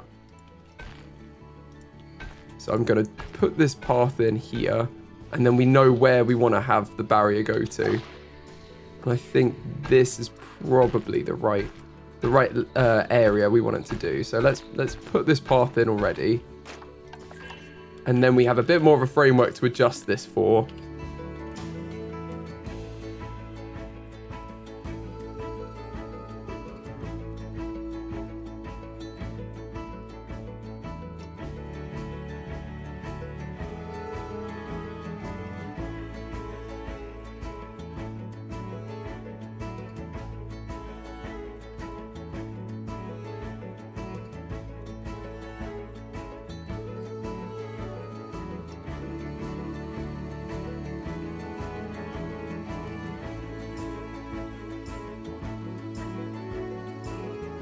Okay, we've adjusted this now. I think we can delete these pieces over here as well, because I don't think we need them.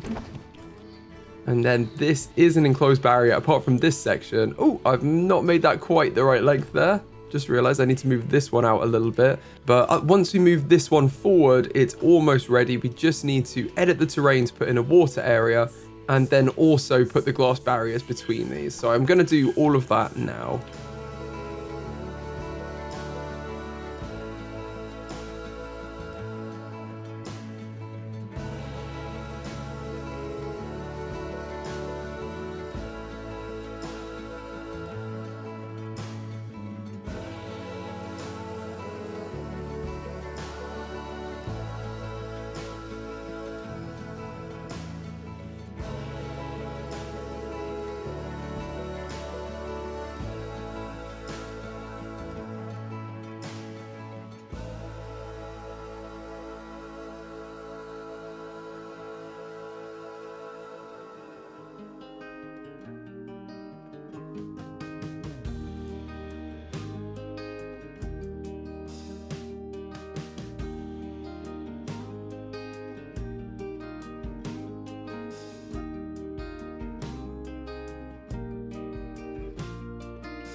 Okay, I think we've built a pretty huge water area here that's all underwater. We can change the, transparency of the water as well to make it clearer, so we can kind of see inside how deep it is.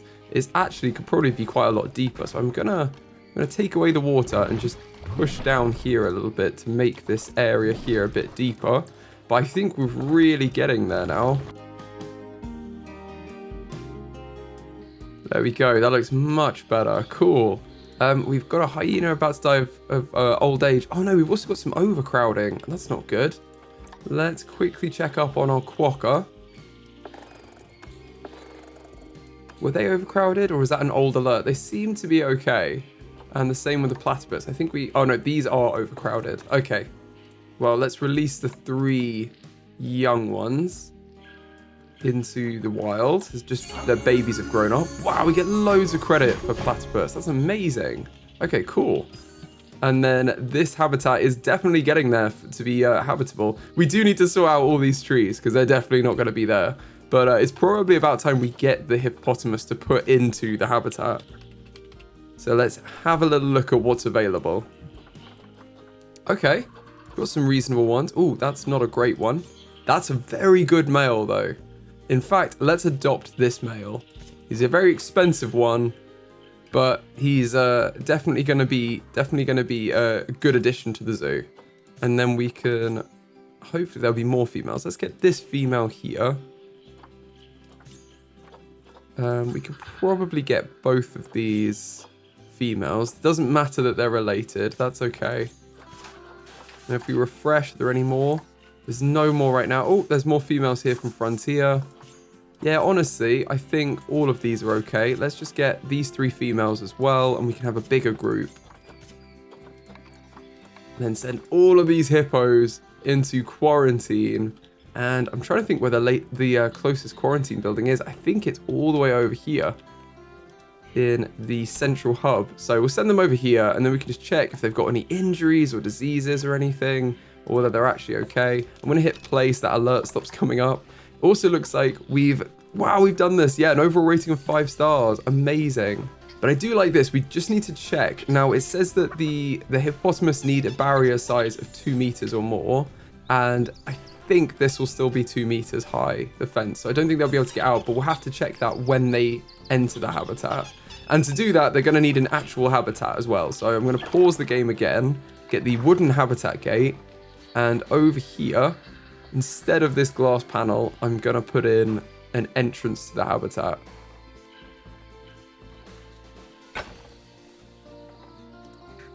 And I'm going to make all of these null barriers, and we'll just edit this so that it's, instead of glass, it's just a door frame of the wood.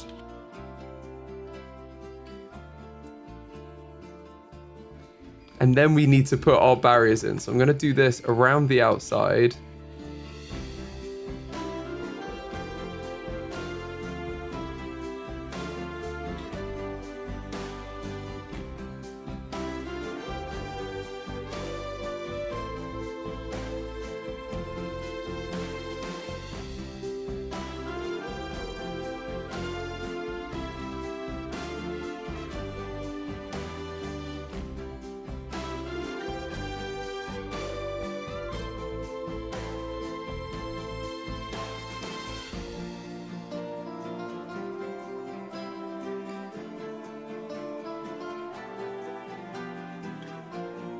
Okay, I think that's all sorted now. If we hit play, this should be one barrier. It's habitat 50, which is going to be hippopotamus. There we go. And it's 14,000 meters squared with 3,000 meters squared of water. We can put more water in over here as well. Now, I'm wondering where our current range is on our water treatment. Yeah, it's not going to reach. We're going to need something else over here. And it's probably worth putting in on over around the back. In fact, I'm just thinking I don't want the guests to be near it because it will have a negative impact radius on them. So let's put one over here with a solar panel to run it.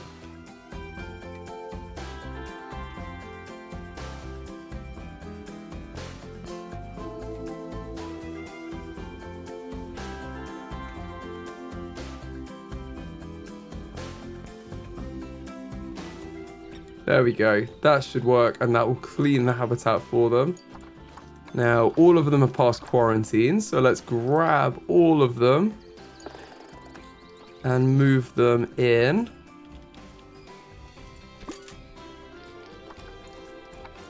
And dismiss the alerts.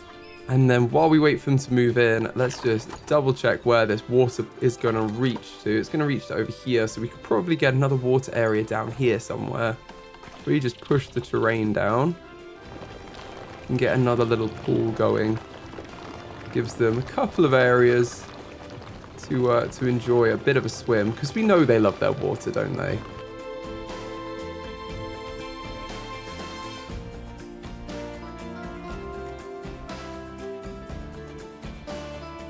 There we go. That's looking a bit better. Now, oh no, I'm going to pause the game. We don't want them to inbreed. Does that mean that someone's grown up? Yep, there's a baby here we're going to release to the wild. Oof, that was close. Olaf, stop doing that. That's weird. Don't do it. Hopefully they'll arrive soon. Let's wait for the hippopotamus to arrive and enter the habitat over here. And here they are. Our first hippo. Oh, look at them. Wow. This is one of the females. These are all the females. I'm assuming the male is going to be a bit bigger and they're going to stand out a little bit. These are 3 females. All look very similar. Now, before we do anything else, I'm going to pause. I'm going to click habitat and then click on one of them just to double check they can get everywhere and they can't escape. This is exactly what we want to see. So there's no red alerts, so they can definitely use all of the pools we put in for them and they can't escape anywhere. Awesome. I really like that. Now we can enjoy looking at the hippos arriving. I'm getting all of these alerts because we haven't put it in a work zone. So if we go to zoo, staff, and work zones, we can add this to the Africa work zone, this habitat, along with these two, the water pump and the solar panel. And then we can also put it in the zoo work zone, which just has everything. So they should now be added. All of the alerts will have gone because all our staff know what to do now. And Avita has died, bless her. Oh, well, the vet's coming. She will be missed. Look at this area for them. This is huge. They're already sleeping. Yeah. They've had a tiring journey over. Look at them. How cool. I mean, what's this like for them, habitat-wise? It's not quite what they want. They want a bit more soil and rock and a bit less grass. That's fine. But definitely area-wise, this is way more than they need. So they're very, very happy in here. Oh, I think this might be our male. Yeah, this is our male, who definitely needs a new name. So, in fact, I think it's gotta be Moto, doesn't it? It's gotta be. You can't have a hippo without calling him that. So look at him trotting around, enjoying himself. He's just settling in. Oh, he's looking straight. I think he's making a beeline for the water. Oh, no, just for some shade. Bless him. Be very cool to see them over here in the underwater section as well, because you can properly see in. I am going to change the color of the water again. We've done 1.8 in this zoo, which I do think is a bit high, but it does mean you can see everything quite nicely, so it's not too bad.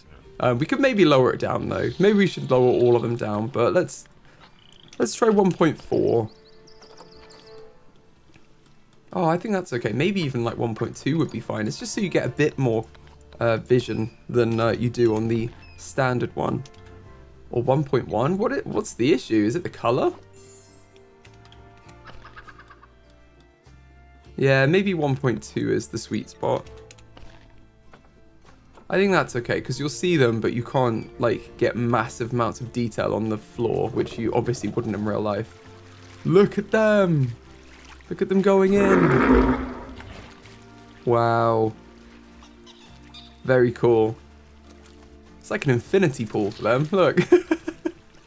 They're all raised and everything. You can just look out over the guests. Now, it's awesome that these guys are in here, but they would like a friend if possible. And if we look in the Zoopedia, they do get an interspecies enrichment bonus from sharing the habitat with the Red River Hog. And these guys get exactly the same bonus of being with the hippopotamus. So we should definitely add them in. They are a least concerned species, so I'm not going to be too focused on breeding them. But I still think it's worth having them in there because they'll have a good time. They'll make the hippopotamus have a better time. Like it's all worth it in the end. Now they live in groups of up to 1 male and 9 females. I think we'll put a male in, but we'll put them on contraceptives, and then we can. Oh, we could just have. Let's just have a female bachelor group actually, because then we don't have to worry about contraceptives either. So let's put some females in. Let's have a look at where they are. Red River Hogs. We've got quite a few in here. Now, I didn't check what age they need to be.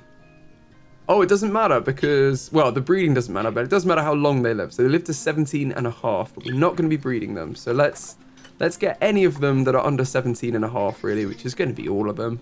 So I don't mind if they're older either because we give them a good life before they die. If they've not got great genetics, that's also fine. And at the minute, it's just 4. So let's send these guys into quarantine and see if we get any more. Over here. There they go.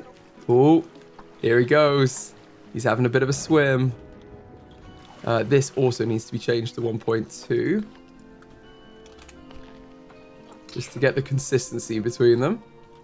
Look at him. He's enjoying himself. So this is like a shallower one. And then they've got a deeper one for like proper swimming underwater in here. So I think that's a good mix for them. Oh no, some of our Saiga have died. That's not good. Oh, bless them.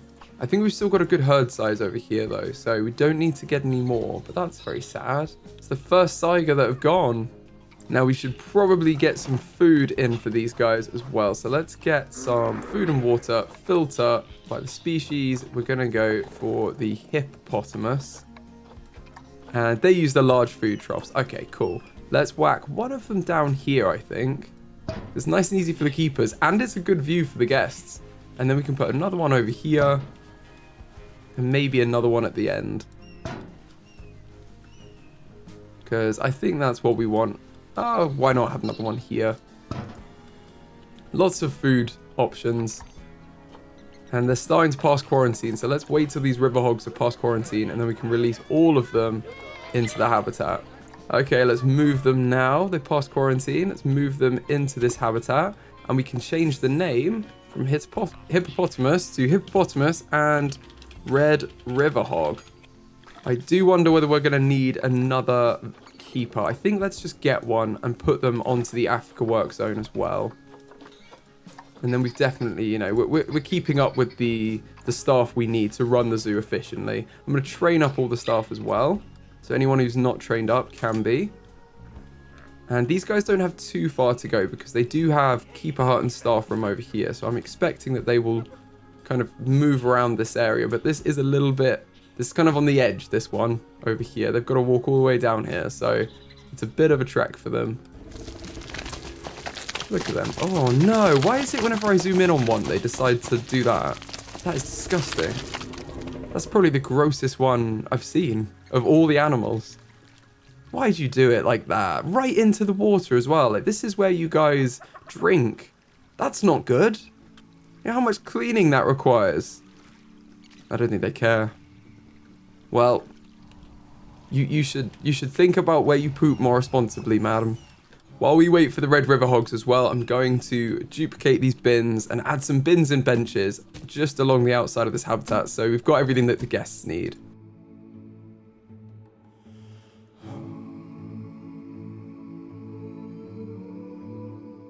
Oh, and it looks like they're arriving now. Oh, look at them. They're so small. Let's check they can't escape either, though I doubt they can. No, all good. They can access everywhere as well. And what do they want? They want water as well, presumably. Oh, no, they don't. They're just like living near the water. But they have way more area than they need. So they're very happy as well. And what kind of food do they have? If we change this from hippopotamus to Red River Hog. Red River Hog there. It's exactly the same. Awesome. Okay, cool. We like that. Now, they should be getting an enrichment bonus from being together, but let's check that they can actually enjoy the terrain as it is. Yeah, okay, so the Red River Hogs are happy, but the hippopotamus want more soil and more rocks. Oh no, they want less soil. I've just realized the hippopotamus want less soil and more rocks and more sand, grass. Okay, that's fine. We could definitely do that as well.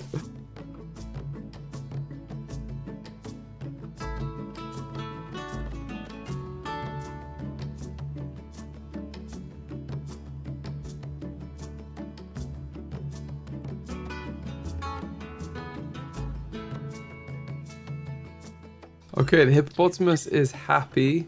The Red River Hog is happy. Everyone's happy with this makeup, so I'm going to leave it as it is. It's a bit of a weird mix of everything. We've got some rocky sand up here, and then we've got some soily grass down here. So it's a bit of a mix. Look at them all just sleeping. They don't like to move much, do they, the hippos? They do like to just lie there, but that's fine. They can enjoy themselves however they want. Now we've got their environment sorted though. They're going to need some shelter. And they're also going to need... Oh, actually, their nature is pretty good with how it is. Wow, okay, I'm tempted to leave it. What I'm going to do is I'm just going to rearrange these trees to spread them out a little bit more across the habitat. But I don't want to leave the nature... Like, change the nature from how it was. Because this is what was already here. And it seems cool that we've just kind of building in an area like that. They're supposed to live here anyway. This is their natural environment where we are, where the zoo is located. So it seems cool that we can just leave what was already here for them and not need to change anything. I think that's probably good. Moving them around. We've got some tree coverage spread out. They're happy with the nature. The Red River Hog's happy with the nature. All that remains is the hard shelter and the enrichment. And I'm very tempted to use the ones in the habitat tab again. We're going to go to beds and shelters. And we're going to get some that are suitable for the Red River Hogs. And then get some that are suitable for the hippopotamus as well. Although they probably do share these. And we have to put a jetty in for these guys. Wow, it's gone very dark. Okay, no, it's okay. It's because it went overnight. Let's put this in here. And then they've got a bit of a jetty. And maybe we'll put another jetty over here as well. Main question is, yeah, these feet don't quite hit the bottom. So I'm just going to duplicate these and move them down. So all of the stalks go under the water and they connect properly. Cool, we've got some there. I think that's actually probably all the hard shelter they want. Oh no, it's not actual shelter, but it is bedding. Right, okay, let's put some shelter in for both of them.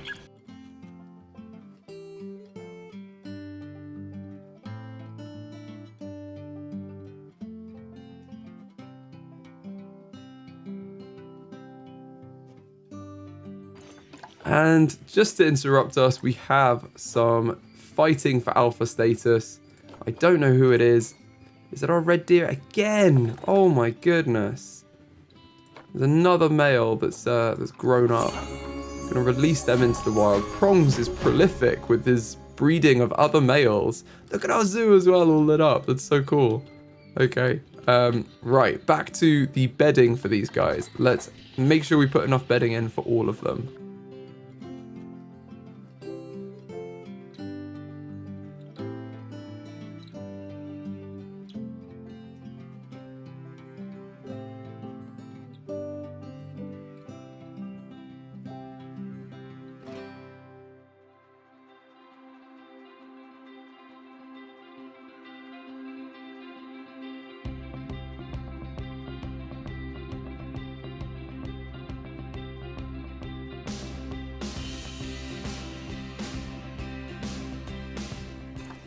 I don't think that these actually are suitable for them. I'm gonna see. Yeah, they can't seem to get into them.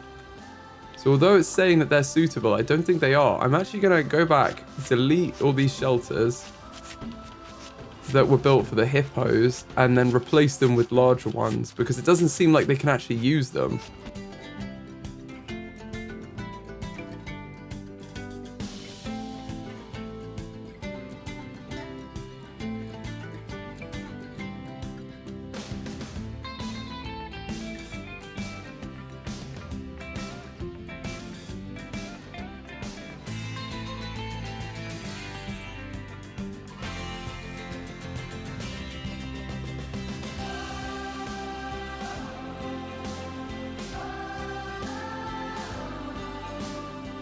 Okay, we've reached 100% for these guys and 100% for these guys. So they are very happy other than the enrichment they need to play with and eat. So let's go habitat, enrichment items, and throw in some enrichment. It looks like we've got some cool ones here. I don't think we've had the gyro one in here before. That's very cool.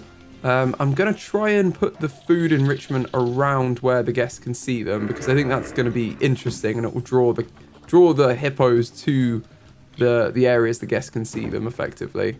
But we've got to put a range of stuff in for them. I'm very excited for all of this. So I'm just going to put loads of this stuff all over the habitat and do the same for the Red River Hog, and they should both hit 100% satisfaction.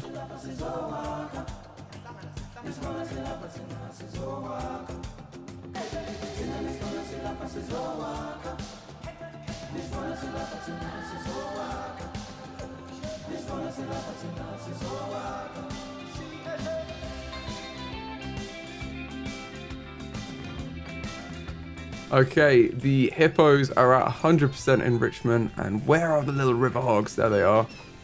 They are also at 100% enrichment, so they're both, well, all of them are very happy. Both species have got everything they want and need. How cool is this? I think I might throw another tire in as well, because I think it's so cool, the tire enrichment. Let's put one over there. And I'm assuming, do they not have underwater feeding? I guess they don't. They just like to swim underwater, so that's cool. They can just have these areas for swimming.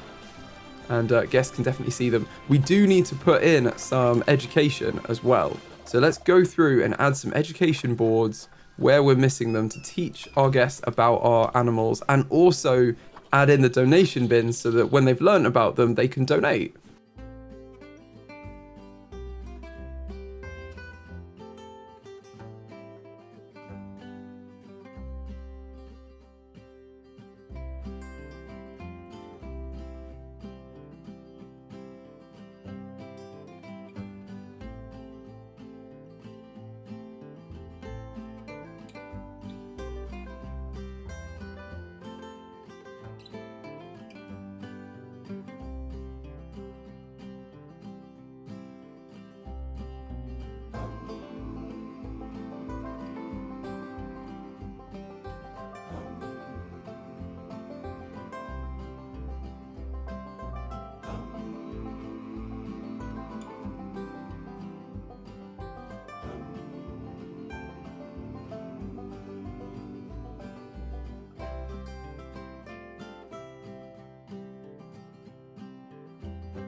Okay, we've added in loads of enrichment now. Well, the enrichment as well. We've added in loads of education, I meant to say, and the donation bin. So this habitat is now fully functional and making us money. And most importantly, it's a great little habitat for these guys. So now they've settled in here, let's learn a little bit more about the hippopotamus. The common hippopotamus is a large mammal native to the rivers of sub-Saharan Africa. Its closest living relatives are actually whales and dolphins, which kind of makes sense when you look at them, but it wouldn't have been my first guess. The skin of the hippopotamus is 6 centimeters thick and secretes a red substance that acts as sunscreen. Hippos can open their mouths to 150 degrees. This is called a hippo yawn and is usually an aggression display. Hippos have very large teeth. Their canines can be 50 centimeters long, so do not mess with them. Hippos spend daylight hours in the water keeping cool, and they come out of the water at night to graze. They may travel up to 5 kilometers, and they defecate on leaving so they can smell their way back to the water. Unfortunately, the hippopotamus is a vulnerable species, and it faces many threats. Firstly, they're endangered by the loss of habitat conflicting with humans over land. Plus, they have the threat of hunting. The species is poached for its meat and the ivory found in their teeth. Many areas populated by hippos are officially protected, but enforcing these protections can be difficult, and some areas aren't protected at all. In order to ensure the ongoing survival of the hippo, further conservation and action is needed. And we also can't forget about the Red River Hogs, so let's also learn a little bit about the Red River Hogs. The Red River Hog is native to the rivers, lakes, and marshes of Western and Central Africa. The Red River Hog is actually the smallest African member of the pig family. It has scent glands around its eyes, feet, and tusks that it uses to scent mark. And like most pigs, the Red River Hogs are omnivorous and will eat meat if given the opportunity, mostly in the form of small animal carcasses. Red River Hogs are known to follow foraging chimpanzees in order to pick up the fruit that they drop, like little scavengers. The piglets of the Red River Hog will play dead if frightened, but when they get older, they will abandon this survival strategy and simply run away. Thankfully, the Red River Hog is considered a species of least concern. However, their population numbers are decreasing. They are a protected species in almost all national parks across their range, so hopefully things are looking up for the Red River Hog. Look at these guys settled in together. We've got hippos and Red River Hogs living happily together. And is this our male here? Yeah, it is. Look at him strutting around, loving life. I think it's really cool that we've got a couple of water areas as well. They've got a couple of different places they can go and swim, and this is more the shallows, and then this is the deeper, proper full-on swimming area where you can, they're like infinity pool, and the guests can see them. No, I think they should be happy with this area. Oh no, I've had 2 animals die. Schnoz has died. Oh, let's call the vet one of our Saiga. And Nulla, the quokka, has died. Bless them. Well, that's not good. Got a little baby redneck wallaby here. I think we need to check up on these guys because I thought I saw an alert that said that we may have too many of them. So I do want to check that out. Everyone else is happy because these guys are the only ones breeding, I think, because they're endangered. There are a lot of them. Wow. Okay, yeah, there are too many. Right, let's release some of the young adults that aren't pregnant into the wild. Let's go with these guys. Was that 7? I think that should solve their group numbers. Wow, that is crazy though. They've been breeding really well. And there's a queue to get into this staff hut. Oh, okay, it's fine. It's fine. It's because there's not really there's a lot more habitats now. We built that when there was only like a couple over here. There are quite a few staff that need to go through them, and that's the keeper one as well. So we probably need a bigger keeper hut around here. The benefit of building these buildings though is you can now duplicate them and have another one. So I'm thinking we could even fit one of these in here or something. Oh, there is viewing there for guests. I don't want to block their viewing off. But I'm just thinking where they're going to want. This is probably a good spot actually. Down here, because we've not really got much over here. Let's whack a keeper hut and a staff area. Now I want to look at the negative impact on guests and make sure that this isn't going on the path. So that is probably about here that we want. Let's turn that off. And then we can grab a staff hut as well and put that next door.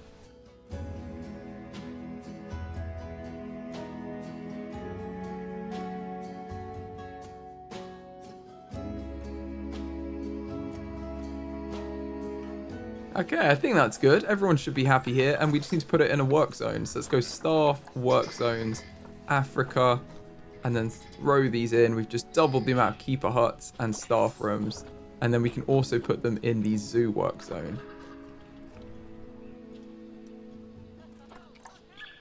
There we go. Facilities without power. Oh, both of these, they're going to need a power source, aren't they? Right, well, let's duplicate this solar panel. And we can whack this in.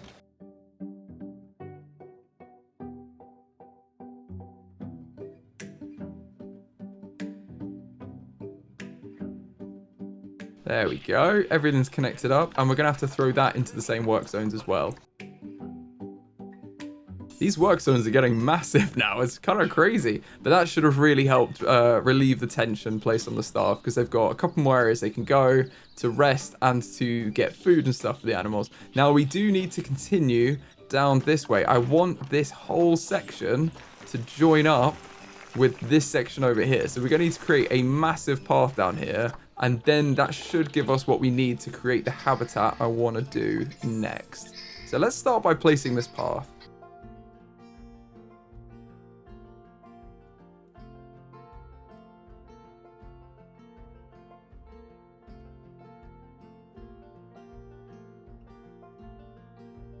There we go. That's all connected up. We've got a nice little path through here. And just to try and show you, it goes to nighttime. There we go. Okay. Morning time. You can see it all. This is a perfect area for a watering hole. And in fact, I'm just going to put the water in now. Because isn't that satisfying? I love it. I love it. Okay. We've created quite a nice area over here. But we want to put another habitat in on this side. And this is going to be a multi-species habitat that is going to use exactly the same barriers as we've used in the rest of our Africa section. So I'm just going to grab one of these segments now. And this should be good to use. If we take it out of this group and start it in its own group, we can create a little habitat along here. Now I'm going to want 2 types of barrier. I think what I'm going to do is I'm going to do like 3 of this one, which can have the viewing boards and stuff like that on it to educate people.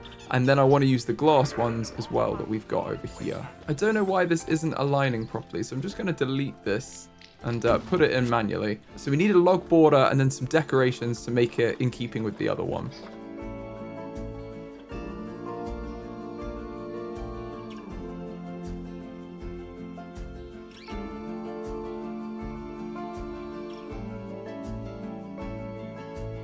Okay, I think that's good. It looks like it's in keeping with the others.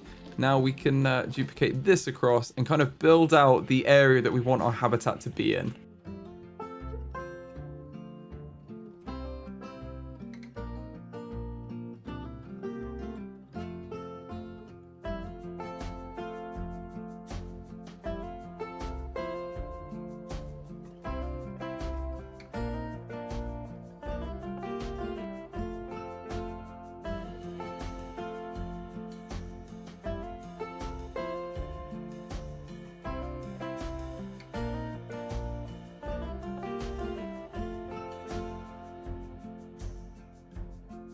There we go. This is a huge, like, rectangle, basically, we've got. Now, I'm going to make this a bit more interesting by raising up the terrain in a number of areas to kind of make it seem less like a flat square.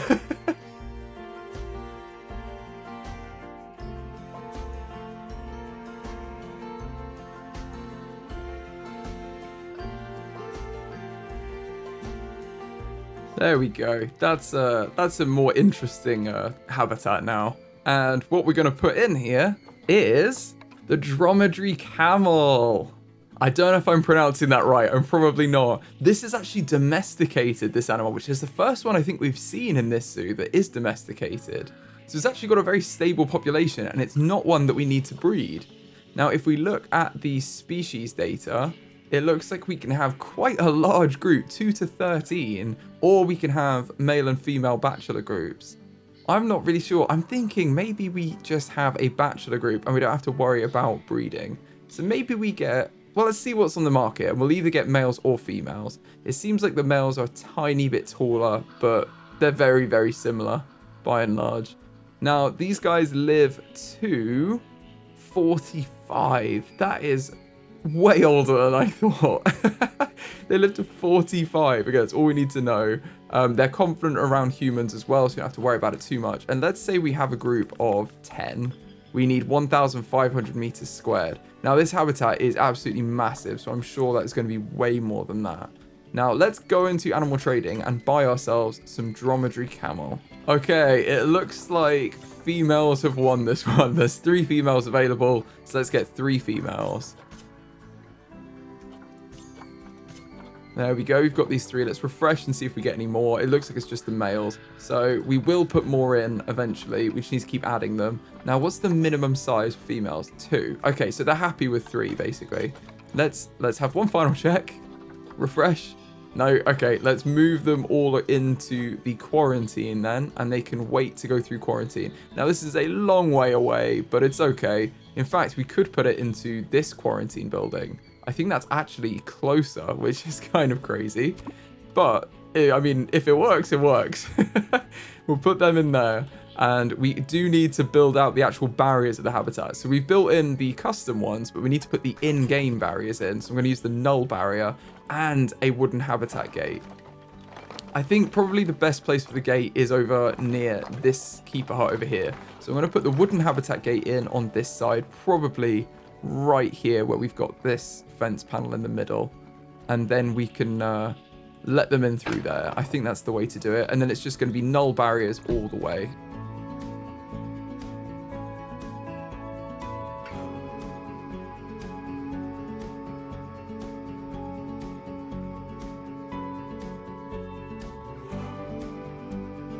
There we go. Let's have a look at that. That is huge. What? How big was it again? Right, so they need, if they had 10, they'd need 1,500 meters squared. We've given them 11,240 meters squared. I think these guys are going to be okay. Amazing. Okay, wow, so this habitat is all up and running. Let's hit play, and then the camels will actually go through quarantine. And we do need to fix this little section here, because we can't have it looking like this.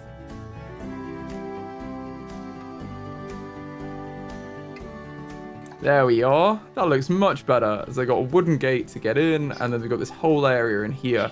I do think we're going to need some water somewhere. We're definitely going to need water. I was trying to think, did we make any areas when we were shrinking this in? That's quite a large pool of water. I think maybe we want kind of different pools broken up. That might be a bit better. We also want to think about where our water treatment is. Now, I don't think this one is going to reach very much. In fact, it looks like it's broken. That's really not good. Let's just sign the mechanic, and we need to make sure this is being maintained, let's say every month. And same with this one. Let's do every month and call the mechanic. Where is the mechanic? Maybe we can move them. Oh, they're right there. Okay. Oh, our team's quite efficient, actually. They were probably already coming. And that's the power source that's failed. Okay, that's fine. So again, once they fix the water, we'll be able to see. But I think we're going to need a new water source over here. And we're going to need one that does this area anyway. So I'm thinking, let's just put a water treatment in. Now, we need to look at the impact on guests. We don't want that to be high. Okay, so that is not hitting the path. Is it catching them with water? That's what we need to know. Right, let's power it as well. What does our water area look like? It is touching that one, but it's not going to reach this one. So let's get rid of this water area and then put one in over here.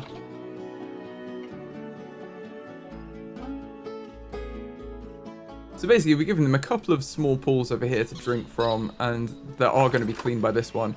This one doesn't quite reach, so I don't really think we're going to be able to get that to reach. Unless we move it up slightly and it just clips this one, which we could potentially do. Let's have a see. If we delete a path or two, can we move this and still get it to work?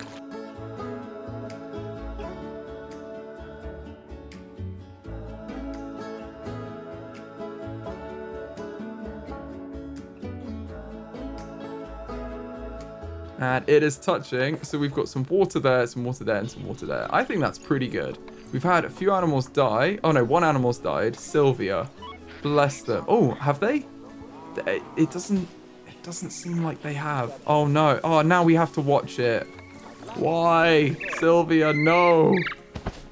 Oh, okay. Well, so Sylvia's gone now. Resting in peace. Let's, the vet's coming for them. It's okay, it's okay, don't worry. It's the circle of life. We've got one of our hyenas. I can't watch everyone go. Okay, our camels have passed their quarantine though. That's a really good thing. So let's focus on that. Let's send all three of these guys into the habitat. Habitat 51. No longer. It's going to be camels. And they should be able to come this way and then enter the habitat here. We do need to connect up these to the main path. Otherwise, that's not going to function.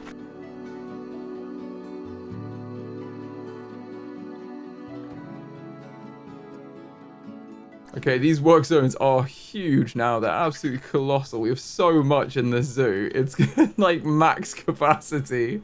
I love it. Okay, so this should be a functioning habitat. So the camels should be able to go in here very easily. Let's see if we have any more. We do. Let's grab some more females. I'm not too worried about the age because we're going to look after them anyway. But these are all well below 45. So they're absolutely fine for us. Let's grab these 4. And 7's probably a good size for them. I think it was like up to 2 to 13. So 7's probably all right. Let's put 7 in. And that could even be them coming across. Or is that guests? No, that is them. They're coming across. Wow, okay. The only other thing we're missing on this side of the zoo is an entrance. We've got entrances here, here, and here. But we don't have an entrance down here. So this is probably a very good spot for an entrance over here. Now, before we do anything like that, though, let's have a look at our camels as they come into the habitat. Here they come, 3 of them running in a line. Here we go. Let's see what they look like. Look at them. Wow. They're really cool. I like them. Let's focus the camera on one of them as they clip together. Wow, look at them. They're very cool. They've got the signature one hump in the middle. I can't remember which ones have 2. It's a certain species, isn't it? You have to let me know in the comments. But look at them. We've got a couple of different colors as well. This is more sandy colored one. And then we've got the more gray ones over there. But they seem happy. And actually, this terrain is almost what they want. They just want more sand. So we can put a bit less soil and a bit more sand. And these guys will be very happy. Oh, no. Animal welfare. Oh, Sid. He's probably unboxed. What are you doing? You're attracting negative attention to yourself. because you're climbing. Right, just move here. The game doesn't like you doing the thing you're supposed to do. You keep attracting protesters. We saw we had a deer die as well, but I think our vet's taking care of it, so the alert's gone. Right. Silly, silly bears. Sid the sloth. Messing around. Right, let's paint up this terrain a little bit so it's a bit more what they want. They're gonna want some sand. Let's make this a nice sandy bay for them.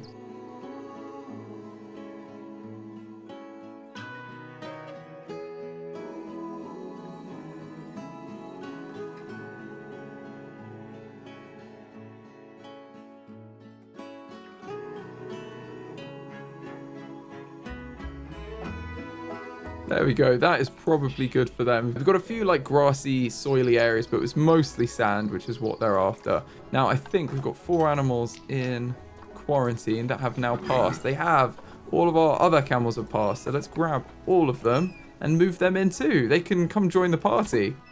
Now, please do suggest names for these guys in the comments. We will rename them before this series has ended. But look at them enjoying themselves. Oh no, one of our quokkas has died again. Bless them. Love the emus running. Emus running is one of the best things ever. And here they come, the other 4 entering the habitat now. What colours we get? I didn't really look at that either. It seems like we've got a lot of these grey ones. Grey sandy colour, I guess. And then we've got the browny sandy colour. There must be the 2 different kind of skin tones that the camels have. Is there one more? I thought there were 4. Oh, yeah, there is one more. I was going to say, did I miscount? But no, they're stuck behind that person. Just full on obstructing them. Trying to put an animal into a habitat. These guys don't have anything to eat either, so we do need to put some food down for them. There's the last one.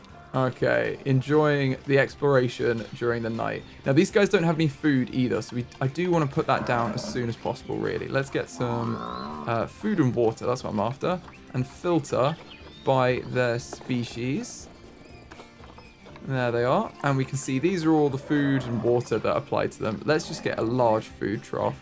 I think if we put one food trough here, that's a good location for everyone. And then we can kind of, I knew it was going to do that. We can probably smooth this out a little bit.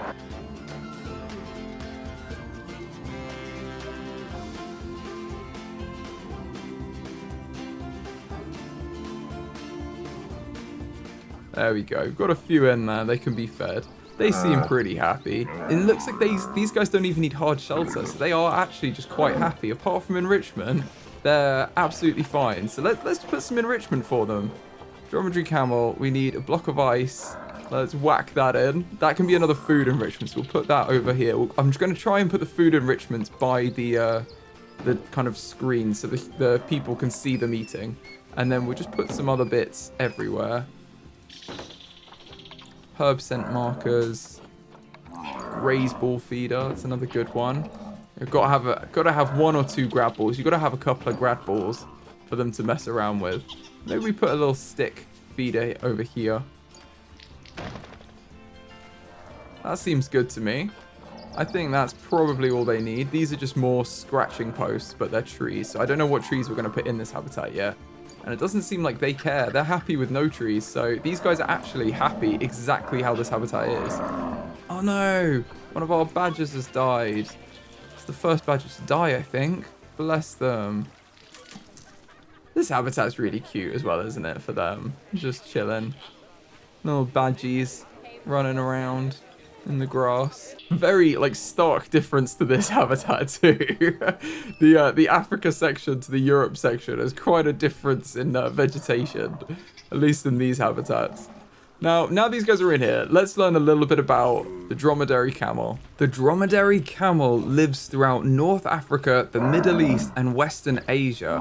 It has also been introduced to European countries and Australia. The camel has 3 stomachs that help it digest tough vegetation, and it has fluctuating internal body temperature that can go from 34 degrees C to 41 degrees C, which helps them deal with extreme heat. Dromedary camel mating is a very clumsy affair and often unsuccessful, so domestic dromedary camels are often assisted in mating logistics by their handlers, which is kind of hilarious. Dromedary camels only eat a few leaves from each of the plants that they forage on. This means plants remain in good condition and are able to recover, so the camels don't reduce their foraging opportunities, which is actually really clever. The dromedary camel can lose 30% of its body weight in water during extended dry spells.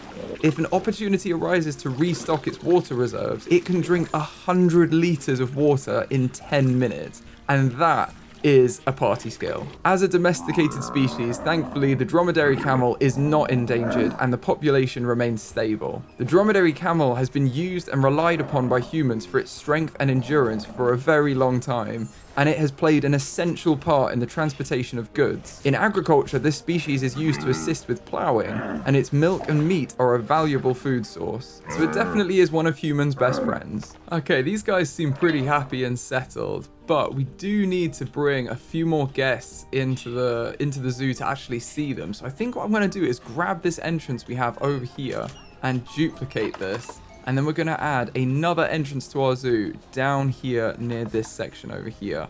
And this, I think, is a pretty great spot for it. So I just want to make sure that the negative impact isn't going to touch anything. No, that should be good as long as it's about here.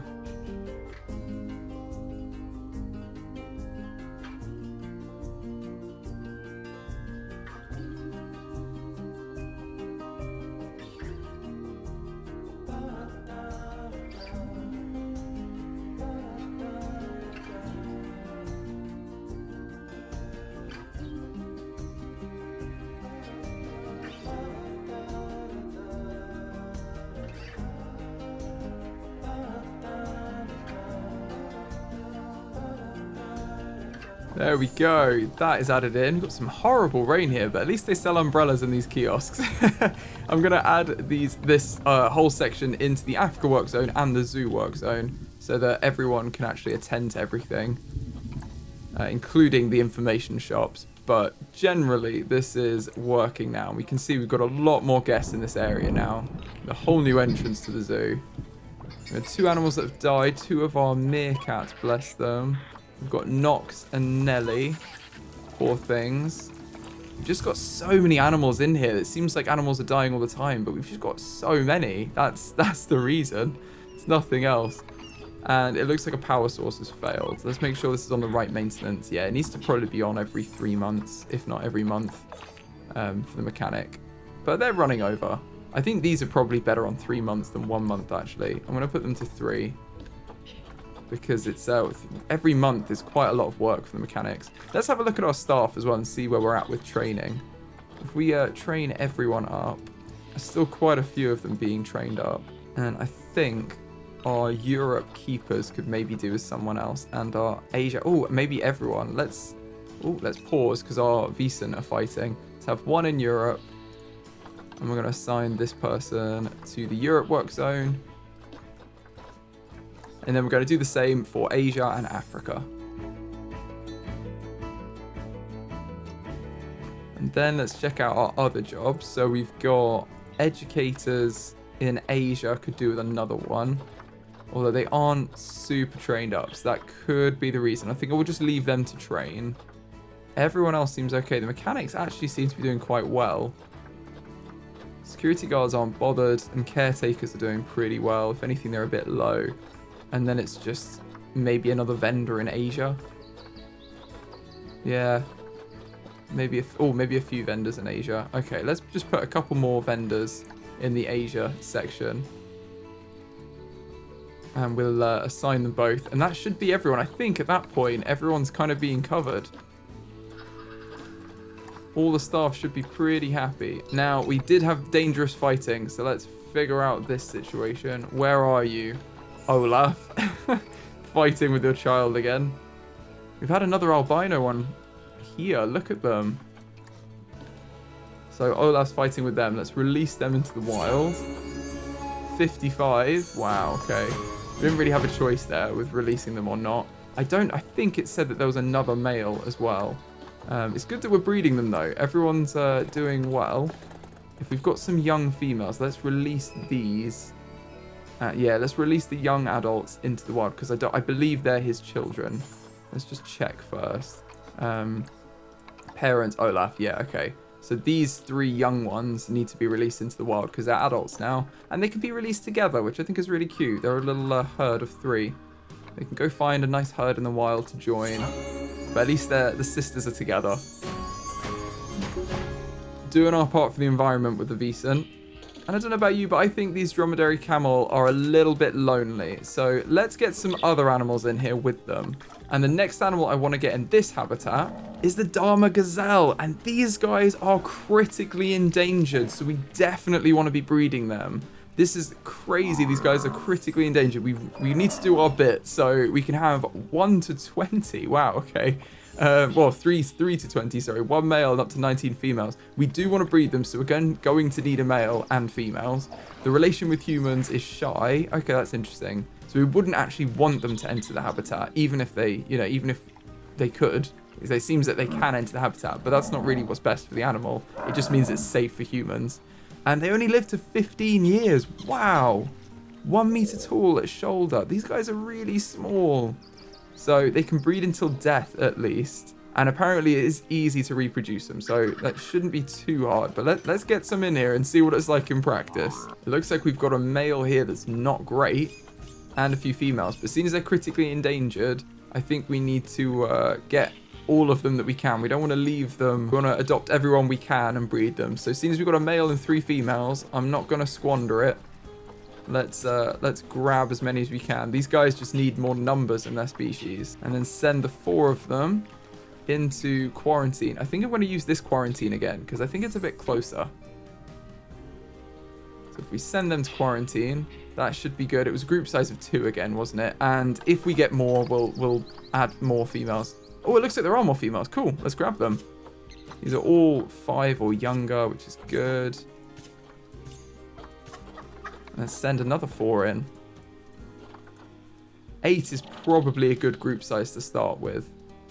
And then we can breed them, obviously, from there. Which is very good. Look, they're all being fed. These guys enjoying feeding time. Isn't that cute? Look at them. Adorable. Now, I wonder if the Gazelle are going to want trees or anything, because these guys are not bothered, but they probably will. I think someone's going to want trees, and we're going to put some shelter in for them. Generally, we can't have them with no shelter, just because the camels don't need it. What's really good as well is that these guys, the Dharma Gazelle, get an interspecies bonus from being with the camels that we've got.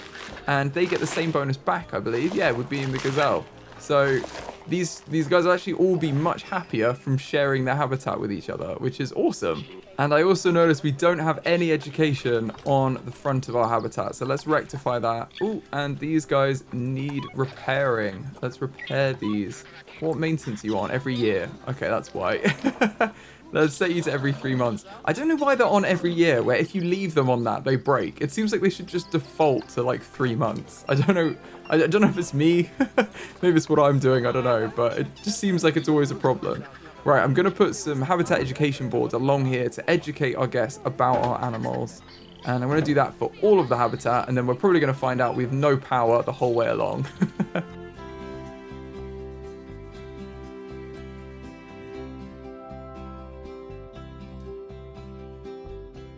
We are, in fact, missing power in the middle, obviously. Okay, that could be a slight issue. We do need a bit more power.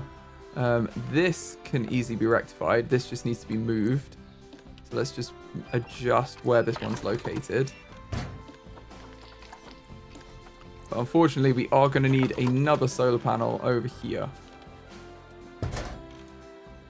But this does at least capture all of them in one panel. It's got all of this education going on, which I think is pretty good.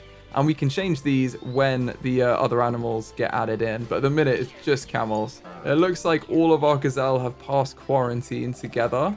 So let's put them all into the same habitat. And we need to change the name of this habitat from camels to camels and gazelle. Ooh, gazella. Gazelle. Seems like the guests love these guys too. We can put some donation bins in. Now they're being educated about them, it's probably worth adding donation bins at all of these points along here, so they have the opportunity to donate if they wish to.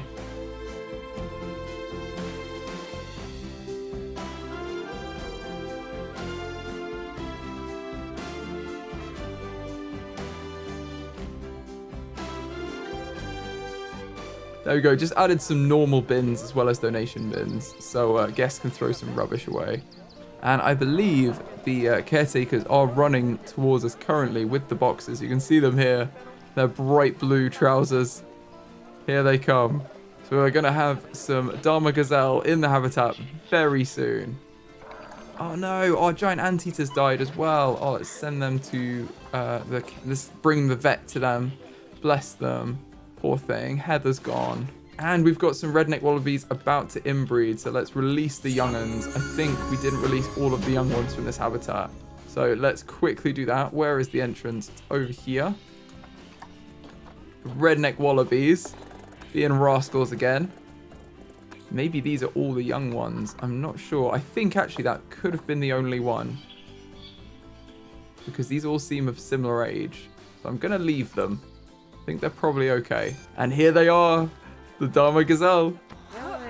Exciting times. Oh, and they're so small. Bless them. They're only little. Oh, it's a bit of a queue to get in and out from here. They're just stacking on top of each other. There we go. Look at them. Beautiful. Now, these guys should adjust. I'm hoping the terrain is good for them. It is. They like this terrain. They do need hard shelter, though. And it seems like their enrichment's completely covered by the ones that the camp we put in for the camels. And they've got that extra 20% interspecies bonus from living with the camels, which is really cool. Now, let's filter by the Dharma Gazelle. See if there's anything else. Now, they do have the scarecrow feeder, so let's put that in. We're going to want one of these. In fact, that can face the people, because I don't think the gazelle really know what it is. They don't know that it's a scarecrow. They just know it's food. So let's put a few of these in for a bit of fun. And they do have the small feeders as well. So we'll put some small barrel feeders in. Other than that, I think they're using much the same stuff. Let's put maybe a graze ball or two around that they share. And maybe another rubbing pillar over here. But generally, I think they're pretty good. They're pretty happy with what they've got. And I got to throw another grab ball in. They love the grab balls. You can't have too many. Look at them. Where's our male? Are they any different? Do they look noticeably different? No. The short answer to that. I didn't know that was them. They do not look different at all. Well, seeing as these guys want some hard shelter, let's put that in next. If we go on habitat and we've got the Dharma Gazelle selected, we can go on beds and shelters and see what kind of shelters these guys like. I'm tempted to keep it... we could go for these large ones. I was going to say I'm tempted to keep it with the small wooden ones, but it seems like in this area, we've used the huge ones for a lot of stuff. So maybe we should just use the big ones, because they'll definitely be big enough. They'll definitely be like small enough for them, because they're huge. But maybe we have a few of these ones in, and then they've definitely got enough space, and they've got loads of sleeping area. I like the idea of that. So let's put one up here. And what we're going to do is we're going to put loads of bedding in for them as well.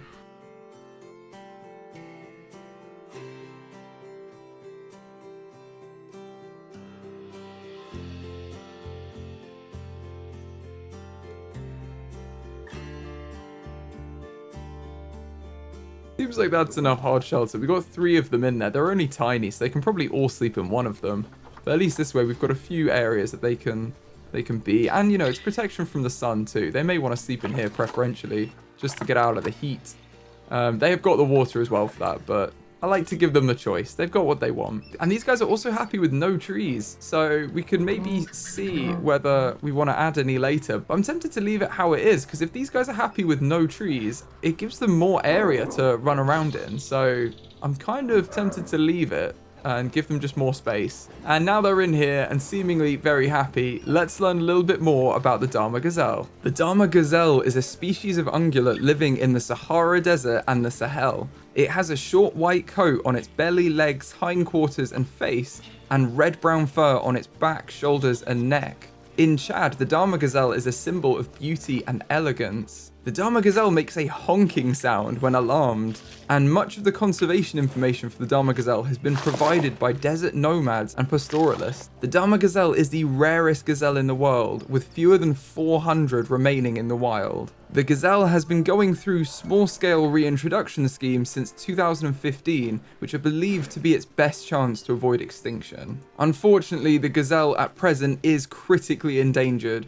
with one subspecies already becoming extinct in the wild. Like most desert-dwelling animals, it has adapted to need very little water to survive. However, it does require more water than other desert species. It takes in water mainly through food, and due to this, any fluctuations in expected precipitation and climate can have detrimental effects on the Dama Gazelle. In addition to the consequence of climate change, its natural habitat has also been degraded and fragmented by human action, interrupting its migration routes and further complicating its access to water. Dama gazelles are also commonly hunted and poached. Thankfully though, there are captive breeding programs in place with a focus on reintroducing the species into their native range, as well as several nature reserves where they're protected. So hopefully this isn't the end for the Dama Gazelle. Okay, these guys are in, so let's adjust our education to also feature the Dama Gazelle, because I think that's important. And we can also put in some of the education speakers to educate both on the camels and on the gazelles.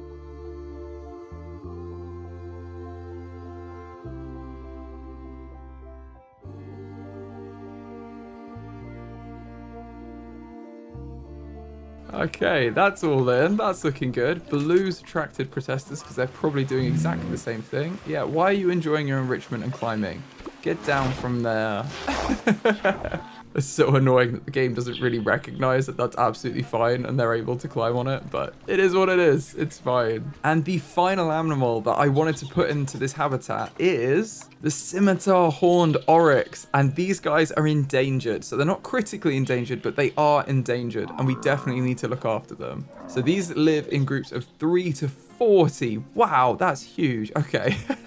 We are going to be breeding them because they're endangered, and the life expectancy is about 17.5 to 18 years. So they can breed until death and from 2 years. So that's all the information we need. They're also shy, and so they should be fine in this habitat, but we don't, again, you wouldn't want to have them interacting with the guests at all.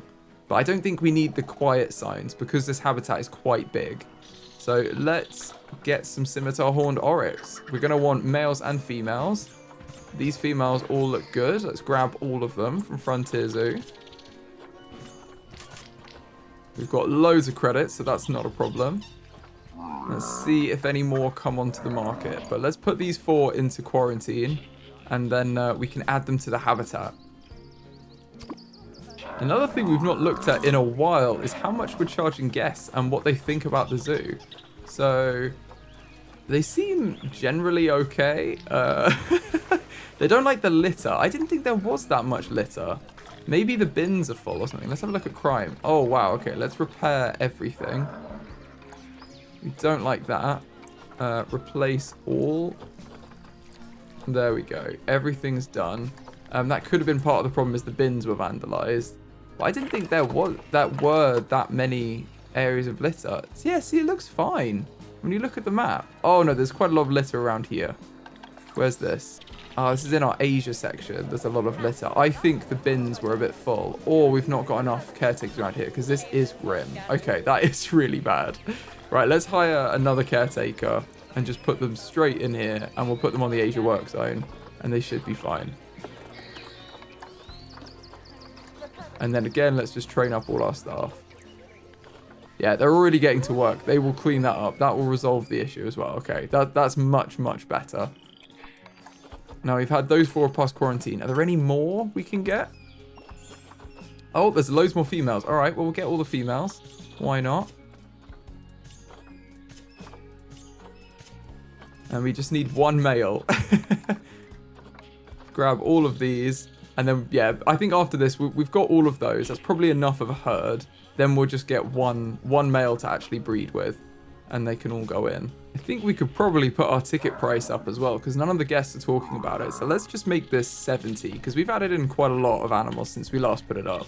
70 and 35, I think is pretty good. The other thing we need to look at is our vet research, because I imagine we've completed what we were doing. We have. The Asian water monitor and the sun bear are both done. So we do need to complete the Asia section of our zoo by researching those animals. Now, we've got a few in there that we still haven't done. Let's forget every time who our vets are. So Carla is the one on the Asia work zone and Susie's the one on the zoo work zone.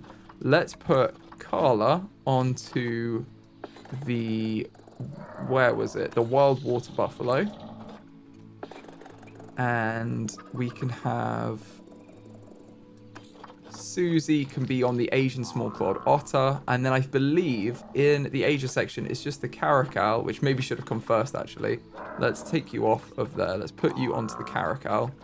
It's just the otter and the Indian rhinoceros, I believe, that are left in the Asia section. Everyone else is fully researched. And then we do have our Africa vet as well. So let's look on, not animals, let's look on staff. Our Africa vet is Valentine. So let's get them to research one of the African animals. And we could probably start with our hippos that we got. So let's put them on there. And they should be absolutely fine. The reason you want to do it with vets that are close is that they go into the habitat and then they go back to the research building. So if you have them working on another work zone, they've got to walk all the way across the zoo. It's better to just use the ones that are kind of locally based, if that makes sense. Now, it seems like everyone's passing quarantine. Do we have a male? Please say there's a male available. There are no males available. Okay, there we go. That is what it is. Let's open quarantine. I believe all of these, we've got 8 Oryx. Wow. Let's move them into the habitat. And then again, we need to change the name of the habitat to be Camels, Gazelle, and Oryx. Very cool. And the reason we're putting them in as well is they also share the interspecies bonus with both the Dharma Gazelle and the dromedary camels. This is not on the right maintenance, is it? No, let's put it on 3 months. That's why that's broken. And neither's this one. Let's put that on 3 months too. Oh no, lost the red deer. Let's call the vet for them. Bless them. And look at them, they're all sleeping in here. They're so cute. I love it. That's adorable. And this one's probably not the right size for the camels. Like, I don't know how tall it'd be. It seems like they should fit fine. But I like that this is a bit of a smaller one because we've sunk it into the ground. So it's kind of a personalized for them. One thing I've not checked yet that I really should have checked earlier is, can anyone escape? So if you go on the habitat tab and click the animal, it tells you where it can walk and if it can break out. But we haven't got any of these red breakout points, so we're fine. And the same is true of all the camels. They're walled in. Nothing to worry about. That's what we like. Seems like our Oryx are arriving now. Our caretakers are bringing them over. That's probably why the litter's so bad as well. It's all the caretakers have been running like laps. Right, here they are. Let's see what our Oryx look like. Wow, look at those horns. Love it. They are absolutely beautiful animals, aren't they? I can't believe they're endangered. That is such a shame. What is that alert? That sounds like an escape. Yeah, escaped animal. Well, how did you get out? Is this a baby? Maybe they climbed under somehow. You shouldn't be able to break out though, so I'm going to emergency capture them. I think that's just a bit of a glitch that they jumped out of their habitat somehow. I don't know about that. It seems a little bit glitchy. Okay, no worries. Just a meerkat escape. Don't worry, anyone. That's not really a reason to panic. If the rhino had broken out, I'd understand. But a meerkat's probably all right. And look at all our Oryx coming in. So we've got 5 of them have arrived. They're obviously doing another haul of them, bringing them over. I can see them running in the distance there. And these guys, what do they want? Let's look at terrain. They want more long grass. Okay, so we do need to edit this terrain to have a bit more long grass. And I'm going to put it on these hills.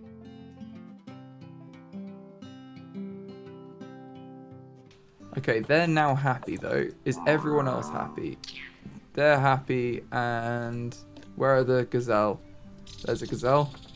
they are also happy. See, there's a careful balance here. The maximum they're happy with is 20% long grass, and the minimum they're happy with is 20% long grass. So you have to kind of play the numbers to make sure everyone's happy. They're not really covered for hard shelter either, so let's put another one of these in, and then everyone should be good.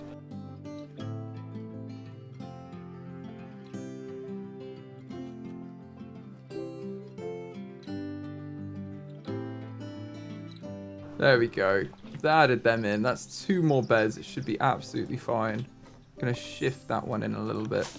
Let's check out our Oryx and see what they think now. 100% hard shelter. They've got way more land than they need. Everyone's got so much more land than they need. All of these together now require 2,000 meters squared, and they've got 9,000. So they're all definitely very happy. And environment, they're not bothered for anything.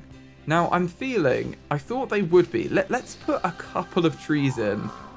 Just for realism, I guess, in the grassland, maybe literally a couple, like a couple of palms and a boab tree or something. That's all we need, just for some kind of, it feels a bit unrealistic to have so much land and nothing in it.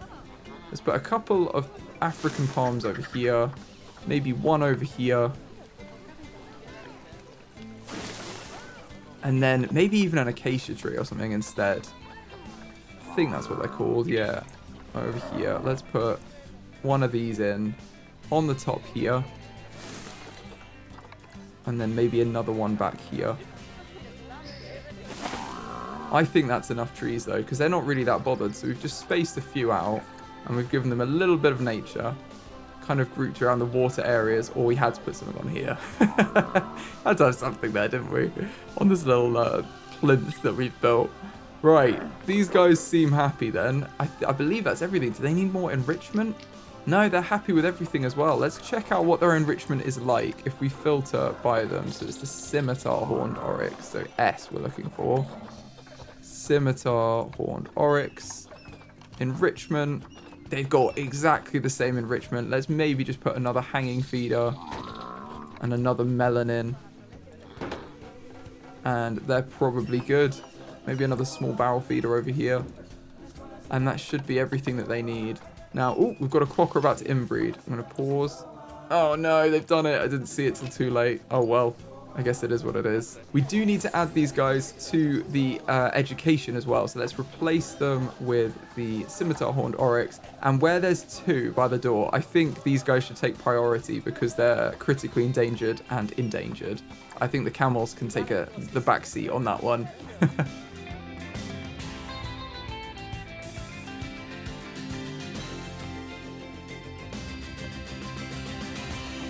Cool, that is all sorted. All the education is in, and they're happy in their habitat. So I don't think there's much else to do other than to learn a little bit more about the scimitar horned oryx. The scimitar horned oryx is an antelope that used to live in and around the Sahara Desert in northern Africa. The fur of the scimitar horned oryx is cream white in color, fading to tan patches on its neck, chest and legs. Their face is white with brown markings, and they're named for their most distinctive feature, the long, ridged and backwards curving horns which exceed 1 meter in length. Scimitar horned oryxes are comfortable in temperatures of up to 47 degrees Celsius, and they're adapted to living in the desert and as such rarely need to drink. Some hypothesize that the scimitar horned oryx is the origin of the unicorn myth, as they can easily lose one of their horns, or appear as only having one horn when viewed from the side. The horns of the scimitar horned oryx are thin, hollow, and made of bone. If an oryx loses one, it will not grow back. In ancient Egypt and Rome, the scimitar horned oryx was domesticated and was likely used as religious offerings, game animals, or food source. The scimitar horned oryx was recently reassessed as endangered because it was considered to be extinct in the wild for 22 years since the year 2000. The species was driven to extinction by habitat loss, both natural and man-made, and overhunting. At present, only reintroduced populations exist in managed nature reserves and national parks in North Africa. There are large numbers of scimitar horned oryxes in successful captive breeding programs. However, the conservation efforts run into difficulties when reintroducing the animal to its natural range. The oryx travels large distances during foraging, but due to habitat fragmentation, it is difficult for the species to enact its natural behaviors and find enough sources of food and water. However, several herds have been successfully introduced to Chad in 2016, which have subsequently successfully produced offspring every year, which is amazing. In 2023, the scimitar horned oryx was therefore downlisted to an endangered species following its successful re-establishment in the wild. So whilst this isn't great that they are endangered, this is definitely a move in the right direction. And it's turned into a very rainy day, which is kind of a magical occurrence in this zoo. It very rarely rains in the African grasslands, it seems. But it is raining now, so let's have a look, see if the rain has brought with it any luck, and if we have any male oryx. No, we don't. It was a good hope. We'll have to get them in the future. Unfortunately, the rain is coming down quite heavily on this habitat, but look at these guys in here. They're so cute. I love it. They're just sharing a habitat so peacefully. I'm really enjoying the mixed habitats that we've done in this series. And look at them, stood on the hilltop. These guys seem to be very happy in here. Oh, they've got a bit of a broken solar panel, but the mechanic is apparently on their way, so they will be there shortly, I'm sure. Let's take a quick look at our staff, actually. I'm trying to, like, train them up as often as possible, and I think we are getting there.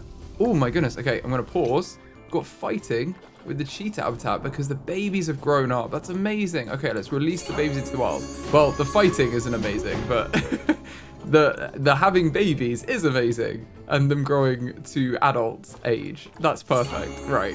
Getting loads of credits for these as well. Doing our bit for the wider environment, and this is the one that's fighting with their mum. No, not having any of that.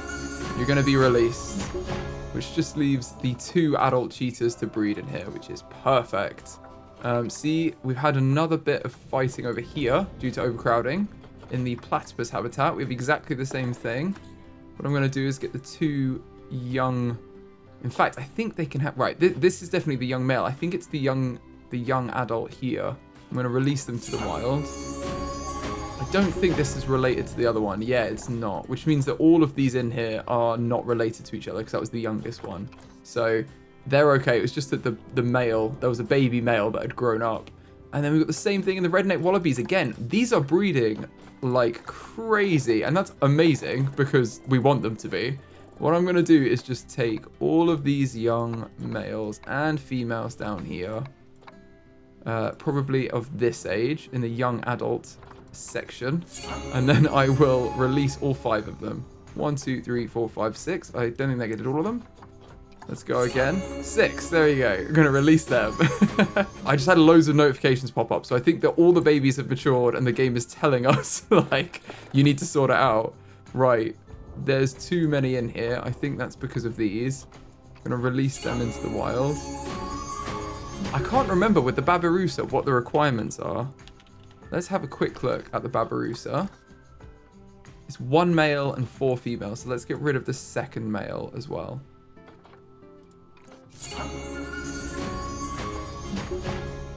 And then finally, I believe it was just the Saiga, and that is a lot of fighting, but a lot of notifications that we've gotten rid of.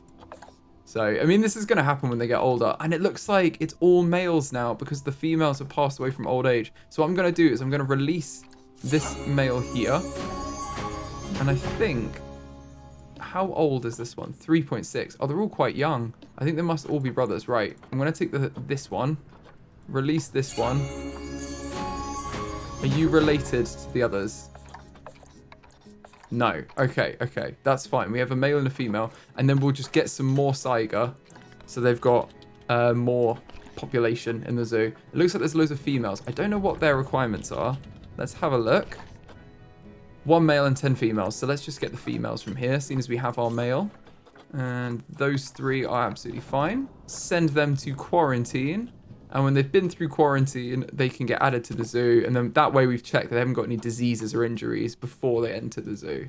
Now, I'm very excited for the next habitat in the zoo because we are going to make an enormous African habitat over here. I cannot wait. So let's get our barriers out and plan out where we want to go. I'm thinking probably best to use the same barrier design that we have in the rest of the Africa section. So what I'm going to do is I'm going to take a section of barrier here where we've decorated it all up from this side. And I'm going to take a straight panel section here, not a glass one. And then I'm going to add this into the habitat. Let's put this on the corner here. And then we've got a piece of habitat. And now we just need to have a glass one. And then what we can do is instead of building the habitat all the way around and then decorating it kind of like one by one, we can duplicate these pieces. And we've already got them built up. So it just saves so much time. Now if we exit here, we should be able to add this to the group here. And it's not aligning, which happened again in the last video. So I don't know why that's doing that. But what I'm going to do is I'm going to build this one piece manually. And then we can go from there. And we've got our two separate pieces, which fit nicely together.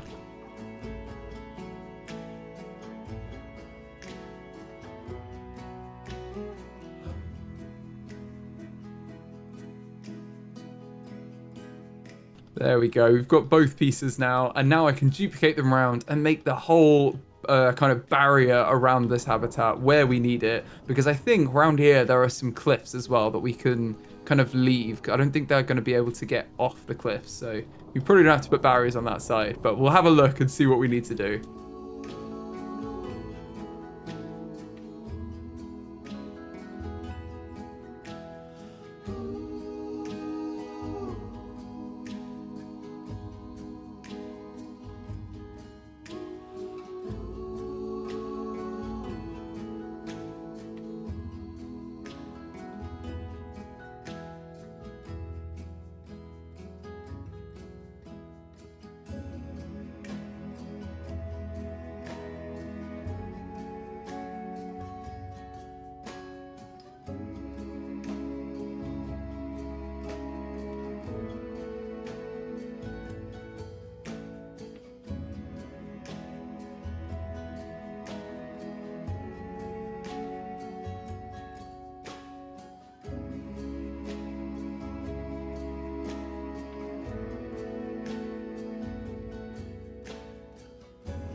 Okay, I think that is a barrier along the whole of the outside, and then all of the terrain should be cut off on quite a steep cliff here.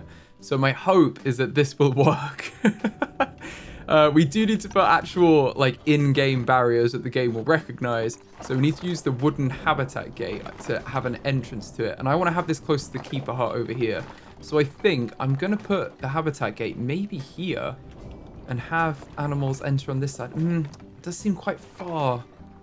I'll tell you what I'm going to do. I'm going to put it here, and then at least they've got better access into the habitat as well. I think this is actually a better call. So I'm going to put this right in the middle here, about here.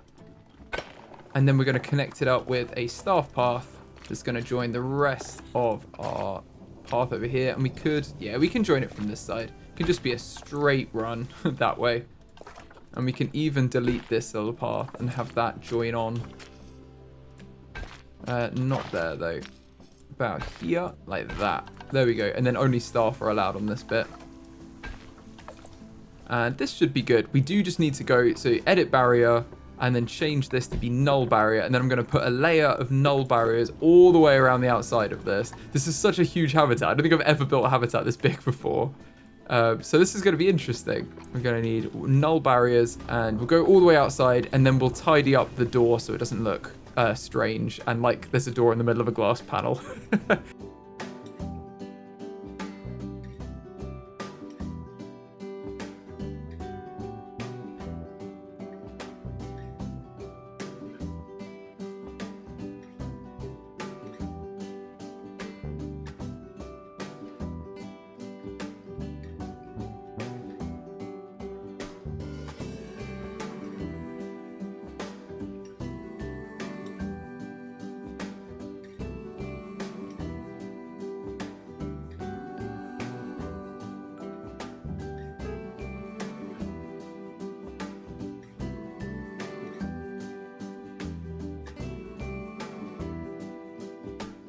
There we go. Okay, hopefully this works. Yes, it does. 62,000 square meters. This is an enormous, kind of obscene habitat. When you look at this one habitat and compare it to the rest of our zoo, that is crazy. Okay, this is enormous, and I hope that they appreciate it because they have just a crazy amount of space. What I'm going to do as well, I've just noticed, I'm going to smooth out this area here so that they can run up this section too.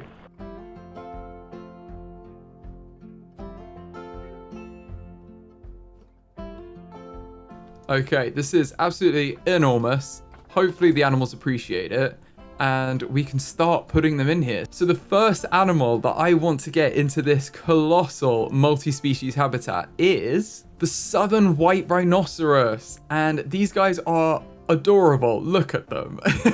They're such pretty animals, but they're also near threatened, so we are going to be breeding them in this zoo. Now, we can have one male and up to 4 females. It's not a 1-1 situation. We have 1 male and up to 4 females. So let's have a look at what's available in the animal trading. And before I forget, we should probably also look for our Oryx, as we couldn't get a male before, and it looks like there's 2 here now. So I'm going to adopt the better looking one and send to quarantine. And then we can start breeding our Oryx as well in our previous multi-species habitat, which looks literally tiny now. And it's a massive habitat, but it looks tiny compared to this. Let's have a look for the southern white rhino. Now we've got our Oryx. And it looks like we've got loads of males. So let's have a look. There's only 1 page. So we're just going to find 1 male that we think is the best. I'm going to sort them by appeal. And this is the most appealing one. Genetics wise, but I'm going to look for traits that we're interested in as well. Like, I think fertility is a key one, but actually they're the same fertility. This one is a bit younger. I think I'm going to go for the younger one. Now let's just check again how long they live, because this one's already 15. They live to be 43. Oh, he's fine. Okay, they live to be 43 and they can breed until 46. Interesting. Okay, well, I guess they can live longer, but it's not fertile until death. It's fertile until 46. There's a hard cutoff there. But they may not live to that age anyway. But if they do, they definitely won't be breeding past 46. Okay, they can breed from 5. So as long as they're 5 years old anyway, they're fine. I think I'm on board with getting this male. Where are they? The 15-year-old one. I'm going to send them to quarantine. I'm going to hit play as well, as all our other animals that we've said send to quarantine haven't actually gone. So these are all going, yeah, that's fine. Okay, that's just alerting us that these were bought for cash. They can't be released to the wild. But other than that, all 5 of these animals are going to go through the quarantine here. We need to let the game run. And unfortunately, we've got such miserable weather while we're doing this. But it is a joyous occasion, so don't let the rain bring you down. And just as I say about that, the rain stops almost at once. It's like I have powers. Okay, cool. I'm a fan of this. Oh yeah, we've transitioned into cloudy weather. Okay, so as well as the southern white rhino, I would like to get the African buffalo. And these guys are awesome. They are also near threatened, so we do need to be breeding them.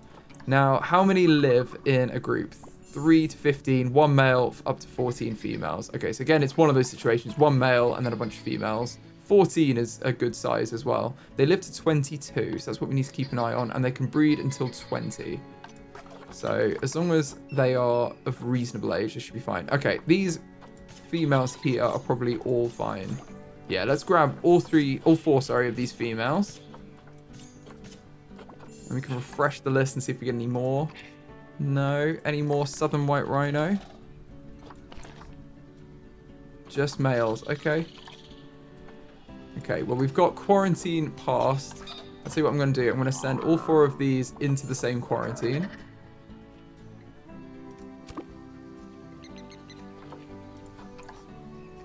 And it looks like the quarantine's passed. So the Oryx, our male Oryx, I'm going to move into the Camels, Gazelle, and Oryx habitat. And you can finally start breeding.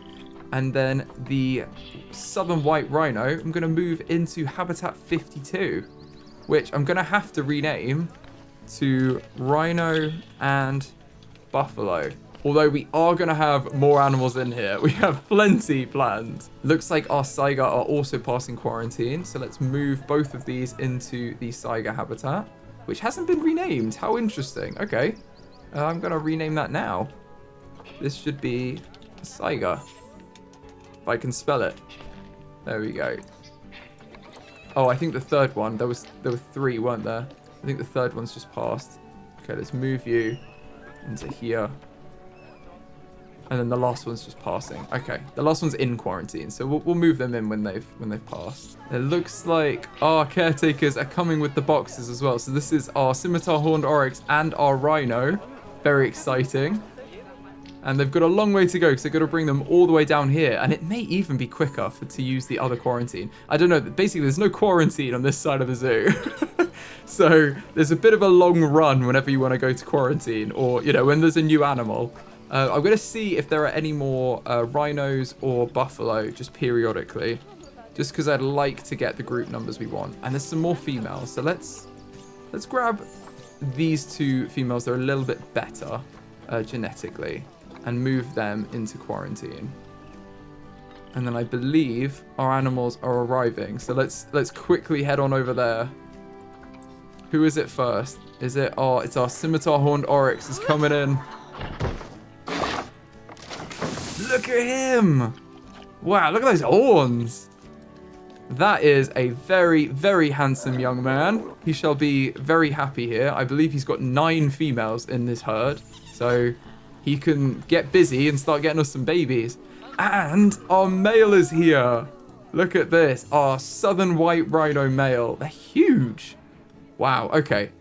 Very, very cool. I'm getting a bunch of alerts now because we need to add this into the work zone as well. So let's put this into our Africa work zone. And also into our zoo work zone. There we go. That's sorted. I'm going to move our final Saiga back into their habitat. And I'm also going to move the African buffalo that have passed quarantine into this habitat to be with our new southern white rhino. At the minute, he's all on his lonesome. I think they're okay in a group size of 1, but he doesn't want to be on his own. Now, he is going to need more soil and less long grass. So let's have a bit of a play around with the painting and think, where does the southern white rhino probably want to live? I imagine, let's have them over here somewhere. We're going to put some heavy soil and kind of paint in some more soil in a bunch of different areas, but particularly over here, we're going to make this much more to his liking.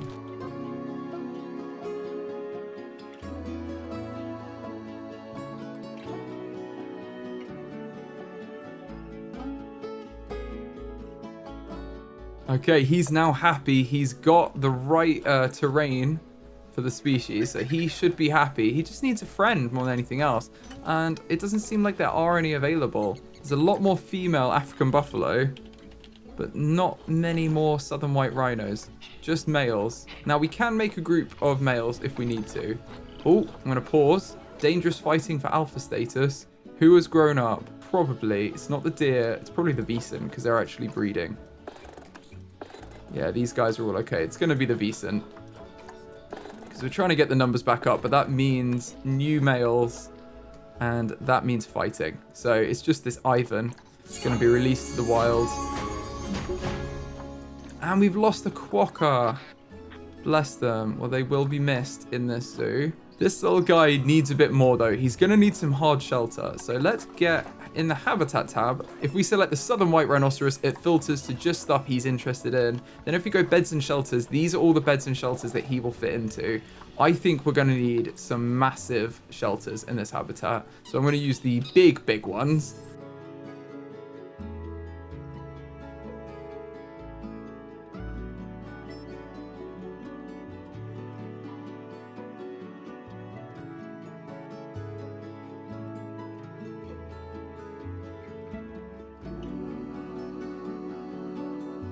I think that's enough shelters for now. And look, our African wild buffalo are here. These are awesome. Oh, we had another quokka that's died. Oh my goodness, the quokkas are rapidly leaving this zoo. Now, this little man should have plenty of space. One thing, crucially, I have not done is click habitat and click on him to see if he can escape. But it looks like he can't, and he can access pretty much everywhere in this habitat, which is pretty cool. And then we've got the same with the African buffalo. Now, they can escape. Why is that? Can they... It looks like they can jump. That's a walkable escape point. Oh, no. One of them's done it. Okay, well, that's definitely not good. I don't know why they can walk out. That seems odd. It seems like they're still in the habitat. Yeah. Okay, the game's not quite recognized. So there's a barrier here, which is a little annoying. I'm going to deal with these one by one. This is a jumpable escape point. That one, I very much appreciate. I think if we put a shelter here, we can block that off. I think that'll do the trick. And then let's have a look again. If we click on our... Oh, I'm in the wrong habitat. If we click on our bison again, our buffalo, sorry, I think that will get rid of that.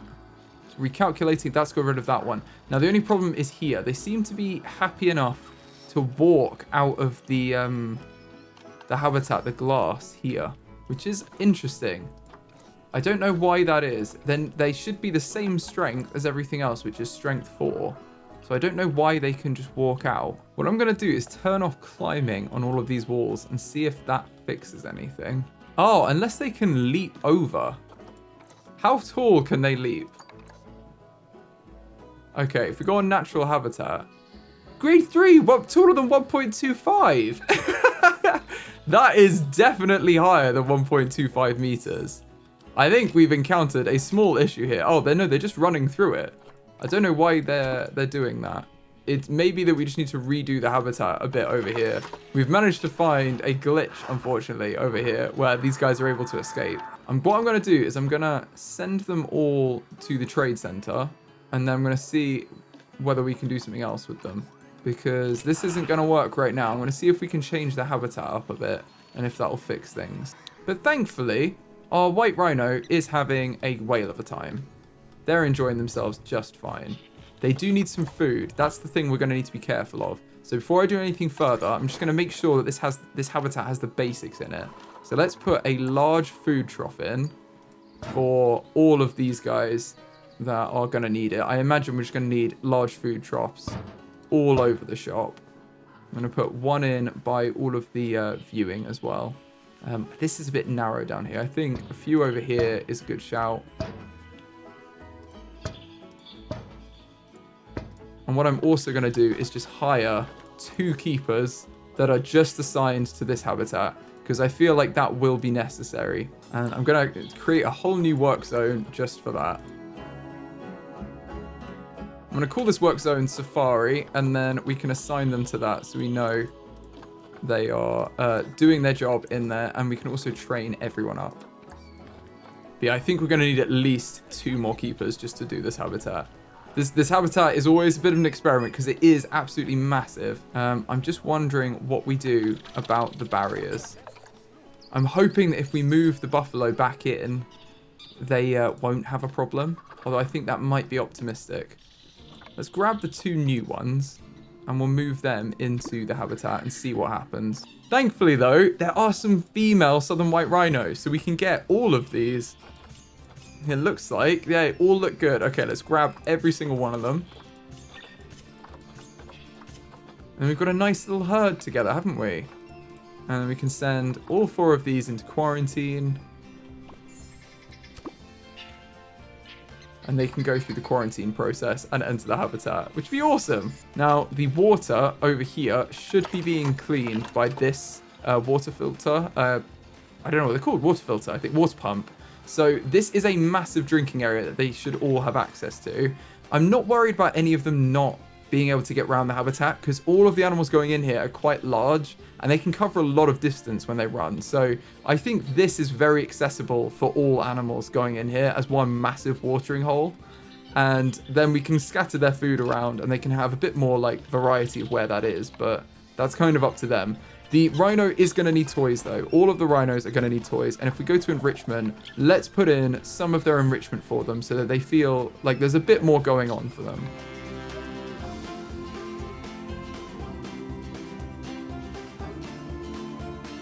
Okay, there is now plenty of enrichment in there for them. They should be enjoying themselves a whole lot. And we can also look at something else we need to keep up on, which is our vet research.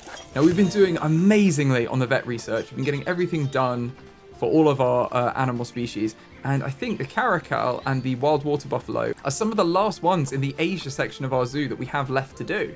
So let's get Susie, who's our Asia zoo vet, or she's either on the Asia work zone or the zoo work zone, I can't remember. But she can start working on the Asian small-clawed otter, and we can finish off researching all of the Asian animals in our zoo. And while we're here, I do just want to check up on all of our vets again quickly. It does seem like some people have a high workload, but they are the ones that aren't fully trained up yet, apart from the Africa work zone. Okay, let's get another keeper and assign them to the Africa work zone. And then we can see whether that eases everything for them. I'm hoping it's going to be okay. And I'm hoping that these African buffalo are going to be absolutely fine with the barriers. They're not going to have any issues. Please. Let's go habitat and click on them. No, they are able to just walk through. That is not good. Okay. There we go. It fixed itself. I just moved the pieces. Or I went to move them and then didn't move them. And they fixed. So everything is working perfectly now. Phew, I was really worried about that, but that's all okay. We've also got some jaguars fighting because our babies have grown up. Okay, stop fighting. Oh, wait, no, you're fine. Okay, I'll release you to the wild. Have a nice time. Where's the door? Where's the door? Over here, I believe. All right, where's that other one? Stop fighting. Oh, you're not fighting either. Oh, okay. Well, I'll release you to the wild. Sorry about that. Maybe you were fighting? We've got our adult male and female in here. They're doing absolutely fine. Let's just check on the female in case she was injured or anything. No, she's good. She's good. Okay. We like that. Let's leave our jaguars be. They can enjoy their habitat over there. I'm just going to check one more time that the buffalo are absolutely fine. They are. They're absolutely fine in this section. That is exactly what we want. Awesome. Okay, I'm going to move the other buffalo that we have in storage. I'm going to move all of these ones into the habitat now. Because they've already passed quarantine, we know that they're not diseased or injured, so we can just move them back in as if they didn't leave. And maybe see if there's a male. There is a male. Okay, let's get this male. Right, I'm going to send him to quarantine. I love it. We've already got 2 species in this habitat. That's so cool. Okay, and they seem to be having a good time. I just want to check on their terrain needs. They need more short grass and they can do with less long grass. So let's just blend in some short grass across the habitat until we hit whatever number they need. Okay, 20%. They are now happy. They also have 100% enrichment. They don't even need anything else. And crucially, they're getting a 20% interspecies bonus because the African buffalo and the southern white rhino both share a bonus with each other. So they both love being in the same habitat as each other. And that is absolutely adorable. So of course, we're going to let them do that. Now, traversable area, I want to just check they can access the water. They can. Awesome. There is a huge lake in here for anyone that wants to try it. And we should probably add some bedding into these shelters because they're also going to want a place to sleep. So I'm going to probably leave some of them just as shelters and then have some of them be full-on beds.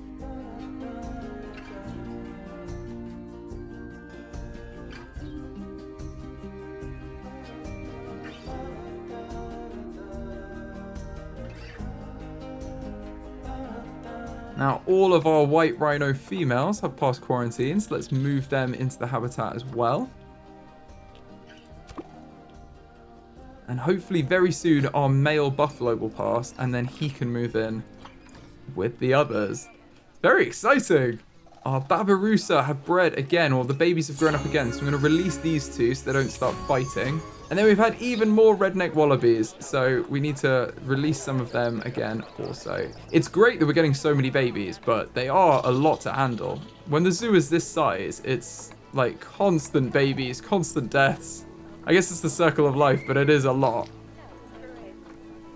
I'm going to release a number of them so that we've not got quite so many. There we go. Okay, we've released 17. That should be a good number. It looks like our male buffalo's passed quarantine as well, so let's move him in. It's a bit of a trek to get them in, but they are moving them across because they have to run the long way around. But I wanted it over here because we have our keeper facilities and staff facilities over here, so it's nice, easy access for the keepers to do their day-to-day maintenance. And I thought this was better than having it be over here because then the animals get in the habitat and they've got to like go through this whole section. This is a bit of a narrow pass anyway. In fact, I might push this side down here.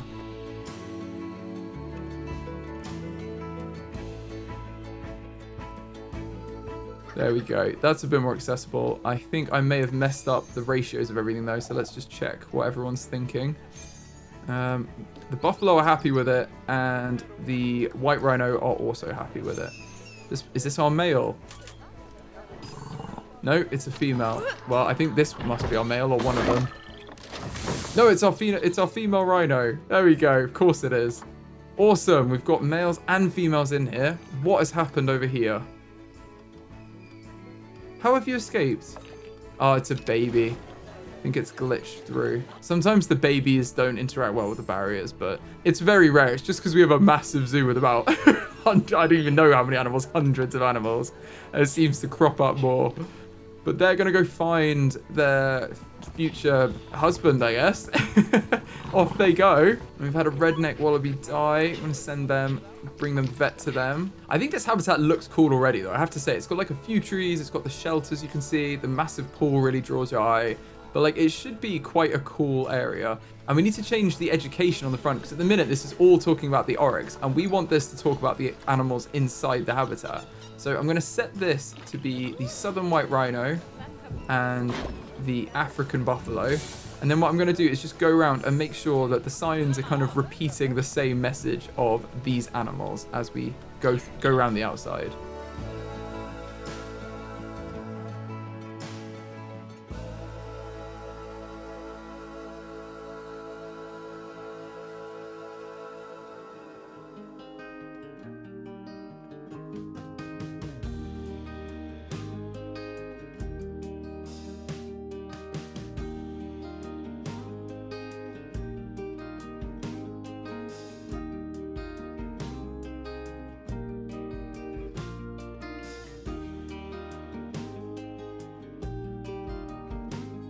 Okay, how did you get out here? That's what I want to know. Let's click on one of our white rhino and see what is going on. Seems like the barriers are having a bit of an issue again. Let's do a same trick of moving them. And see if that fixes it. Yep, it has fixed it. Okay, it's fine. It seems to be just when they go in the habitat. Sometimes they're not recognizing. It's probably because it's such a massive habitat the game is not designed for, really. When they go in, it's having a bit of an issue with them. But if we know the fix, it's not a problem. We just need to be careful with it when we put the animals in. And area-wise, these guys have got 53,000 square meters. They need about 3.5, so they have an enormous habitat for their needs. And same over here with the buffalo. They have an enormous habitat. It's also good to see that the southern white rhino and the African buffalo don't really need any plants. So they're happy with exactly what was like naturally occurring here. And I'm tempted to leave it that way because if these were occurring naturally, then I'd rather leave the trees there than plant new ones and rip those up and stuff. So I think we'll leave it how it is. and say that these guys are completely being served. All their needs are being met as the habitat is right now, which is really cool. And like, I know that they're from this habitat, so it makes sense. They're from the African grasslands. But I love having the game in this mode, and you just make a habitat and you put them in, and everything works. Like it's the natural habitat for them. Like that's a good job by Frontier to make the biomes actually represent the landscapes where the animals live. So I'll forgive them for the barriers not working 100%. Okay, these guys are in. I think now we've got them all in, let's learn a little bit more about the southern white rhino. The southern white rhinoceros is a large species of ungulate native to southern Africa, found in South Africa, Namibia, Zimbabwe, Kenya, Uganda, and Zambia. The rhino has two horns, with the front horn being much longer than the secondary horn, and the head of the rhino is almost rectangular in shape with a square snout. The southern white rhino is the most numerous rhinoceros species, and it is the largest pure grazer in the whole world. 93% of the entire population of southern white rhinoceros live in South Africa, so if you want to see some, that's where you need to go. Interestingly, the southern white rhinoceros has a mutualistic relationship with cattle egrets, red-billed oxpeckers, and Cape starlings, which are 3 bird species that remove parasites from their skin, so they're making friends everywhere. Although the southern white rhinoceros has no natural predators, they have been seen with scars as the result of fighting with hyenas. So if you don't want to pick a fight with a hyena, I definitely wouldn't pick one with a southern white rhino. Unfortunately, the southern white rhinoceros is near threatened, but it has returned from the brink of extinction thanks to long-term conservation efforts. This species was reduced to 20 individuals in the early 20th century because of overhunting for meat and sport. Since then, consistent protection, captive breeding programs, and reintroduction to their historical home range has meant that the southern white rhinoceros population has recovered spectacularly. Whilst this is amazing, they still continue to be threatened by poachers who hunt the animal illegally for their horns. The horns can be sold for a high price for use in traditional medicine. So sadly, the southern white rhinoceros is still at risk, and we need to keep looking after them. The African buffalo live throughout sub-Saharan Africa, and they are the largest member of the cow family found in the African wild. Scarily, the African buffalo is one of the most dangerous animals to humans in Africa, killing around 200 people a year. Unlike other bovid species, the African buffalo is immune to sleeping sickness, which is a deadly disease transmitted by the tsetse fly. African buffalo have excellent memories and have been known to make vengeful attacks against lions and hunters that have targeted their herd in the past, especially if a calf has been injured. Which I guess feeds into their danger to humans, because they remember if we've wronged them. And due to the aggressive nature of the buffalo, all attempts at domestication as a livestock animal have failed, which is kind of funny as well as it is probably quite tragic. They will not be tamed. African buffalo have a symbiotic relationship with a species of bird called the oxpecker that removes ticks from their skin, so they're also great at making friends. Unfortunately, although the species is not endangered, the African buffalo are still threatened by human activity. Illegal trophy hunting is a regular occurrence, and their grazing lands are being transformed either into farmland or built on by humans. African buffalo can also contract diseases that are spread by domestic livestock, and are also vulnerable to drought conditions. Currently, they're protected in many areas that are assigned as national parks and nature reserves, while sustainable hunting occurs in legally managed zones, but this species is still classified as near threatened. I noticed over here as well, this whole set of the barriers here are just like elevated into the sky for some reason, so we're just going to bring them down to a, normal, non-gravity defying place. And I think other than that, the barrier is good. Now, I'm thinking the rhinos, let's move them over, because we can manually move them within inside the habitat. Because this is such a large habitat, I want them to find the male. And I think if we just move them all to the same spot over there, I'm sure they'll do it eventually, but this way they just get introduced really quickly. Whereas the buffalo have kind of hung around the entrance where the male buffaloes come in. I just don't want them to be left on their own when they don't need to, so we're just invoking our god powers to box up the animals and yeet them, for lack of a better word, to the other side of the habitat where they'll reopen and they'll be able to walk as normal. and just continue what they were doing on the other side of the habitat. I think that's all of the rhinos we've just moved. I'm going to go into the animal welfare tab and we can see, yeah, these are all the buffalo here, aren't they? Yeah, all the buffalo are over here, and then all of the rhinos are now over here. So we've got our 5 rhinos chilling out together, and they'll be much happier for being together. I think this is the male here. Yeah, he's a bit bigger. I'm sure he's very glad to see some friends now. But speaking of friends, we don't want to end that there for how many animals we add. We want to get another animal. And the next animal we want to get is the black wildebeest. Now, this animal is the least concerned species, so we're not going to be breeding them. But we can have group sizes of 7 to 60 males or 7 to 32 females. They can breed until death, and they can breed from 4. They live to be 19 years, so we need to keep this information in mind. We're looking for the black wildebeest. And we've got some albino ones, but we don't want them. We just want probably a group of females. Not that female. I'm trying to think what there's more of. It looks like there's more males, actually. But these all seem to be for credits. So I think let's get a couple of females, and we'll have a female group of black wildebeest. We just need to perhaps look at the next page. Yeah, there's more over here. Okay. We can get a few of them adopted, but I just don't want loads. That's probably okay. How many have you got? Okay, let's get this final female. Unless they've refreshed and added more. Yeah, okay, they have.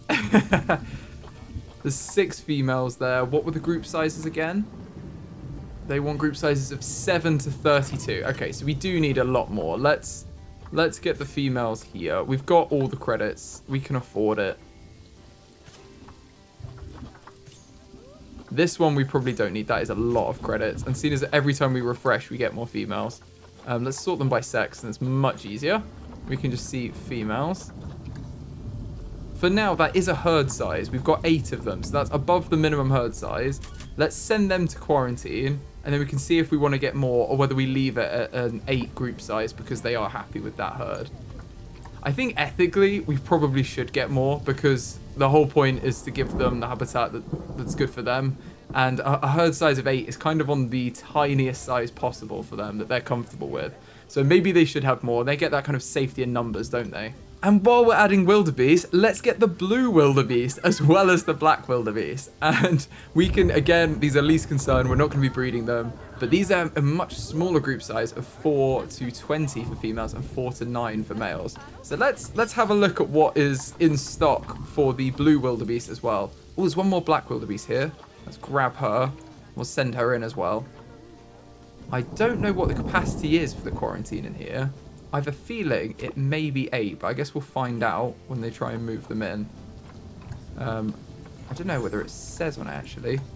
Let's have a look. Capacity is 8. Yeah, okay. So that will be an issue. Right, well, I'm sure it'll be fine, because as soon as one of them's done, we can the last one can go in. But we need to keep that in mind. There's only 8 in each quarantine. Now, the black wildebeest we're fine for. Let's look at getting some blue wildebeest. And again, there's more females here, so let's go for a female herd. We didn't need as many of these. We only needed 4, but I would like to get more than 4 if possible, because I think it was 4 to 20. Yeah, 4 to 20. So again, 4 is very on the low side, isn't it, for them? I tell you what, let's send these 4 to the other quarantine, and then all the way over here. And then we can see what we want to do. Do we want to get more? Do we want to just have the group 4? I think we'll get more, but I'm hoping we don't have to wait too long. Oh no, our Vicent Sumo has died, bless them. I'll call the vet for that.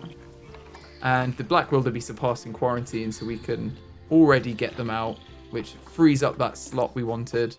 Let's grab these.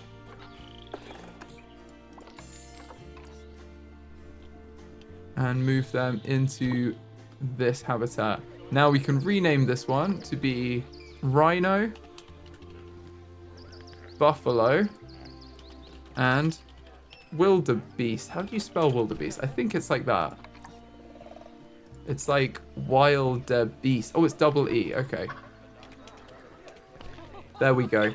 And there's some more female blue wildebeest. So we're going to get these females. And that is probably good for their herd. That's absolutely fine. Now there's 8 of them. Let's send all of these to the other quarantine in here.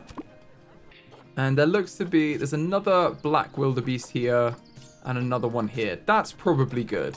If we've got 2 more black wildebeest, I believe that takes us to 10.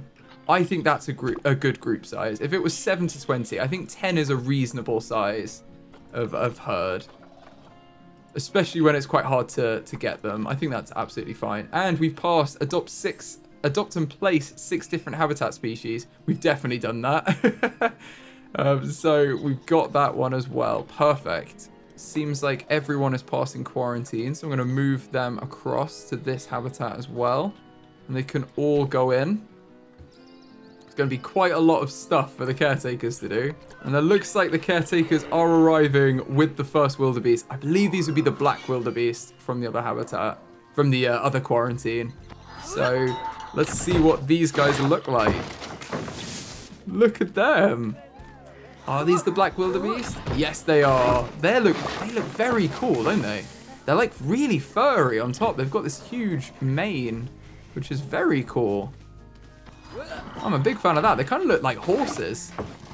I think of wildebeest more of cattle than horse, but they kind of look more like horses, these, don't they? Look at them. Very beautiful animals. And I keep getting alerts, so it sounds like the rest of them are past quarantine. Let's move this one from here into the habitat and check the other quarantine. Yeah, everyone here is passed. So let's move all of them. That's the other blue wildebeest. Move them across as well. There's just one more in here. As soon as they pass, they will all be moved in. Okay, let's move them in. And now this habitat should be filling up. Are these more black wildebeest? Oh, these are the blue wildebeest. Right, okay, let's get the camera on this one. They look very similar. I think they've got a different mane on the top, and they've got more hair under their chin, I believe. But they look very cool. I don't know what they're running to or from, but it seems like they've got everything they need. Terrain-wise, how do they feel? They're happy with it.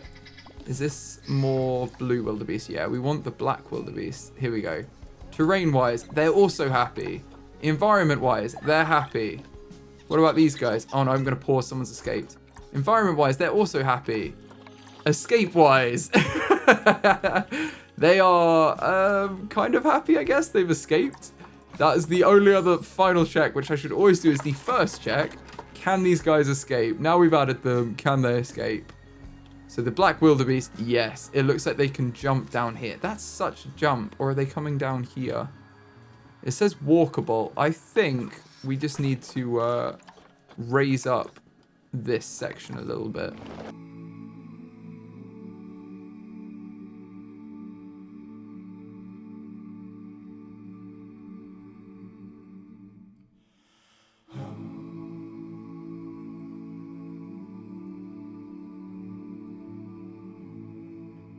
Cool, I think that looks alright. And now let's check them. And they can't escape now. Oh, they can escape here. These guys can jump a bit more. So this is a jumpable escape point. What I'm going to do again is I'm just going to duplicate this shelter. I think that should remove their ability to escape. I'm going to see though, because if they can walk around it, they can probably circumvent my plan. No, they can't walk around it. Okay, cool. We just need to basically make sure that each animal can't get out. We don't want them running and jumping off the side.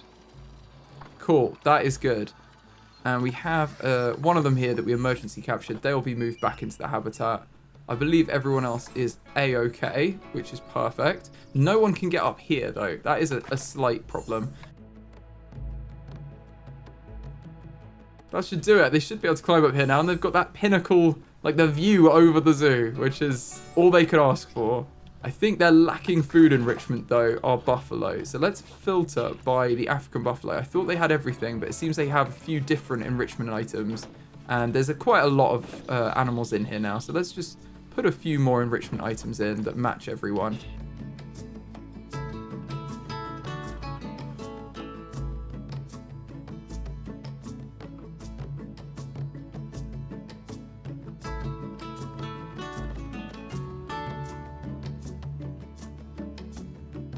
Okay, all of them have everything that they want. They've got all the enrichment that matches them. They're 100% on everything. I just want to check that all of them are in the habitat. We don't have any that have been left in quarantine. It seems like both quarantines are empty, which is perfect. Yep, that's all good. And I think our animal storage center is empty as well. Perfect. Okay, cool. I want to check up on the vet research and see how they're getting on. Okay, cool. They finished the wild water buffalo research. So let's get them to do the final Asia research, which is the Indian rhinoceros, I believe. Yes. Carla can start work on that. And then it's all the way over to the Africa section. All of the remaining animals are African, which is awesome. Can't wait. Looks like we've lost the capybara, so I'm going to call the vet for them. And we've completed a challenge. Breed a new exhibit animal. We can claim that reward. I love this. It's huge. Like, the whole area is absolutely massive, which is really cool. They've got everything they need, though. They've got all of the terrain and everything, like the hard shelter. Everyone seems to be really happy and enjoying themselves, which is really cute. Like, it's really hard to do massive habitats with all these animals and get everyone's needs to match. But I think we've got it down here. I think everyone's enjoying themselves. So now they're in here, let's learn a little bit about the black wildebeest. The black wildebeest is a large ungulate species native to southern Africa, also known as the gnu, after the distinctive noise they make when alarmed. The horns of the black wildebeest are significantly larger and heavier than those of the common wildebeest. And both the male and female wildebeest have horns, but the male's horns are longer and thicker than the female's. And I don't think I'd want to get close enough to try and decide who was who. During the mating season, dominant male wildebeest do not eat or sleep, as they are so intent on mating and defending their mates from rival males, which is real commitment. Black wildebeest can run up to 50 miles an hour when running from predators such as lions and hyenas. Interestingly, female groups of black wildebeest are so strongly bonded that they'll be hostile to unknown females that are trying to join their group. Thankfully, the black wildebeest are a least concerned species and are not currently endangered, but they were almost hunted to extinction in the late 1800s, targeted for their meat and leather as well as for sport. Because they fed in the same areas as grazing livestock, to whom they could spread diseases, they were also considered pests. Thanks to reintroduction from captive populations, black wildebeest are increasing in number, expanding their range, and are no longer endangered. So they're kind of a success story, really. The blue wildebeest is a large antelope native to southern Africa. It is also known as the common or white-bearded wildebeest, or brindled gnu. The blue wildebeest are so named because their coat has a blue sheen to it. And they're known to migrate over 1,000 miles every year and cross 2 rivers to do so. And if you've ever seen an animal documentary, you'll know that crossing rivers is very dangerous. Up to 90% of blue wildebeest offspring are all born within a 2-week birthing period, so they really sync up. The blue wildebeest are often seen in herds with plain zebra. The two species don't compete for food though, because the zebras prefer long grass, and wildebeest can then graze on the shorter grasses, so they're kind of like best friends. Not all blue wildebeest migrate. Some female groups form closely bonded resident herds and remain in the same area year-round. Thankfully, the blue wildebeest are not endangered and are considered a species of least concern. However, human expansion does still impact their migratory routes, and deforestation and loss of water sources still threaten their habitat. So although they're doing very well, we don't want to take our eye off them too much. And it seems like our mixed habitat is going quite well. We've got our buffalo and our rhino here, kind of just chilling out together. And then I think most of the wildebeest, yeah, we've got more buffalo over here. And then I believe most of the wildebeest are kind of on the other side. Yeah, there's like a massive herd over here. Okay, so the wildebeest have found their spot. This is their side of the rock. So they're chilling over here. Everyone seems to be enjoying themselves. But I don't want to leave them as they are. We want to add more animals. And the next animal we want to get into this habitat is the common ostrich. Now, these guys are a least concerned species. And that means that we're probably not going to breed them in the zoo because it's not really necessary. So let's have a look at the species data and see whether we want a group of males or a group of females. Oh, it looks like It's only 2 of each. That's interesting. So maybe we should go for 2, but the bigger 2 out of them, which looks to be the males. The males seem to be taller. And that's interesting because I'm pretty sure in emus, the females are the big ones. So it must be the reverse in ostrich. That's interesting. And the life expectancy, crucially, is 46 years. So when we're looking for them, we want to make sure that they are younger than 46. Let's have a look in our animal trading tab and see who is available. If we filter these guys by appeal, there's a good female here. There's a few of each. I'm kind of tempted to go for the males though, just because there's we only need 2 anyway. These are quite young considering they live to 46, and they are going to be bigger than the females, so it's a bit easier for our guests to see them. Let's grab the 2 males and we'll move them into quarantine. Now, I believe this quarantine is closer over here, so let's put them in this quarantine. And then we don't want to just get them. We also want to have a look at getting another animal in here at the same time. And that is going to be the sable antelope. This is another least concerned species. So again, we're not going to focus on breeding them, but we do want to get either a female or male bachelor group. And it looks like, oh wow, there's 1 to 11 females or 1 to 6 males. That's quite a lot of males that can live together. That's interesting. They're pretty much the same size. The males are slightly taller and they live to 20. So nowhere near as long as the ostrich. They live to 20.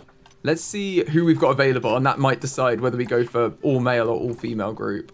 If we sort them by appeal, let's have a look. We've got, a few. Actually, let's sort them by sex and see who we've got more of. There's a lot of males here, but I think they may be related, but that's okay. And there's quite a few females too. There seems to be more males. I'm wondering whether we just go for 6 males. Seeing as there's so many males, I think we'll just get 6 males. Okay, we've got our 6 males here. Let's send them to the zoo. And we want to put them in probably the same quarantine building that's a little bit closer. So just down here. And these guys should go through quarantine. Now, it seems like our ostrich are passing quarantine, which is great. So they haven't got any illnesses or injuries. That's why I'm putting them here. It's just to check them before we put them into the habitat. So we don't release someone in with a sickness or something, and then we end up infecting everyone already living there. Now, both of these guys are done. Let's move them into the habitat. And we're going to have to change this habitat's name again to be Rhino, Buffalo, Wildebeest, Ostrich, and Antelope. That is getting crazy. And it looks like it started to rain, but our ostrich are arriving. So they're arriving in a bit of a storm. Look at them. They're huge, aren't they? When they're stood next to a human, you can really see. They're massive. And here they are. Does anyone want to move, or are you just gonna clip together as one ostrich? They should become friends, the 2 of them. This 2-headed ostrich that we have. I don't know why they're not moving. Oh, here we go. They're leaving now. They're deciding to part ways. And they've officially become 2 different ostrich. One of them has just absolutely legged it.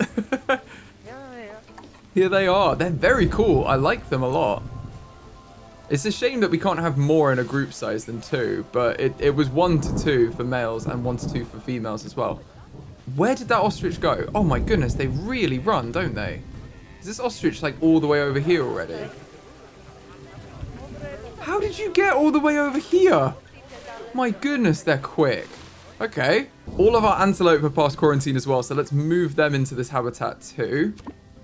Now I want to check that the environment is good for the ostrich, so let's look at terrain. They're actually happy with exactly how it is, so that is perfect, and they have enough hard shelter.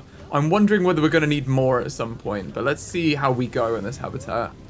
And environment-wise, they're happy with the amount of plants and trees that were here already, so tempted to leave them as well. Doesn't look like we need much else. And enrichment, they don't have enough food enrichment. Right, let's have a look in our habitat tab. If we filter by species common ostrich, we should be able to find everything that's related to just them. So this is all the stuff that they want only. And you can see there's quite a lot of stuff we're missing. So I'm just going to go through and add in a few of the bits that we're missing. I'll probably put the feeders by the windows so that guests can see them quite well.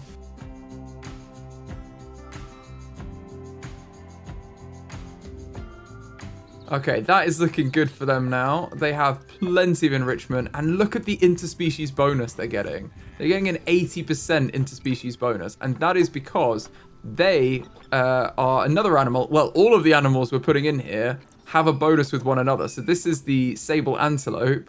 They want to be in here with a common ostrich. And these guys, if we look at interspecies enrichment, they want to be with the African buffalo, the black wildebeest, the blue wildebeest, and the southern white rhino, so as well as the sable antelope. So they're gonna be at 100% when the antelope arrive, which is awesome. And it looks like our antelope are arriving as we speak. There's someone running through. So hopefully we can get that 100% enrichment, and that's for everyone. Like, everyone shares all of these bonuses, which is, I think, the biggest interspecies bonus we've had in this zoo so far. 100%. They should be really happy.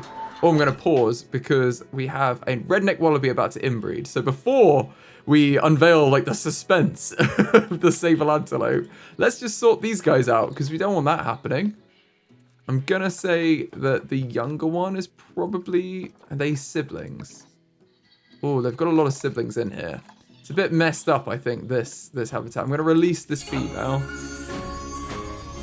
I think these guys have multiple siblings in here. Yeah, okay. We may need to go through and just have a quick look at who's in here, because I think a lot of them are related, which is definitely not good when they're breeding.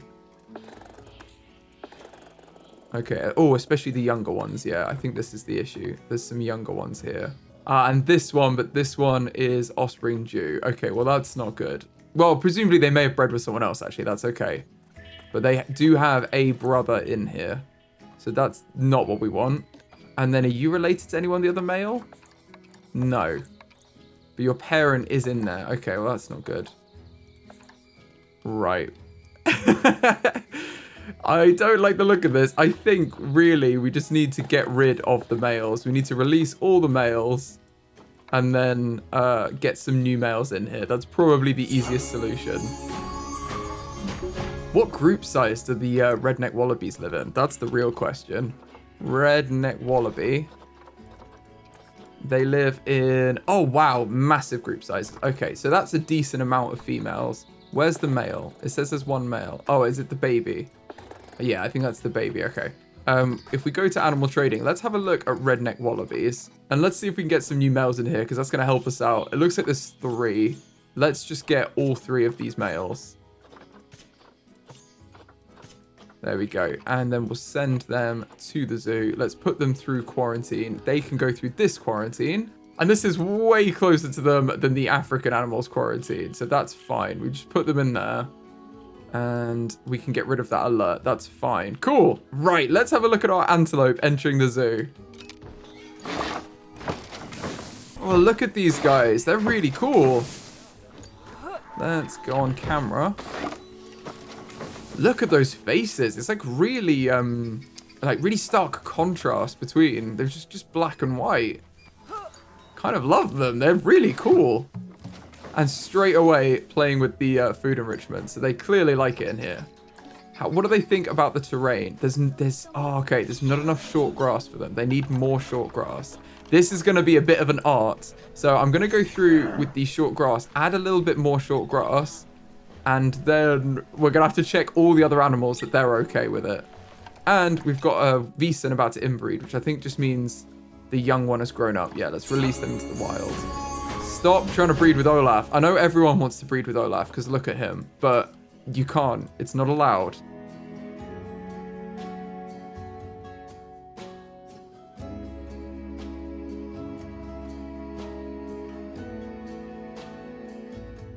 Okay, that works with everyone in the habitat. So we've now fixed the terrain. These guys are happy along with everyone else. And it looks like they actually have all the enrichment they want. Let's check out what they want that we may not have. See if there's anything in there. Because they do say that they're happy. But I just want to make sure they're as happy as possible. So sable antelope. Yeah, no, honestly, we have lots of these things already. All of these we already have. So there may be things we haven't unlocked through research. But what we have available, we have everything. Oh, and this needs... Where is the mechanic? Seems like our mechanics are a little bit too busy. Let me check our staff tab. Because there isn't even a mechanic on the way. Okay, and our keepers in Africa are super busy as well. I'm going to hire another keeper. And if we go work zones, I'm going to put a third keeper just on this habitat because I think we're going to need them. And then I'm going to hire another keeper for Africa generally. So the Africa section of our zoo has one more keeper. Who else do we need? Our Europe area. Maybe they just need training up. Let's train up everyone. And see if that helps us out. And then we need another educator in the Asia section of our zoo. I put them, they're gonna have to walk, but that's fine. Let's put them in the Asia section. And then everyone else actually seems fine. If anything, we have too many vendors. So I'm gonna leave them for now and just check that that is actually the case. Or maybe I'll move a couple of people over. No, because we've got some with low workload and some with high workload. So I think they just need to be better at their jobs. And train. Oh no, that was fully trained up. They're both fully trained up. They need to organize themselves better, but I think this is okay. And the mechanics say that they're running an efficient workload, so maybe they just they're on their way. They're okay. It's just they're gonna get around to this soon. I can only assume because this isn't okay. Looks like our quokka passed quarantine too. So let's move those males into the habitat and let the breeding commence. And it's feeding time. Look at these guys. Oh, I love it. They're all sharing the feeders. Maybe we need some more feeders. I'm going to put in some more food and water. Let's get some more large food troughs and put some throughout. Oh, no, we've got some empty ones. I think everyone's okay. Actually, yeah, there's loads of empty ones. I think they're okay. They're just kind of crowding around the ones that have been filled up. But the keeper will go around and fill them all up. So there's definitely enough food for everyone. They just all want to be first. Something we haven't done is updated our education and added donation bins around the whole habitat. So we do need to do that to make sure we can bring in good money for this habitat and teach our guests about the animals, especially those that are endangered and need our help. So I'm just going to go through and update all the education around the habitat to include all the species that we've put in.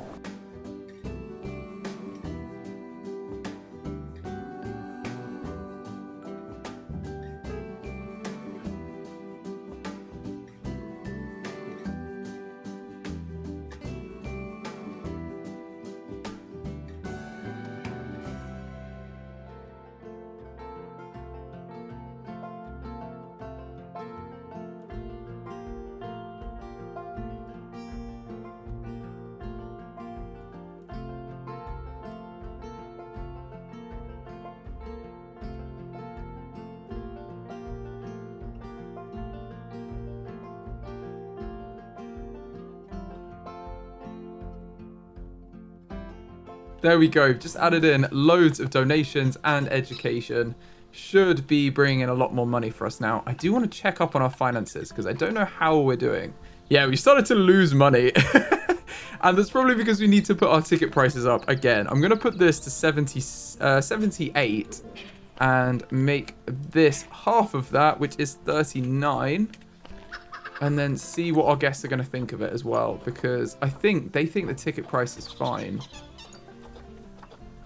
They've got umbrellas. We're selling umbrellas like everywhere, so it should be fine. And that should bring in a lot more money, as well as obviously the donation bins we just put down. That will bring in loads more money. So hopefully that helps us out a little bit.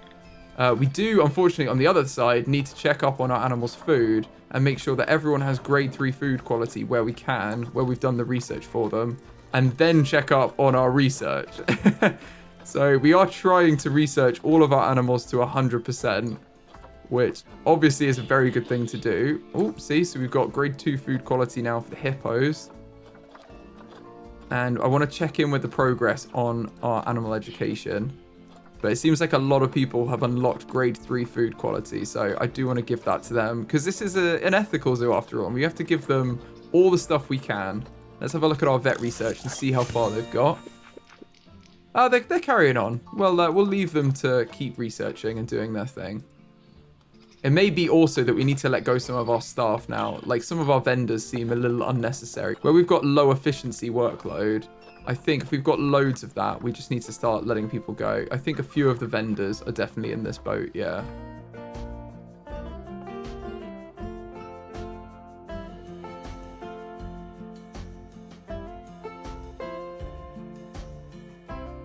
Okay, I'm gonna fire these. I've left in a lot that still say that they're not, they're still fine, but that's a lot of staff that we have here that seem to be excess.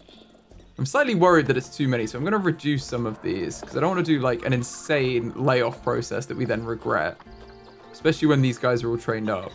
But maybe 23. Let's fire these 23 because that is insane if we don't need them. And that will massively bring down our staff costs. If our zoo can keep running without all of them, I think I maybe overhired all the vendors. Because if everyone's on low efficiency workload, then that's really not good. Like they're not needed basically. And the main cost for our zoo should be the animals, not a bunch of vendors that we don't really need, just like sitting around all day. Now our new animals seem to be settling in. Let's learn a little bit more about them. The common ostrich, or Struthio camelus, is the largest known bird species in the world. Males have black body feathers and white feathers on their wingtips and tails, while the females have grey-brown body feathers. As well as being the largest living species of bird, the ostrich is also the fastest bird on the ground. They can run for long distances at 34 miles per hour and sprint at 43 miles an hour. Ostriches also have the largest eggs in the world, but the smallest eggs of any bird relative to their body size, which is so interesting. When incubating a nest, the alpha female sits on the nest during the day, her grey-brown feathers blending with the dusty ground, and the alpha male sits on the nest at night,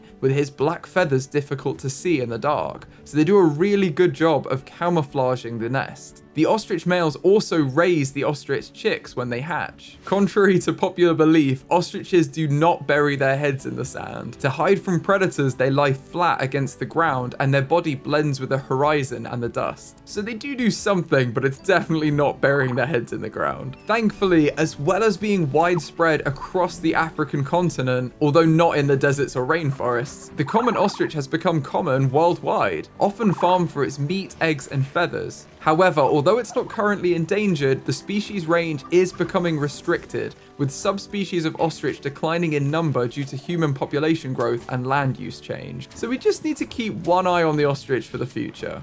The sable antelope is a species of ungulate that lives in southeastern Africa. They have long notched horns that curve backwards from their face, and a tan to black coat with a white underbelly, chin, and throat, as well as white tear marks on their face. In sable antelope herds, the females have strong hierarchies within the herd, and the alpha female is the strongest, healthiest individual. They are also hostile towards new female group members, so it's a very in-group, out-group situation. In the wild, sable antelope chew bones to gain minerals from them, and the sable antelope get darker as they get older. The darkness of their coat often indicates seniority of group members, with alpha females and males being dark brown to black in color. Young males will often play fight as practice, and older males will challenge each other by butting heads and pushing each other with their horns, but fights rarely become violent. Sable antelopes do not flee from predators, but stand their ground, often attacking with their horns, and they've even been known to kill lions, so do not mess with the sable antelope. Thankfully, the sable antelope is not endangered and is seen in large numbers throughout its range. However, the amount of space available to them has declined. Their natural habitat has been reduced by mankind's urban expansion, which has destroyed grazing lands and turned large areas of savanna into farmland. Additionally, sable antelope are hunted for their distinctive horns, not to mention vulnerable to diseases spread by the tsetse fly. So the sable antelope is doing well, but they have quite a lot of things working against them right now. The sunsets in this zoo are so beautiful as well. The lighting of the game is actually one of my favorite things. It just looks so nice. Look at it. And unfortunately, we've had a couple of deaths. Midnight, the European badger, has just died, and so has Danny, the little penguin. I'm going to call the vet for both of them. It looks like Midnight was already being collected, but Danny will have a vet coming very shortly. And I'm realizing I think that's a sunrise, not a sunset. It's hard to get your bearings on where east and west is in the park. But speaking of sunrise and sunsets, we don't have any lights in the Africa section of the zoo. We put some along here, but that's about it. So they kind of just stop. And I think we should probably put some more benching in too, because we don't have a lot of benching. So I'm going to go through and make sure that all of the Africa section has benches, bins, and lights so that it's not just like left. Because the rest of the zoo is much better catered for. And these are the two types of African bench. Now, the bins we're using are these, but I think they go with either bench. And I think this is the one that's supposed to match the one on the left, and this is the one that's supposed to match the one on the right. But I actually really like the bench on the left, so I think I'm going to put them around. So I'm going to update all of the benching, bins, and lights now.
Okay, we've just added in a lot of benches and lights, and I've had a look, and it seems like there's quite a lot of crime going on. So I'm going to go to facilities. That's not where it is. Where is it? In the zoo overview, there's crime. I'm going to replace everything that's been broken. And that should be all our bins and everything nice and new. I'm going to make this 80 as well, and just straight 80-40, because I feel like that's reasonable. I don't know what everyone's thinking about it, but no one's complaining still, so I'm tempted to just keep putting it up. I'll tell you what, let's do 86 and 43. And let's see how people feel about it. You can also see our profit is not as bad as it was before. Okay, many guests think tickets are overpriced. Let's make this 80 again. 80 and 40. Maybe that's about right. And see how they think about that. But I think maybe we can afford to stop with one of our marketing campaigns. I'm going to stop the TV commercials because I don't think we actually need it. We're getting quite a reasonable amount of marketing anyway. Our marketing's just dropped. And maybe we did need it. Okay, I'm going to start another one. Begin marketing. If I stop the other one, that's still 5 stars. Okay, so we've just got the one marketing campaign going, and that's literally fine for us. We're still hitting 5 stars on marketing, so we don't need to worry about that. Just trying to cut costs where we don't actually need them to hopefully go back into the green soon, because it's not ideal. We're close. It's just our expenses are slightly more than what we bring in, and most of that is coming from our staff. So I'm just wondering how much of our staff we need. It seems like a lot of people are still yellow after we just fired about 1 million vendors. I can't believe we have so many vendors. That's part of it. I'm slightly in disbelief about it. I'm also thinking, let's just close our souvenir shop, seeing as it doesn't actually work and we're not making anything from it. Let's just close the shop, and then we'll fire everyone that was assigned to that work zone. And we can see how that goes, because that will help us out as well. Oh no, Anne's died, the wild boar. Let's call the vet and have them take her away. And then I think we should get some more animals in here. So, the next animal I want to add in is the Nyala. And I don't actually know how to pronounce that, but I think it's Nyala. And these are adorable animals. They're a least concerned species, so again, we're not going to be breeding them. And they live in groups of 1 to 5. So I think we've got to go for a female group here so we can get 5 of them, rather than the males where it would just be 1. Which seems a bit ridiculous at a habitat this big. So let's have a look at who we have. And it seems we've got quite a few females that we can get. Now, I didn't check how long they live. Let's look on species data. They live to 16. Okay, perfect. In that case, let's grab all of these because these seem a good age. They're quite young. And there's actually even more Nyala on the market now. So let's grab this female here and this one. And I think that takes us to 6, which is the group size. Oh no, it was 1 to 5. Oh, okay. So we're going to have to release one of these into the wild or sell them back, actually. So let's just sort them by appeal. And then the least appealing one. That doesn't seem like the least appealing one. Some of them have red. Let's go for this one, actually. We're going to trade this one back to another zoo. And then we have 5 Nyala that can go into the habitat. So I'm going to send them to quarantine. Let's send them to this quarantine up here. And they can be scheduled for delivery. And now let's get another species, which will mean that 8 species live in this habitat. That's crazy. Let's look at who we're getting next. It's the plain zebra. And these guys are near threatened, so we are going to be breeding them because we want their population to boost their numbers. So if we have a look at the species data, they live in groups of 1 male and up to 5 females. Let's have a look at what's available on the market. Wow, it seems like there's quite a lot of them. Let's sort them by appeal. Oh, and we need to look at the Zoopedia to see how long they live. I always forget that. They live to 25. Okay, 25 is what we're looking at.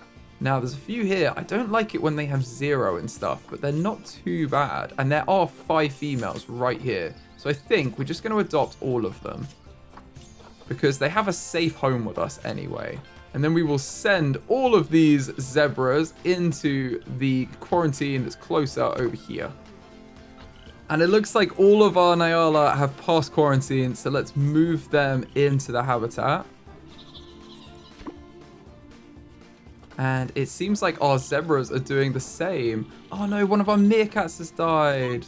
Let's call the vet. Dolly, bless you, you will be missed. And all the babies are around. Please say they're not their babies. I can't deal with that if that is the case. That's too sad. It's like a full-on Lion King situation. And it looks like all of our zebra have also passed quarantine, so let's move them in, or at least the 5 girls have. I don't think the male has entered the habitat yet. And our Nyala are arriving. Look at them. Oh my goodness, these guys are adorable. Look at them. They like barely go above the grass line. That's so cute. Now these guys are happy with terrain. That's really good. Do they have enough enrichment? They do. They're 100%. Okay, perfect. And unfortunately, Maple has died right next to the food, so that can't be sanitary. But they're pigs, I guess. They probably have the stomach for it. And I think we've got our zebra arriving now. Let's see them. Look at them! Oh my goodness! The zebra are so beautiful, aren't they? What a beautiful animal. They are adorable. And they are also happy with the terrain. So we just need to look at the enrichment for these guys and see what we can get. And it seems like 100% is the maximum you can get from having them together. Which makes sense. They have an 100% bonus from interspecies. Let's have a look in the habitat tab and see if there's any enrichment that we're missing for any of them. It looks like the Nyala's ones are already in here, and I imagine the plain zebra is going to be the same situation. Yeah, the plain zebra ones, we've got loads of these already, so we don't actually need to add any more enrichment in, because it seems like the numbers are fine, otherwise they tell us that they're not fully, fulfilled by it. Now, we've had our 5 female zebra go in. I don't think I did buy a male zebra, although I did mean to. So let's have a look for plain zebra and find a nice male. We've got a few here available. I might get this one, I think, for 2,000. It's a little bit cheaper. And let's send them to the zoo. Now they can go to the quarantine here, and then we'll put them into the zoo after, and they can start breeding. Oh my goodness, what a storm. This is crazy. Good news is as well, I think our finances are starting to balance out. It looks like we're kind of getting even on our profit, or maybe slightly going down, but it's not too bad, which is a bit of a relief. We can keep looking at it though, and maybe we need to put in some more profit making things. But you can see we just went into profit then, so it's very playing with the line. So hopefully that will kind of sort itself out, and if not, you know, I'm hoping our donations are going to go up as we keep educating our guests and adding new animals for them to look at. So let's see how it goes. I'm going to move the male zebra into the habitat because he's past quarantine now. And then we can have a look at him. Okay, here he comes, our male zebra. Oh, look at him. What a beautiful boy. Oh, and he's immediately running away. What a beautiful animal, though. Oh, I love them. They may be my favorite in the zoo, actually. I do love zebras. And look at them with the ostrich. Just come say hello. Now he's going to go find his herd. All the females have already moved into the habitat. You're not going to find them in there. He's immediately going to bed. I think they're further in. You're going to have to go find them, mate. I'm sorry about that. I realize I also haven't done any checks that the animals can't escape the habitat. So I'm just going to quickly check that out now. Okay, so the ostrich can't escape. That's good. The zebra can't escape. That's good. The antelope can't escape. And the Nyala can't escape. Okay, cool. No one can escape. That's what we like. Everyone's contained within the habitat. And now our plain zebra is just chilling, walking around. He's not even interested in finding the females. I think he's pretty settled. Let's learn a little bit more about our animals. The Nyala is a secretive antelope that lives in the thick undergrowth of the southeastern African savanna. Unlike many antelope species, Nyala are extremely reliant on water and need to drink daily. They always live near a water source, so it's a good thing we put a huge lake in for these guys. Nyala produce a dog-like bark to alert other group members of danger. Nyala males are called bulls, and Nyala females are called ewes. This is because of the large size difference between sexes in this species. The terms bull and doe are used for large antelope species, and ram and ewe for small antelope species. Male and female Nyala fit into two different categories because of the size difference. Nyala are crepuscular animals, which means they forage during dusk and dawn, and they rest and sleep during the heat of the day. They also have excellent hearing and will listen for warning calls of baboons and impala to remain aware of threats, which is awesome that they can listen to the warning calls of other species and know what that means. Thankfully, the species is not endangered, but numbers are decreasing and populations are threatened by human expansion. Their habitat is decreasing in size as land is changed to urban areas or farmland. The Nyala are also vulnerable to diseases spread by domestic livestock. Thankfully, many Nyala live in protected areas and nature reserves that afford them some level of safety and protect their habitat, although poaching does still occur. So although we don't need to worry too much about their numbers, they're still facing many threats from humans. The plain zebra is native to eastern and southern Africa, preferring to live in easy reach of water sources on the savanna, which is where our giant lake comes in handy again. The species is divided into 6 subspecies, separated due to different features, usually varying strip patterns and lack of interbreeding between groups. In fact, zebras recognize each other by their different stripe patterns. Zebras sleep standing up and take watches during sleep to look out for predators, like they're in the military. The reason for a zebra's stripes is still debated. It may be for camouflage in grass and shade, especially for the foals, or it could be for motion camouflage to confuse predators when the herd runs. Equally, it could be a deterrent to parasites, or for social recognition, so we really don't know why they have their stripes. Zebra females in a harem are aggressive towards new females, who must be protected by the stallion until tension subsides, so they don't like new females coming in. Zebra herds move to follow the rain, and may migrate up to 1,000 miles to remain close to food and water, which is really clever that they follow the rain. Unfortunately, while the species population is stable, it's still classified as near threatened. Excessive hunting has pushed one subspecies of plain zebra to extinction. This remains a problem for others, all of which are desirable to hunters for their skins. The zebra also rely on migration paths, which have been known to become blocked by man-made fences and walls, preventing them from reaching areas with food and water during the dry season. Many zebra live within national parks where they're protected, but they are a far-ranging species and may move out of protected areas during migrations. When in national parks, there are concerted efforts to prevent poaching, but unfortunately these guys remain very at risk because of human activity. I have to say, some of these animals are using the habitat differently than I thought they would. Why are you pooping on a sloped roof? I mean, any roof really, but especially one that's going to slope down. You could have pooped on the ostrich, for all we know. And the zebra's just like up there doing his own thing. I think this is our male. Yeah, this is our male. He's just walking around, just chilling, doing his own thing. And oh no, we've got dangerous fighting due to overcrowding. I'm going to pause the game. What is going on? We've only got 2 capybara. What's happened there? Oh, and our maned wolf have grown up. Well, that's good. Okay, the maned wolf is good. I think let's release them into the wild, the baby. Perfect. And then our giant anteater, we've lost the female, and the capybara, we've lost all of them. We need to fix this right now. Okay, so giant anteater first. Giant anteater, we need, what did we need? Female, yes. Right, let's sort them by appeal and get the most appealing one. Immunity 0% isn't ideal though. Let's get this one. And we will send her to quarantine here just to check she's not sick or injured before we put her in the zoo. And then, oh, we've got a trade center. We've got a redneck wallaby baby. Oh, okay. I think they need to go into the habitat. I don't know why they've gone there. That's a bit interesting.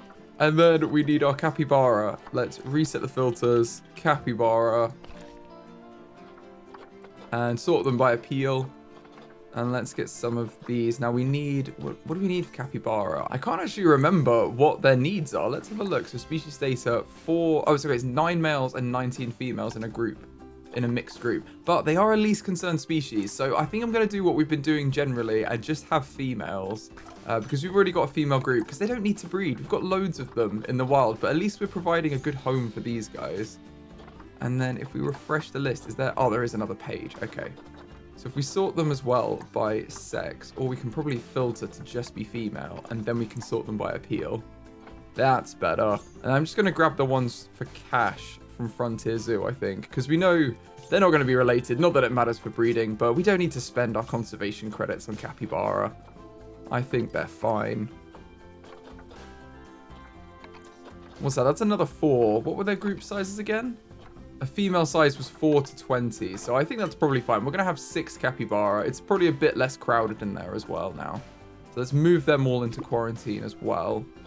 And then if I hit play, they can actually start moving them across. And then we need to get some more animals over here in our enormous safari habitat. We've got 8 species in here currently, which is crazy. But we do need more, so let's see how far we can push this. So the first animal we're going to get is the springbok, and these are beautiful animals. Look at them. They're just so cute. They have such an innocent face. They are a least concerned species though, so we don't need to be breeding them. And we can either go for a male or a female bachelor size. 3 to 35. Wow, okay.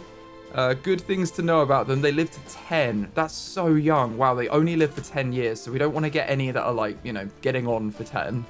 And other than that, we're not going to be breeding them. So we don't need to worry about their age of sterility and things like that. Let's have a look on the animal market. We've got quite a few here. Oh no, we just had someone die as well. Fern, one of our Vesants died.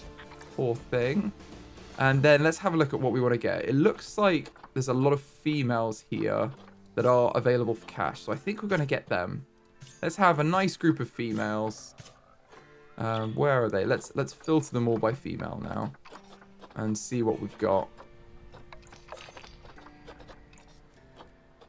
Okay, we've got loads. Right.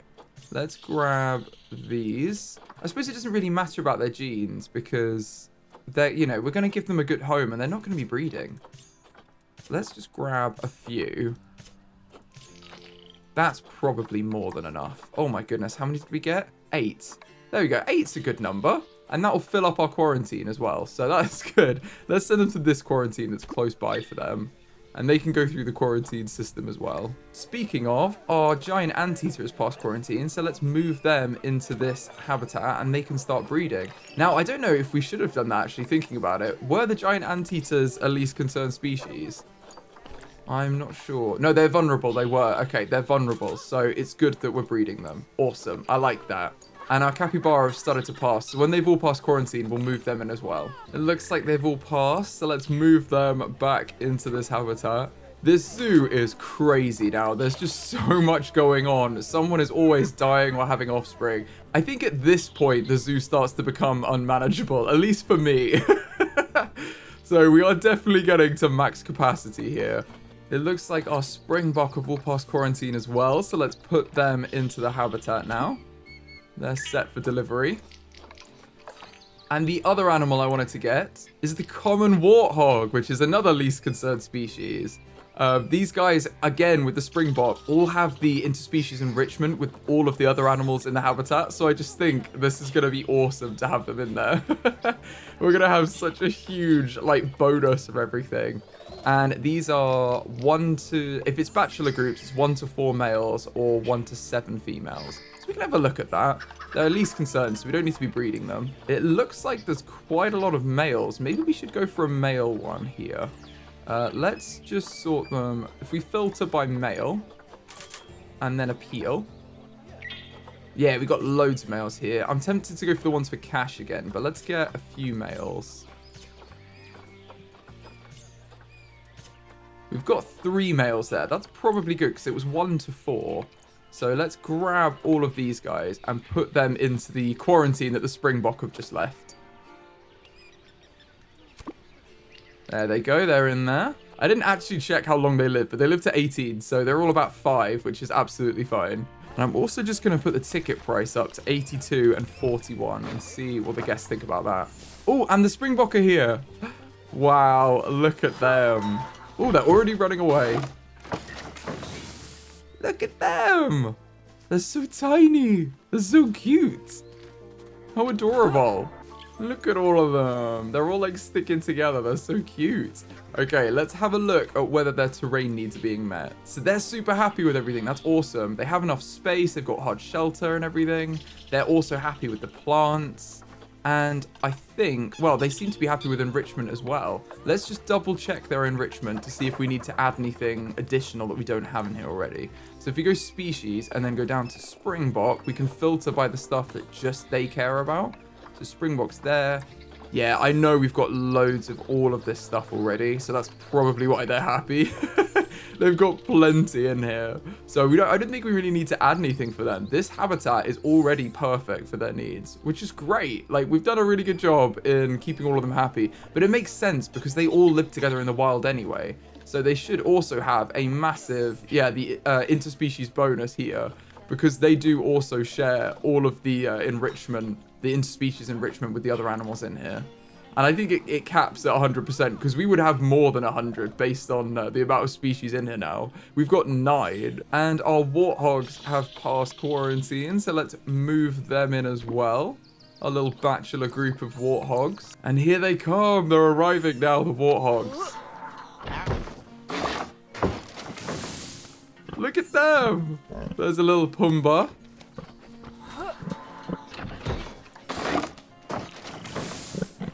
Oh, now there's 2 Pumbaas. Okay, and our third one. That's fine. It's fine. And they're different colors as well. They look slightly different, which is cool. And this one's immediately running away. Are they happy with everything? They are happy with the terrain. That's awesome. I'm really glad about that. I wasn't sure if they would be. And plants-wise, they want more coverage. Right, so these guys are not super happy with everything. So that's why the habitat is at 71%. Now, the interspecies bonus, they are rocking, though, and the enrichment, they're rocking. So let's have a look in habitat and change this from springbok to common warthog, and then we can see if there's anything we're missing or, something that will make it a little bit nicer for them. Yes, the mud bath, I don't think we have. Or did we put it in for the... We did. We've already got them. What about forage box? I think the ostrich could do the forage box, actually, and we've missed it. So let's put a forage box in here and then put another one over here, maybe. So the guests can see them really well. I think that's good. And they've got wind chimes. Let's put a wind chimes there. Because I think this is the area the warthogs are going to like a bit more.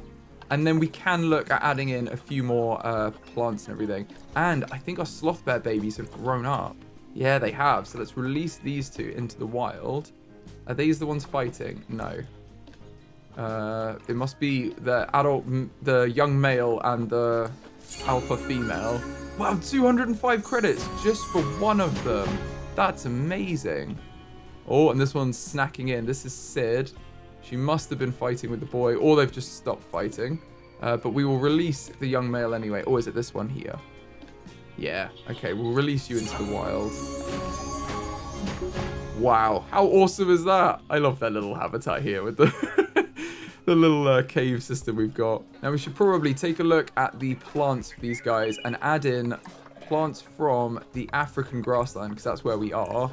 And then just basically spice it up a little bit more. I think we could have a few more trees around here, and that would probably be good. Guess think the tickets are overpriced, but I don't think they will when they see the warthogs. I think that's all going to change.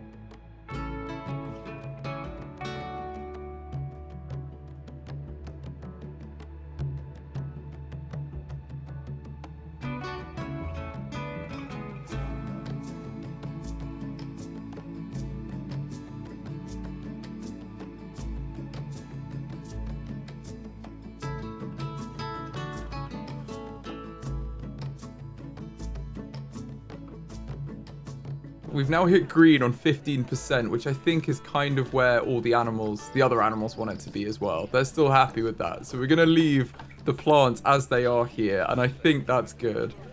Now they're kind of settled in as well. Let's learn a little bit more about the springbok and the common warthog. The springbok is a small species of antelope native to the savannas of South Africa. They are so named because they will often jump up to 2 meters into the air, especially during the mating season. This jumping behavior is known as pronking. Springboks are incredibly fast and can run up to 60 miles per hour. Springboks do not need to drink water. They can get all the water they need from their food. And they can breed all year round, but are much more likely to breed during the rainy season. Black springboks and white springboks do occur naturally, but rarely, and they're sought after by trophy hunters, so they are much more at risk. Thankfully, the springboks are not endangered, so there's no specific conservation efforts for this species, and they are classified as a least concerned species. They're also really easy to breed in captivity, and often used as game animals and for meat. The springbok is also protected in areas where their range falls into nature reserve, so they also get some protection by being in the same areas as endangered species.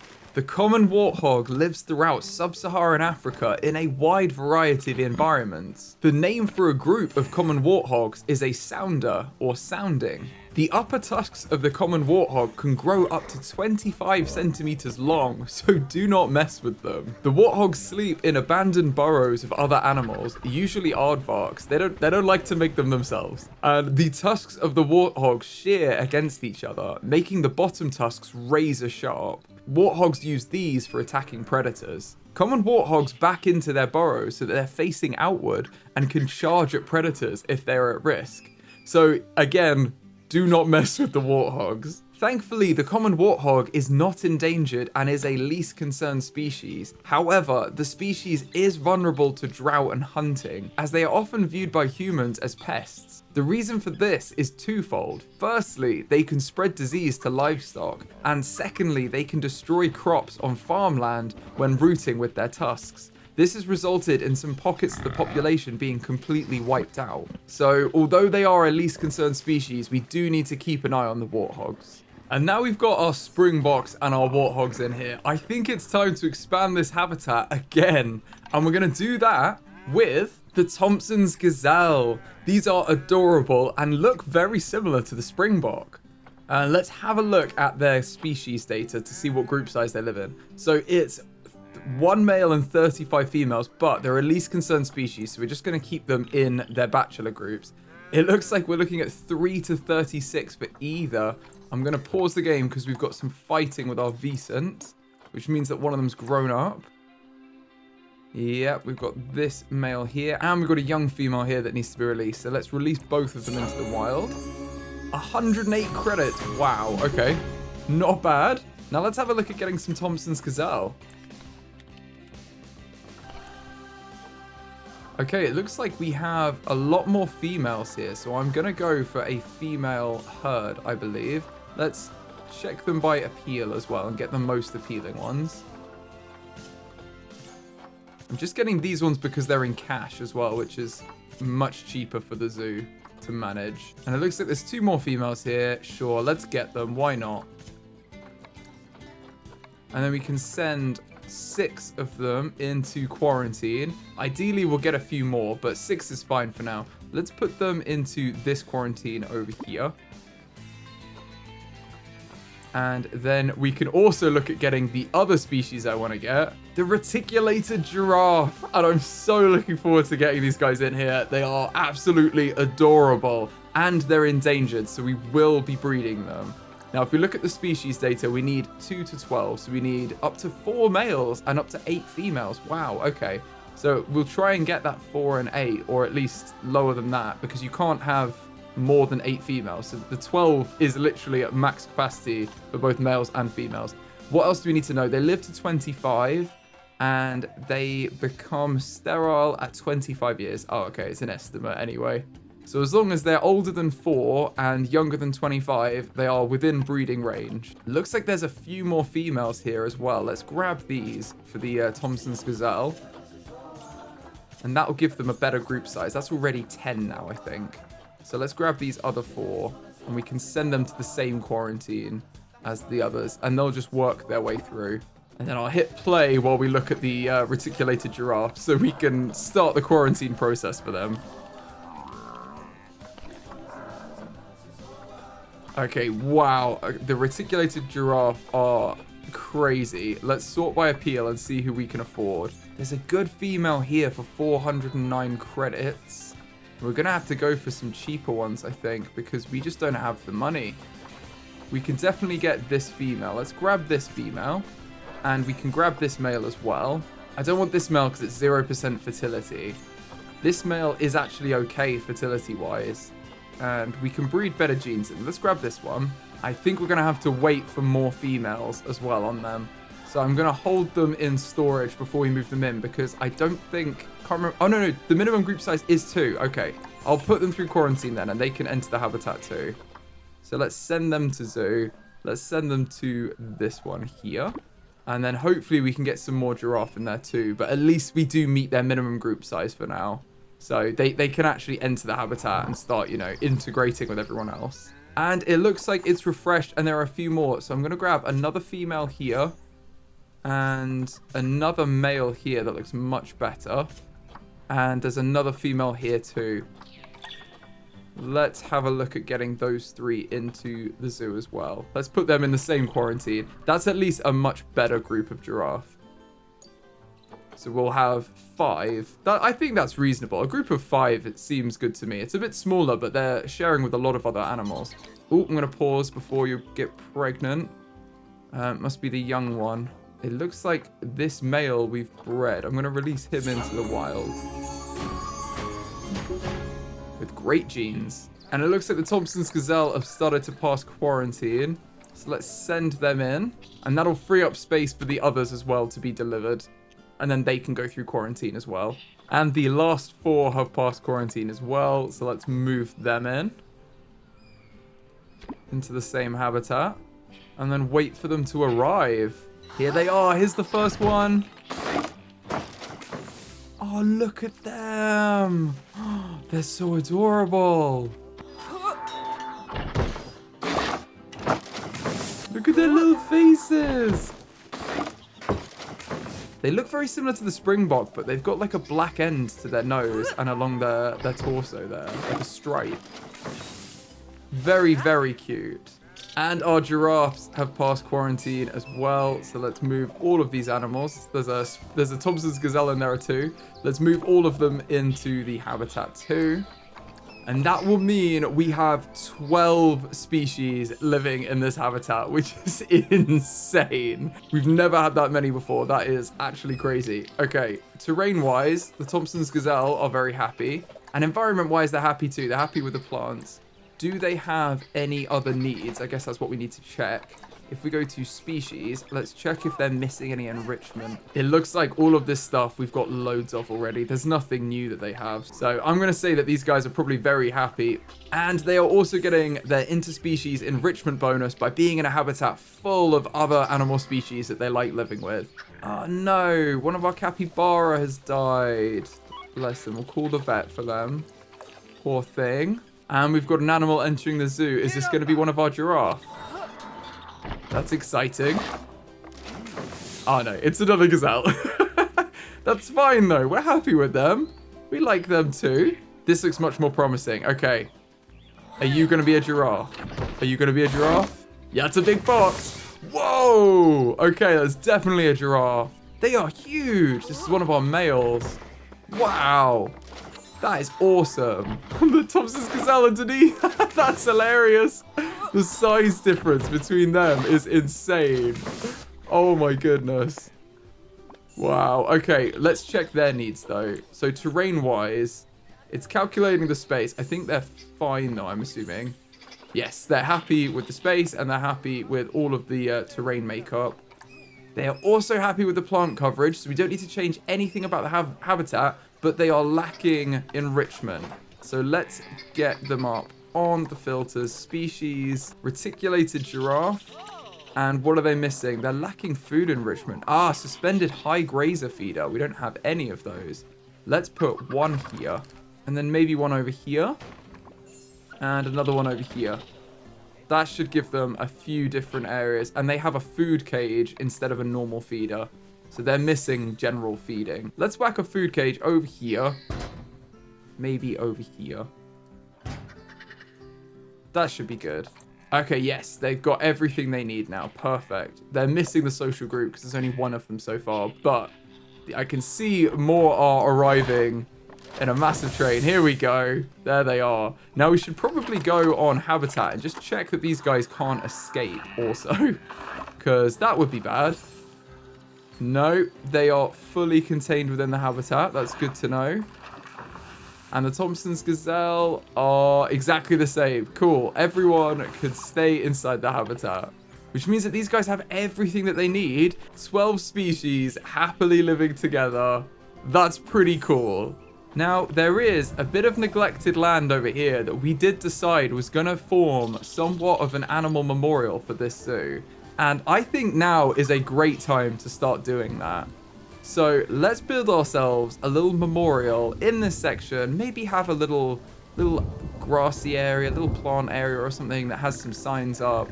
And we can remind ourselves about those that we've lost in the zoo.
There we go. That is all of our animals in this memorial. And I've gone with the theme of trying to bring a bit of each area surrounding here. So we've got like the South American section here is touching this side. Then they've got the Asian sections touching there. And then the European sections touching there. So we've got like these three areas that are bordering it, kind of adding a bit of their theme in. And then I thought we'd just make it a nature area and just put the signs in of all the fallen animals. And honestly, placing all of them in kind of makes you realize how many animals we have had in this series. That is kind of crazy. Just like the sheer volume of animals we've had that have died, let alone the ones that are still in our zoo living their best lives. And speaking of, these giraffes and Thompson's gazelle have settled in quite nicely. Look at them just settling in the rain. They're just chilling. So I think it's probably time that we learned a little bit more about these animals. The Thompson's gazelle is a small species of grazing mammal that lives in Africa's Serengeti regions of Tanzania and Kenya. It prefers to live in dry grassland, although it is also found in woodland and has a tan-colored back, white underside, and a dark stripe on their flank. They also have a tan muzzle, white cheeks and eye region, as well as black streaks running from their eyes to the start of the muzzle. Thompson's gazelle can run at speeds of up to 60 miles an hour. And they need to because they are preyed upon by cheetah, leopards, lions, hyenas, crocodiles, pythons, eagles, African wild dogs, jackals, and baboons. So they have a lot of people after them. Young male Thompson's gazelle use their horns to fight for dominance, whereas mature males rarely fight and instead engage in ritual displays. The Thompson's gazelle very rarely drinks, getting the water they need for survival from their diet. Thompson's gazelle are also social animals and often live in large groups, with herds of 700 being seen in the wild. Thankfully, the Thompson's gazelle is not an endangered species and still lives in large numbers, classified as a least concerned species. However, they are threatened. Their population has declined by 60% since 1975 due to the pressures of tourism, change in their habitat, destruction of grassland by wildfire, and the building of roads. They're also frequently hunted for meat. Efforts are being put into protecting Thompson's gazelle by establishing wildlife corridors throughout their habitat that allows them to roam without the risk of roads. Meanwhile, sustainable agriculture is also being encouraged to mitigate habitat destruction and hunting. So hopefully, if we all work together, we can keep the Thompson's gazelle numbers up. The reticulated giraffe is also known as the Somali giraffe and is a subspecies that lives in the savannas and open forests of Kenya, Somalia, and Ethiopia.